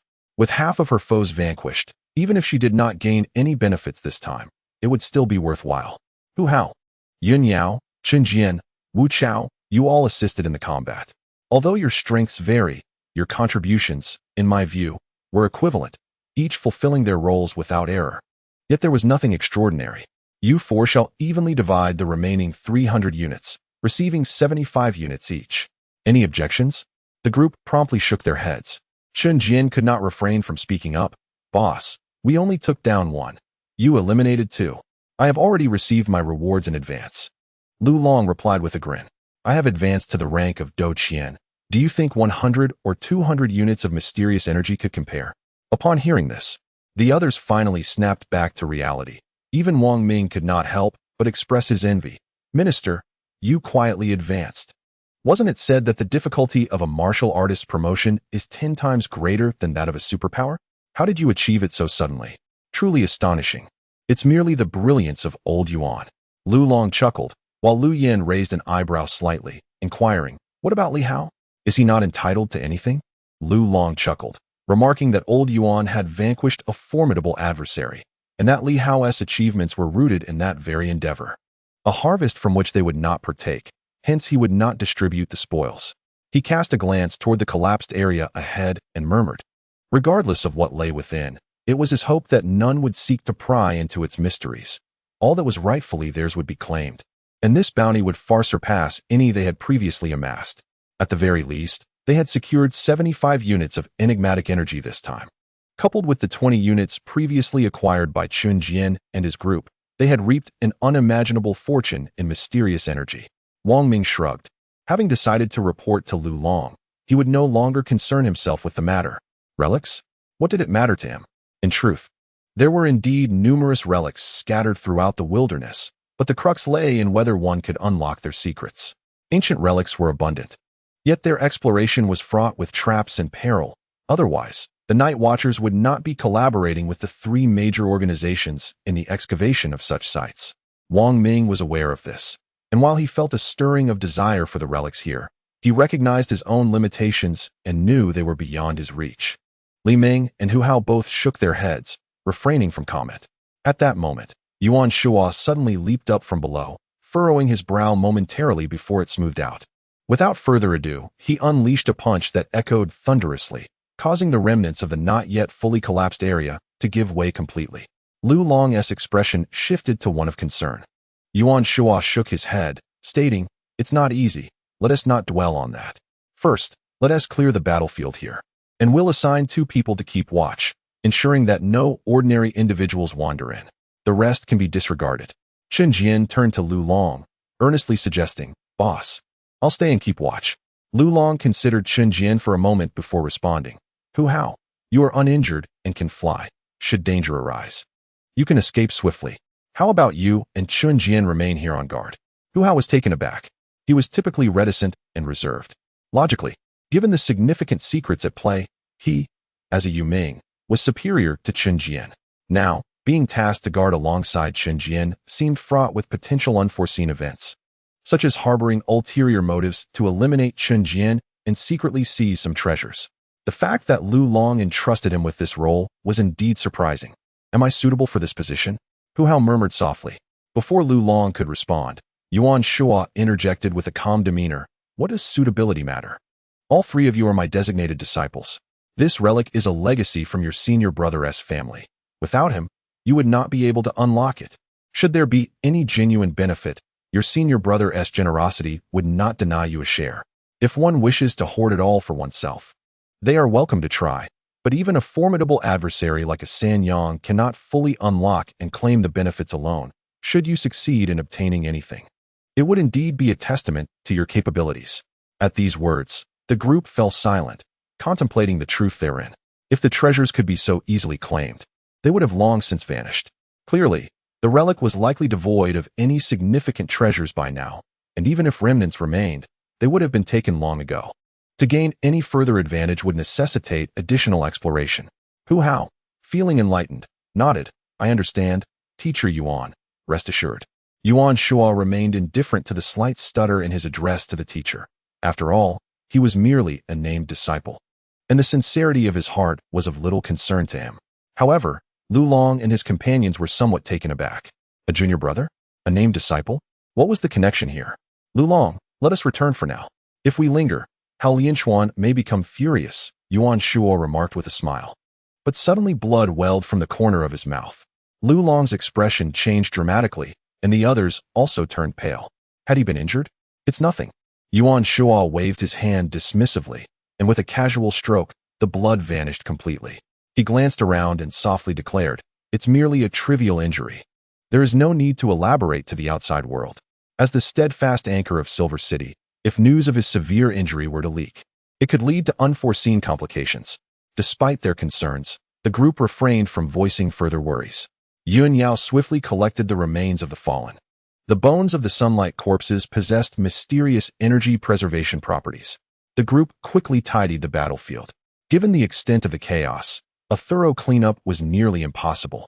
They could only erase anything that might reveal the identities and strengths of the three sunlight entities. Once they had organized everything into boxes, with only Chen Jian and Hu Hao remaining to guard them, the rest boarded the vehicle, ready to return to the city. Inside the car, silence enveloped them. The uninjured Wang Ming drove, while the others bore various injuries. Even Lu Long had sustained some wounds, his body marked by severe burns, and many blood vessels in his arms had burst. After a while, Lu Long spoke up. Elder Yuan, was everything relatively smooth within the city? Quite so. Yuan Shuo replied with a slight nod. However, it has taught us one crucial lesson. Never underestimate anyone, regardless of their apparent inadequacies. The latent power of a superhuman remains formidable. Though the majority of superhumans may seem inept, should they unleash their true potential, the advantages of martial artists gradually diminish. Upon hearing this, Wang Ming and the others felt somewhat awkward, particularly Wang Ming. The notion that most superhumans were inept would likely render them public enemies. How audacious! Yet, this audacious teacher possessed the credentials to be so, having vanquished two beings of the three suns. It was worth noting that within the entire Silver Moon province, there were currently only two beings of the three suns among the Night Watchers. One was Minister Ho, and the other was Hao Lianchuan. This was tantamount to Yuan Shuo single-handedly eliminating the two commanders of the Night Watchers in this region. Of course, Minister Ho's strength was formidable, incomparable to those two. Yuan Shuo seemed to sense Wang Ming's thoughts and calmly said, Wang Ming, although you and the others are merely my casually accepted named disciples, I feel it is my duty to impart a few words of wisdom. Whether you choose to heed them is up to you, but it is my responsibility to share. Please, teacher, speak, Wang Ming respectfully replied, and Li Ming opened her eyes, intrigued. Yuan Shuo intoned solemnly, remember a few essential things. Not only for yourselves, but for all of you. First, the overexertion of superhuman potential is exceedingly perilous. I do not know if those stronger than the three suns have ways to address this, but below the three suns, it seems few have ventured into this territory, making it easy to encounter problems. Therefore, while cultivating your superhuman abilities, do not forsake the martial path. Although the dual cultivation may impede the progress of one's training, it is imperative to understand that fishing in a dried-up pond yields no benefits. Steady and methodical advancement is the key. Do not fear a slow pace now if it ensures longevity in your journey ahead. The expressions of the few present grew serious as they nodded in acknowledgement. Secondly, the inner strength generated is typically consumed by the superpower, becoming a part of the mysterious energy. Yin Yao, dear girl, you find yourself in this situation, do you not? Yin Yao nodded. Indeed, after advancing to superpower, my inner strength transformed into mysterious energy. Yuan Shuo affirmed. Thus, even if you practice martial arts after becoming superpowered, generating inner strength becomes exceedingly difficult. However, according to my research, when you cultivate martial arts, your inner strength will not be immediately devoured. You shall harbor your inner strength within your organs. Initially, the superpower will not invade the organs, as they are fortified with superpower locks. And you have yet to unlock all of them. Yun Yao furrowed her brow slightly. Master Yuan, will the inner strength enhance the superpower locks, thereby increasing the difficulty of advancement? I am aware. Yuan Shuo replied calmly. If you believe, then listen. If you do not, then disregard. The choice lies with you. Indeed, harboring inner strength within your organs will fortify the superpower locks, complicating your advancement. Yet, understand this. That which is too easily obtained is often not of great value. The others pondered over this. However, Wang Ming and his companions felt somewhat uneasy. Wang Ming could not contain himself. Teacher, I am currently at the full moon level. Should I cultivate inner strength to reinforce the superpower locks, the chances of breaking through the superpower locks to reach the daylight level will significantly diminish. The superpower locks do not all unlock at once. With each advancement, some locks will open, allowing for a greater reservoir of mysterious energy within. But now, Yuan Shuo urges them to enhance the superpower locks. Why is that? Yuan Shuo remained composed. Thus, it is up to you. As I have stated, this may indeed delay your progress. It is an unavoidable circumstance. Moreover, a superpower is not necessarily better when stronger. Perhaps those who excel in superpowers may reach a certain realm where they can compensate for these issues. As for this matter, I currently possess no answers. I merely offer my counsel. Whether you heed it is entirely your choice." At that moment, Liu Yan, who had been anxiously wringing her hands, suddenly smiled. "Master Yuan, I am not a superpower, so it matters not to me. I merely wish to inquire if there is a way for me to restore my hands." "Master Yuan, possessing vast knowledge, do you think there is hope?" Yuan Shuo glanced at her hands nonchalantly. "They are nearly beyond salvation. Under normal circumstances, there is no remedy. However, I shall contemplate a solution for you. It should not pose a significant challenge." Liu Yan's eyes brightened with hope, and she suddenly thought of Li Hao. Could it be that Li Hao's energy is indeed a special form of inner strength? Did Master Yuan teach him? At this moment, she pondered many possibilities but refrained from probing further. Li Ming, unable to contain her impatience, spoke up. "Old teacher, my eyes frequently suffer injuries, and my defenses are quite weak. Do you have any solutions?" The defenses of her third eye were exceedingly fragile. With the slightest misstep, it was prone to counterattacks. Nonetheless, the uniqueness of the third eye proved beneficial, as it had recently created illusions and discerned the opponent's movements, piercing through the fog. The capabilities of the third eye were indeed formidable, yet its defenses remained woefully inadequate, often resulting in tears of blood. On the side of the Night Watchers, there exists a solution to fortify the mysterious energy. According to the strong among the Night Watchers, the potency of this mysterious energy naturally enhances the defense of the third eye, rendering any need for specific compensations unnecessary. "Your eye is indeed extraordinary." At that moment, Yuan Shuo suddenly remarked, "Your superpower can be categorized as an exceptionally rare type. There are two possibilities. First, ancient texts allude to certain unique bloodlines that existed during ancient civilizations. You may have awakened such a special bloodline. Second, it might be a nascent form of a divine ability." Yuan Shuo spoke earnestly. "If it is the first scenario, the most effective approach would be to strengthen the bloodline, essentially purifying it, thus augmenting your own power.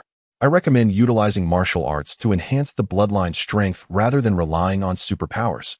If it is the second scenario, divine abilities were, in fact, a product of ancient civilizations, where powerful martial artists, upon reaching a certain level, naturally developed unique capabilities.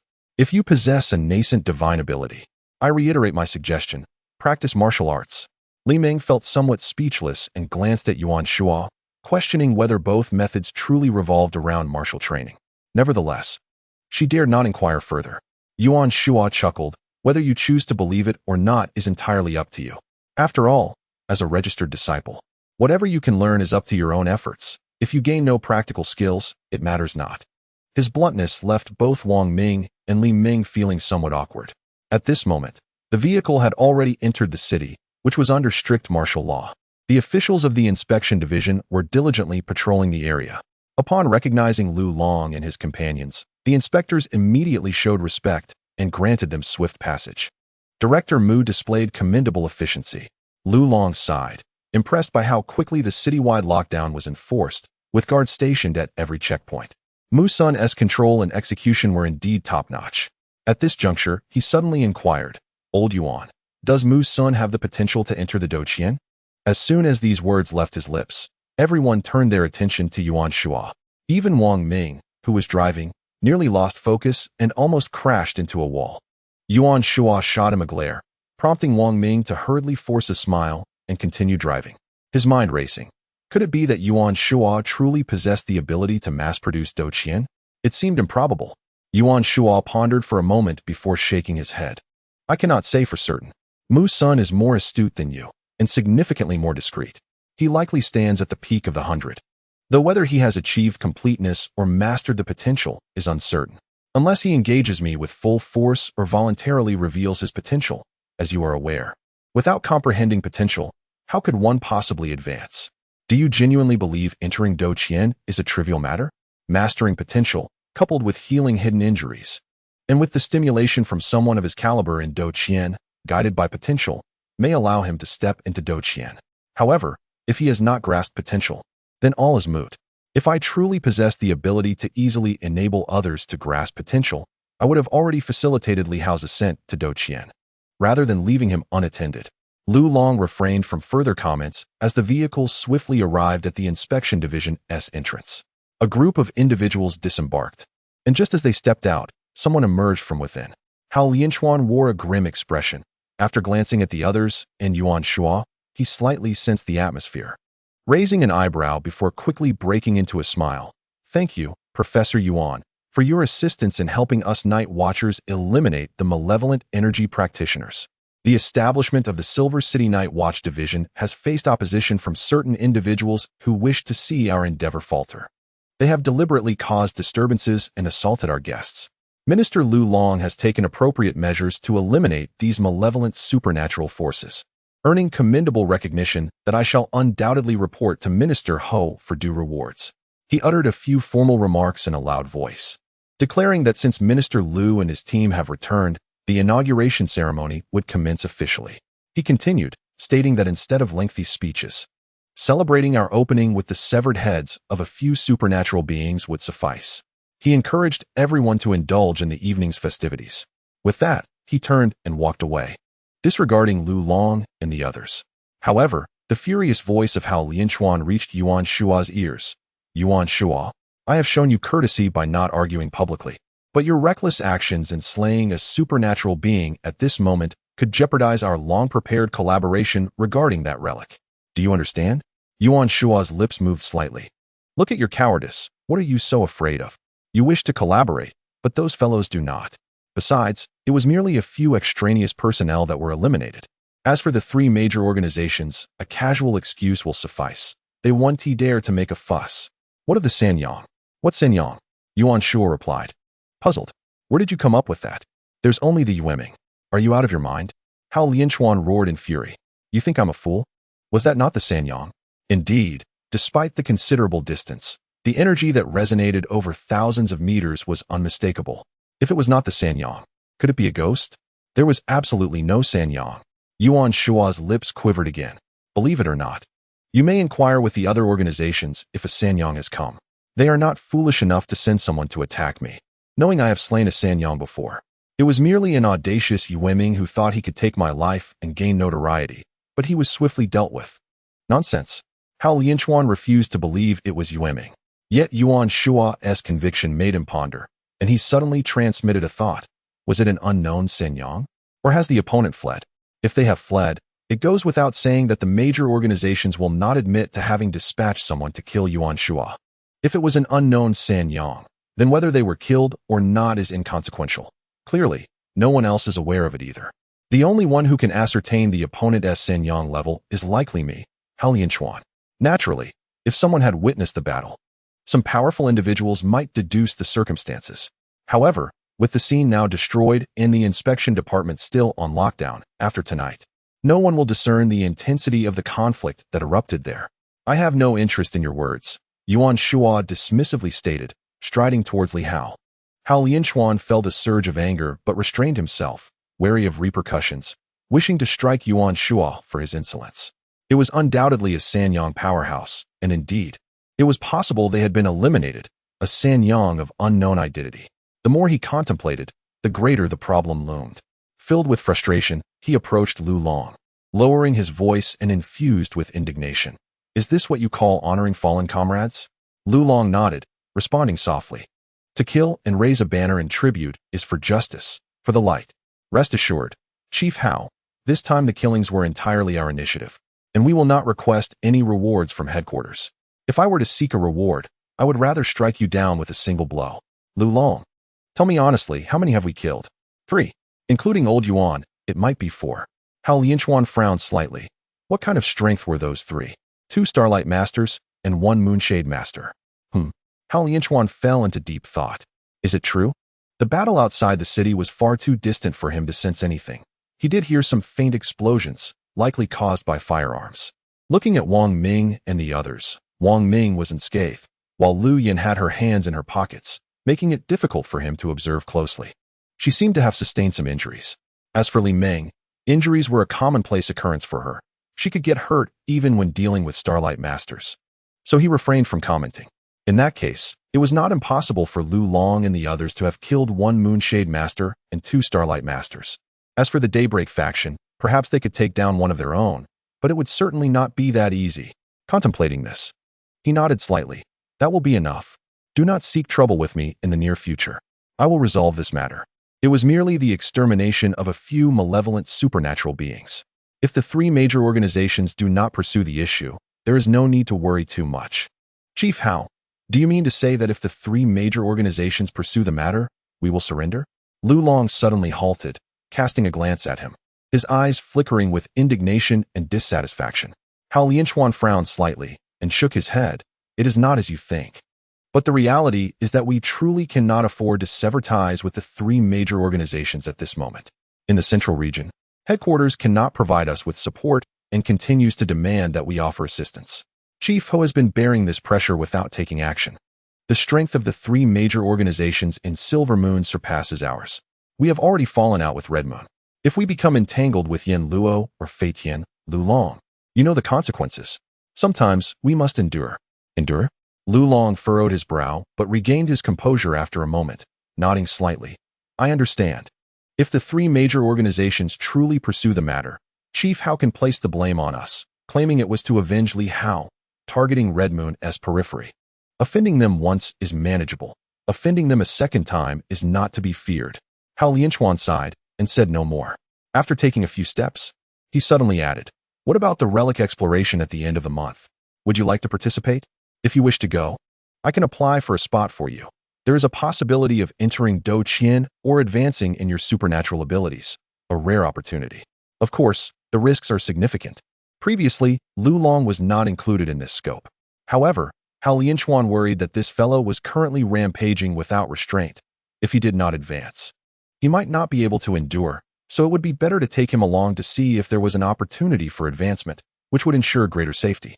Lu Long felt a stir in his heart. I will consider it. After a moment's hesitation, he spoke again. Chief Hao, what do you think our odds would be if we were to engage in battle with the three major organizations in Silver Moon right now? No chance of victory. Hao Lianchuan replied bluntly.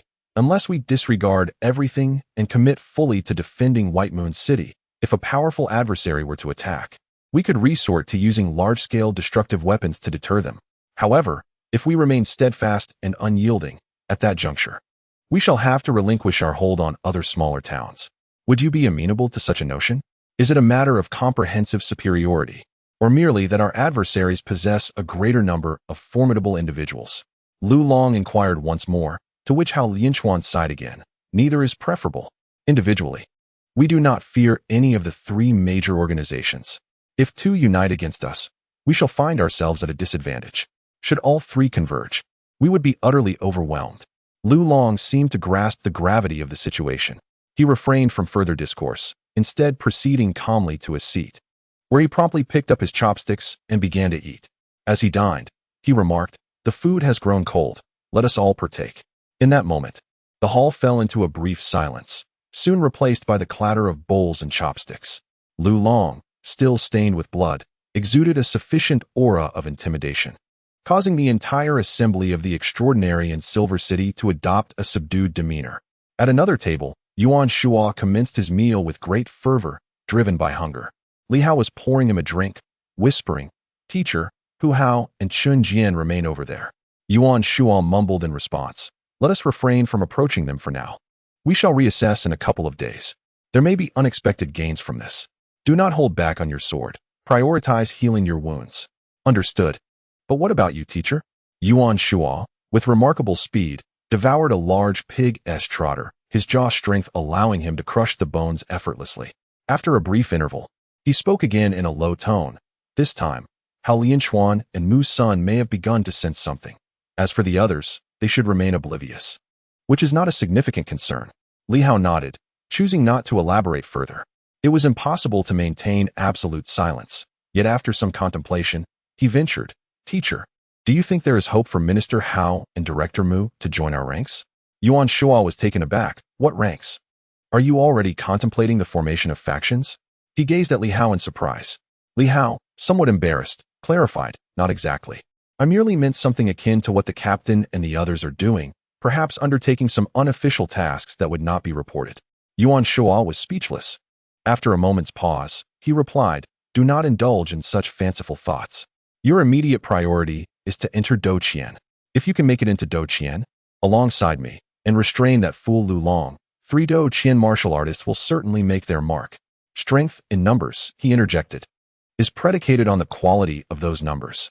Yuan Shuo interrupted. An ordinary person, even armed, would be obliterated in an instant by a formidable opponent.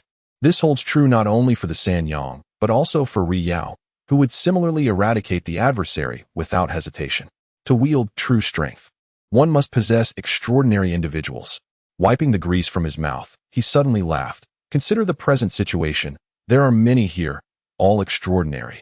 Yet apart from Hao Lianchuan and a few others, I perceive the rest as mere fodder. Why seek numbers? While he spoke, someone nearby coldly interjected, Professor Yuan. Who do you intend to eliminate this time? Yuan Shuo turned to glance at him, chuckling. Minister Hao, I was merely jesting. Did you take me seriously? Come, sit with us and share a meal. We are fortunate to have you here, or who knows what chaos might have ensued. Of course, as the victim, I shall refrain from expressing gratitude. Let Lu Long extend his thanks to you. And Li Hao, you too are a subordinate of Minister Hao. A word of appreciation would not go amiss. Li Hao hastily rose to express his gratitude to Minister Hao for his assistance. Hao Lianchuan silently cursed, feeling that he would no longer fall for such tricks. He thought poorly of them all. Previously, he had perceived Li Hao as obedient and docile, but now he scoffed, finding him no better than Yuan Shuo. His arrival was not intended to provoke. Given the gravity of recent events, he solemnly advised, we must truly exercise discretion. We have offended too many. Do you still wish to visit the ruins? Whether we go or not is of little consequence. Yuan Shuo chuckled lightly, indicating that it was indeed of little importance. Hao Lianchuan, feeling frustrated and somewhat defeated, replied, it may not matter to you, but what about Li Hao? What of him? Yuan Shuo smiled. Whether he goes or not is irrelevant. Does not attending mean he would perish? Hao Lianchuan inhaled deeply and after a moment, divulged a critical piece of information. Do you know why we are so insistent on visiting that particular ruin? There are numerous ruins, not all of which offer benefits. Yet the Night Watchers, despite incurring heavy losses, insist on going there. Professor Yuan, do you understand why? Yuan Shuo replied matter-of-factly, I do. Let us not forget who discovered that ruin. I say this with a hint of sarcasm. Among the treasures within, there must certainly be divine weapons. And not merely one.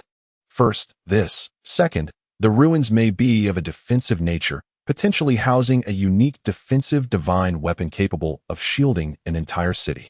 At this revelation, Hao Lianchuan was taken aback and quickly turned to Yuan Shuo. How could this be possible? This was information gleaned at great cost, with many lives lost in the process. Moreover, 3 years prior, after Yuan Shuo was injured, he had not ventured there again. Yuan Shuo scoffed with a hint of bravado. Minister Hao, spare me the riddles. Is it truly meaningful? I have encountered far too much, explored countless ruins. For you, the most significant aspect is that defensive divine weapon. Once acquired, it would allow you to fortify Baiyu City, granting you both offensive and defensive capabilities, thus securing an advantage in the forthcoming upheavals. Am I correct? Hao Lianchuan's expression shifted, revealing his growing frustration. After a pause, he nodded slightly, resigned. You are right. This is indeed the treasure we seek to obtain. Yuan Shuo smiled. So what relevance does Li Hao's participation hold?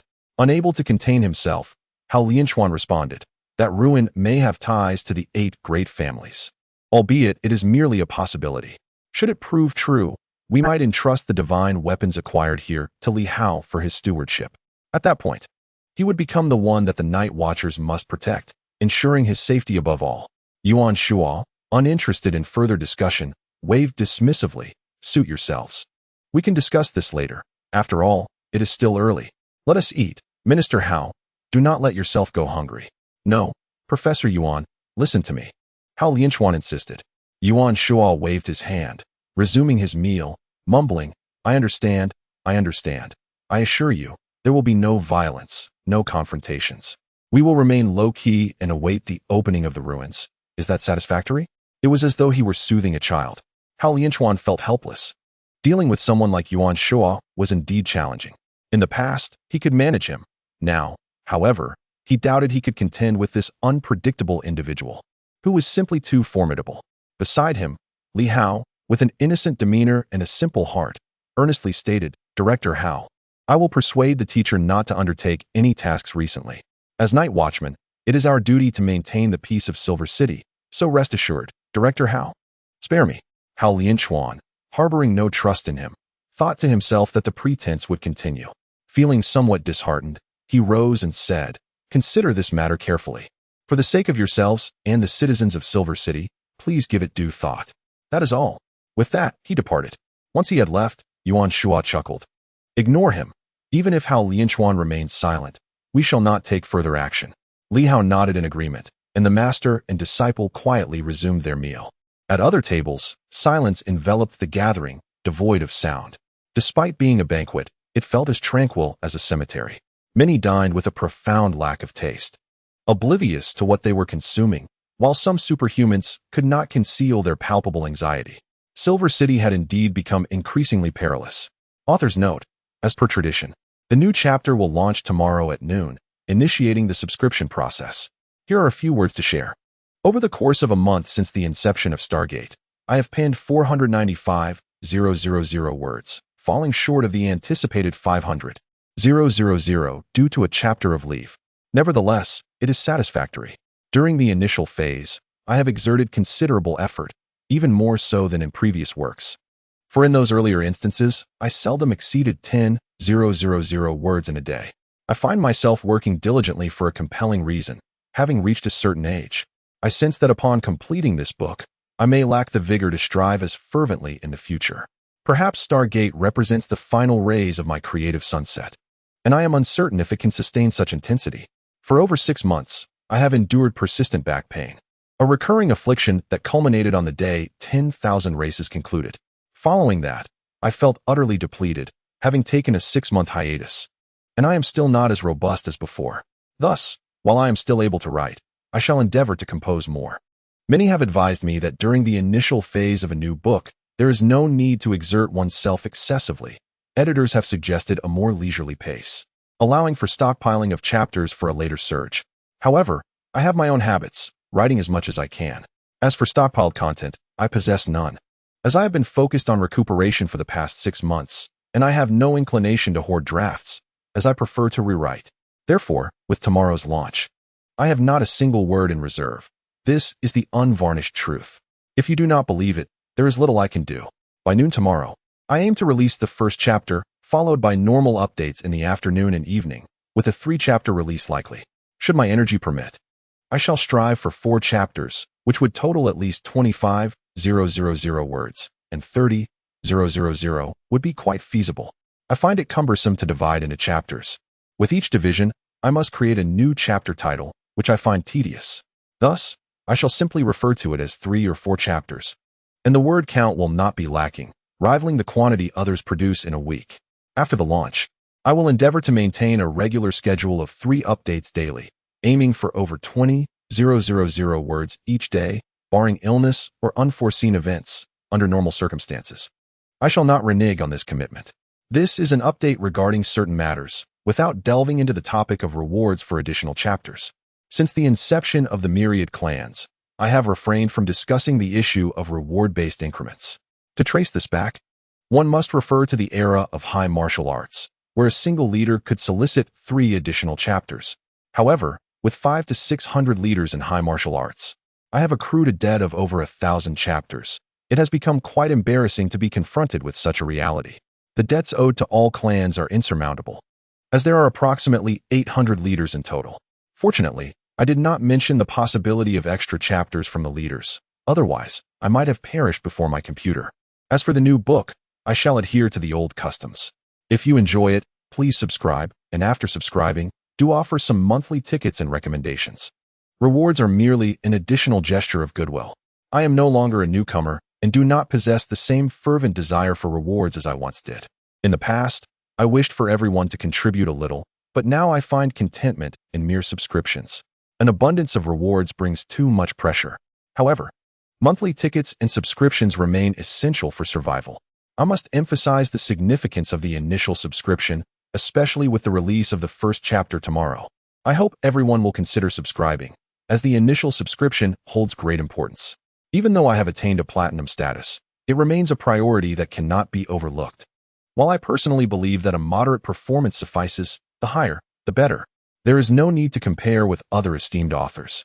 I have cherished relationships with several of them over the years, and there is no necessity for competition in the comments section. If you enjoy the work, watch quietly. If not, simply move on. I do not primarily focus on initial subscriptions, although they are still necessary. Speaking of accomplishments, I have achieved 800 initial subscriptions, which have now grown to over 20,000 in average subscriptions. With the high martial arts genre, I initially garnered over 5,000 subscriptions, which have now approached 70,000.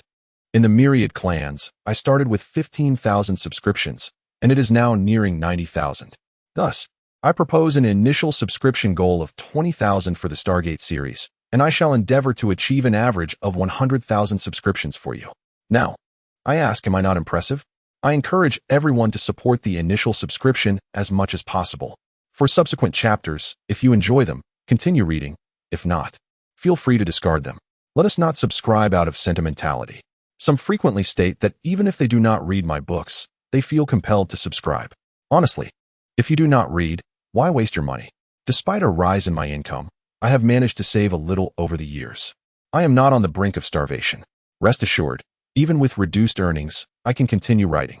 I am now a full-time author, and financial constraints will not deter my craft. Regarding monthly tickets, we currently rank 13th.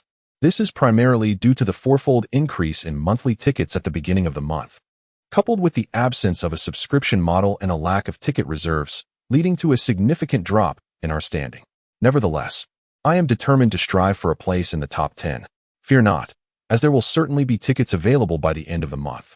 I have calculated that, with a total of 330,000 words updated across paid chapters in a month, every individual can contribute. Given that August has 31 days. Starting from tomorrow, we have 12 days remaining, and if we manage approximately 28,000 words daily, we will achieve our goal. That is the gist of it.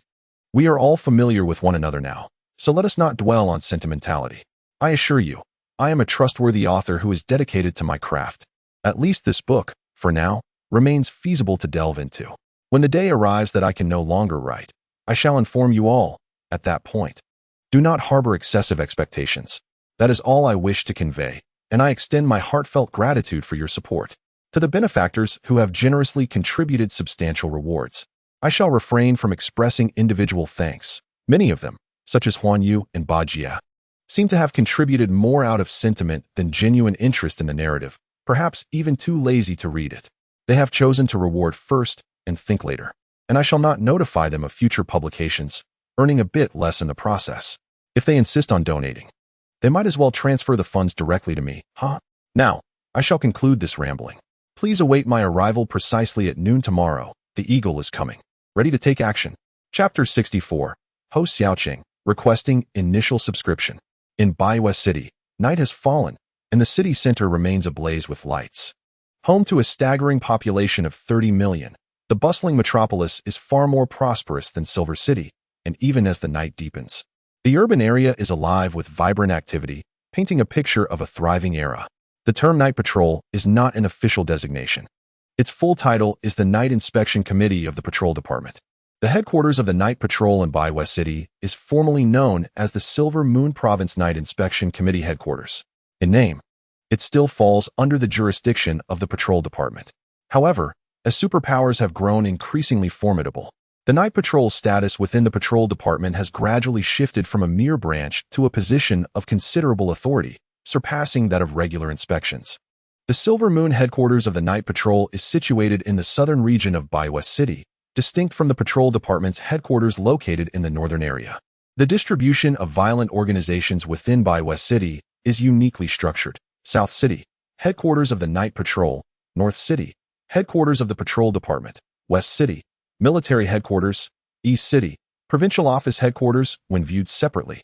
The four powerful institutions are strategically positioned in the cardinal directions, safeguarding the entirety of Baiwei City, while the central area is predominantly commercial, with only a few offices of the city's division stationed there. At this moment, in the southern region, stands a modest 6-story building, renowned as the headquarters of the Silver Moon Province Night Patrol.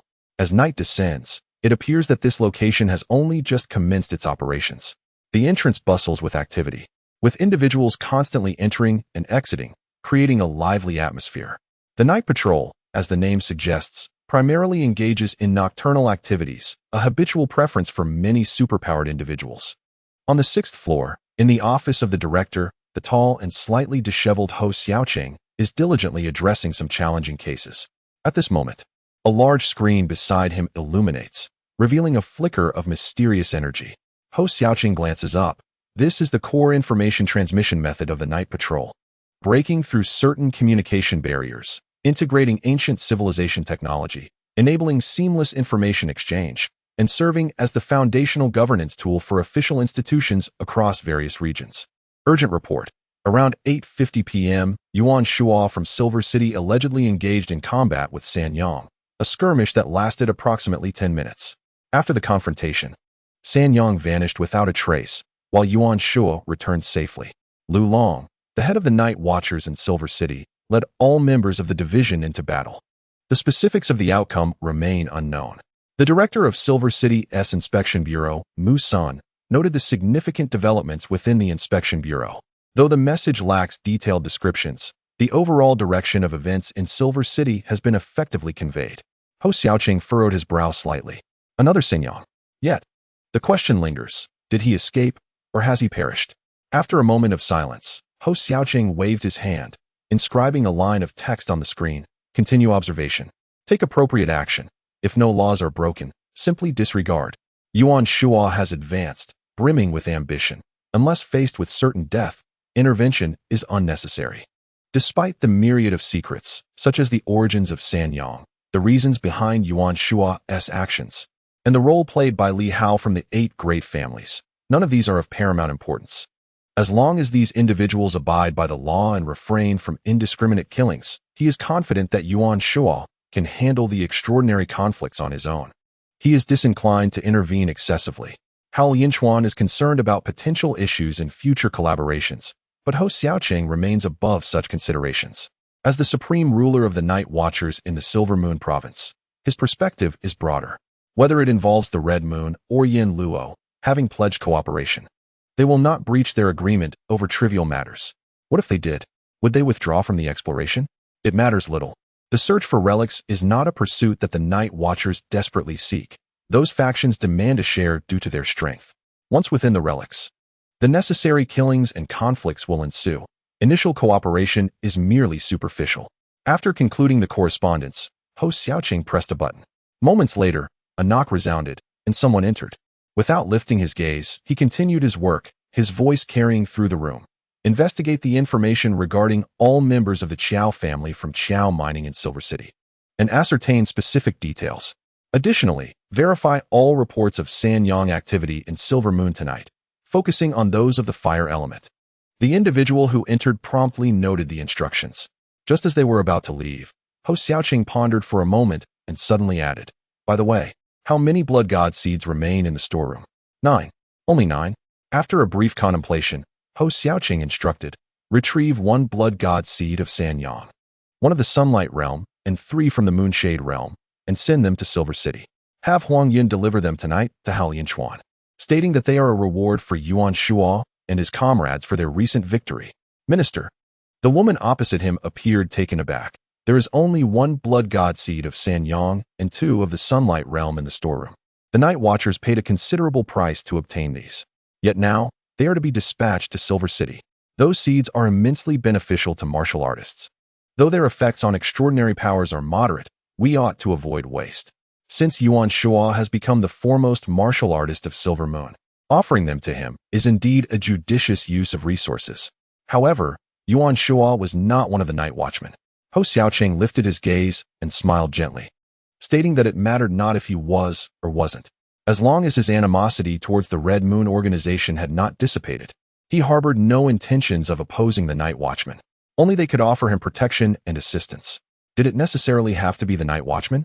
The others might think so, but he was indifferent. A person like Yuan Shuo need not formally join the Night Watchmen. Mere alignment of interests sufficed. Such individuals could be found in various places. Not everyone was inclined to serve the official ranks, yet when the crucial moment arrived, they often lent a helping hand. Though the secretary hesitated, reluctant to part with the precious blood god seed, Her role transcended that of a mere secretary. She was the chief steward of the entire Night Watchman headquarters. She understood how invaluable these blood god seeds were, gained through numerous battles against the Red Moon, and even the personal intervention of the minister, who had slain a formidable adversary to procure this treasure. Ethereal and intangible. It was only through the minister's immense power that these seeds had been refined into consumable elixirs. Now, astonishingly, they were to be bestowed upon Yuan Shua. However, the minister's decision was resolute, and she had no choice but to comply. In the entire Silver Moon province, even the equally powerful Hao Lianchuan dared not defy Hou Xiaoqing's verdict at this moment. I understand, but will it be dangerous for Huang Yun to deliver it? Huang Yun was only at the initial stage of Radiant Dawn. Nonetheless, he was chosen for his wind affinity, which granted him remarkable speed. It is of no consequence. Hou Xiaoqing offered little further explanation, confident that no ambush against a Radiant Dawn would occur. Soon, Huang Yun, still on his leave, received orders from headquarters to deliver a treasure to Silver City as a reward for the Night Watchman's valor in combat. Huang Yun, perplexed as he received the sealed box, glanced at the secretary and inquired, "Chief Steward Yu, what has transpired in Silver City?" He used the term again because the last battle had only recently concluded. It seemed perplexing that there was already another commendation. The Night Watchmen in Silver City were officially established today and successfully eliminated some unruly superhumans. Oh. Huang Yun nodded in understanding, pondering before asking, what was their strength? Uncertain, replied Chief Steward Yu, genuinely at a loss as the minister had not specified. However, the minister had surprisingly rewarded a blood god seed of the 3rd level, leaving them curious about what Yuan Shua had accomplished this time. Very well, I shall make haste. Huang Yun was swift, eager to depart from Silver City, where Yuan Shua was formidable. Yet, with Minister Hao present, he felt reassured about minimal interaction with Yuan Shua. He quickly seized the box and rushed outside, leaping into the air before landing atop a small vehicle, initiating his journey. Indeed, he drove. He would not fly all the way out of the city, only ascending to the skies once he reached the desolate areas. It would be foolish to exhaust his mysterious energy unnecessarily. Only after traversing several hundred miles of rugged terrain, where vehicles struggled to navigate, would it be time to take to the air. Meanwhile, in Silver City, the evening banquet had concluded. Various superhumans departed in succession, each departing cautiously, as though fearful of disturbing someone. As they emerged from the inspection office, each individual exhaled with a sense of relief, akin to those who had narrowly escaped a disaster.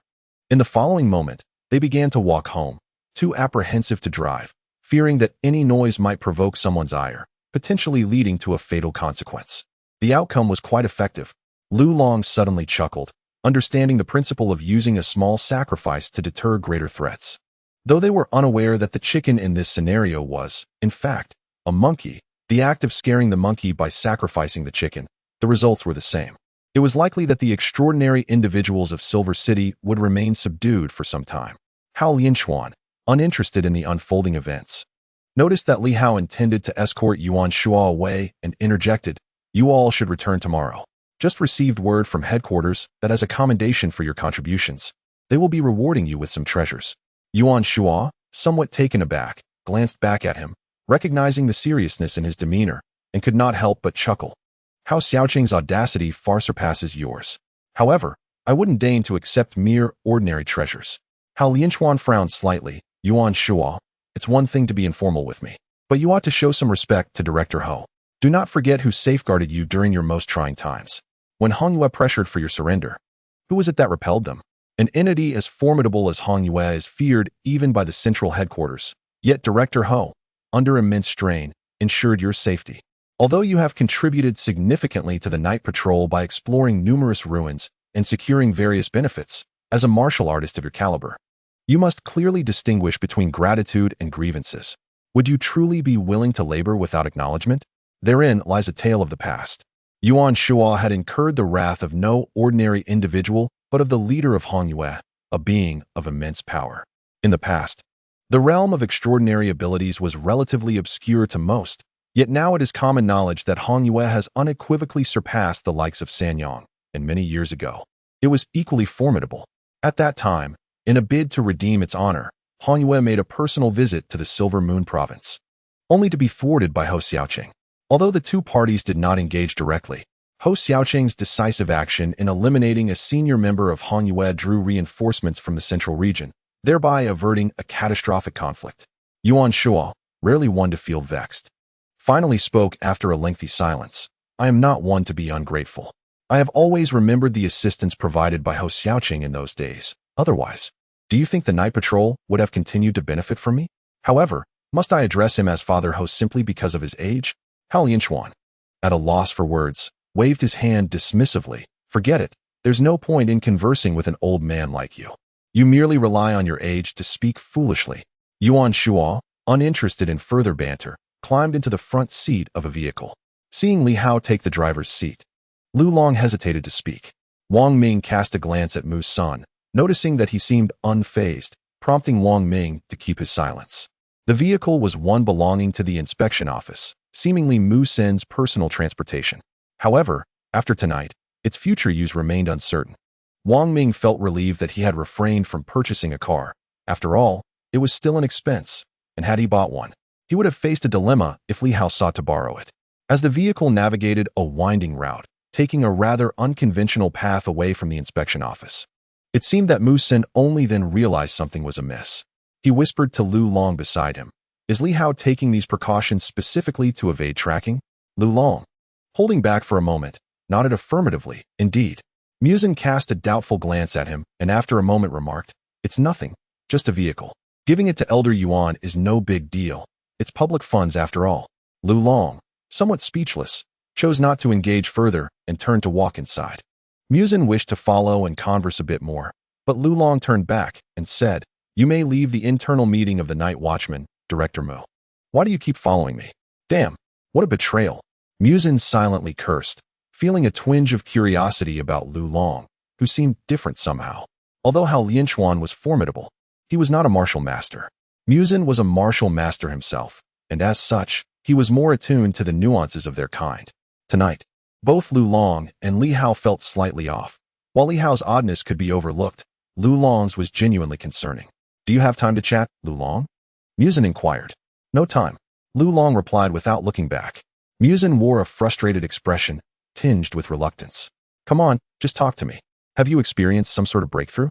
It seemed improbable. Lu Long was a fool who hadn't even comprehended momentum. What changes could he possibly have undergone? Nonetheless, Yuan Shuo would undoubtedly offer some insights. Yet, even if he did, mastering momentum was not something that could be simply taught. Moreover, Lu Long's old injuries from the 9 refinements were far too severe. Forcing himself to grasp momentum would likely worsen his condition. Thus, Mu Sun refrained from discussing it. For he understood Lu Long well. Once he attempted to sense momentum, he would inevitably try to act on it, which would lead to his utter ruin.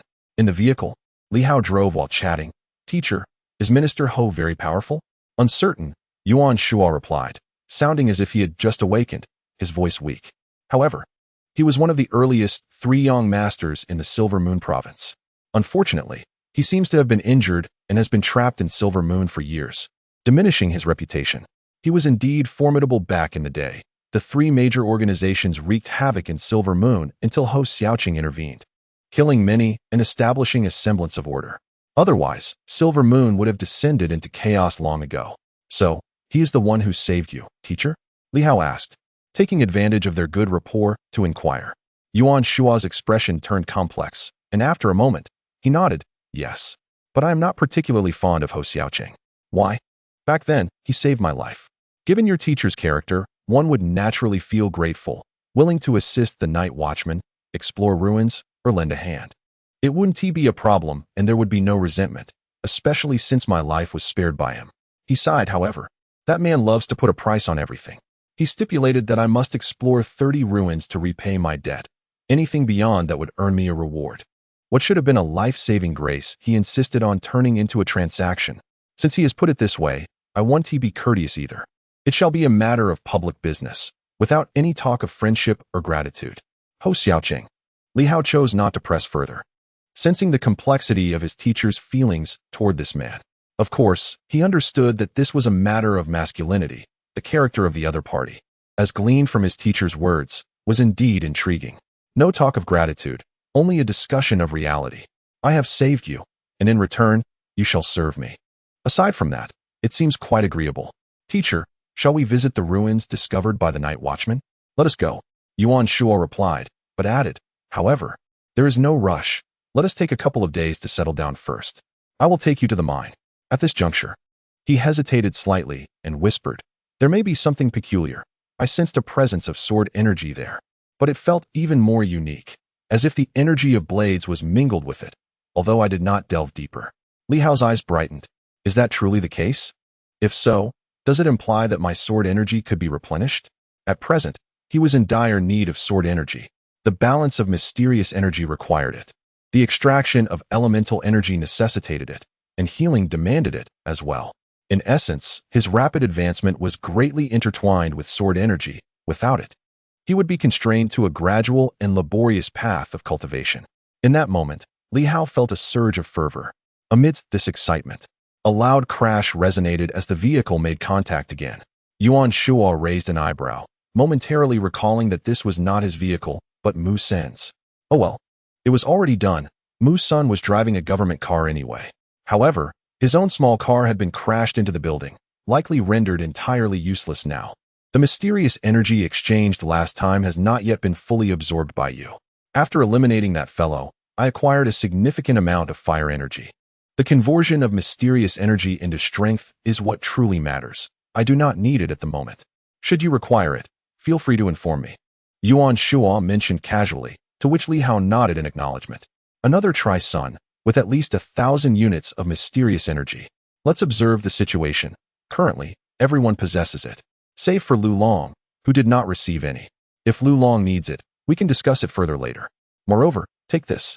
As he spoke, Yuan Shuo handed Li Hao a small, circular object. Bang! Just as the car started, it collided again. Yuan Shuo cursed under his breath, realizing he was being foolish. Why was he even giving it to him now? Li Hao halted the vehicle this time, accepting the disc with curiosity. Teacher, what is this? It belonged to Qiao Feilong. It is a treasure capable of concealing super energy signatures, which he must have used. He continued, you have just begun to grasp the concept of momentum, and your understanding is not yet deep enough, making it easy for some energy to leak out. Unlike me, who has comprehended it for many years and remains undetectable. Your rapid progress appears somewhat superficial. Keep this. Even martial masters would find it challenging to sense your condition. Li Hao's swift advancement renders him susceptible to being noticed. He felt a surge of joy and began to play with the disc, contemplating. A surge of internal energy flowed into it, and in the next moment, the disc emanated a faint glow, which extinguished almost instantly. Yet, at that moment, Li Hao distinctly sensed something different. The disc seemed to emit a thin layer of luminous membrane, enveloping him. It was remarkably user-friendly. It did not necessarily require mysterious energy to activate. Internal energy could easily set this device in motion. This must have been acquired from the ruins. Even the slightest hint can be concealed. Perhaps even stronger beings can mask their presence. It is indeed a remarkable item. One must be cautious not to let it be discovered. For the enigmatic energy that emanates is difficult for superhumans to control, making it challenging for them to hide from one another. This object, though small, has the capacity to cloak the entire body, far surpassing mere ice crystals. To utilize ice crystals for concealment, one must envelop oneself entirely, leaving no gaps. Normally, when fully encased, any movement may shatter the ice, rendering it impractical. However, this item, Yuan Shuo finds particularly useful, as it can be employed anywhere. Li Hao, filled with joy, nodded eagerly and tucked the small disc into his pocket, preparing to later combine it with the small sword for convenient wear, lest they fall.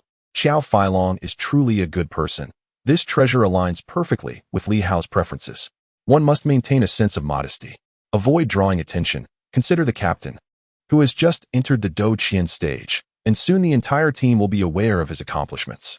In contrast, only a handful know of his own entry into the Hebai stage. That night, Silver City was eerily quiet. Li Hao rested well after an exhausting battle. Both he and Yuan Shuo were fatigued and chose not to study further that evening. Li Hao did not return home, but instead slept at his teacher's residence. In the dead of night, a mischievous dog returned, but neither Li Hao nor Yuan Shuo paid it any mind. Black Panther perhaps feared repercussions for not engaging the shadow earlier. Having killed a superhuman, it pretended to scout the surroundings before disappearing. Li Hao and Yuan Shuo were not overly concerned for its safety, allowing it to roam freely. Indeed, the creature returned in the middle of the night. August 2nd. The dawn broke early. Li Hao rose at the crack of dawn, as did Yuan Shuo, whose complexion appeared somewhat pale. At this moment, Li Hao understood that his teacher's injuries were likely severe. The bloodblade technique is a method of mutual destruction. Although his teacher had utilized a modicum of sword energy, it was insufficient to replenish the expenditure.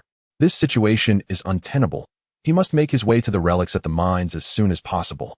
Strictly speaking, this does not constitute him dragging his teacher down, for without him, the shadow would have ambushed his teacher. Yet, in that critical moment, it was indeed his life hanging by a thread that compelled his teacher to unleash the bloodblade technique. Contemplating this, Li Hao, while practicing his punches, remarked, "Teacher, first absorb the sword energy. If it runs out, we shall seek solutions at the relics, as we should be able to replenish it." He sensed that the energy within his jade sword was nearly depleted, yet there remained a semblance. Yuan Shuo had not absorbed it all, perhaps out of concern that complete absorption would leave him unable to replenish it later. There is no need for haste. Yuan Shuo continued to practice, casually stating, "It's not so easy to perish. This is somewhat beneficial. Sustaining for a few days will allow Hao Lianchuan to discern something. If I recover too quickly, it may arouse his suspicion." With his teacher's words, Li Hao chose not to press the issue further. After completing their training and consuming the breakfast delivered from the ancient courtyard, Li Hao received a communication from Liu Yan. The Night Watch headquarters had sent someone. Huang Yun, the old man who had previously been frightened away by his teacher. To his surprise, the Night Watch had indeed delivered a reward, which was quite extraordinary.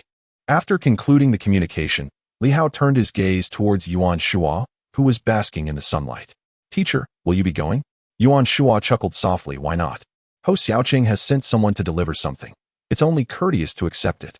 The master and disciple held little expectation, yet since it had been offered, they would accept it. After all, one should never refuse a gift. Meanwhile, within the law enforcement building, Hao Lianchuan felt a mixture of surprise and disbelief as he glanced at Huang Yun, muttering under his breath, "These individuals, disregarding orders and acting recklessly. Yet Ho has bestowed such a substantial reward. Is this to encourage them to continue such behavior? Blood godchild." Moreover, he had been granted no less than 5, including one of the Sanyang level. He was aware of its origins. Some of the formidable beings from the Red Moon carried this item, though it was exceedingly rare and challenging to extract. During the last encounter with the Red Moon's Duantian, he suspected there might be some, but he was unable to retrieve it. Only the minister could transport the source divine weapon for extraction, and the minister could not leave Baiwei City. Thus, despite the suspicion, Hao Lianchuan had no intention of pursuing it. The inventory at the Night Watch headquarters was alarmingly scant, with this particular Sanyang piece being the sole one. This item was essentially utilized by the Night Watch to cultivate newcomers. Previously, some at the Moon Shadow level had been given to novices, enabling them to ascend to the Martial Master's 10th realm and subsequently advance to the superpower level, significantly expediting their progress. For instance, Wang Ming had previously obtained a Moon Shadow level blood godchild, albeit unaware of its significance. Now, an abundance had been granted. Huang Yun, standing nearby, innocently remarked, "I had no knowledge of this. It was Manager Yu who instructed me to deliver it. I was merely running an errand." Hao Lianchuan felt a twinge of frustration as he contemplated the distribution. Although the minister had not explicitly dictated how to allocate the rewards, he surmised that the Sanyang piece would undoubtedly be designated for Yuan Shuo, while the one belonging to the sunlight would be for Lu Long. As for the 3 pieces at the Moon Shadow level, which would be of little use to superpowered individuals, they were likely intended for Li Hao, Liu Yan, Wu Chao, and Shunjian. Yet, only 3 were provided. What could this imply? Perhaps they should have allocated 4. He speculated that the minister might not be aware of Li Hao's ascension to Martial Master, or perhaps he was aware, but hoped Li Hao would transition into superpowers, hence withholding it from him, fearing that Li Hao's advancement in Martial Master could hinder his entry into the superpowered realm. Thus, the minister appeared to favor Li Hao's progression into superpowers rather than furthering his Martial Master skills. As he pondered, Lu Long and the others began to arrive. Wang Ming, upon spotting Huang Yun, broke into a radiant smile. He was quite familiar with this sunlight powerhouse, having previously embarked on missions together. It was this very individual who had brought him to Silver City. A good person indeed, although Silver City was somewhat chaotic and rife with violence. He had managed to acquire a substantial amount of 120 units of mysterious energy from the killings, for which he owed a debt of gratitude to Huang Yun for facilitating his arrival. Currently, Wang Ming is somewhat reluctant to return. Although there are occasional unexpected gains at headquarters, such as completing minor tasks that yield a few mysterious resources, the rewards pale in comparison to the considerable bounty of 120 units obtained from defeating a single Riyao here. Huang Yun feels a twinge of unease. He had summoned Wang Ming and his companions, yet he never anticipated that a battle would erupt in Silver City so swiftly. However, upon witnessing Wang Ming's radiant smile, he begins to doubt whether Wang Ming is truly satisfied or discontented. It's perplexing. Just as he contemplates this, the door swings open. Li Hao supports Yuan Shuo as they enter. Huang Yun hastily rises, feeling somewhat apprehensive towards Yuan Shuo, who has become increasingly formidable. According to Minister Hao, it appears they may once again confront the Sanyang, which is indeed daunting. Hao Lianchuan, lacking any desire for pleasantries, states directly, the minister has sent rewards through Huang Yun, 5 blood god seeds.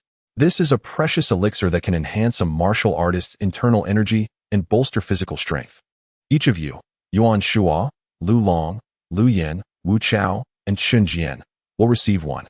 The others, as this treasure is of great utility to martial artists but less so to those with supernatural abilities, will not be receiving rewards this time. Wang Ming and his companions are indifferent, and Li Hao remains silent. They do not mind the absence of rewards. However, when Hao Lianchuan retrieves the vials from the box, Li Hao's eyes flicker momentarily. Yuan Shuo also catches a whiff of the aroma, his gaze quivering slightly. He is unfamiliar with the blood god seed, having never obtained one before, yet he is taken aback. The blood god seed? The energy emanating from it possesses a unique wavelength reminiscent of the red shadow. Moreover, he senses that one of the seeds is exceptionally potent, even more so than the one Li Hao acquired previously. What is this? Yuan Shuo cannot help but inquire about its origin. Hao Lianchuan replies curtly, the minister expended considerable effort to acquire these. It is impossible for ordinary individuals to extract them, requiring the use of a source divine weapon to obtain such treasures. Professor Yuan, utilize this well. It is the only blood god seed of the Sanyang level for all night watchers. Sanyang, blood god seed, Yuan Shuo contemplates, glancing at Hao Lianchuan and then at Li Hao, suspecting it may have been procured from the Red Moon. It seems that Ho Xiaoqing may have slain a high-ranking official of the Red Moon just outside Baiwa City. Could it be that he obtained the Red Shadow during that encounter? The source divine weapon is beyond the reach of ordinary individuals. Perhaps possession of one would allow such extraction. Undoubtedly, the Red Moon likely has its own unique methods as well. This is indeed a remarkable treasure. He had sustained significant injuries previously, partly utilizing sword energy and partly leveraging red shadow energy to facilitate his recovery. This item, when combined with sword energy, yields even greater efficacy. Initially feeling regret for having exhausted his previous supply, he is astonished that Ho Xiaoqing has presented him with a Sanyang level treasure. Not only that, but there is also another one, presumably of the Riyao level. He glances at Lu Long and suddenly declares, Lu Long, if you have no use for your seed, I will exchange it for 300 units of mysterious energy. Lu Long had already reached the pinnacle of his abilities. The crimson shadow of the sunlight level was merely an embellishment for him, offering little substantial benefit. However, Professor Yuan believed that by providing this essence to Li Hao, it might enable him to swiftly ascend to the mid or even late stages of the 100 breakthrough.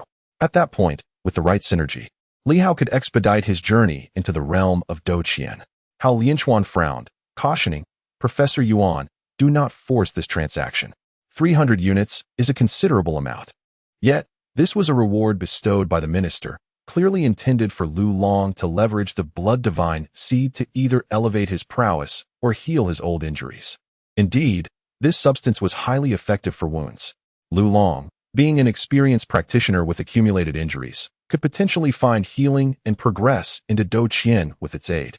Unaware of the benefits of the blood divine seed, Lu Long felt indifferent.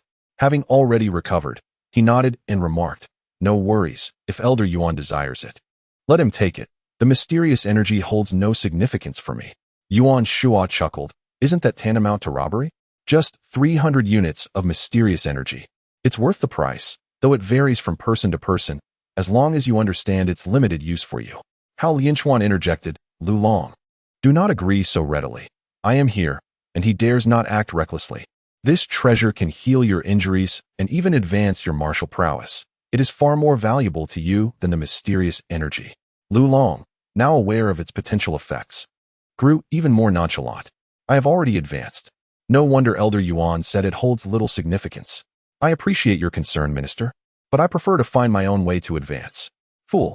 How Lianchuan silently cursed, frustrated by the obstinacy of the Silver City inhabitants, who seemed incapable of heeding wise counsel, leaving them vulnerable to Yuan Shua's deceit. He relinquished 3 Moonshade Blood Divine seeds to Wu Chao and the others, tossing the remaining 2 directly to Yuan Shua. After completing this, he made his way downstairs, declaring, I am leaving. You may do as you please. The Silver City was a place that incited ire with every visit. Huang Yun hurriedly followed, eager to avoid being left alone with Yuan Shua. Once they departed, laughter echoed in the office. Lu Long couldn't help but chuckle. It seems the minister was quite vexed. Yuan Shua also smiled, then cautioned, do not recklessly consume this blood divine seed. As for you two, the stout and the lean, consider carefully. If you partake, your conditions could easily enable you to surpass the 100 breakthrough. However, advancing to the supernormal stage thereafter will be challenging. You must weigh your options seriously. With that, he patted Li Hao on the back. Come with me. The blood divine seed. His spirits were high. If he were to consume one of the sunlight level seeds, perhaps it would facilitate his recovery. Of course, if he had enough sword energy, he might simply use that for restoration. The sunlight level seed was beyond Li Hao's capacity to absorb, but if he could balance it with sword energy, it might propel him further along the path of Douqian. This time, Ho Xiaoqing had indeed provided a remarkable treasure. Swiftly, he led Li Hao downstairs. And at that moment, Li Hao felt a surge of excitement, realizing that the sunlight level seed was likely meant for him. Could it be that he would grow stronger once more? Chapter 65. The Secret of the Bagua. Subscription and monthly votes requested. Yuan family. Li Hao and Yuan Shua stared wide-eyed at the 2 elixirs before them, marveling at their refined appearance. At this moment, Yuan Shua couldn't help but feel a surge of excitement.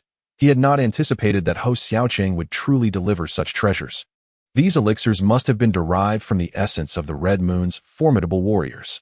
While he pondered the extraction process, he was particularly intrigued by the possibility of utilizing the stone blade, which he believed, much like the Source Divine weapons, could facilitate such extraction. Initially, he had thought that only Li Hao was capable of this feat, and although he harbored some covert ambitions to eliminate the Red Moon's members and seize the Crimson Shadow, the lack of tangible means had deterred him. But now, with Ho Xiaoqing's capabilities in question, he wondered why he couldn't achieve the same.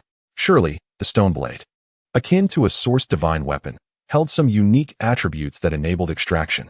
Thus, his thoughts ignited with a newfound fervor. Who to target? The Red Moon, of course. Previously, he had been somewhat reluctant due to his inability to confront them directly and the unnecessary risks of retaliation. However, if he could eliminate their warriors and harness the power of the Red Moon, it would be akin to acquiring a Master-S treasure. Yuan Shua's elation stemmed not solely from acquiring the Blood God's Son. He was more eager to learn from Ho Xiaoqing the method of extracting the Red Moon's essence. With such knowledge, he could potentially drain the Red Moon of its power, provided he survived the inevitable pursuit by their elite. I must inquire with Ho Xiaoqing. Though rarely excitable, Yuan Shua found himself brimming with anticipation. Once he obtained the information, perhaps he could launch an expedition and amass great wealth. Combined with his swordsmanship, he believed victory would be swift. Li Hao, unable to contain his laughter, grinned broadly. Master, it seems this Blood God's Son from the daylight has only slightly less potency than the previous Crimson Shadow. Wasn't that one from the 3 suns? Perhaps not. Yuan Shua mused. The broken sky was merely at the early stage of the 3 suns, while the Crimson Shadow it bore might have been at the peak of daylight. Having absorbed the majority of that power, he had shared a portion with Li Hao, who subsequently advanced into the early stages of breaking 100.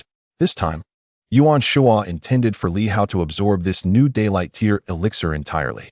Li Hao should have no difficulty in channeling his internal energy outward through his torso.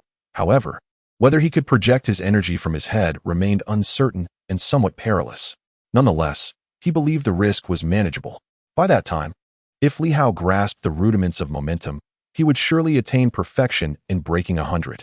Mastering the nuances of momentum would be essential for Li Hao to progress further. Yuan Shuo felt increasingly certain that his time here was limited. He needed to divert everyone's attention away from Silver City. Tonight, we will venture to the ruins. He quietly resolved, we must hasten.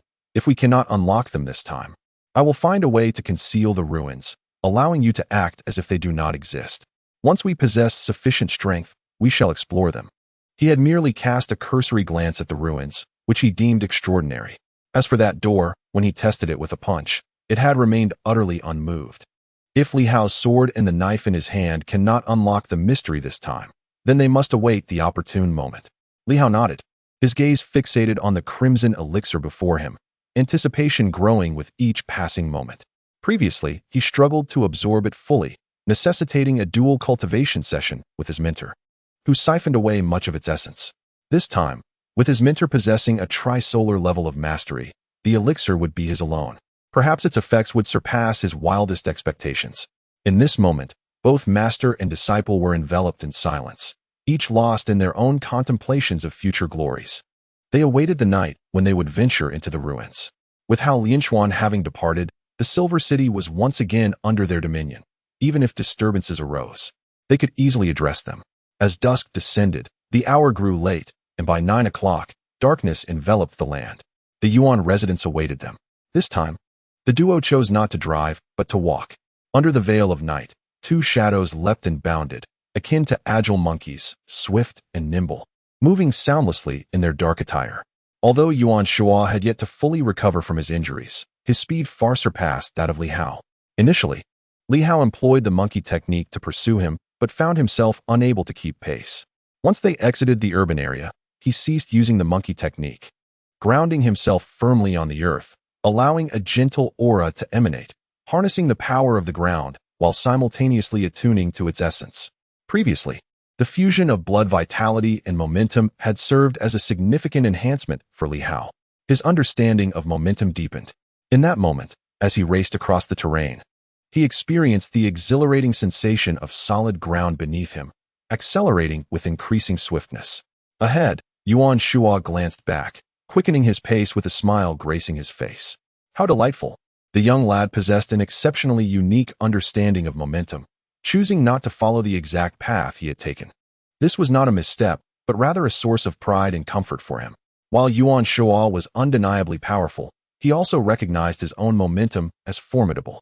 However, this did not imply that he desired Li Hao to tread the very same path, mastering the 5 animal techniques. As the foremost practitioner of the tiger and bear's offensive prowess, he found it unlikely that Li Hao could surpass him, a notion he did not wish to entertain. He hastened his steps, while Li Hao continued his introspection. Not swift enough. Grounding himself was beneficial, yet he felt his pace was still lacking, somewhat sluggish.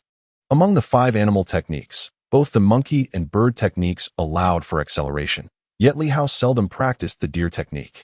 The 5 animals included the tiger and bear, which excelled in offense, while the monkey and bird were adept at evasion. The deer, however, occupied a unique space, neither soaring as high as the bird nor as agile as the monkey, lacking the brute strength of the tiger or bear. The new tome on the 5 animals described the deer technique as embodying grace. Grace. Was it comparable to the lightness of a bird? In that moment, myriad thoughts flooded Li Hao's mind. He recalled his mentor's words. In the forest, monkeys were sprightly. In the skies, birds soared freely, yet upon the plains, the realm belonged to the deer. Even fierce predators like tigers and cheetahs found it challenging to hunt deer, for their lightness was no mere exaggeration. In a sudden burst of speed, deer could even outpace some of the most elite hunters. The essence of the deer technique lay in its connection to nature and fluidity.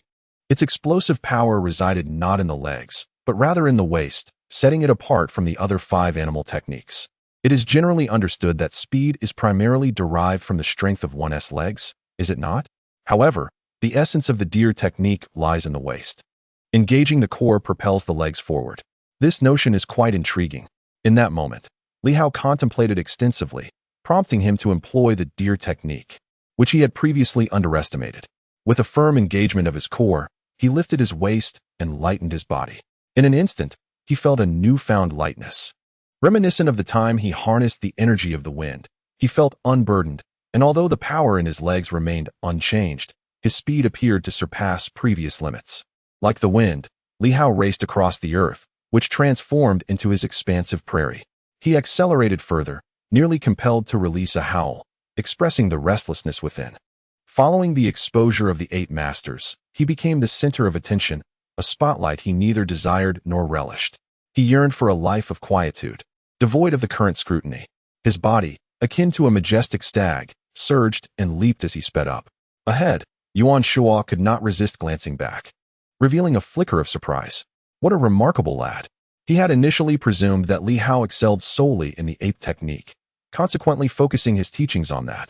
Yet today, he realized that perhaps Li Hao simply had not applied himself, for he executed the deer technique with exceptional prowess, far from that of a novice. At that moment, Yuan Shuo abruptly halted, and as Li Hao caught up, he slightly bent his torso, parted his legs, and chuckled softly. "Follow me." With that, he leaped forth like a deer on the prairie, effortlessly soaring over 10 meters. Li Hao quickly glanced at his teacher, sensing a subtle distinction between them. He adjusted his posture and swiftly followed suit. The old master and his young disciple raced wildly across the wilderness, devoid of urgency, only basking in a sense of ease, even forgetting the ruins that lay behind them. The ruins were mere externalities. A martial artist must rely on oneself. Both teacher and student were in urgent need of the relics to enhance their abilities, yet in this moment of running, they found a form of cultivation. At this instant, both Li Hao and Yuan Shuo understood that such an epiphany was worthy of their time and experience. In the minds, Hu Hao suddenly awoke, rising swiftly from a cavern and gazing into the distance. Chen Jian promptly followed suit, holding a rocket launcher in hand. Only moments before, they had been engaged in conversation. Chen Jian had returned from a morning meeting to gather some food and collect the blood god's son, inquiring whether Hu Hao intended to use it. When Hu Hao suddenly announced the arrival of someone, in the distance, beneath the veil of darkness, 2 shadowy figures sprinted up the mountain with the swiftness of nocturnal leopards, their speed startling Hu Hao. Who could it be? He murmured, while Chen Jian, with a grave expression, replied, uncertain. The boss did not indicate anyone was coming, certainly not Lu Long.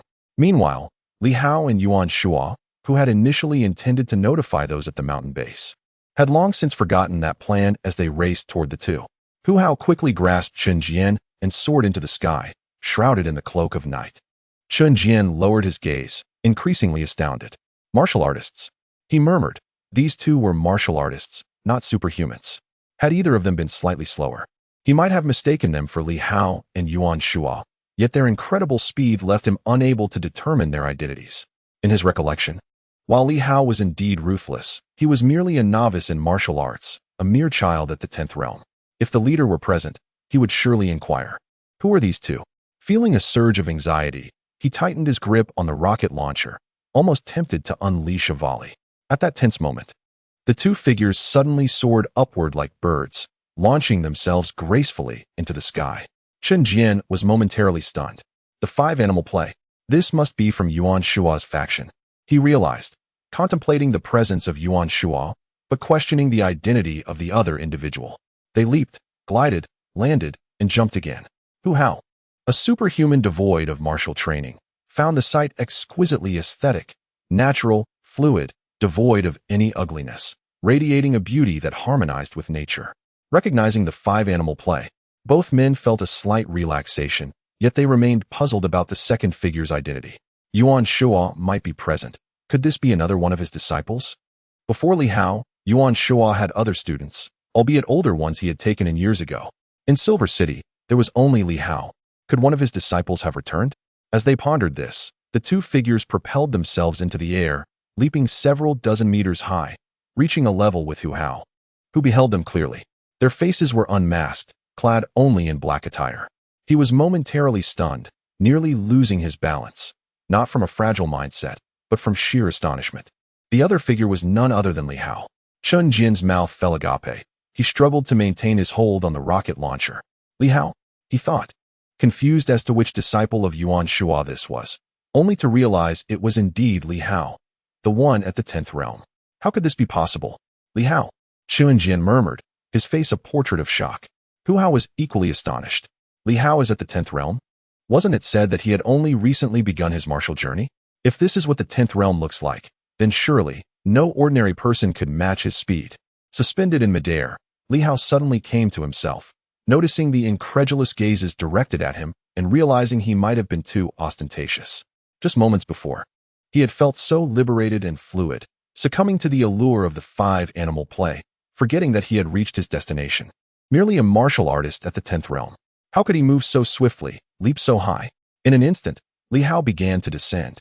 Mid-air, he resembled a monkey, performing a somersault before landing, his foot creating a small crater in the ground, stabilizing himself without falling. Yet, he pondered the inappropriateness of such a lofty jump. Should he have tumbled upon landing?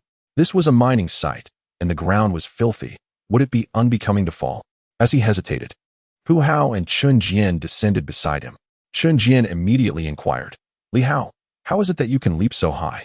Li Hao grinned, proclaiming, I've broken 100 tonight. Chun Jian was taken aback. He had not yet achieved that milestone, yet Li Hao had. Meanwhile, Hu Hao exhibited an air of nonchalance. Seemingly expecting this outcome, Li Hao must have advanced, he mused, for it is improbable to progress so swiftly. Not only has he advanced, but his mastery of the 5-animal technique is also remarkable, truly incredible. With a smile, Li Hao remarked, my teacher has imparted a wealth of mysterious energy to me, guiding me meticulously, and I have finally made my advancement. Chun Jian, left with nothing more to say, could only offer his congratulations.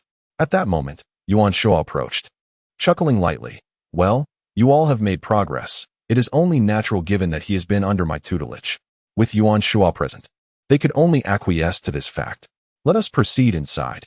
You two stay outside and keep watch, he instructed, to which Chun Jian nodded eagerly. Hu Hao also gave a slight nod, but couldn't help glancing at Li Hao. He had indeed broken 100. This nominal junior brother, who was said to have been an ordinary person just last month, had now surpassed that milestone. While he remained at the peak of the waning moon, far from achieving the half-moon stage. Of course, having acquired a considerable amount of mysterious energy this time, the half-moon should be within reach. Yet, strictly speaking, at this moment, he and Li Hao were merely at the same level. A sudden wave of inferiority washed over him. Li Hao, with an innocent smile, said, Hu Gu, Chen Gu, I'll go in and take a look. If I find something beneficial, I'll share it with everyone. Chun Jian chuckled foolishly, saying nothing further. Hu Hao exhaled lightly. It's all right. It was yours to begin with. We have already received ample rewards, and besides, we are considered fellow disciples. Li Hao paused in confusion. Fellow disciples? Yuan Shuo had mentioned that in his absence. Yuan Shuo replied calmly, I have taken Wang Ming and the others as my named disciples. What? That's a surprise. Li Hao exclaimed, astonished. We can discuss this later. Yuan Shuo did not afford him the chance to inquire further and walked ahead. Li Hao could only offer a sheepish smile and murmur, we shall talk later. The two watched as Li Hao and Yuan Shuo entered the mine. Hu Hao remained silent, while Chun Jian could not resist whispering, Hu Laodi, do you think martial artists are better than psychics? The psychics I have long admired seem to be just SOSO. Hu Hao, somewhat speechless, replied, I am a psychic. And you are a martial artist. Why ask me this? Initially, he had thought that martial artists progress slowly, but then he looked at Li Hao. Hu Hao chuckled. Can he be considered the norm? It's up to you to make your own choice. I am not well versed in martial arts, so I cannot make a fair comparison. At that moment, Chun Jian suddenly felt he might not need to pursue psychic abilities so single-mindedly. Perhaps he could consume that blood god fruit and break 100 instead? Meanwhile, Li Hao followed Yuan Shuo as they navigated the twists and turns of the mine. Soon, they arrived at an iron gate, nearby fragments resembling ice crystals scattered about. Is this gate special? Li Hao inquired.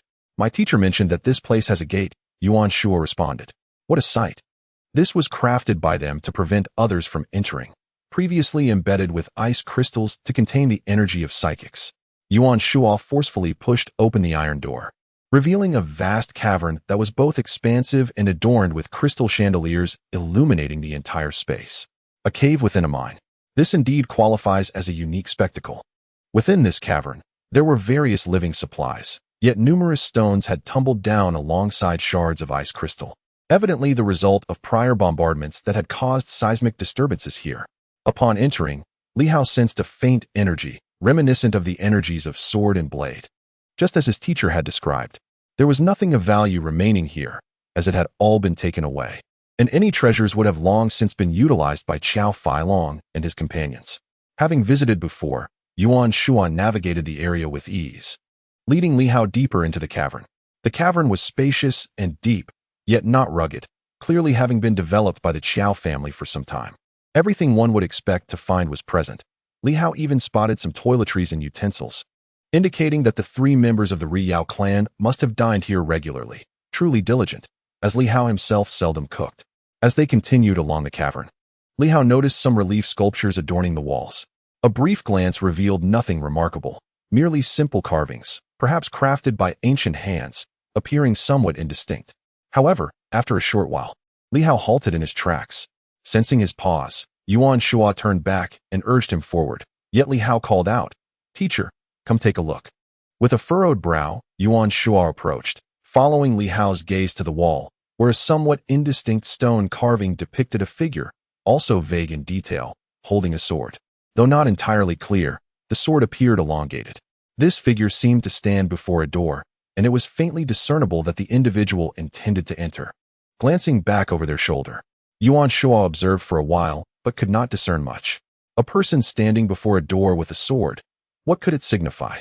He looked at Li Hao and inquired, "Do you think this relates to your sword?" Li Hao nodded slightly. "Yes, I sense such a connection. This is merely an ordinary relief, already quite unclear.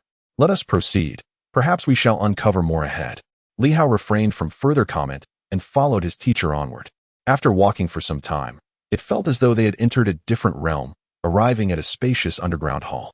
The hall was astonishingly clean, likely stripped of all treasures by the Qiao family. At first glance, they were greeted by a stone door, resembling the very stone gate that stood at the forefront of the hall. The energy they felt emanated from that stone door. "Be cautious," Yuan Shua warned. "They have taken up residence here, likely in an attempt to unlock this stone door.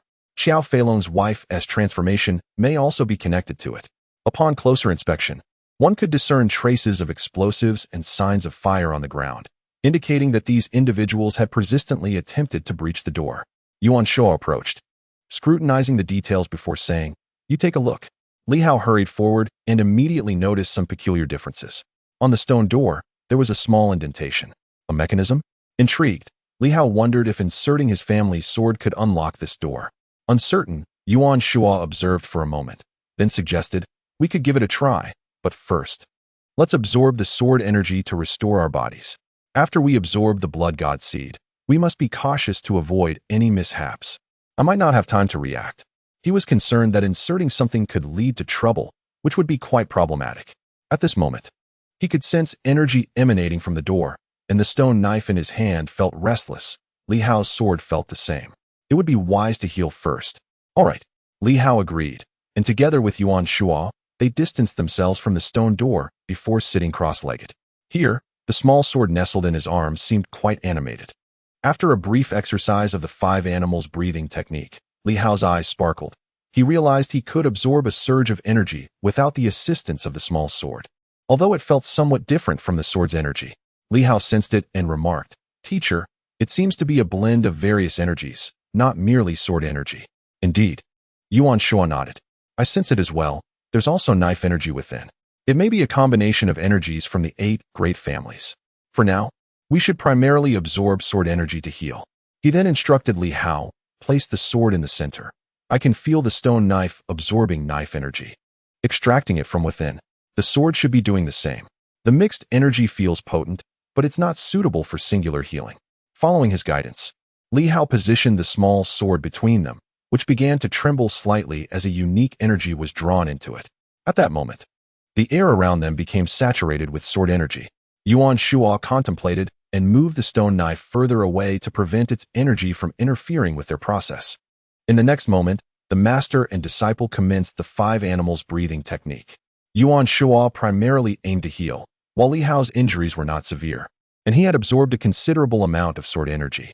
The issues from the previous night's eruption had nearly resolved. As they practiced, Yuan Shua advised, "You can ingest that sunlight blood god seed while performing the 5 animals breathing technique, allowing you to absorb and digest the sword energy present here. Even if nothing else, the energy alone makes this worth it." Understood. Li Hao did not hesitate and promptly consumed the blood god seed. The moment it went down, He felt his blood surging with fervor. In an instant, he seemed to be transported back to his previous state. His gaze became somewhat distant as his blood boiled. This sensation was unprecedented. Only during the previous invasion by that red shadow had he experienced such a transformation. Looking up, he appeared to penetrate the stone wall. And at that moment, he once again beheld the immense 8 trigrams diagram that enveloped the entire Silver City. This time, having prepared himself, Li Hao felt no anxiety. Only curiosity about what this 8 trigrams diagram truly represented. He scrutinized it closely. 8 lines were present, one connecting directly to him. The remaining 7, as before, converged in one direction, likely no longer within the Silver City. With wide eyes, Li Hao yearned to observe even more intently. What does this hexagram truly signify? In a vague moment, he sensed as though he beheld something extraordinary, a starry sky, yet not entirely so. After a few blinks, at the very center of the hexagram, he seemed to perceive a figure. Li Hao was momentarily taken aback. Had he misjudged? Upon closer inspection, the silhouette that had just appeared vanished once more. A slight tremor coursed through his heart as he pondered, beginning to trace the crimson thread above him, yearning to discover what his line corresponded to. Straining to gaze upwards, it seemed he indeed glimpsed something remarkable. At the end of the red thread, he saw once again the outline of a figure. Startled, Li Hao noted that this figure bore a resemblance to the sculpture he had seen earlier, a person bearing a sword. One man, one sword. At the instant Li Hao perceived the silhouette, it appeared to sense something, abruptly looking down. What manner of gaze was that? Arrogant? Invincible? Or one that surveyed all of creation? The sword, a celestial force to subdue demons. In that moment, obscure words reverberated within Li Hao's mind. The next instant, his eyes turned crimson. He felt as though something had pierced them, and through the haze, he glimpsed a figure wielding a sword, cleaving the very firmament. I possess a sword that can sever eternity. Humanity is the sword, severing heaven, earth, and myself. Boom. In that instant, Li Hao felt as though his mind had exploded. He witnessed that figure, a sword slicing through the heavens, obliterating the starry sky. He vaguely perceived that under the might of that sword, the heavens collapsed, the cosmos shattered. 2 streams of blood tears suddenly cascaded from his eyes. A swordsman, a peerless master of the blade. With a sudden eruption, blood spewed forth, emanating an intense sword energy that surged forth. Yuan Shuo, who was mending his wounds, instinctively raised his hand to block the blood spray. With a sickening sound, his palm was pierced. Yuan Shuo's expression changed drastically. What? A single drop of blood, Li Hao's blood, had pierced through his defenses, shattering his divine will, directly penetrating his palm. Li Hao? Yuan Shuo could not afford to linger on his thoughts. He erupted into action, lunging towards Li Hao. What was happening? Meanwhile, Li Hao, dazed and bewildered, opened his eyes, only to feel excruciating pain, as though his vision had become blurred. He felt somewhat feeble, coughing painfully. Teacher, I saw it. I saw a figure wielding a sword, cleaving the heavens and shattering the cosmos. Nonsense. Yuan Shuo began to reprimand, but then hesitated, his expression turning to one of horror. Where did you see this? In the sky? Li Hao pointed upwards, agony etched on his face. It's terrifying. So terrifying that I feel, even from billions of miles away, that merely a strand of sword energy could annihilate me. No, annihilate everyone. It was profoundly fearsome. In that instant, though he had seen it, he felt that the distance between them was unfathomably vast, almost beyond belief. Merely a vision, not true contact, not even a sight, just some impressions. Yet still, that sword nearly claimed his life. The essence of the sword. At that moment, he grasped the true meaning of sword intent. Beneath the surface, the small sword placed in the center suddenly trembled slightly, and a faint aura of sword intent began to emanate. For Li Hao's recently expelled blood had stained the blade. The blood of sword intent. Yuan Shuo's expression grew exceedingly grave as he looked skyward, yet found nothing. He spoke in a low voice. Is there anything else? It appears that the Bagua diagram corresponds to certain individuals, and there seems to be someone at its center. Li Hao coughed up blood once more, recalling the words of that figure. His sword can sever heaven and earth, and even transcend life itself. At that moment, Li Hao felt a sense of bewilderment. Could it truly be that his teacher possessed the ability to cleave the heavens with a single stroke, as he envisioned? Or was it merely an illusion? Such a stroke, Li Hao thought, could easily annihilate all, including Yuan Shuo and San Yang, with a mere flick. An unimaginable strike. Yuan Shuo fell into silence, and after a long pause, he quietly remarked, I do not know, perhaps such beings did exist in ancient times.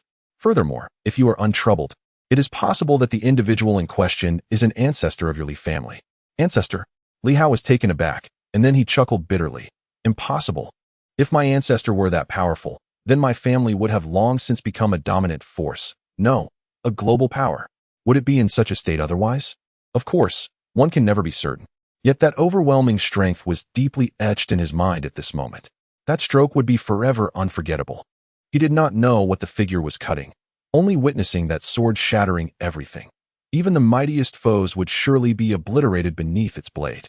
Yuan Shuo did not speak further but inquired, How do you feel? I feel quite unwell. Suddenly, Li Hao remarked, However, the power of the blood god appears to be pure, and I sense it is being absorbed. Upon saying this, Li Hao paused, lifting his hand to inspect it, and then exclaimed in surprise, Teacher, do you notice my skin seems a bit fairer? Yuan Shuo instinctively glanced at him and inhaled sharply. It is not merely fairer. It is purified. That recent aura of sword intent, or perhaps it is the essence of sword intent transmitted from afar, has refined your constitution somewhat. What kind of ability is this? At that moment, both master and disciple exchanged glances, rendered speechless. Yuan Shuo then examined his own palm, where the wound was slowly healing. Even after absorbing the sword energy, the speed of recovery was quite sluggish. Teacher, let me assist you in your healing. No. Yuan Shuo shook his head, suddenly filled with fervor. I wish to retain this scar, this wound. He was somewhat exhilarated. Invincible. What kind of power is this? It even feels more formidable than that of a blade. Merely a trace of sword intent-infused blood managed to penetrate my hand, breaching all defenses. Had it struck my head, I would have perished. As a formidable slayer of Sanyang, to be killed by a mere spurt of blood, if that were true, there would be no recourse for justice. How terrifying.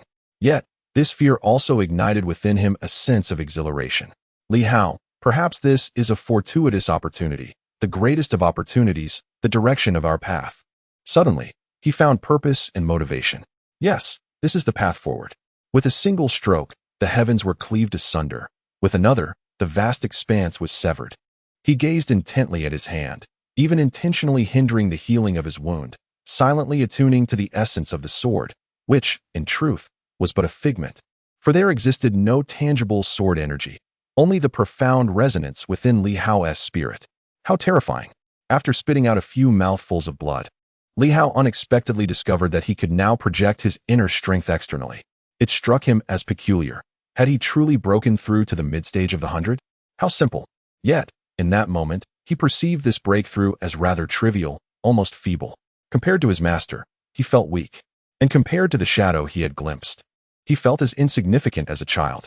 At that instant, all notions of the Sanyang and Do Qian paled in comparison to the scene he had witnessed. He mused. If only he could attain such prowess, what fear would he have of the Red Moon? With a single strike, he would vanquish you. In the next moment, Li Hao suddenly exclaimed, Master, is my sword not a tad too large? Yuan Shuo hastily looked down, and indeed, the small sword that had once been no longer than a fingertip now appeared to be the length of chopsticks. It had grown. Upon absorbing a trace of blood, he abruptly turned to Li Hao. The blood you shed just now seems to have imbued this object with something extraordinary. It appears to have absorbed it, possibly unlocking some latent potential. Do you think this sword belonged to that figure? Li Hao shook his head, uncertain about this. He could only perceive the brilliance of the sword, unable to discern its form. However, the enlargement of the small sword seemed fortuitous. Though it would now be challenging to conceal, and carrying it openly would pose a dilemma. He grasped the small sword and casually thrust it into the ground, where it pierced the stone without a sound. In that instant, both master and disciple were left in awe. How remarkably sharp. They felt no resistance. Yet the sword effortlessly penetrated the stone, as if it were mere air. Silence enveloped the grand hall.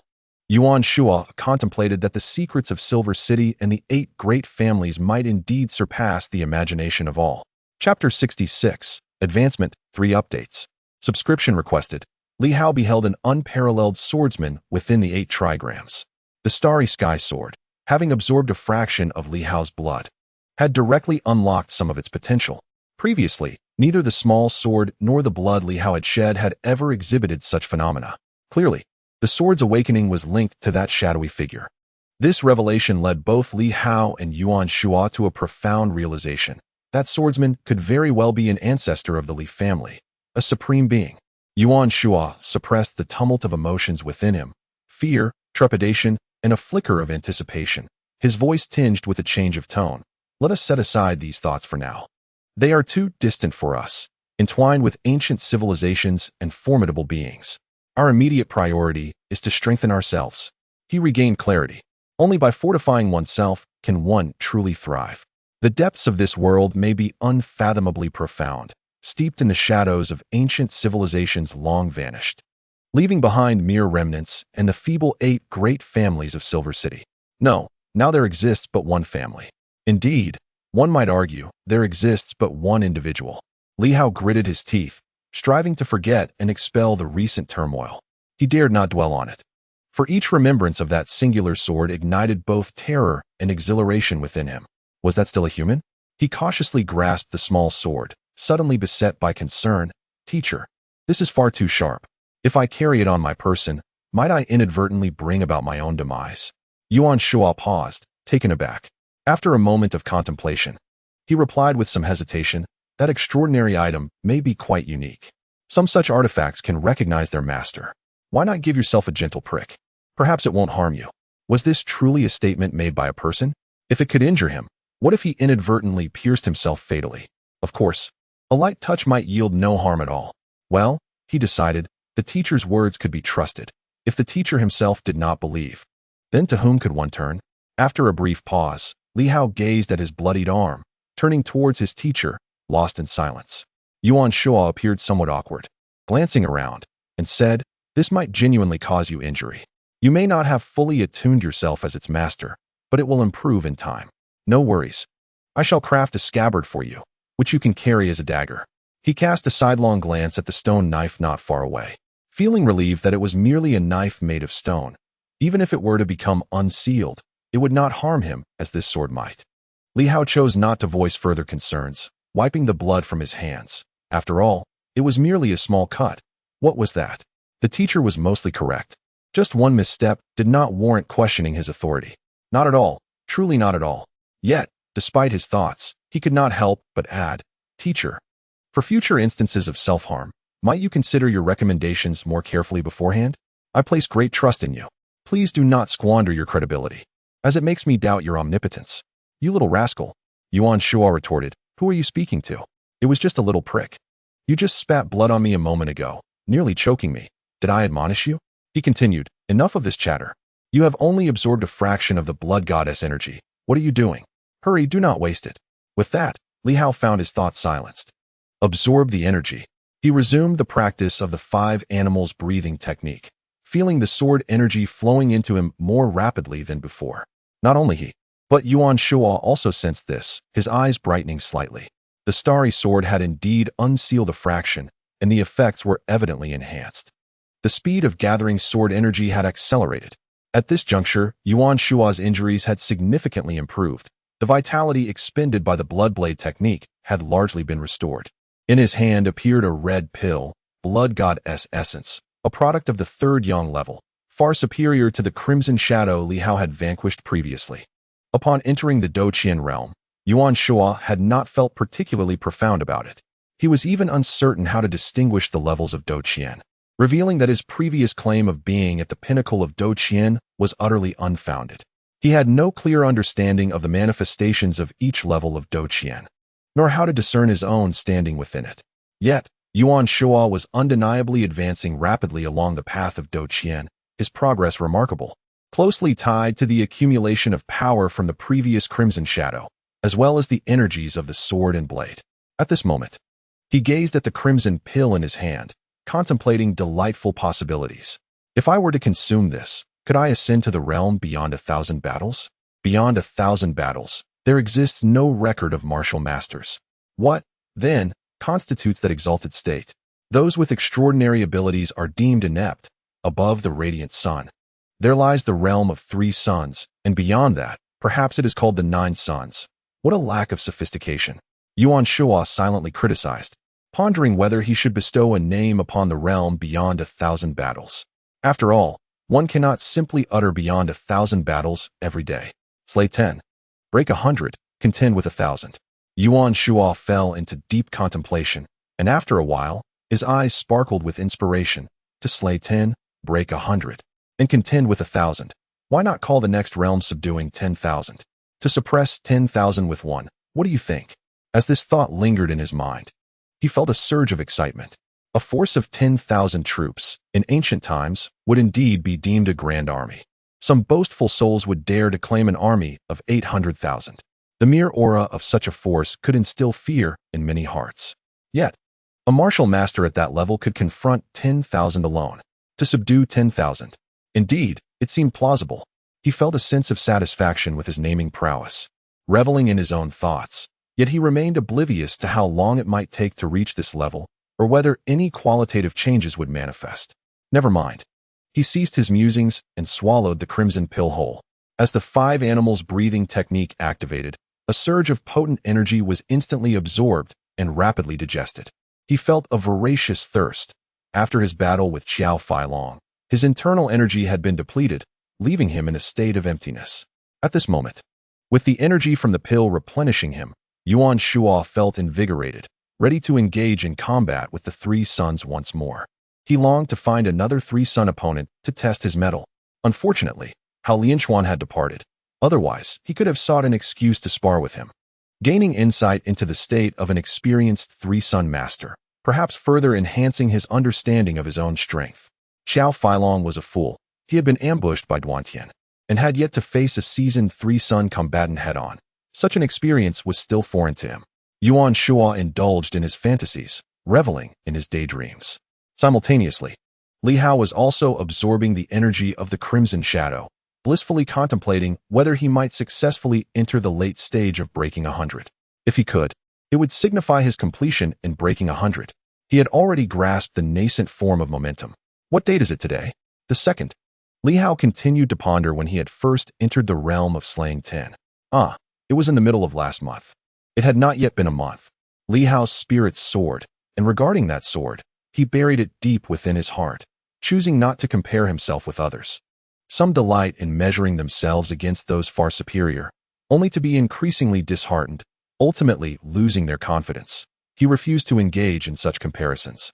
His current benchmark was set upon Lu Long. Perhaps next time, it would be his teacher. However, the swordsman whispered of in gossip. Li Hao felt that for at least the next decade, he would absolutely refrain from engaging in comparison. It was simply too daunting. The master and disciple fell into a tranquil silence once more.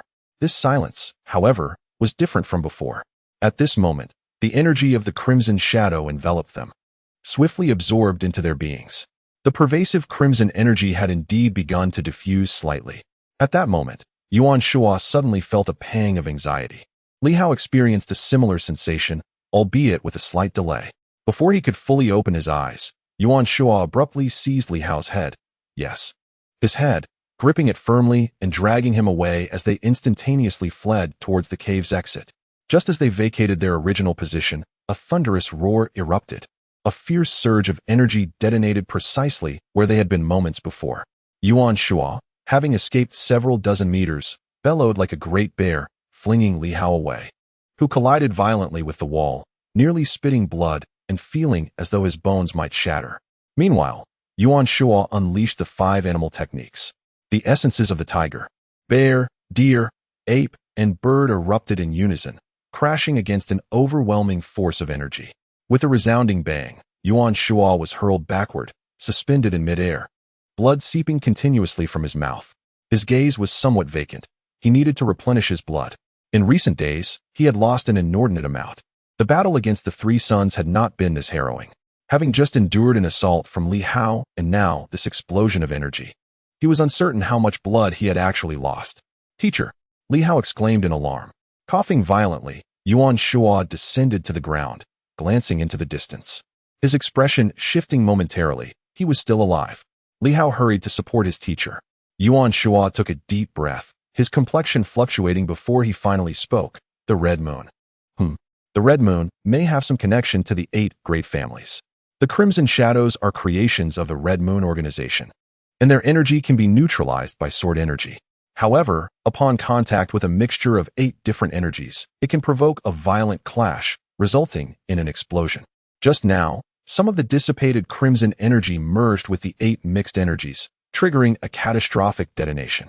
It nearly obliterated me, a cultivator of the 1,000 battles, truly terrifying. Li Hao paused in surprise. Are you suggesting that the energies of the 8 great families and the crimson shadows could be in conflict? Yuan Shuo nodded. It is highly likely. With that, he spat out some blood and suddenly chuckled.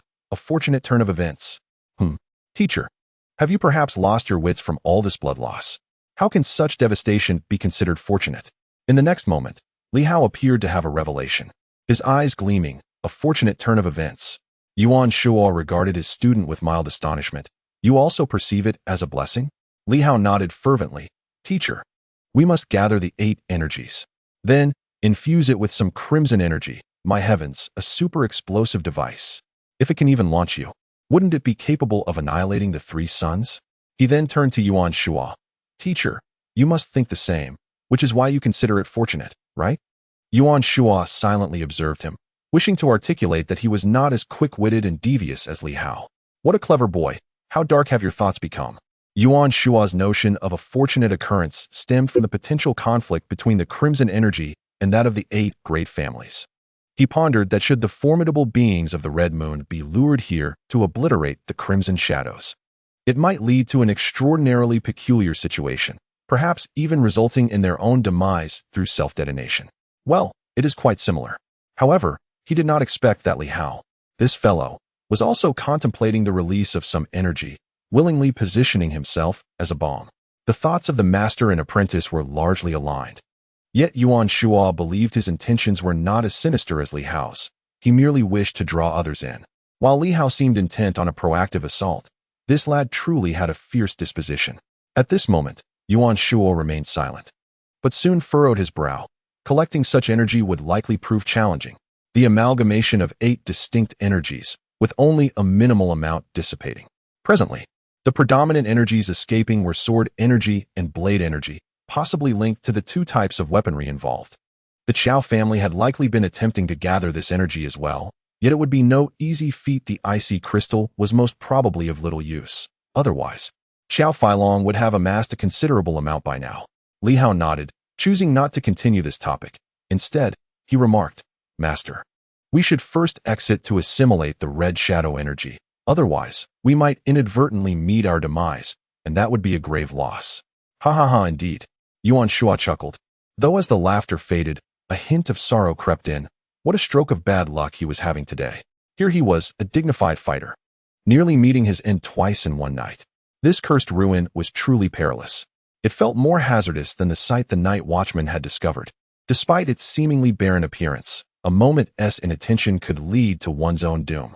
The master and apprentice dared not continue their cultivation in this place. Yuan Shuo retrieved the sword and blade, cautiously leading Li Hao out to first assimilate the red shadow energy before re-entering. Otherwise, a single misstep in utilizing this energy could lead to their downfall tonight. Upon exiting to cultivate, the sword and blade seemed to have absorbed a considerable amount of energy, which should suffice for the time being. They emerged from the grand hall and returned to the cavern.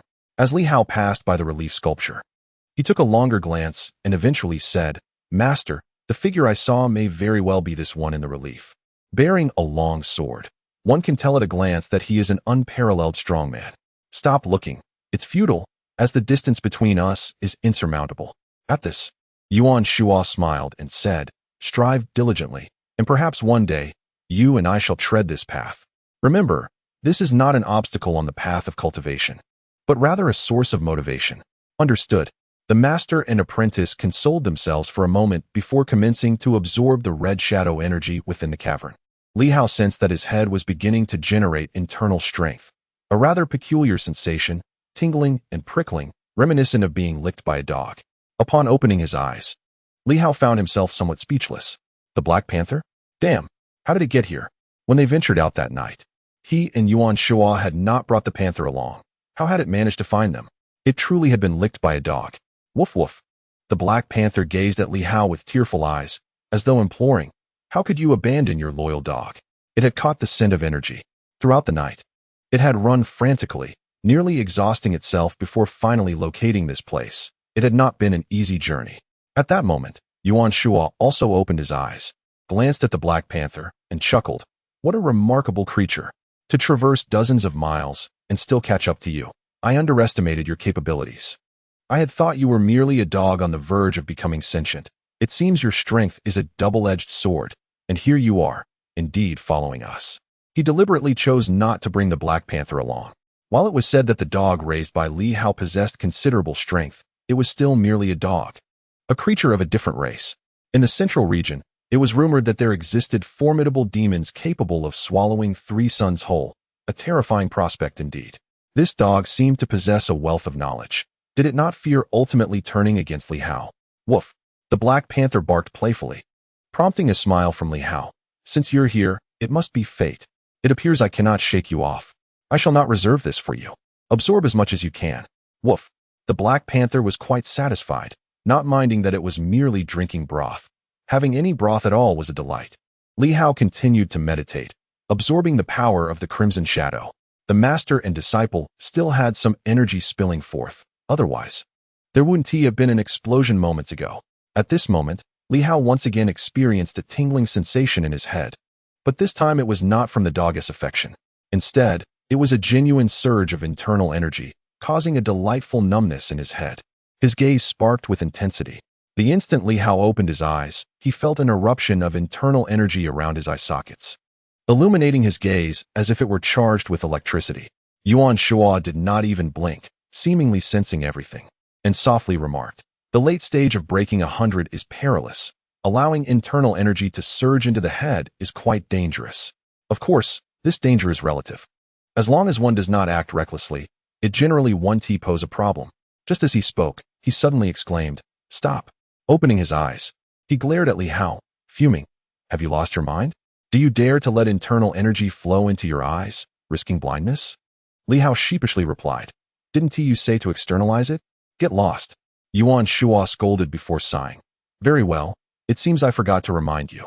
You progress so swiftly that I cannot keep up with your development. I hardly have the time to instruct you." He continued, "The eyes are quite fragile. Although internal energy is gentle, lacking the overwhelming force of mysterious energy, allowing it to enter the eyes can still harm the eyeball, leading to blindness. One must proceed gradually, allowing the internal energy to first accumulate in other tissues, slowly integrating and flowing into the eyes in accordance with the body's systems. Only then will you be ready for the later stages. Do not rush, take it step by step."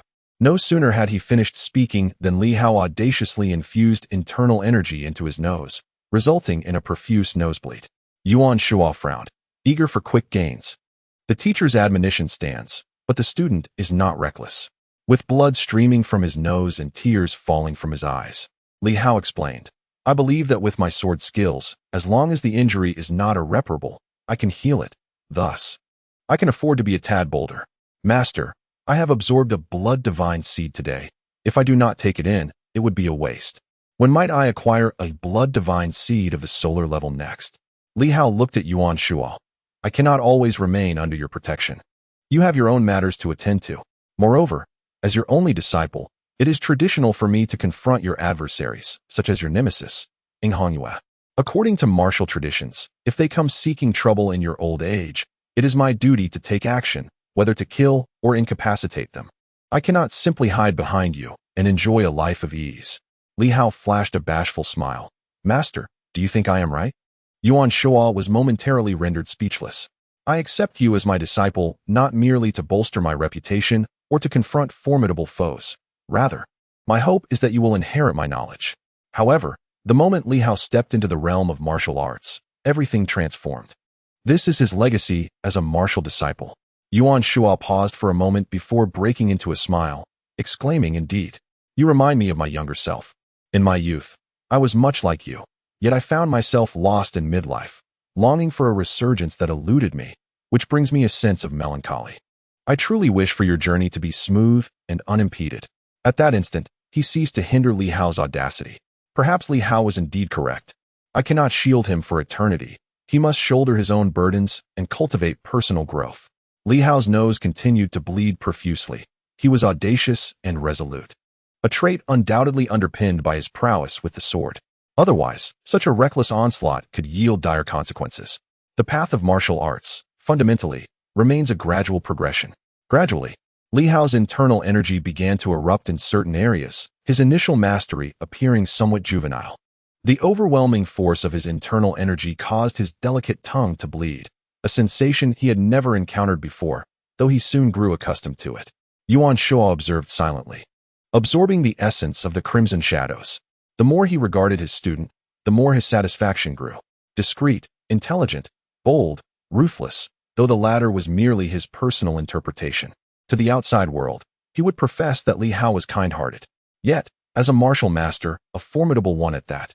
How could one afford to be anything but shrewd, cunning, and even ruthless? The naive and innocent often meet an early demise. Gradually, it seemed as though Li Hao's face was enveloped by an unseen force. This was a sign that he was on the verge of externalizing his internal energy. Once he fully externalized his internal energy, it would form a unique defensive system, enabling the martial master to evade surprise attacks. At that point, their strikes would be omnipresent, making any part of their body a lethal weapon. With a soft grunt, Li Hao could no longer endure the excruciating pain. Tears streamed down his face, tinged with crimson. He furrowed his brow, bravely suppressing his agony. "Teacher, my eyes are too fragile. While I am unafraid of becoming blind, I must admit, that frightens me a little. Is there a way to avoid this?" "You impudent brat, so you have your fears?" Yuan Shuo snorted but quickly broke into a smile. "You insisted on pursuing martial arts instead of academics. If you must study martial arts, can you not also delve into a bit of literature? I just mentioned that we can enhance the eyes through the body's own systems. The lacrimal glands reside in the frontal bone above your eyes. Do you know what they are for? For tears. Why ask if you already know?" Finally finding solace in this revelation, Yuan Shuo chuckled. "Cry more. Infuse the essence of the crimson shadows into your lacrimal glands. The same applies to your internal energy. Do not directly enhance your eyes. That would be perilous. Just weep freely. Do not fear wasting tears. Each tear strengthens you. Cry?" Li Hao pondered, suddenly struck by inspiration. Could Li Ming's third eye be similarly enhanced? Indeed. But that girl is as clumsy as they come. I cannot teach her. If I did, you might end up witnessing a three-eyed blind girl by tomorrow. Li Hao smiled. And Yuan Shuo couldn't help but chuckle as well. She should honestly focus on strengthening herself, progressing step by step. In truth, I wouldn't advocate for that approach. If you cry too much, I fear you might find it difficult to shed tears in the future. Teacher, that's not scientifically grounded. The amount of tears is not fixed. It will continuously fluctuate. Get lost. Yuan Shuo retorted with a laugh. Am I not aware of that? I was merely jesting. At that moment, Li Hao, heeding his teacher's advice, gradually infused his internal energy into the tear ducts. This method was ostensibly safer than directly channeling it into his eyes, although it still bore considerable risk. However, a martial artist should be able to endure some degree of danger, even if the tear ducts were to be damaged. The worst outcome would be an inability to weep in the future. Blood tears began to flow from his eyes, a hauntingly poignant sight. Yuan Shuo observed him intently, understanding that the bloodshed today would equate to the rewards reaped. Li Hao, I hope you grasp that no matter how exceptional a teacher or how abundant the energy, it pales in comparison to the strength of your own heart. It seems you possess far greater fortitude than I had anticipated. True strength, after all, resides not in outward appearance, but in inner resolve. Do those who speak of the so-called three yang and what lies above it truly possess the heart of a warrior? In that moment, Yuan Shuo reflected deeply, astonished that the usually humble and courteous Li Hao could endure such hardship and pain. As Li Hao's tears blurred his vision, Yuan Shuo gently inquired, "Have you contemplated the path ahead?" "I have," Li Hao replied with a tearful smile. "The first major goal is to eradicate the red moon. Second, I wish to explore the mysteries of the Bagua, to see the beings and objects within. Third, my teacher is aging. I wish to ensure a comfortable end for him." Damn, Yuan Shuo thought of cursing, but whom should he curse? Let us disregard the third point. I will step into the realm of Doqian, and if all goes well, I should live well over 100 years. You must survive until then to fulfill that promise. I even wish to find you a teacher's wife. Cough, cough, cough. Li Hao nearly choked at those words. I speak sincerely, as a devoted disciple. Is it not my duty to ensure your comfort in your twilight years? The two of them laughed and chatted, allowing Li Hao to momentarily forget his agony. He understood that his teacher was intentionally teasing him, aiming to divert his attention from the pain. Li Hao would not lament his suffering. Instead, he would remember it. For this pain was a gift bestowed upon him by the red moon, a memory etched deeply within him. Time passed, and as the power of the crimson shadow began to dwindle, Li Hao's tears ceased to flow. His bodily fluids were severely depleted, rendering him somewhat parched. Yet, this did not dampen his elation. He felt as though his vision had brightened, restoring clarity to his sight and allowing him to see further and more vividly. He closed his eyes. Upon reopening them, a palpable aura of ferocity seemed to emanate from his gaze. Not the kind of menacing presence he had previously sensed, but a tangible, formidable energy. Boom! A surge of internal strength erupted forth, striking the Black Panther. The panther turned its head toward Li Hao, wagging its tail. It felt no pain, rather akin to a gentle massage, an oddly pleasant sensation. What was happening? At this moment, Yuan Shuo revealed a smile of satisfaction. Even if nothing else is gained tonight, this is enough. His injuries have healed, and Li Hao has advanced, even breaking through 3 levels. In the mid-stage of the 100 and post-100, with Li Hao's momentum, he has achieved a perfect breakthrough. This progress surpasses his expectations by far. He is truly pleased. Teacher, is this considered the later stage? Li Hao furrowed his brow slightly. The lethality feels too weak. It does not impart a significant sense of enhancement. Just a moment ago in the mid-stage, I sensed a different level of improvement.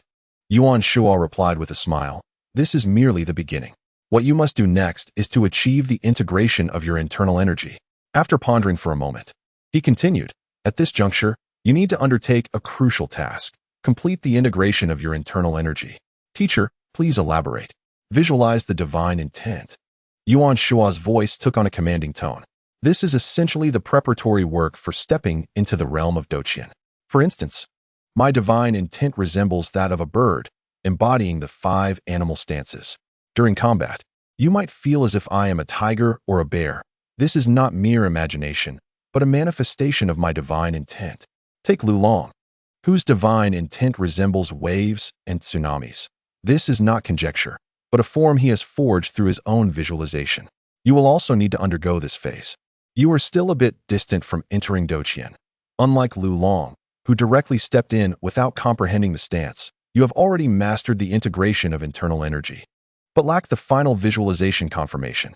Li Hao seemed to grasp part of the concept and soon inquired, does the teacher mean that I need to visualize the appearance of the earth to complete the internal energy integration and then step into Doqian? Not necessarily. Li Hao was taken aback. Not necessarily? There are no strict rules dictating that there is only one kind of stance. For example, I amalgamate 5 animal stances to create the 5 animals technique. Yuan Shuo explained. Although you seem to be sensing the stance of the earth, do not forget, your Li family may be a lineage of swordsmen. I believe you are more suited to visualize a sword. The very sword you just witnessed, the sword of killing, can sever heaven, earth, and even eternity. Which do you think is more powerful, that sword or the earth? Li Hao fell into contemplation, and after a moment, he gravely declared, that sword is stronger. I believe it can cleave through the earth. Anything that stands in its way will be annihilated. Yuan Shuo continued then.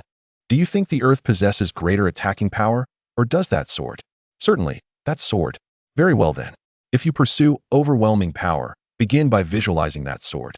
Of course, you may also visualize the earth. The earth represents defense, while the sword embodies offense, thus achieving a balance of attack and defense. In this moment, Yuan Shuo displayed an exceptionally profound level of knowledge, addressing Li Hao's uncertainties one by one. Finally, he added, you have already grasped the embryonic form of the earth's stance. I should not allow you to be distracted at this time, but rather encourage you to delve deeper into your understanding. However, this opportunity is too rare. That kind of sword, which I have not seen with my own eyes, already seems to possess limitless lethality. Given that you have this sword, I cannot bear to let you forsake such an opportunity. Li Hao's gaze shifted. He was not merely passively absorbing everything the teacher said. Nevertheless, Yuan Shuo's words indeed bore great wisdom. The elegance of that sword is simply beyond imagination. If I could wield such a blade, would I fear the moon's reflection? Teacher, where should I begin? With the sword in your hand. Yuan Shuo indicated the blade enveloped by Li Hao. First, immerse yourself in the tangible object. Then contemplate the might of that sword. Allow your inner strength to gradually meld into a singular essence, transforming into a sword. It is not merely about inner strength, but also about momentum. When your momentum resembles that of a sword, then you shall have succeeded.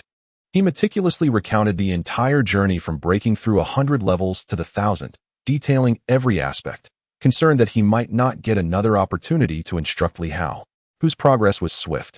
Li Hao caressed the small sword, feeling an overwhelming familiarity.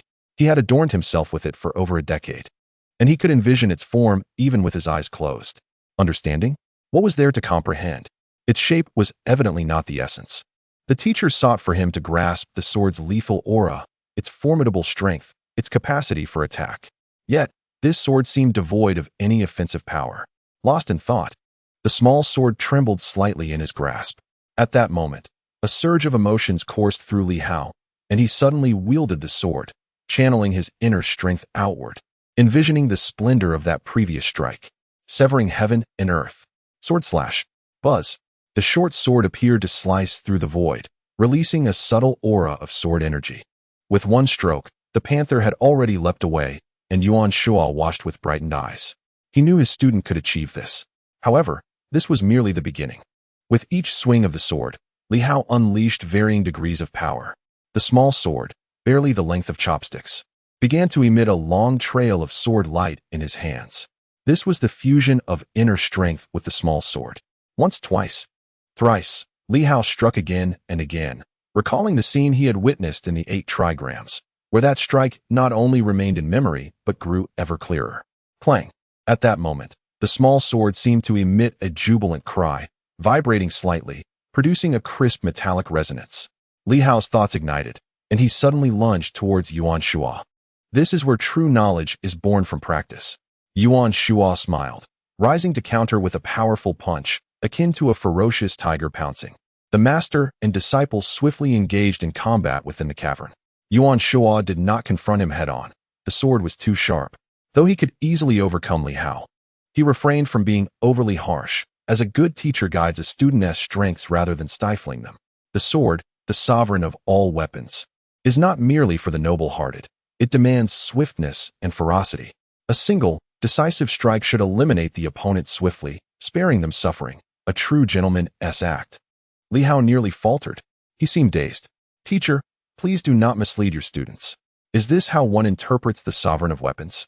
To strike swiftly, accurately, and lethally, killing the enemy without inflicting pain.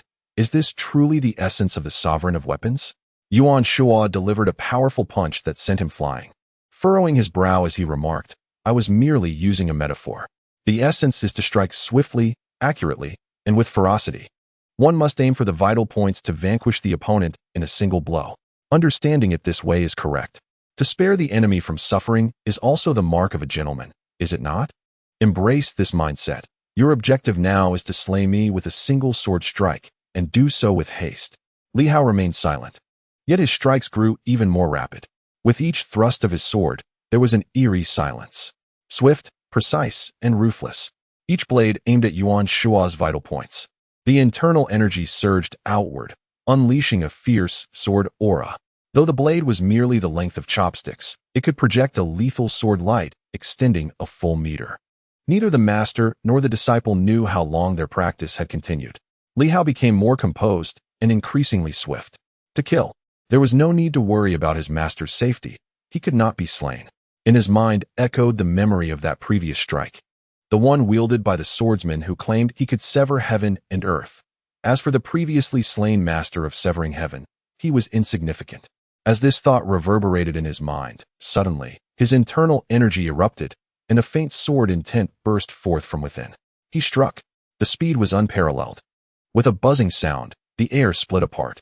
Yuan Shuo thrust out his palm to deflect the small sword, yet the sword aura grazed him slightly. Li Hao halted, glancing at his master's palm. There was a slight injury, merging with the previous bloodied hole. Yuan Shuo too paused, examining his palm before looking at Li Hao. A smile breaking across his face as he nodded slightly. Not yet entirely successful, but you have made significant progress. If you persist, it won't be long before you achieve true perfection. In that moment, a radiant smile illuminated Li Hao's face. It was worth it. Tonight was exceedingly valuable.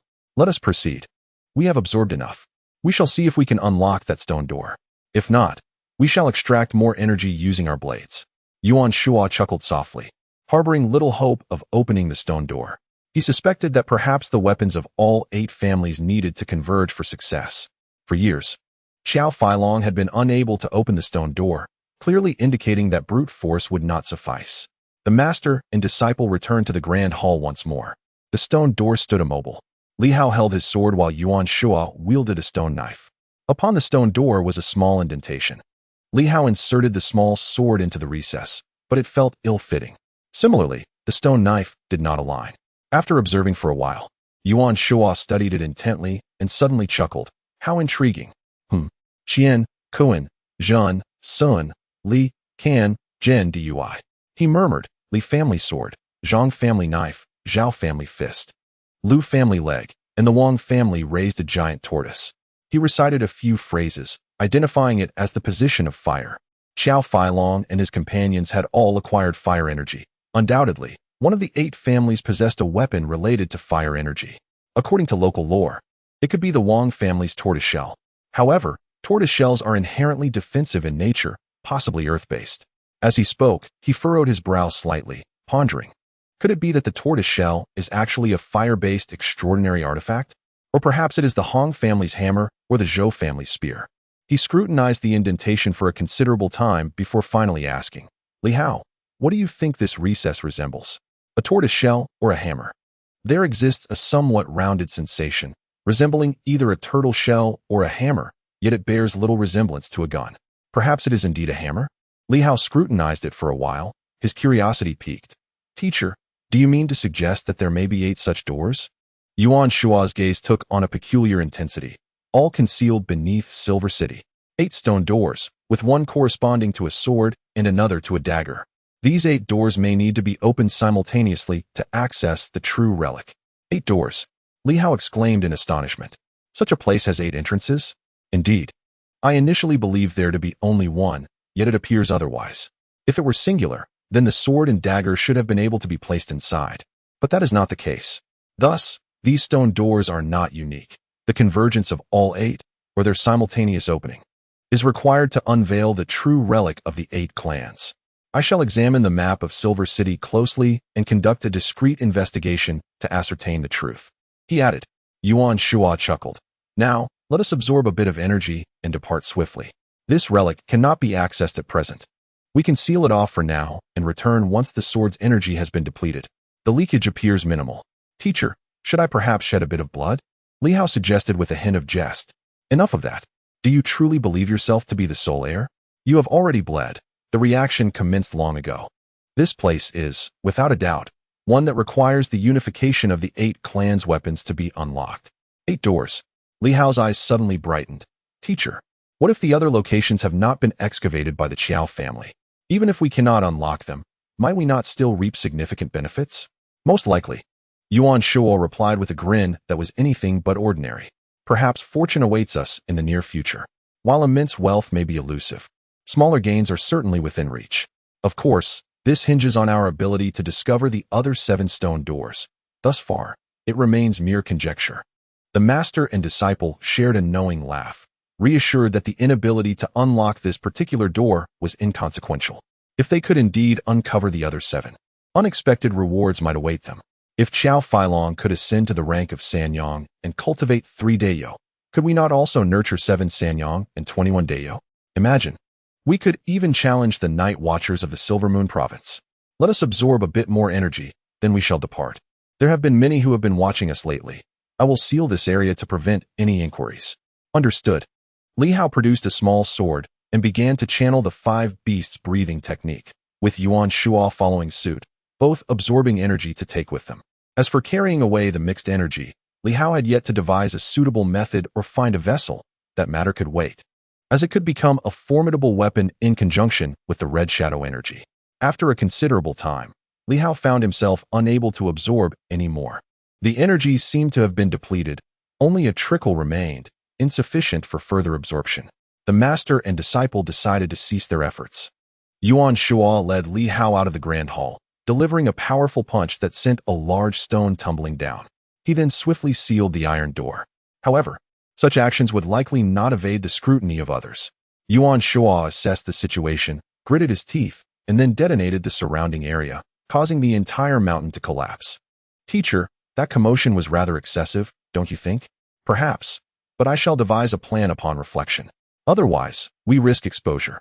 Although, should we truly be exposed, others would find it impossible to unlock it.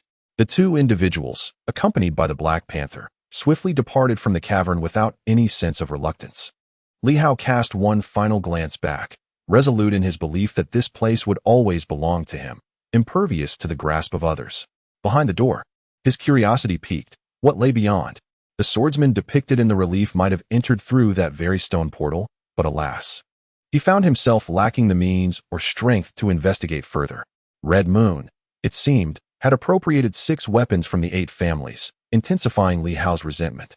They sought to take his life, yet they had also pilfered his family's treasures, an affront that left him seething. The artifacts of the 8 families now rightfully belonged to him, and Red Moon's theft of the other family's possessions was, in essence, a theft from him. This realization only fueled his anger further.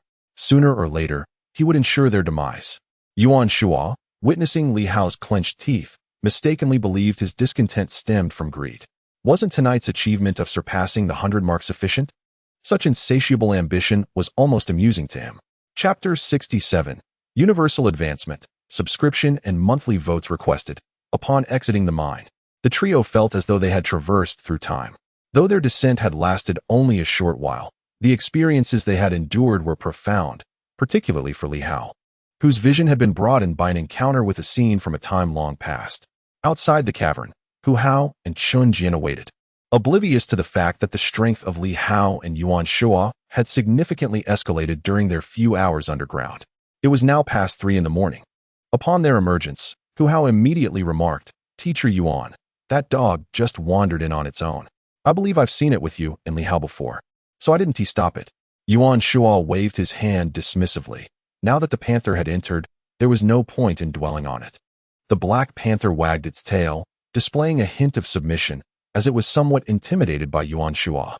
"It is time to withdraw," Yuan Shua announced, surprising the others. Hu Hao, knowing the significance of the ruins, pondered whether they had truly gained nothing after all those hours. "Are we not going to explore further, Teacher Yuan?" Yuan Shua replied with a smile. "The Qiao family has effectively taken everything of value. There is little left for us. Even if there are unexplored areas, they are beyond our current capacity to investigate. Perhaps in a few years, we may attempt again." Unable to explore? Hu Hao understood, recognizing that such circumstances were not uncommon. The site they intended to explore next had previously been abandoned due to limitations in strength, remaining untouched. This was not a rare occurrence. Yet it suggested that the underground ruins were extraordinary. With Qiao Feilong having reached the 3rd Yang, it was clear how much valuable treasure they had appropriated, which had been assimilated into their power. "Professor Yuan, shall we simply disregard it?" Chun Jian could not help but scratch his head, pondering the missed opportunity. Ruins. Unlike the superpowered individuals who had explored some sites, he had never ventured into one himself, only hearing tales of treasures hidden within. Yet it appeared that Li Hao and Yuan Shua emerged empty-handed, seemingly having gained nothing. Was it not a pity to abandon exploration now? Li Hao gently explained, "There is no need for regret. Continuing the exploration now would serve no purpose. We can return when we are stronger."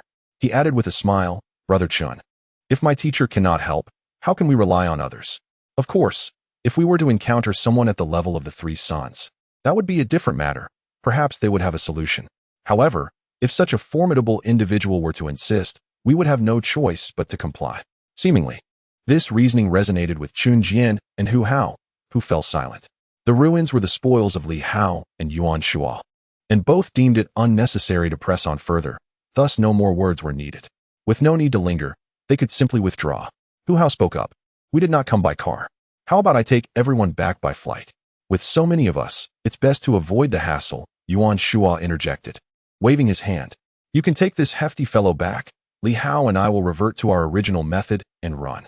Flying also consumed mysterious energy, and it would be enough for Hu Hao to manage Chun Jian alone, who was heavier than both Yuan Shua and Li Hao combined. After a brief exchange of pleasantries, Li Hao and Yuan Shua set off on foot once more, retracing their steps, this time accompanied by a Black Panther. In the wilderness, the trio dashed forward. Akin to a herd of elk, bounding and leaping with renewed vigor. On this occasion, Li Hao felt himself running faster than ever before, having barely crossed the threshold of the 100. Now, what he lacked was the ability to harmonize his inner strength with momentum, forming a singular blade that would achieve ultimate integration. Of course, it need not necessarily take the form of a sword. Both offense and defense are essential.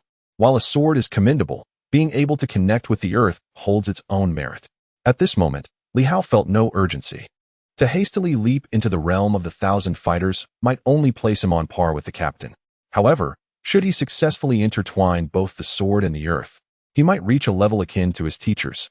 One could slay the 3 suns, while the other could merely contend with the initial stages of the sun's radiance, a significant disparity. High realms are commendable, yet if one's combat prowess remains feeble despite such elevation, it would not align with Li Hao's aspirations.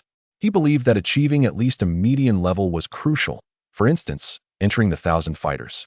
Even if he could not match his teacher's ability to vanquish the 3 suns, he should at least be capable of confronting an ordinary peak of the sun's radiance without issue. As he ran, Li Hao attuned himself to the earth's force. He closed his eyes. In that moment, he ceased to rely on sight, instead trusting his instincts and the faint perception he possessed. Upon reaching the 1,000 fighters, martial artists wield momentum, akin to vision. At that juncture, even with closed eyes, one could sense everything nearby, a skill that Li Hao needed to cultivate in the future. His rapid advancement left him with numerous deficiencies. Additionally, he pondered, if he were to step into the 1,000 fighters, what would become of his 5-animal technique? Without the 5-animal momentum, the technique's potency would undoubtedly diminish, falling short of his teacher's prowess. Of that, he was certain. Even if the 9 refinements could achieve 9-fold enhancement, without matching momentum, could he truly wield a sword with 9 accumulations? These thoughts occupied Li Hao's mind as he sprinted. Could the 5-animal technique, the earth's momentum, sword intent, and 9 refinements be harmoniously integrated? The 5-animal play, a practice meticulously refined by the teacher, culminated in the amalgamation of the 5-animal postures, which is indeed a formidable achievement. One cannot help but ponder whether one might also endeavor to undertake such a pursuit. A multitude of thoughts flitted through Li Hao's mind as he unwittingly arrived in the city center. Although it was still early, the urban landscape was already bustling with early risers. The market echoed with lively chatter, and the tantalizing aromas wafted from breakfast stalls, heralding the city's awakening. In the inspection department, Lu Long listened intently to Chun Jian's report, nodding slightly. He refrained from inquiring further about the relics. However, the return of Chun Jian and Hu Hao indicated that the relics could not be developed at this time, which Lu Long found somewhat regrettable. If Yuan Shua and Li Hao could acquire treasures from the relics, it would undoubtedly enhance their strength, a prospect that would benefit him as well. Since Elder Yuan stated that it was unnecessary to intervene, Lu Long decided to heed that counsel. He turned to Chun Jian and asked, "Are you certain you wish to forego advancing to the superpower stage and instead opt for breaking the 100 barrier?" Chun Jian hesitated momentarily before resolutely nodding. "Indeed. I have yet to discover a superpower that aligns with my abilities. I once believed I excelled in earth-based defense and attempted to absorb earth energy, but to no avail. I do harbor some concerns. Having primarily focused on defense, I might find myself unaccustomed to sudden healing abilities. Moreover, martial artists are not to be underestimated. Elder Yuan engages in the 1,000 slashes of the 3 suns, and you, my leader, participate in the 1,000 slashes of the radiant sun. If martial artists possess a path forward, why not pursue it?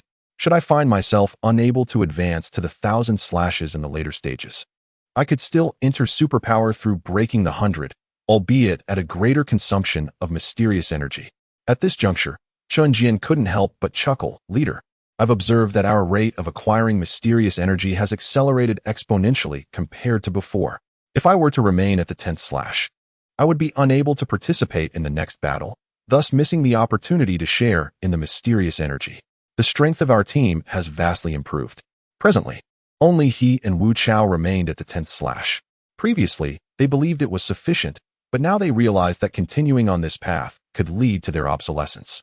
Lu Long nodded slightly. "As long as you are willing, martial artists are indeed formidable."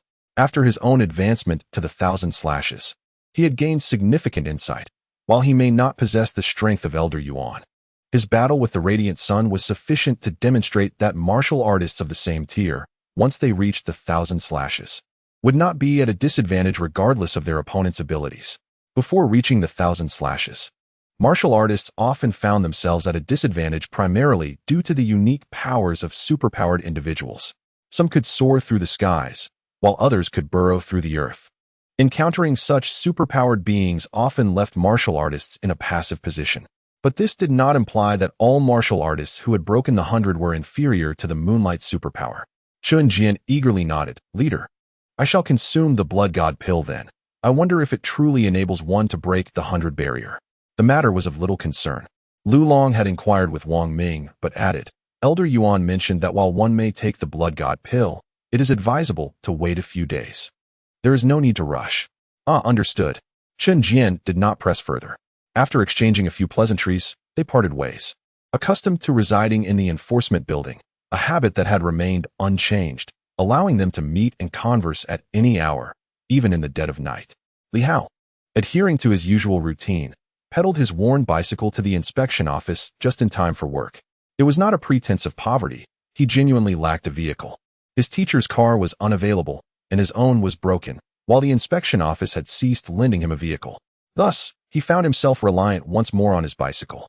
As he parked at the entrance of the office, he heard someone calling his name. Recognizing the voice, he turned around. Li Hao, came a somewhat spirited call from behind. The dashing Chun Na, upon noticing his presence, feigned reproach. You've risen to prominence and forgotten your old friends. Seeing Chun Na brought a smile to Li Hao's face.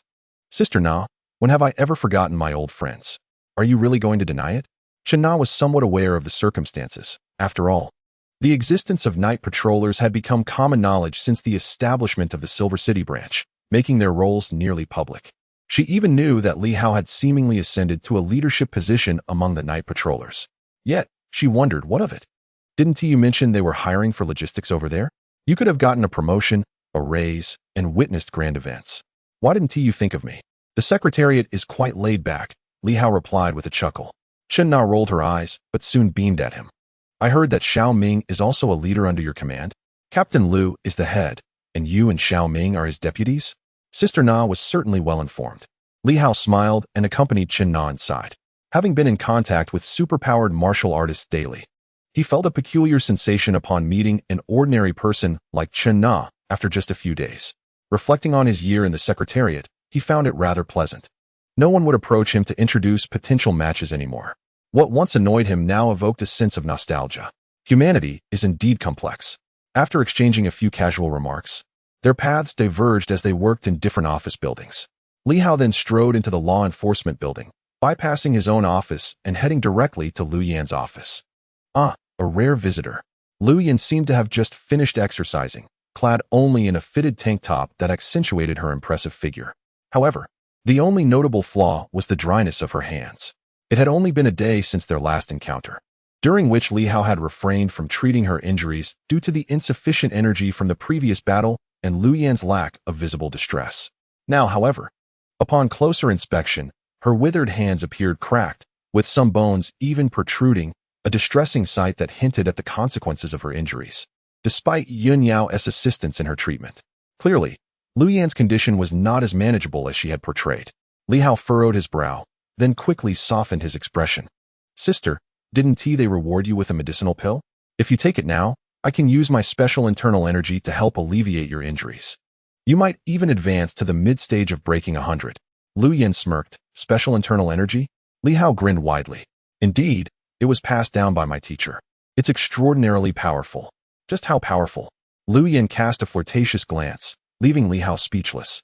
Indeed, engaging in conversation with a woman of her maturity was an unequal match. With her hands nearly incapacitated, she still found the energy to playfully flirt. After exchanging a few teasing remarks, Liu Yan ceased her banter and, without changing her attire, approached Li Hao closely, saying, Xiao Hao, I shall trouble you to assist me with my treatment.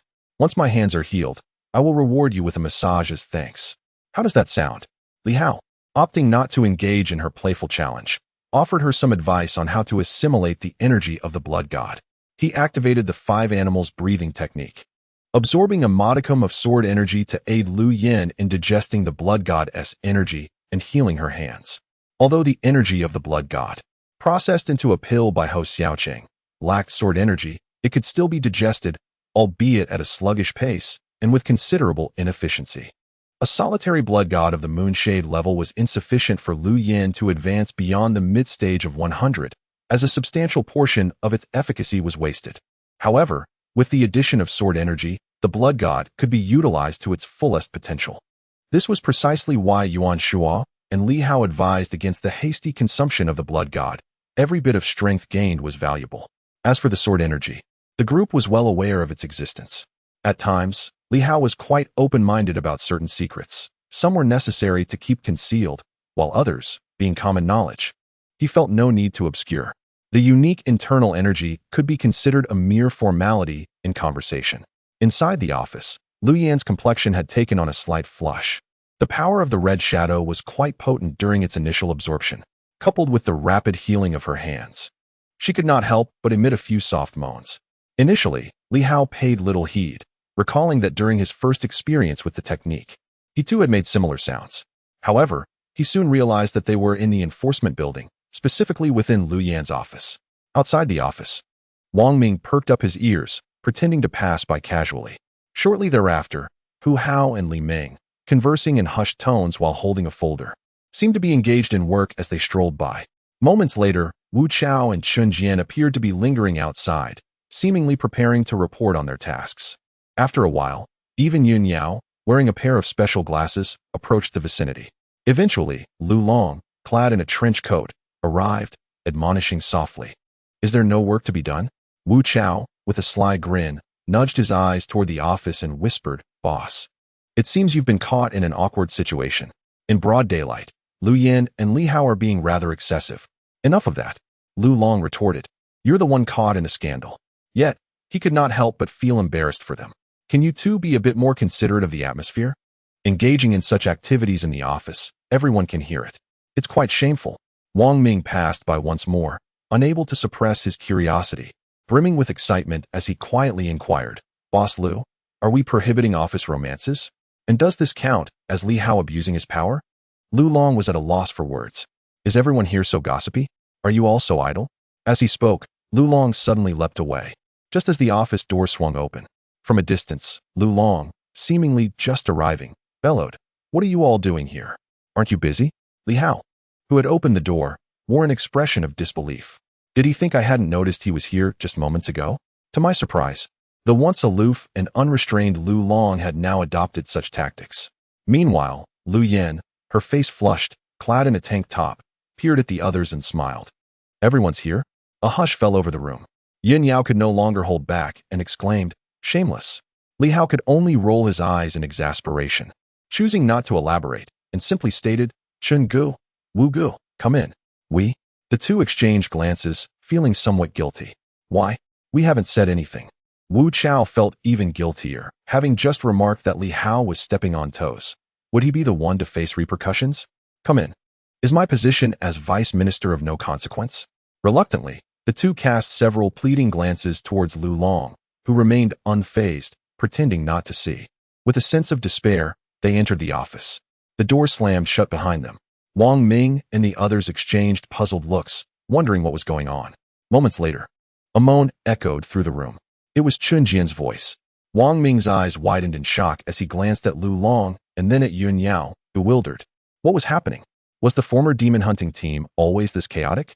First Li Hao and Liu Yan, and now Chun Jian and Wu Chao. Would there be more? Lu Long's expression shifted slightly before he finally said, "They are cultivating." "Oh." Wang Ming nodded eagerly, though who would believe that? He had never heard of anyone cultivating in such a manner. It sounded like a ruse. There were indeed cries of despair. The mysterious art of cultivation could be quite painful, akin to being sliced by a knife. The cries of agony were familiar to him. Yet this was clearly not the case. It was unmistakably a sound of pleasure. My goodness. It was utterly shocking and challenged his worldview. The three newly joined superhumans exchanged glances, as if questioning whether this was the secret to the unity of the demon hunting team. At that moment, they instinctively distanced themselves from Lu Long and Yun Yao. Both Lu Long and Yun Yao were equally speechless. However, they generally deduced that they were indeed cultivating. Previously, when Liu Yan and Li Hao were alone, there might have been some impropriety. Now with Chun Jian and Wu Chao also inside, It was evidently impossible for anything untoward to occur.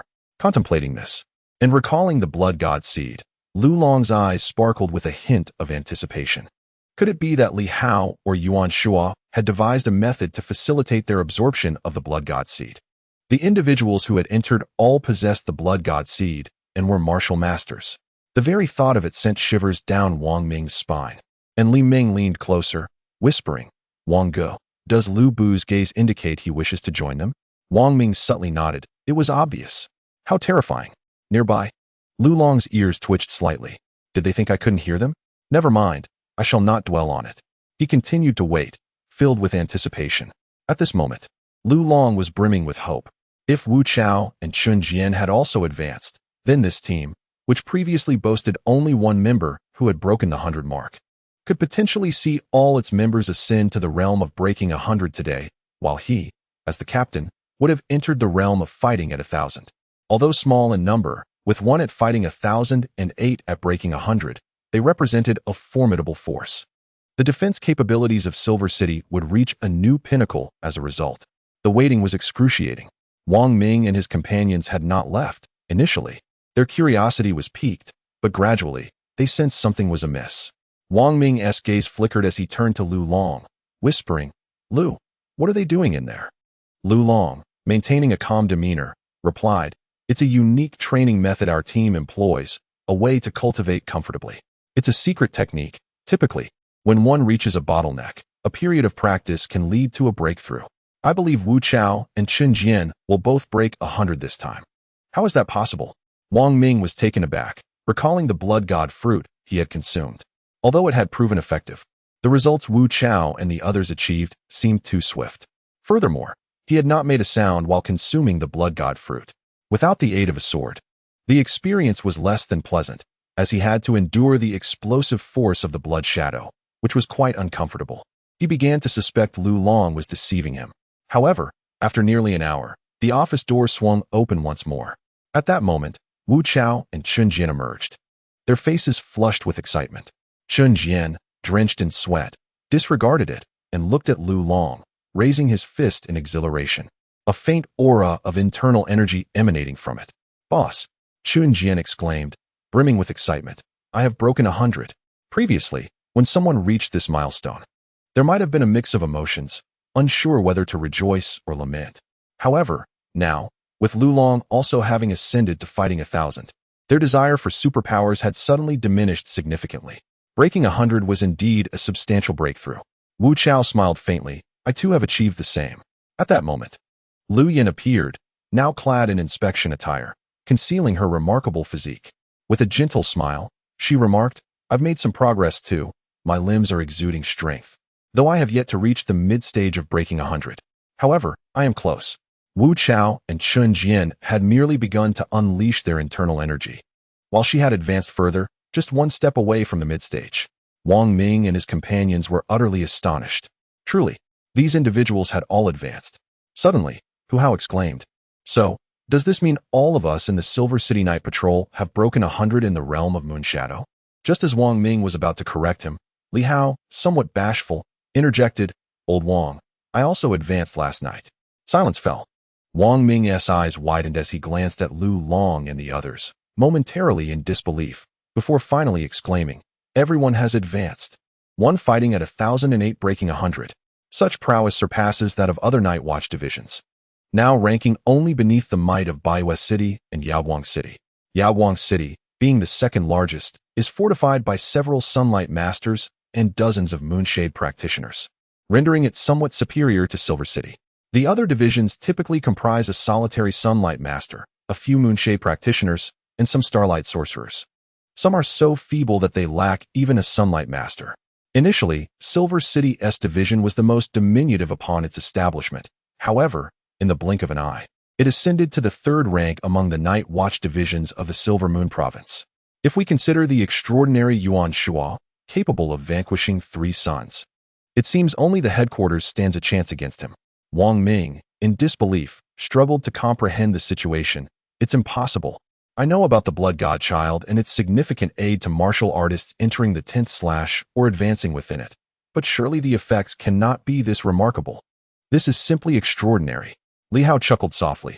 Of course. But have you forgotten who my teacher is? A master of martial arts, with a slight application of special methodologies. The results are inherently extraordinary. As he spoke, Li Hao further tempted them. Moreover, if we could procure additional blood god children, they would indeed be beneficial for the supernaturals as well. What? Wang Ming exclaimed in astonishment. Are you saying it could aid the supernaturals too? Indeed. Li Hao responded with a smile. Supernaturals absorb mysterious energy to enhance themselves. However, when combined with the blood god child and my teacher's unique techniques, the results are advantageous. For instance, Brother Wang, given your proficiency in the metal element, utilizing some metal-based mysterious energy alongside the blood god child, coupled with other resources, would significantly accelerate the efficiency and strength with which you absorb metal energy. I believe you will soon advance to the moonlight level, or even reach the sunlight tier. Wang Ming's eyes sparkled with excitement. Is that true? Li Ming and Hu Hao were equally intrigued, with Hu Hao unable to contain himself. Well, I am of the flying sky type. It has some relation to the wind element. You regularly absorb wind energy, correct? Hu Hao nodded.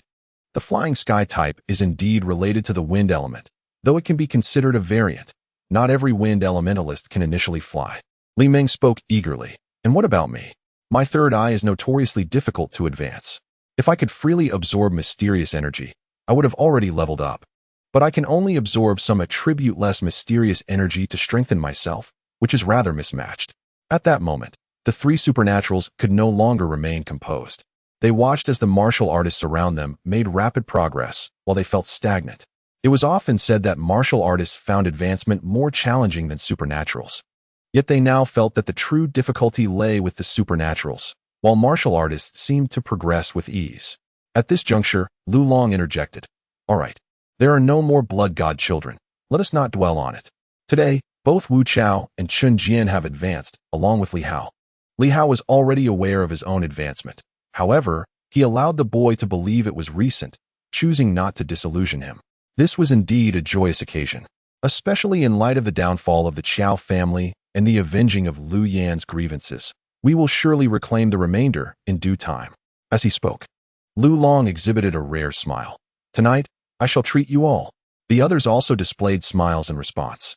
Just as Li Hao was about to speak, Lu Long added, we shall dine at Li Hao's residence. It saves us the trouble of going out. Additionally, Li Hao, remember to place the order. Li Hao looked exasperated. You have truly outdone yourself. Is this how you treat us? The captain increasingly seems to disregard his humanity.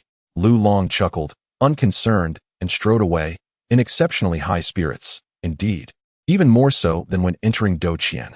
The squad had not only avoided casualties recently, but every member had also made notable progress, which was truly wonderful. Upon seeing Lu Long depart, Li Hao said nothing and walked towards Yun Yao. Since her advancement to a water-type superpower, this doctor appeared somewhat despondent. In contrast, Yun Yao exuded a calm demeanor. Upon noticing Li Hao's approach, she smiled and said, Congratulations. Yunjia, could you perhaps make those glasses a bit smaller? Li Hao refrained from discussing other matters initially, focusing instead on the glasses. I'm currently fine-tuning them, Yun Yao replied, nodding. Reducing the size is feasible. However, I still find certain visuals to be quite faint. I wish to adjust them further for clarity. Yunjia, once you have completed the adjustments, could you perhaps lend me a pair? You want these? Li Hao nodded. In truth, it was not for himself, but rather for his teacher, who harbored a slight ulterior motive to hunt the formidable Red Moon warriors. Although his teacher could sense their presence to some degree, it remained unclear. With the aid of these glasses, he would be able to detect the red dots, and combined with his perception, the elusive red shadows would no longer escape his teacher's notice. Yun Yao's glasses were of utmost importance. Presently, few seemed to recognize their significance. Should they be entrusted to higher authorities, particularly someone of Ho Xiaocheng's caliber, they would certainly take heed of the situation concerning the Red Moon. The strength of the red shadows lay in their secrecy. If everyone were equipped with such glasses to see the red dots, their concealment would be severely compromised. Yunjia, if these glasses were to be handed over to the higher-ups, it might not be advisable. Yun Yao interrupted him before he could finish, saying, Not for now. They are not yet fully calibrated. I understand your concerns. At this point, Yun Yao suddenly smirked disdainfully. However, even if they were indeed presented, their efficacy against the Red Moon is uncertain. It might even lead to premature exposure, alerting the Red Moon. Li Hao was taken aback. Yun Yao continued softly. You must understand that the Night Watchers are not a monolithic entity. In the Silver Moon province, things are somewhat better, but in certain areas, some divisions of the Night Watchers are already experiencing fragmentation. The Red Moon's influence in Silver Moon is not overwhelmingly strong. Having these glasses or not may not make a significant difference. The truly valuable aspects lie in the regions where the Red Moon warriors proliferate. Yet those areas are the most chaotic. Xiaohao, sometimes, it is not merely about contributing good items or deeds. She added, furthermore, are you certain that others cannot detect such things? Li Hao fell into contemplation. Can they not? They can. For he had learned one crucial fact. Those who could perceive the red shadows had been taken by the Night Watchers. Where had those individuals gone? How could they see? Indeed, he realized he was still woefully uninformed, while Yun Yao seemed to possess a deeper understanding. Lu Long had stated that each member of the Demon Hunter squad had their own story, yet inquiries were seldom made unless someone chose to share, as with Liu Yan, of whom Li Hao was aware. What story did Yun Yao possess? I will prepare a pair for you once I am finished, she said, not elaborating much further. And though Li Hao requested them, she did not refuse. Li Hao nodded and remarked, Sister Yun, when we acquire something valuable, I will seek my teacher's assistance for your advancement. No rush, take your time. Yun Yao smiled gently. As a doctor, my strength is not paramount. Li Hao chose to remain silent, wishing for the entire team to grow in strength. In City was his homeland, rich with secrets, and it would inevitably attract a host of formidable individuals. The Night Watchers' intentions had not changed. They might still wish to abandon In City and fortify the major cities. This was evident from how Lin Xuan and his companions, who were singularly focused on exploring the ruins, seemingly dismissing everything else. Their keen interest in that defensive source divine weapon indicated its significance, which his teacher had suggested might be the Wang family's turtle shell.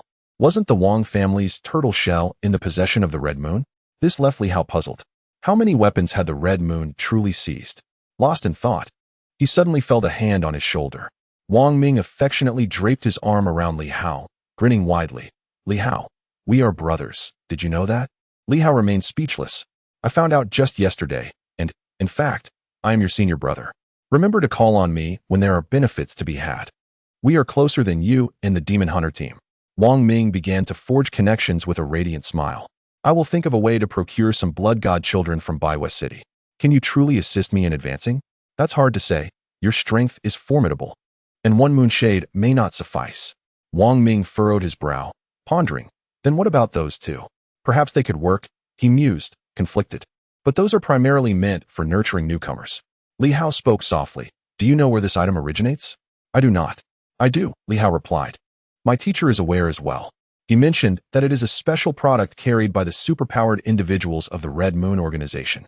You should have sensed it last time when you were injured by that intangible force that could be extracted in a unique way. Wang Ming's expression shifted dramatically. First to shock, then to clarity. Red Moon. Li Hao continued. By killing a moon shade, one could potentially obtain one to craft a blood god child. This is the origin of the blood god child. Wang Ming inhaled sharply, swallowing hard. Is it truly so? Absolutely, as brothers. Why would I deceive you? Then if I eliminate two, do I have a chance to advance to moonlight? Yes, provided someone assists with the extraction. Only my teacher can manage it. I cannot. Therefore, you should consider joining us, as not everyone can extract it. In the entire Silver Moon province, only my teacher and Minister Ho are capable of such a feat. Now it makes sense. Wang Ming exclaimed. My teacher is indeed a scholarly genius. I suddenly feel that being a named disciple of Yuan Shua is truly worthwhile. Ecstatic, he suddenly declared, this wicked organization, the Red Moon, must be eradicated. The next time we encounter anyone from the Red Moon, we shall eliminate them immediately. Li Hao chuckled. That is the spirit. Let everyone fight against the Red Moon for you. Though they may willingly do so, it could still lead to some disagreements in the end. But what if it is for everyone's advancement? Is it not a given to eliminate the Red Moon? This is what we call a win-win situation. Li Hao spoke softly, urging, therefore, with your extensive connections, do help us gather information, such as the locations of Red Moon strongholds and their formidable warriors. As mere citizens of Silver City, it is quite challenging for us to obtain such intelligence. Do you not have some network in White Moon City? Certainly I do. Wang Ming exclaimed, brimming with enthusiasm. Leave this to me. Rest assured, Li Hao, do not think I am merely seeking to benefit myself. I, Wang Ming, have earned the title of genius in White Moon City, which is only one aspect. Additionally, my family, the Wang family, possesses considerable influence. Without such power, it would be difficult to acquire enough mystic energy to ascend swiftly. Let me put it this way. Some of my elders are not stationed among the Night Watchmen. Yet the Wang family is primarily rooted within the Silver Moon garrison. Li Hao, we are brothers in arms. Let us not speak of our families as separate. When we reach White Moon City, I may not have a grand army at my disposal, but I can readily assemble a force of under 1,000 troops for you at any time. Li Hao furrowed his brow slightly. Is that permissible? Is it truly that chaotic? Private mobilization of troops? Wang Ming scoffed. Ever since the rise of the superhumans, chaos has reigned in various regions. What do you think? Silver Moon is fortunate. At least it still listens to Central Command. However, within Silver Moon itself, there are divisions, albeit everyone is cooperating to fend off formidable foes. He continued, of course, I can only mobilize forces of under 1,000. Beyond that, I lack the capability. That is already quite impressive. Li Hao could envision that the Wang family's influence was indeed substantial, given that Wang Ming had the authority to mobilize troops within the garrison. How many troops are stationed in Silver Moon? Approximately 300,000, which is not an excessive number, Wang Ming clarified. In addition to the Night Watchmen, there are superhumans among the garrison, the inspection division, and the administrative authority, but there are the most Night Watchmen, surpassing even the garrison. Hence, the Night Watchmen are the only official superhuman organization. Li Hao nodded, gaining further insight. This junior brother of his might indeed be of assistance in the future. The garrison now appeared somewhat powerless in the face of superhumans. However, this was predicated on a smaller number of personnel. When numbers swell, with each individual wielding a firearm, coupled with some large-scale destructive weapons, the consequences of open warfare could be devastating. Unless one was extraordinarily powerful, even those at the third Yang level could be obliterated. After some time conversing, Li Ming, this younger sister of his, soon approached them. Previously, she never mentioned the matter of named disciples, yet now, it seemed everyone was eager to proclaim they were part of the same family. Li Hao stifled a laugh. He did not inquire how the teacher selected named disciples, but even without asking, he could surmise it was likely quite entertaining. The possibility of them being compelled to become disciples was indeed high. On this day, the entire law enforcement building was enveloped in jubilation. Those who had advanced were filled with joy, while those who had not yet ascended found renewed hope, all brimming with excitement, nearly ready to annihilate the Red Moon. Chapter 68. To go or not to go? Subscription request. Silver City once again settled into tranquility. With everyone newly advanced, they began their arduous training, as the mystic energy was ample. At this moment, their collective aim was to stabilize their realms and strive for further advancement. Even with Li Hao's rapid progress, there remained room for further growth. The 5 elemental forces bestowed by the teacher remain largely untapped. Although he cannot advance his realm in the short term to the level of Doqian, the enhancement of his internal organs will greatly benefit his future ascension to Doqian. The Silver City has fallen into tranquility, yet the outside world is far from peaceful. Approximately 1,000 miles to the south lies a vast canyon, known 2 decades ago as the Hengduan Canyon, which cleaves the entire Silver Moon province into 2 halves. Consequently, the province is divided into northern and southern regions, with Silver City situated in the north and White Moon City in the south. The name of the Silver Moon province is derived from the first characters of the 2 great cities, with Silver City preceding White Moon City. Travel between White Moon City and Silver City necessitates crossing the Hengduan Canyon. The canyon is not accessible by vehicles. A suspension bridge once existed but has since collapsed, and no efforts have been made to rebuild it.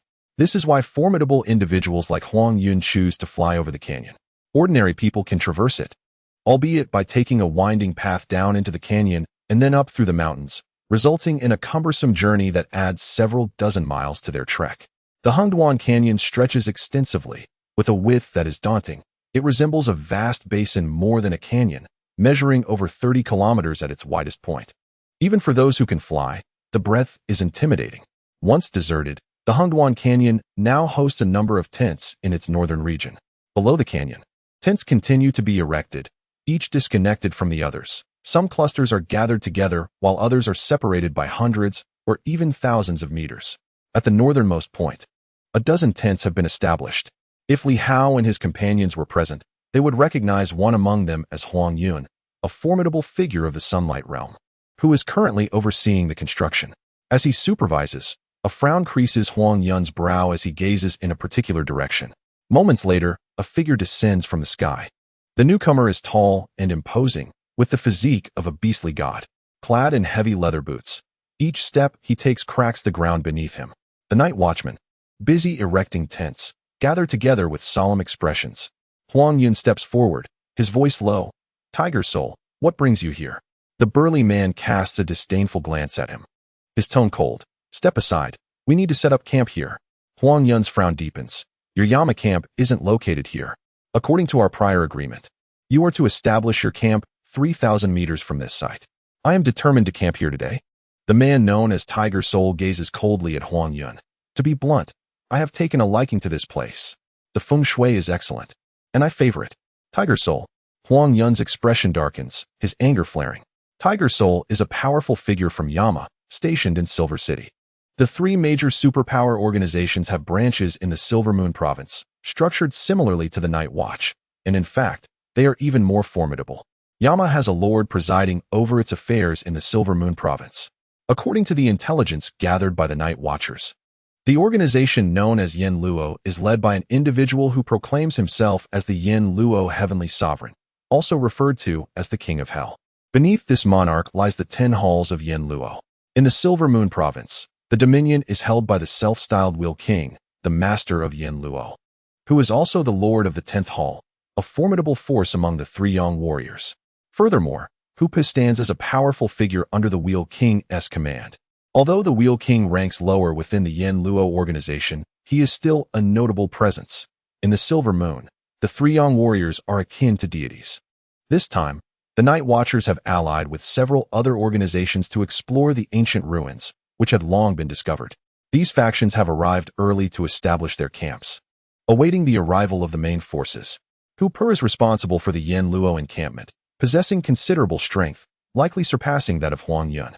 They had previously agreed upon the locations of their respective camps. Unexpectedly, Hupa initiated a provocation against Huang Yun. It was evident that this was a deliberate act, not a spur-of-the-moment decision. The opponent had likely planned this in advance. Huang Yun sensed the presence of enigmatic gazes nearby, possibly from members of other organizations observing the situation. Why this sudden interest? Huang Yun pondered swiftly. Could it be that they believe the Night Watchers' camp holds some advantage or secret? Or perhaps they merely wished to test the resolve of the Night Watchers. With these thoughts racing through his mind, Huang Yun comprehended that retreat was not an option. If they were to withdraw now, before their collaboration had even commenced, the Night Watchers would find themselves at a disadvantage, and at that moment, Hao Lianchuan would not spare him. Hupa. Huang Yun's gaze turned icy. Is this your intent, or that of the Wheel King? Or perhaps the will of other powerful figures within Yin Luo? Even more so, is this the design of other superpowered organizations? Hupa regarded him with indifference, stating, I declared it because I find this place appealing. Wind Demon, do not presume that your swift legs can place you on equal footing with me. Today, you will either yield or face the consequences. Huang Yun cursed inwardly, his ire flaring. Are you seeking to incite conflict? And if so, what of it? Hupa sneered. With your frail limbs, I could crush you with a single blow. However, I shan't kill you, for you are still a Night Watcher. How formidable they are. Huang Yun felt the anger of his comrades behind him and knew that continuing down this path would only lead to disappointment among the Night Watchers. He chose not to speak further, swiftly conjuring a sword of hurricane in his hand, and coldly declared, Hupa, if you insist on courting death, I shall oblige.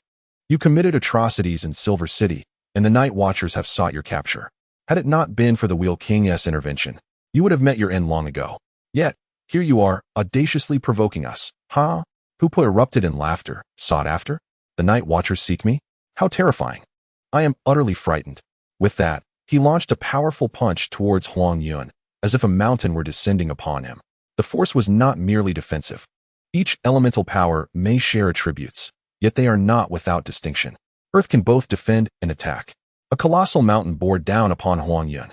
With a fierce shout, Huang Yun swung his sword, unleashing a tempest that engulfed the heavens and the earth. Two formidable champions of the sun clashed in an instant. In the distance, spectators gathered to witness the spectacle. Among the steep cliffs, several figures flickered, each adorned with ghostly masks, a signature of the Red Moon. After entering the realm of the sun, Tiger's spirit rapidly advanced in strength. Yet this individual was undeniably arrogant. With good reason, however. Having joined the realm of Yama merely a few years ago, Tiger's spirit had already ascended to the ranks of the sun, even managing to suppress the seasoned superhuman Huang Yun. Such audacity was well warranted. It was rumored that Tiger's spirit hailed from Silver City. Indeed, it was said that he had some unresolved conflict with Liu Long from the Night Watchmen, having allegedly killed the lover of Liu Long's benefactor. How ironic. Wasn't he that benefactor a source of Liu Long's support? One might argue that instead of conflict, Liu Long ought to be offering Tiger's spirit tea and gratitude. The masked figures burst into laughter, exchanging jests. They harbored a poor impression of Silver City. After all, the master of the broken sky had perished there. And though the higher-ups refrained from retaliation for the greater good, the Red Moon had been a dominant force among the superhumans for the past 2 decades. Such humiliation was intolerable. Were it not for the prohibitions from above and the presence of Yuan Shuo, a slayer of the 3 suns, they would have long since annihilated Silver City. After a bout of banter, one masked figure inquired, could Tiger's spirit exchange for a base? The endeavor to secure a new stronghold was not undertaken lightly and was aligned with the tacit understanding among the 3 major organizations. The Night Watchmen's desires were not to be indulged. They sought to establish a presence there, lacking sufficient knowledge of the ruins.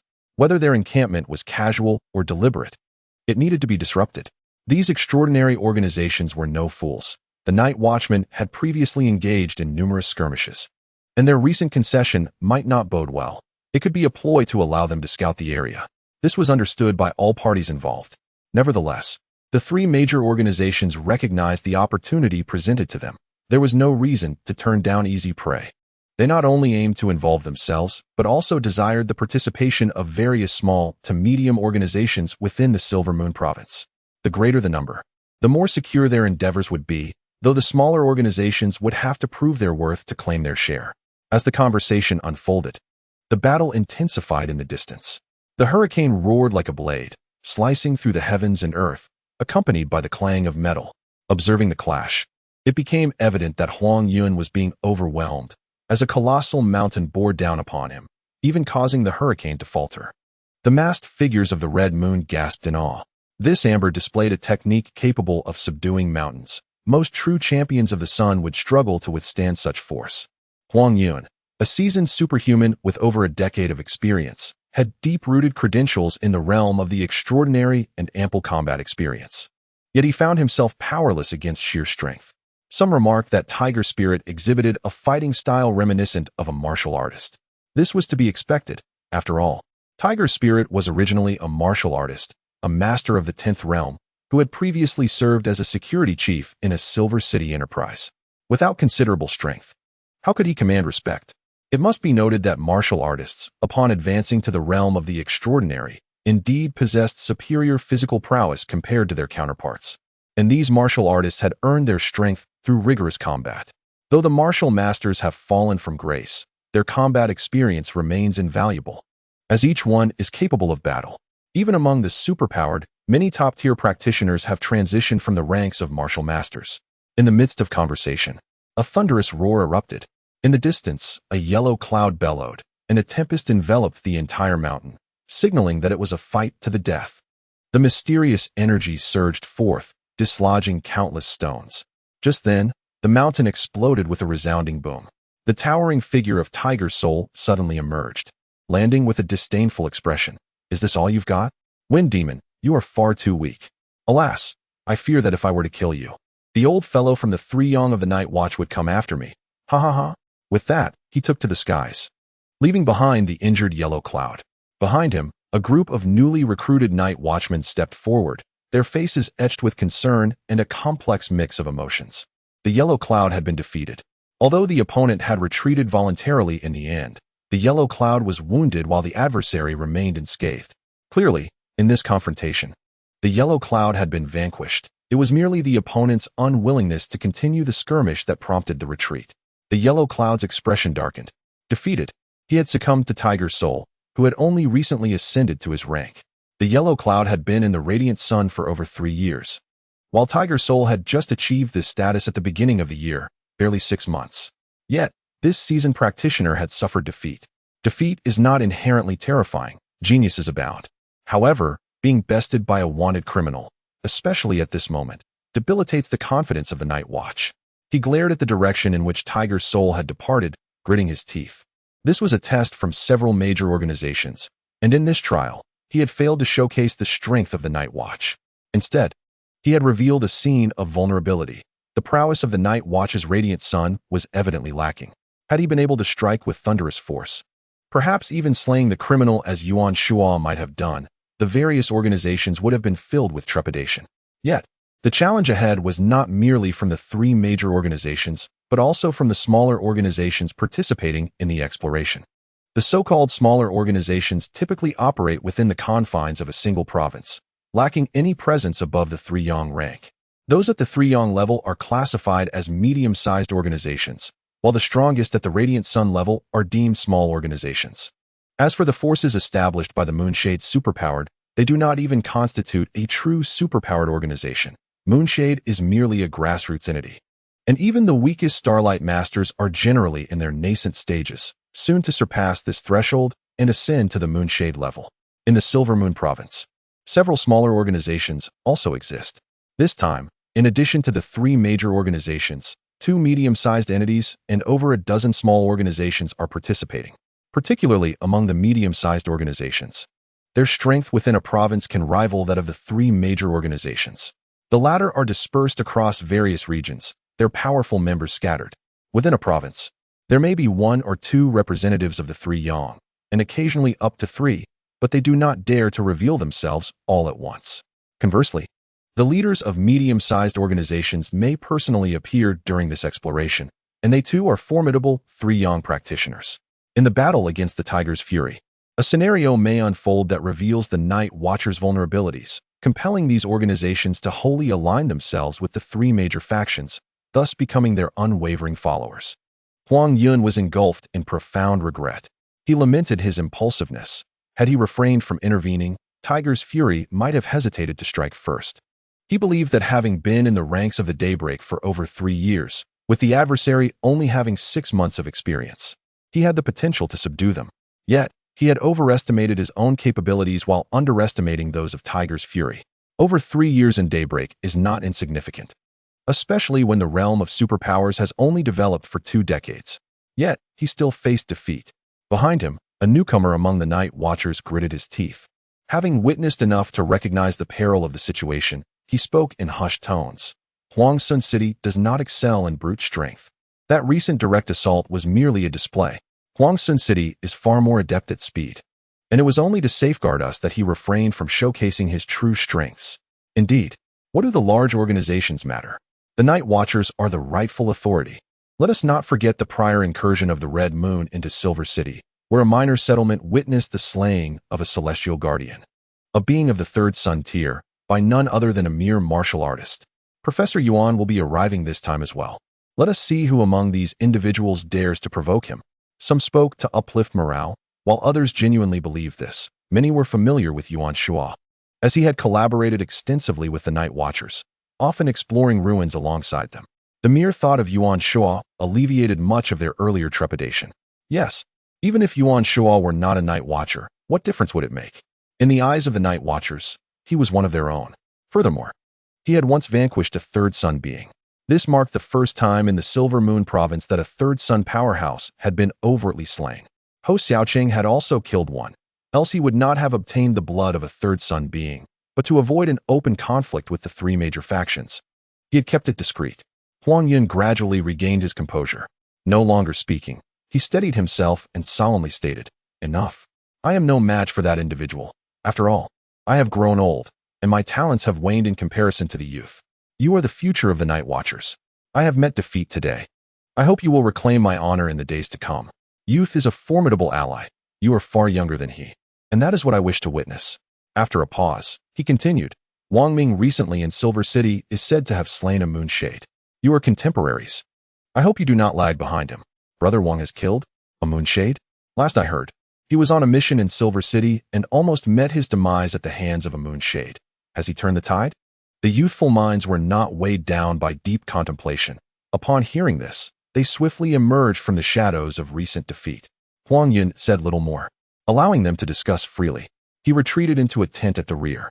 Inside, he fell silent for a moment, retrieving a crystal screen that emanated a faint aura of mysterious energy.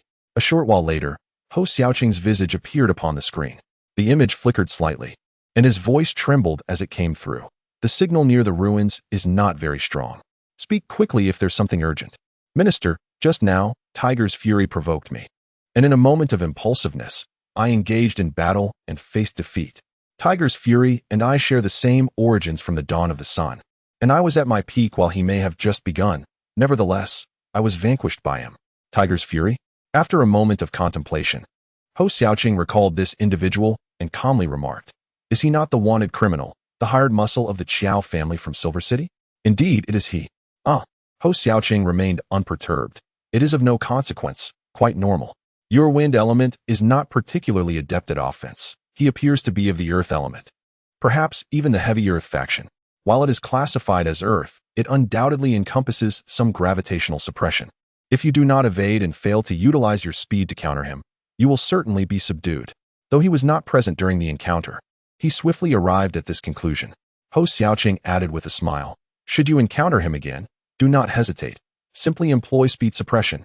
The heavy earth faction possesses formidable offensive power, yet it has a flaw. There exists a slight moment of hesitation between attack and defense. As long as you can exploit this opportunity, eliminating him will not be arduous." He did not place any blame.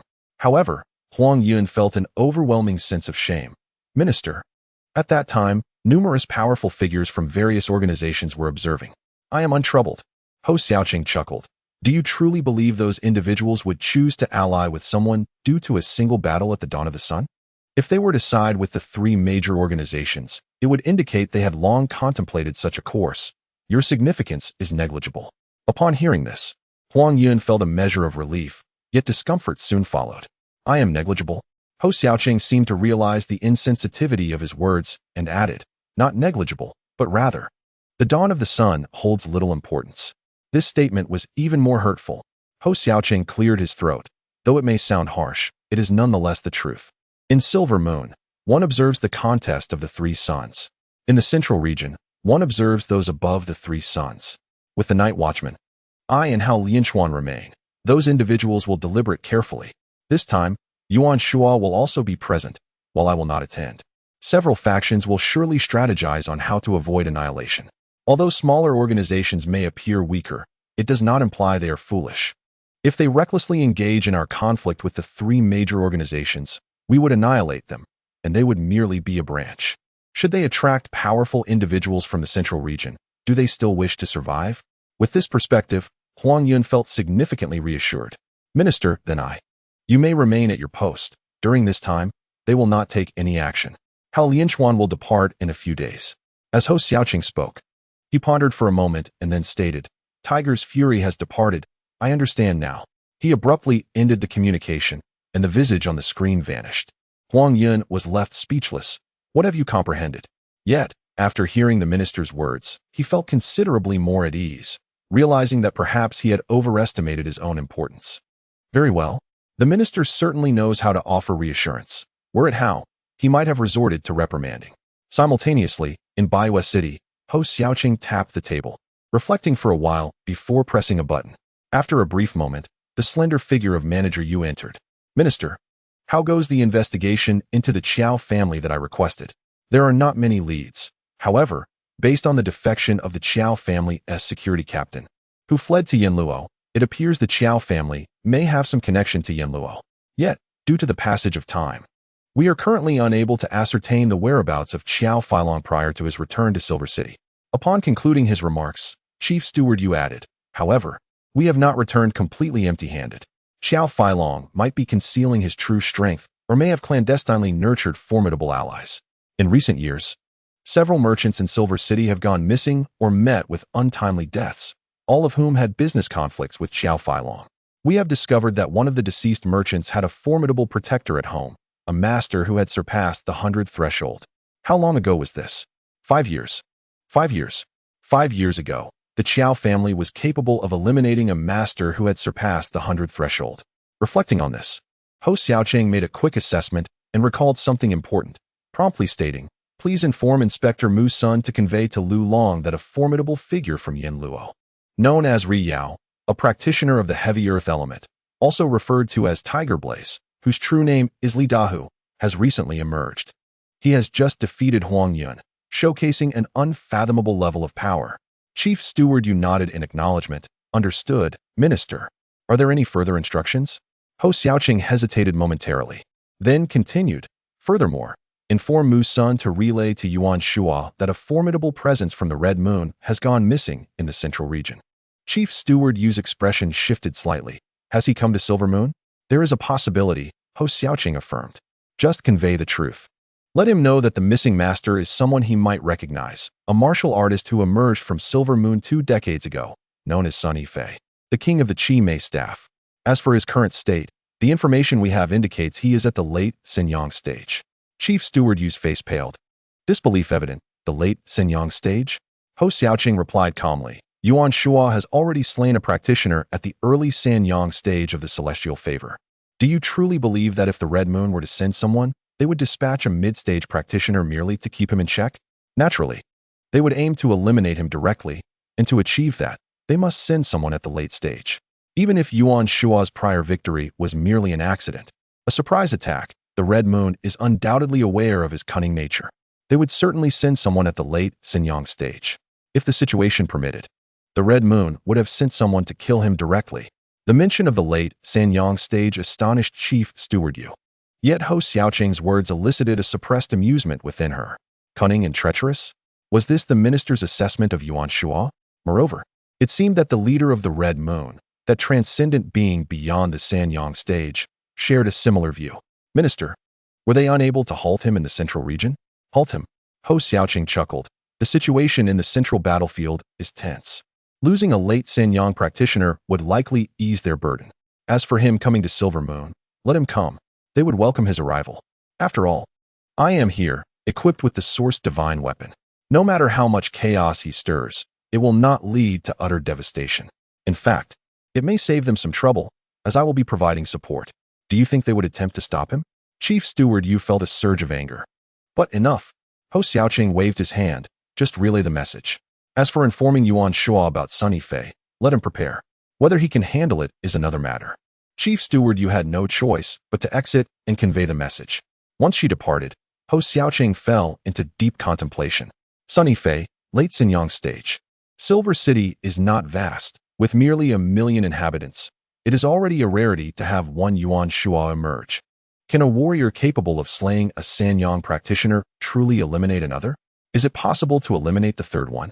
Indeed, the third one. If we can take down Sun Yifei, the losses for Han Yue will be catastrophic this time. And what about Lu Long? Has he also entered Doqian? Ho Xiaoqing pondered these thoughts, calculating his next move. After a moment, he pressed another button, and after a brief wait, Hao Lianchuan entered the room. "Director, you called for me. Follow me." Without further ado, Ho Xiaoqing led him straight to the innermost part of the office, which contained a private suite. Hao Lianchuan, somewhat puzzled, asked, "Go in? For what purpose?" The suite within the director's office was his private resting place, typically not open to guests. Nevertheless, he stepped inside. Upon entering, he was momentarily taken aback by the sight of a long, crimson spear casually laid on the desk. His gaze shifted, and upon sensing it, he was astonished. It is real. The Source Divine weapon, a powerful artifact that dominates the area, the Fire Phoenix Spear, is also the most valuable treasure for Silver Moon. "Familiarize yourself with it," Ho Xiaoqing said, reclining on the sofa in a relaxed manner, casually gesturing towards the weapon. "Director, this seems inappropriate," Hao Lianchuan replied awkwardly. "If you truly leave, I cannot maintain order in the Silver Moon province. Shouldn't we arrange for someone from above to come down?" Ho Xiaoqing paused for a moment, studying him closely. After a while, he understood the underlying implication. "You would prefer my departure?" "No, not at all," Hao Lianchuan replied innocently. "How could that be? Are you hoping for a permanent position?" "Absolutely not." Ho Xiaoqing shot him a glance. "Even if you wish for it, it is futile. I haven't indicated my departure. Yet you are preparing to leave. I will likely still be here. Then take the Source Divine weapon to the ruins." Ho Xiaoqing stated calmly. "This time, there may be several from the Shenyang and possibly others from different regions coming to assist. To ensure absolute security, you must take the Fire Phoenix Spear. That is unacceptable." Director, if this weapon is lost, we will sever the source of the new generation. Stop your prattling. Ho Xiaoqing replied coolly, I have instructed you, so you shall comply. Even though you are not of the fire element, with some adjustment, you can still wield it. Now, take the spear and leave. Hao Lianchuan hesitated, knowing that this weapon should not be taken lightly. If it were lost or misplaced, it would spell disaster.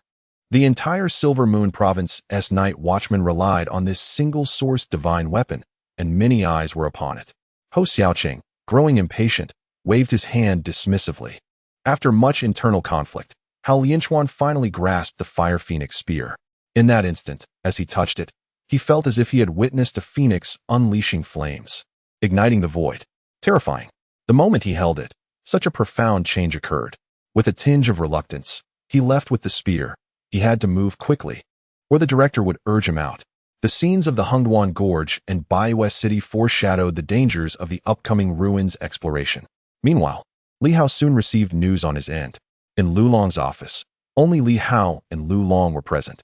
Lu Long, who typically refrained from smoking, surprisingly lit a cigarette and smoked silently. Li Hao waited patiently. After a lengthy pause, Lu Long exhaled deeply. I have two pieces of news. First, a formidable warrior has arrived in Hongyue from the central region, Sun Yifei, who has reached the late stage of Sanyang. I am familiar with him. He was once renowned as the king of the Qimei staff, his reputation formidable. He is also a master in martial arts, having achieved over 100 completions.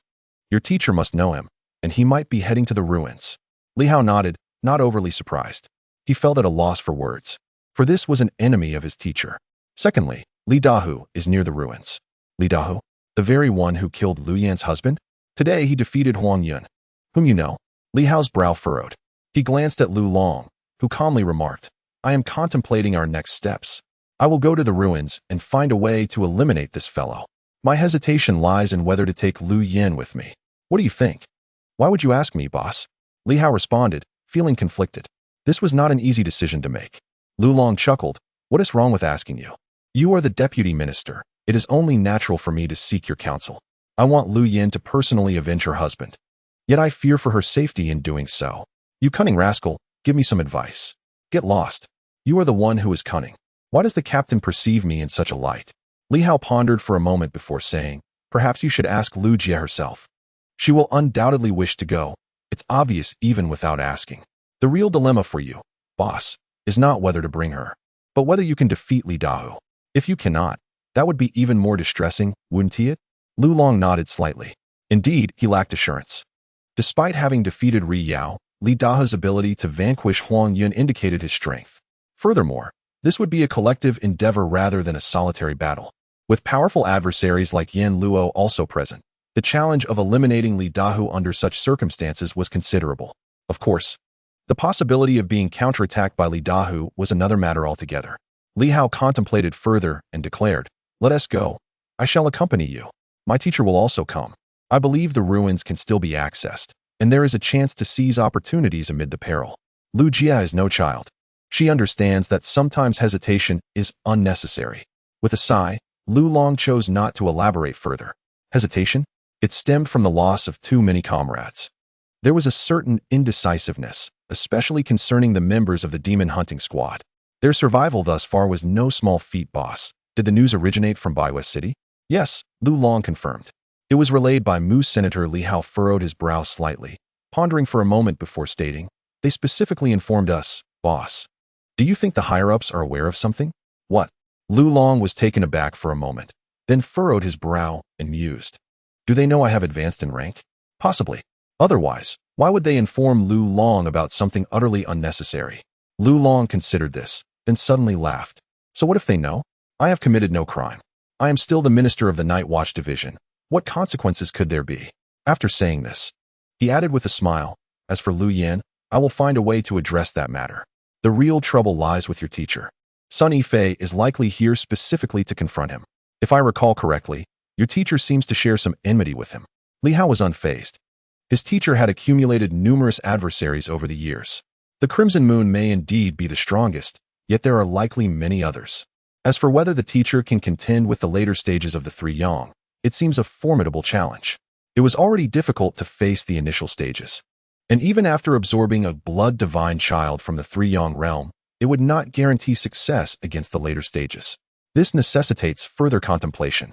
Moreover, Li Hao has come to realize that this expedition to the ruins will not be straightforward. The presence of those in the later stages of three-yang raises the possibility of even greater threats emerging. Such a scenario would be perilous indeed. With a sense of unease, Li Hao exited the office.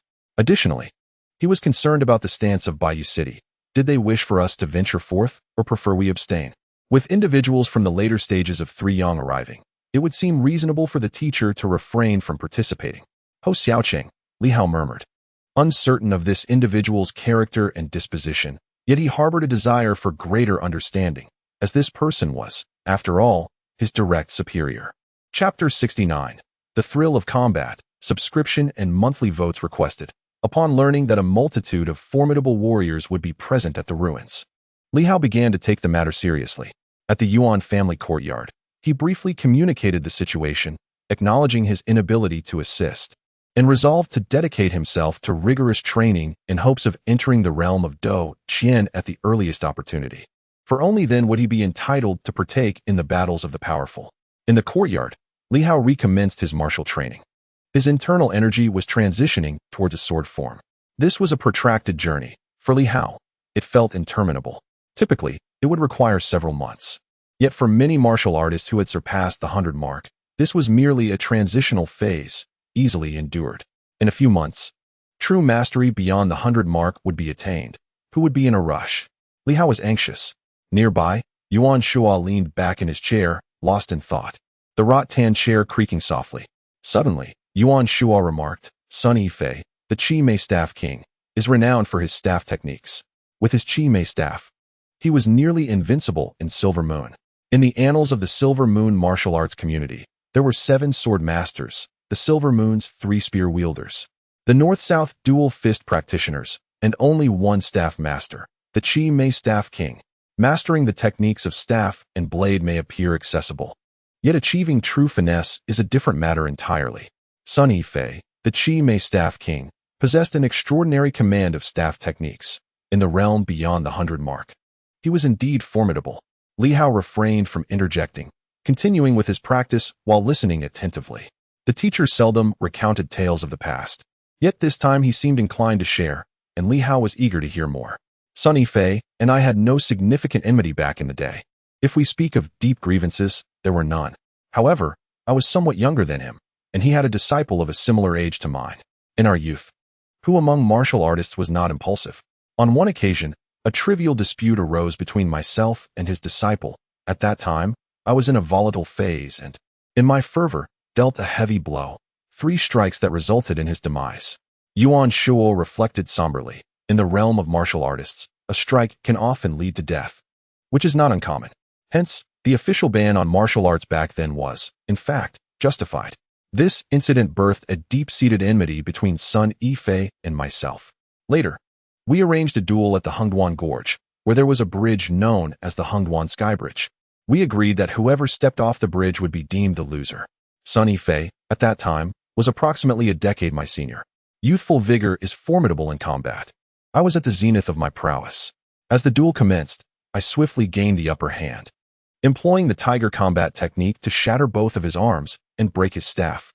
Humiliated, Sun Yifei leapt from the overpass, which soared hundreds of meters above the canyon. I presumed he had met his demise. Yuan Shua sighed, remarking that he never anticipated Sun Yifei would join the Crimson Moon. It appears that after his defeat at my hands, he established this organization, possibly recruiting some martial artists I had previously vanquished. Li Hao, unable to suppress his curiosity, queried, Master, how could Crimson Moon emerge as such a significant organization when it was once inferior to you? 20 years ago, they were indeed less formidable than you. I am uncertain, I replied. My encounter with him occurred approximately 25 years ago. At that time, I was nearing 50, and he was somewhat younger. Likely believing I was on a downward trajectory and seeking to elevate his own reputation at my expense. Yet, I had already grasped the essence of the 5 animal techniques, albeit without full integration. Nevertheless, he was brought to his knees by my hand. Master, you usually eradicate threats entirely. Why did you spare him then? Li Hao pondered, bewildered by the multitude of foes I seemed to have accumulated. Yuan Shuo, exasperated, countered, "Not everyone warrants death. Do I seem like a ruthless fiend? My fatalities typically occur in the heat of battle, where control is elusive. Either my adversary is too weak, too strong, or evenly matched, leading to their demise." Li Hao contemplated this, astonished. "So, you have slain the strong, the weak, and those on equal footing. Does that not make you a fiend?" "The survival of those in Crimson Moon can be attributed to various factors," Yuan Shuo continued. "Some lack the sense to concede gracefully in the face of defeat, while others sustain severe injuries alongside me, rendering further conflict mutually destructive. Then there were those who had backing, making it difficult to eliminate them." Yuan Shuo chuckled. "Crimson Moon falls into the latter category, as they had support behind them. I sensed someone was fixated on me during our match. In retrospect, it was likely either a formidable opponent or a cunning strategist. I am not foolish. If I had killed, I would have invited trouble upon myself. Thus, it became clear to me, Sunny Fei had indeed jumped, and my master had presumed he perished. Crimson Moon had strong allies even then, which deterred my master from delivering a fatal blow." Li Hao commenced practicing with his sword, substituting punches for blade work. With an internal force reverberating, he executed a fourfold strike, cleaving through the air. Yuan Shuo frowned, admonishing, "Do not produce sounds as you strike. Do you believe it appears impressive? To a seasoned warrior, the sound of your sword slicing through the air reveals your position long before you strike. Unless you dominate the engagement, any audible attack will lead to your defeat.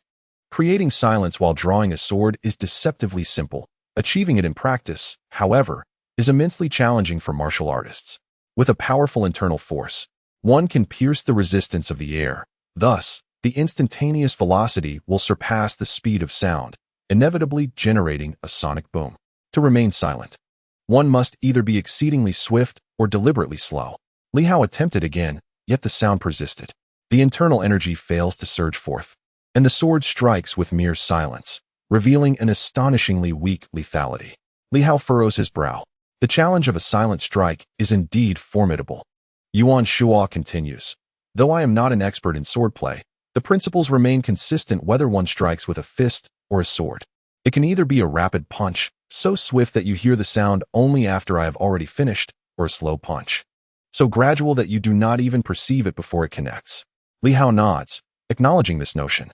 "Teacher, I still lack the ability to break the sound barrier." "Then slow it down." Li Hao reluctantly extends his sword, feeling somewhat awkward. Yuan Shuo sighs, "Not that kind of slowness. Have you seen me practice the 5 animal frolics? The health-preserving boxing is indeed slow, yet when you engage in combat, you are remarkably swift, not slow at all."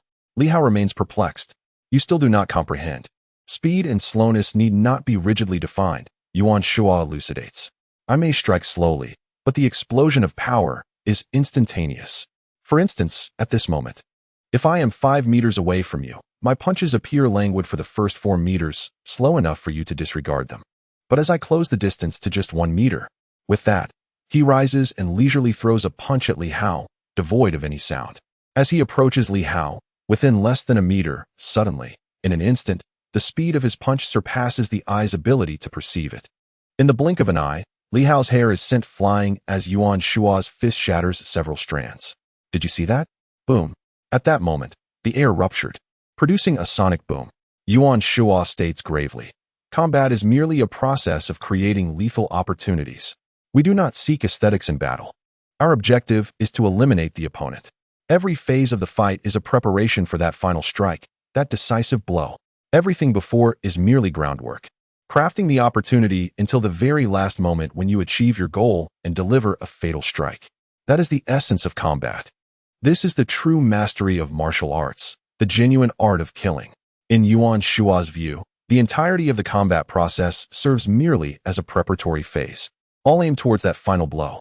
Throughout this journey, one must position their fists and swords precisely where they belong, to burst forth in an instant and deliver a guaranteed kill. Whether it be secret techniques or extraordinary abilities, the ultimate aim is always to take a life. Li Hao, remember this. The ultimate purpose of all combat is to kill.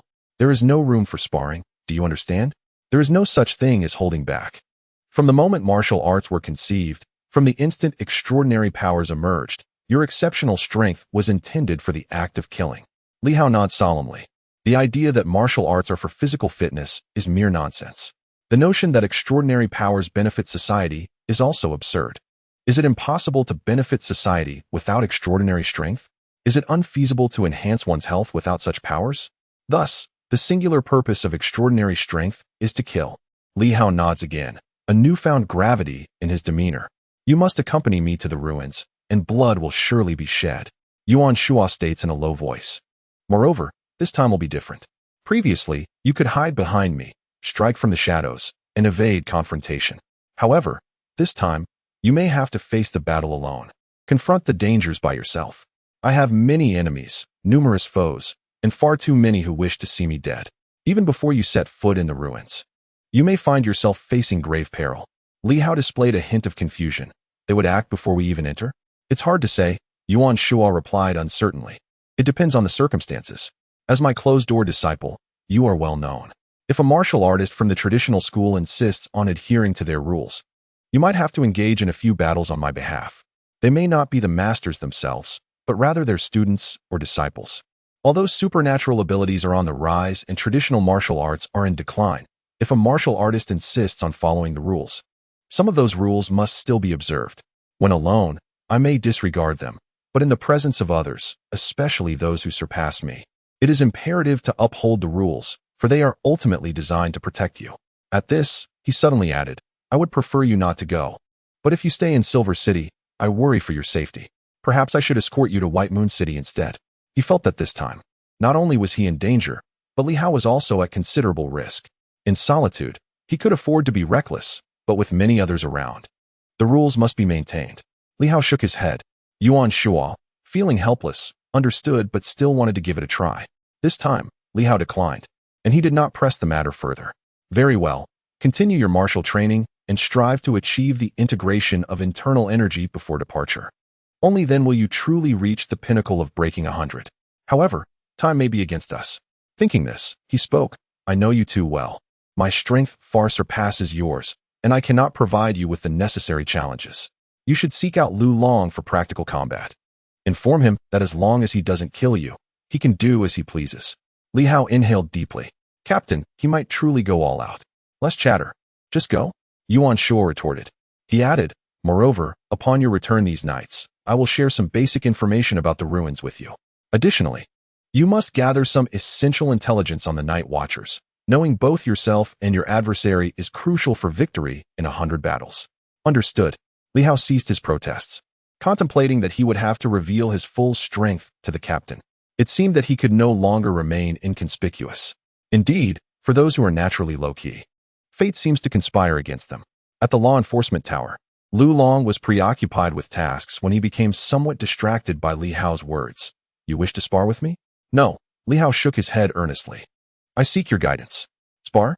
How could I possibly spar with someone like Do Qian? I merely wish for a bit of advice. Busy, Lu Long retorted irritably. Where are your eyes? I'm quite occupied. If you want to spar, choose anyone from the entire team. It's entirely up to you. Who among them isn't stronger than you? A mere novice at breaking 100? Of course, Li Hao might have consumed that blood divine seed and advanced to the mid-stage of breaking 100, which could explain his newfound confidence. But even if he had achieved that, so what? Was Liu Yan not capable? Though she had yet to reach the mid-stage, her combat experience was ample enough to provide a worthy challenge. If that didn't suffice, he could always seek out Wang Ming. Upon reflecting on this, he added, Go find Wang Ming. It would be a valuable opportunity to gain experience, especially in battles against supernatural beings. You cannot expect to always encounter martial artists. Your understanding of supernatural abilities is woefully inadequate. He is not suitable. Li Hao replied. Why is that? Lu Long inquired, intrigued. Li Hao pondered for a moment and remarked, He is not suitable for pressuring me to progress. His combat experience is woefully insufficient. Goodness. Lu Long was taken aback. You find fault with Wang Ming's lack of combat experience? He has completed numerous missions and has taken lives. After all, he did eliminate Ri Yao. Although it's true that his experience pales in comparison to that of seasoned martial artists, in the realm of super abilities, he is not as lacking as you might think. How could Li Hao disdain him so? With no time to waste, Li Hao, seeing the captain's refusal once more, stated, Boss, my teacher sent me here. Very well. Lu Long conceded, as he had been promoted due to Yuan Shuo's ascension in the ranks. At that moment, Li Hao invoked the name of his mentor, leaving Lu Long with little choice. Yet, he truly felt pressed for time. Thinking this, Lu Long secretly resolved, "You little brat, insisting on seeking me out when you could have chosen someone else. Fine, today I shall teach you why the flowers bloom so brilliantly." He intended to give Li Hao a thorough beating, ensuring that the boy would think twice before approaching him again. "All right, let's do this now. After the spar, I have matters to attend to. You should return to your own affairs." Li Hao smiled. "That sounds good. Boss, let us proceed to the basement. This place is unsuitable." "Very well," Lu Long replied eagerly. "Prepare yourself. We shall make swift work of this and show you that seeking me out will yield you no experience or benefit whatsoever." The two made their way to the basement. In the basement, they found no one else present, except for Yun Yao, who typically lingered there, engrossed in her own activities. Li Hao considered inviting her for a stroll, but alas, she hardly acknowledged their presence, retreating into her room upon their arrival, absorbed in her own endeavors. Lu Long showed no intention of sending her away. He wanted to conclude this matter quickly. Without even removing his trench coat, he declared, "Let us begin." Li Hao felt a sense of humiliation. "Boss, at least take off your coat." Nevertheless, he resigned himself to his weakness. Before he could finish comforting himself, Lu Long added, "A few superficial injuries won't be a problem, right? Your teacher won't have anything to say about that, will he?" Goodness. He truly acted as if he were a young master. Li Hao was utterly speechless. He said nothing further, stepping aside to retrieve a sword. His own blade was too sharp for casual use. Gripping the long sword, he announced, "Boss, I shall use my sword." "As you wish," Lu Long replied indifferently. "Whether you use a sword or your fists, does it truly matter? It all comes down to a single blow that sends you flying." Li Hao took a deep breath. The man before him was a formidable opponent, a warrior of the Do Qian level, and it was only natural for him to look down upon Li Hao. He felt no anger, but rather sensed an opportunity to gain an advantage from Lu Long's underestimation. As for any repercussions that might follow, perhaps this was precisely what his teacher wished to see. Without a serious approach, how could he compel himself to improve? "Boss, be careful." Li Hao unleashed his sword, channeling his inner energy as he struck with a swift, whistling blow. Lu Long glanced at the attack, acknowledging it as decent enough. He refrained from employing the ninth forging force, merely utilizing a basic release of inner energy, for he feared that should he exert himself, he might inadvertently injure the boy. Instead, he opted for a straightforward punch. Unembellished and devoid of any extraordinary features, with a single punch, Lu Long felled Li Hao. As Li Hao thrust his sword, midway through, he suddenly withdrew it. Lu Long had already unleashed his punch, nearly colliding with Li Hao's blade, but at that instant, Li Hao's unexpected withdrawal momentarily caught Lu Long off guard. He had been overly dismissive. In that very moment, Li Hao thrust forth his sword once more, executing the maneuver slowly, his feet moving with the agility of a monkey, deftly evading his opponent's fist as his sword pierced the air silently. It was only when the sword neared Lu Long that he felt a sudden chill run down his spine. In that fleeting moment, Li Hao's sluggish strike transformed into a lightning-fast attack, aimed directly at Lu Long's throat. Not intending to kill, Li Hao understood the difficulty of slaying a seasoned fighter. However, he sought to demonstrate to the captain that underestimating him was a grave error. Underestimating anyone is a folly. At this juncture, Lu Long inexplicably sensed impending danger. His previously indifferent demeanor shifted instantaneously. With a thunderous roar, he swiftly retaliated, his right arm trembling as a tremendous force surged forth, creating a resounding impact as he unleashed a powerful punch, propelling himself backward. Meanwhile, Li Hao unleashed his internal energy, layering it upon his sword, accumulating strength in rapid succession until the fourth layer erupted forth. The sound of metal clashing echoed as Lu Long, being a formidable fighter, struck the sword with remarkable speed. Yet, he had no time to revel in his success, for Li Hao continued to wield his sword, stamping his foot on the ground, causing tremors that slightly unsettled Lu Long, who was otherwise as immovable as a mountain. Astonished, Lu Long shifted from a punch to a grasp, attempting to seize the sword, intending to pull Li Hao closer. This ordinary sword posed little threat to him. Just as he was about to grasp the blade, Li Hao abruptly relinquished it, his hand morphing into a claw as he seized Lu Long's arm with force, his fingers digging in deeply, leaving 5 puncture wounds in their wake. Lu Long's arm throbbed with pain as his internal energy surged outward, resulting in a resounding pop as Li Hao's fingers were forced away. In an instant, Li Hao withdrew his hand and lunged forward, executing a move akin to the Black Tiger's heart extraction, aimed directly at Lu Long's heart. Lu Long hesitated, contemplating whether to unleash his full strength, the ninth forging technique. In that moment of indecision, Li Hao's gaze electrified, locking onto Lu Long, his mouth slightly agape.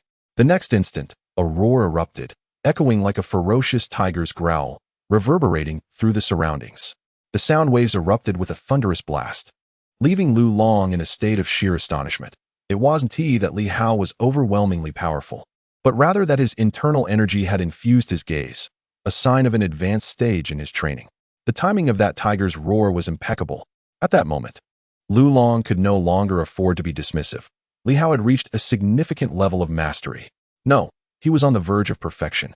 He had grasped the essence of power, only a fraction away from complete integration of his internal energy. Yet even in this incomplete state, Li Hao could no longer be underestimated.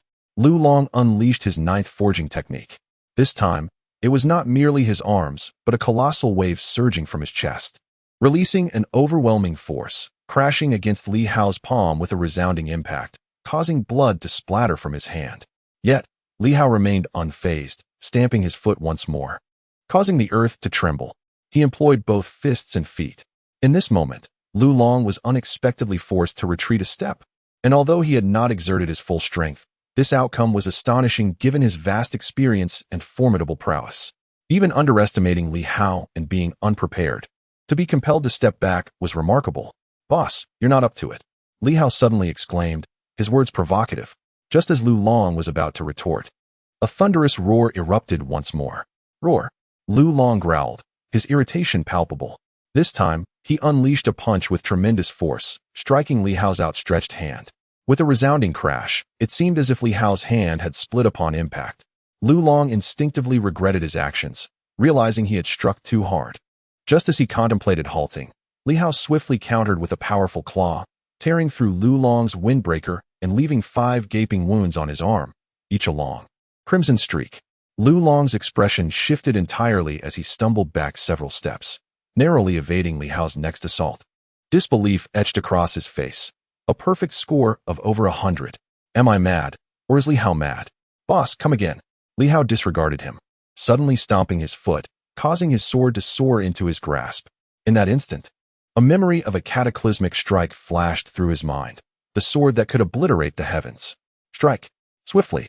This time he sought speed, unleashing a blow that left no avenue for retreat. Yet, before the sword could be drawn, it shattered unexpectedly, prompting Li Hao to halt, a frown creasing his brow. Across from him, Lu Long's hairs bristled anew as he could not help but shout, "Stop!" He stared at Li Hao, bewildered. "What kind of sword technique are you attempting? You haven't even drawn it, and yet the sword has shattered." Although it was merely a common sword, presumably of decent quality, it seemed unable to withstand the murderous intent. Shattering instantly, Li Hao sighed. "My teacher instructed me to engage with you, to integrate my inner energy into a sword." "No, wait." Lu Long shook his head. "Aren't you supposed to merge with the Earth's might? You've completely confounded me. How can you integrate inner energy into a sword? Attack and defense in unity." Upon this revelation, Lu Long's understanding deepened, astonishment washing over him. This fellow intended to fuse 2 forms of might. Looking down at his arm, he noted 10 bloodied punctures from Li Hao's strikes, and his windbreaker lay in tatters. Moreover, the initial strike from Li Hao had surprisingly left a small wound on his chest. Lu Long was left speechless. He glanced at Li Hao, whose palm was also injured, yet he appeared to be in better condition. To be forced into such a state despite his earlier underestimation was humbling. "I underestimated you," Lu Long mused, quickly adopting a serious demeanor. "I wondered why you insisted on sparring with me. Now it makes sense. You hoped to compel me to achieve the integration of inner energy, didn't you?" "Yes," Li Hao replied, his innocence shining through as he smiled. "Had I mentioned it earlier, you wouldn't have underestimated me." Damn it. Lu Long was left speechless. Yet he could not deny the possibility. Had Li Hao revealed that he sought him out to attain this integration, would he have believed it? Not in a million years. As she prepared to speak, deep within the basement, Yun Yao silently observed the 2 individuals and suddenly interjected, "If you wish to fight, then fight. Cease the shouting. It is utterly disruptive." With that, she turned and retreated into the room, her heart tumultuous with unrestrained emotions. Li Hao had actually forced the leader of Dou Qian to retreat, injuring him in the process. Although she recognized that the captain had underestimated Li Hao, who was he really? Just a month prior, Li Hao had been an ordinary individual, easily dispatched by Chun Jian with a mere slap. Yet, in the blink of an eye, he was now engaged in combat with the captain of Dou Qian. Was he a genius? A prodigy? Or was it the remarkable legacy of the 8 great families that endowed him with such extraordinary abilities? Yun Yao entered the room, unable to quell the storm of thoughts swirling within her mind, recalling numerous buried memories. Could this small team truly evolve? Could it grow powerful enough in due time? Initially, it seemed implausible. Having been established for over 3 years, they had lost more than 20 members, with the strongest among them barely surpassing 100. The rest were merely at the 10th tier, far too feeble. In Silver City, perhaps they could still hold their ground, but in White Moon City, they were merely the smallest operational unit. In the central regions, even villages could muster such strength, and during times of conflict, the village guards were often more formidable than this team. However, with Li Hao's arrival, in less than a month, the team's strength had undergone a staggering transformation. At this moment, Yun Yao found herself engulfed in confusion. Outside, Li Hao felt a twinge of awkwardness. Had his voice been too loud? Regardless, he resolved to refrain from shouting further. The captain, prepared as he was, would not be intimidated by mere noise. Ignoring this concern, he turned to Lu Long and declared, "Boss, it's time to show your true prowess. How can you compel me to fight with all my might?" Lu Long's expression transformed into a smile. "I must admit, I underestimated you earlier, Li Hao. You are even more formidable than I had anticipated. It was not merely about strength, but rather the rapidity of your progress." With that, he decided to no longer hold back, wishing to demonstrate that Dou Qian was not something to be trifled with. In the next moment, he unleashed a powerful punch, creating a tempest of force. Li Hao suddenly felt as if he were being targeted, the pressure of Lu Long's aura bearing down upon him. However, having endured Yuan Shua's might, this pressure was insufficient to subdue him. Planting his feet firmly, he summoned the strength of the earth, channeling his inner energy and vitality. Surging forth like a dragon, with a stomp, he remained as steady as a mountain. Once his stance was solidified, he leaped, charging directly at Lu Long. For hands, 2 pairs of fists collided in an instant. Li Hao launched a direct assault. Lu Long was taken aback. An offensive maneuver? I am from Dou Qian, and you dare to attack head-on? Yet, in that moment, Li Hao's strike was not merely an embodiment of the 5 animal strength. It felt as though his fist was imbued with the essence of a sword. Indeed, with the shattering of the sword, Li Hao envisioned himself as a blade. His physique remained robust. As he unleashed a punch, it was like a sword being drawn, piercing through with a sharp sound. A single blow revealed the whiteness of bone beneath Li Hao's fist, while Lu Long, too, was met with the cutting edge of that fist, which surprisingly bore a sharpness of its own. With that punch, blood flowed from Lu Long's fists, with faint glimpses of his own bones. A sword? Lu Long was increasingly astonished. What kind of secret technique was this? The destructive force was astonishing. Not only that, but the sensation was utterly suffocating. Yuan Shua possesses such swordsmanship? I have never heard of it. Break!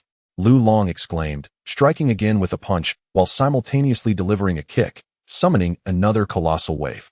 At this moment, Li Hao also swung his fist like a blade.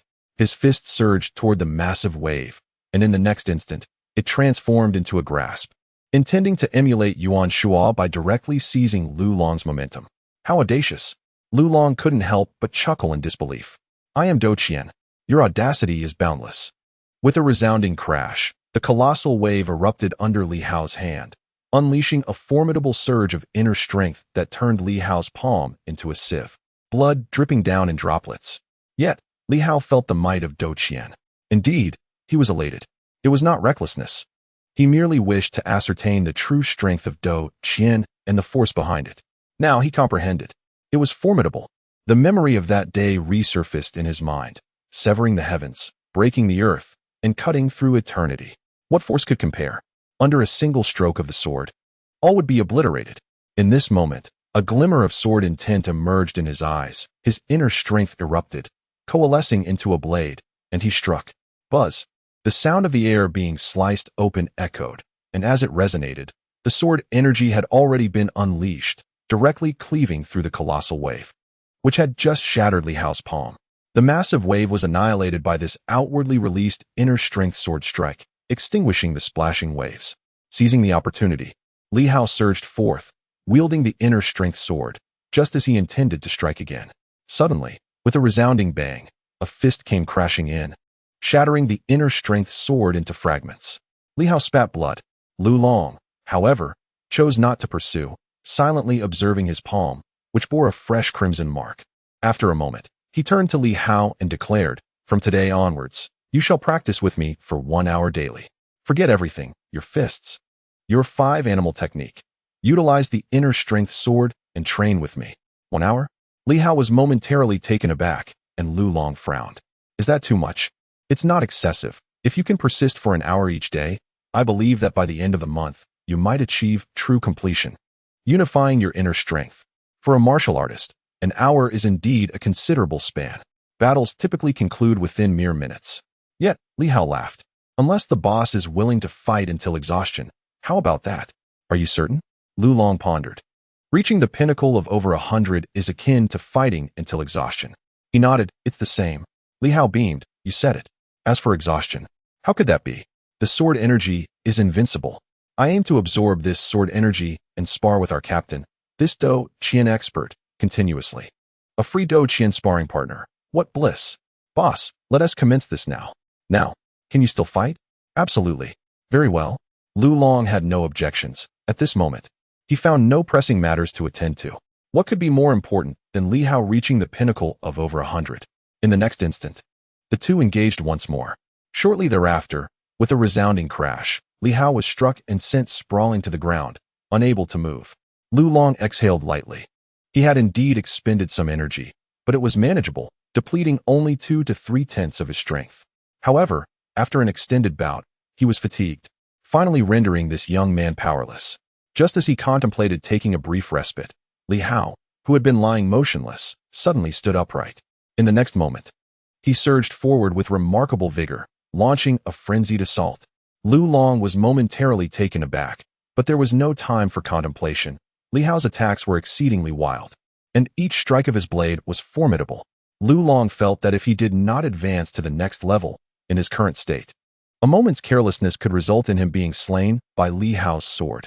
Although Lu Long was a seasoned fighter, he could not unleash his full power for fear of causing Li Hao harm. Thus, restraining his strength became an arduous task. After an indeterminate period, he managed to send Li Hao flying once more, yet he himself bore several wounds, inflicted by Li Hao's relentless strikes, while Li Hao's injuries were far more severe. Remarkably, within a minute, Li Hao returned. "Boss, let's continue." Time and again, Li Hao seemed to have discovered a new realm of excitement. He was elated to have a seasoned fighter as a sparring partner, allowing him to fight freely without holding back, reassured that Lu Long would not be killed. The entire basement echoed with the sounds of their combat from just after 1 o'clock in the afternoon until past 5. As the clock struck 6, and then 7, Yun Yao emerged once more, visibly irate. "Is today never ending? Aren't we having dinner? Don't we get a break? We've been at this for 7 hours. Lu Long panted heavily. Despite being a seasoned fighter, after 7 hours of combat, he felt utterly drained. Li Hao was also gasping for breath, bewildered. 7 hours? That went by so quickly. I thought only an hour or two had passed. Yun Yao surveyed the two, both covered in blood.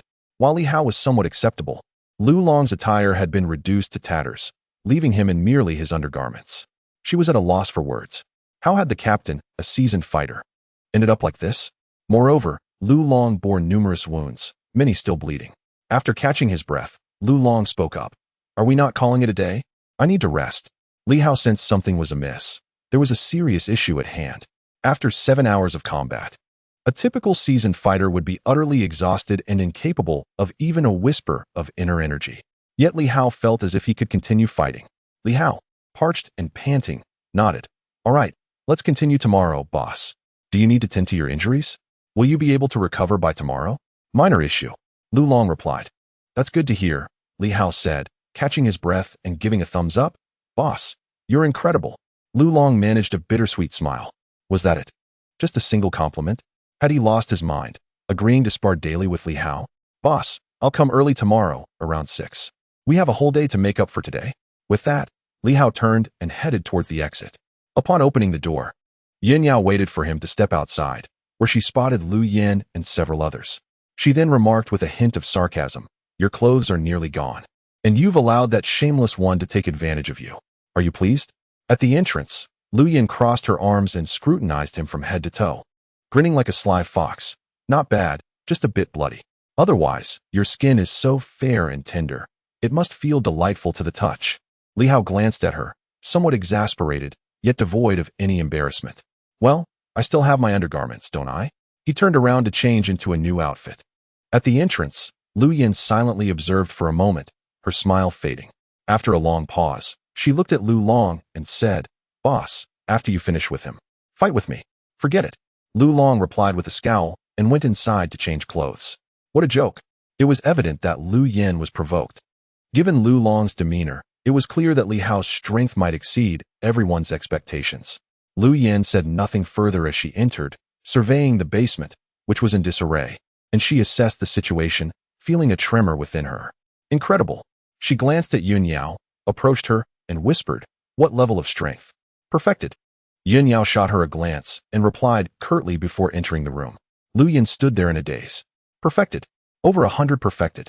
She had thought that even if Li Hao reached over 100, his progress wouldn't be so rapid. Yet, he had achieved perfection. At that moment, she felt a mix of dejection, jealousy, and envy. Suddenly, she dashed into Yun Yao's room, gritting her teeth, and whispered, "Tonight, you and I will fight. I am at the peak of early over 100, and you, with your moonshade and crescent, are evenly matched. Do you wish to progress?" Yun Yao intended to refuse, but Liu Yan lowered her voice, insisting, "Absorbing mysterious energy normally is too slow. Only through a life-and-death struggle can we absorb quickly. I've long found you unsatisfactory. I believe I can be quite ruthless against you." Likewise, Yun Yao, initially poised to decline, suddenly acquiesced, a cold huff escaping her lips. "I'll crush you." Liu Yan puffed her chest out and replied with a sneer, "I fear you may not explode, but rather grow stronger. I shall aid you in that." In that instant, the room was rife with the tension of impending conflict. Meanwhile, Li Hao had changed and was eager to leave. He felt famished, as if he could consume an entire bowl. He decided against the bowl, opting instead for the power of the 5 elements. He believed he could absorb another 100 units tonight. He envisioned overexerting himself, only to wake up at the inspection bureau the next morning to continue battling the captain. What a thrill! Li Hao felt a surge of joy. The sensation of striking flesh was intoxicating, and he found himself nostalgic for the exhilaration of combat, far more satisfying than underhanded tactics. Moreover, he sensed that if he continued at this pace, he might achieve the unity of internal energy within a few days, a feat that would typically require months. Yet, no one else could endure what he had, 7 continuous hours of combat at peak condition. His opponent, too, had endured 7 hours of training, a rarity in finding such a suitable adversary. At that moment, in the law enforcement building, Lu Long sneezed and suddenly felt concerned about whether the battles would extend until they reached the ruins. He feared he might not be able to withstand it. After all, a fighter is still human.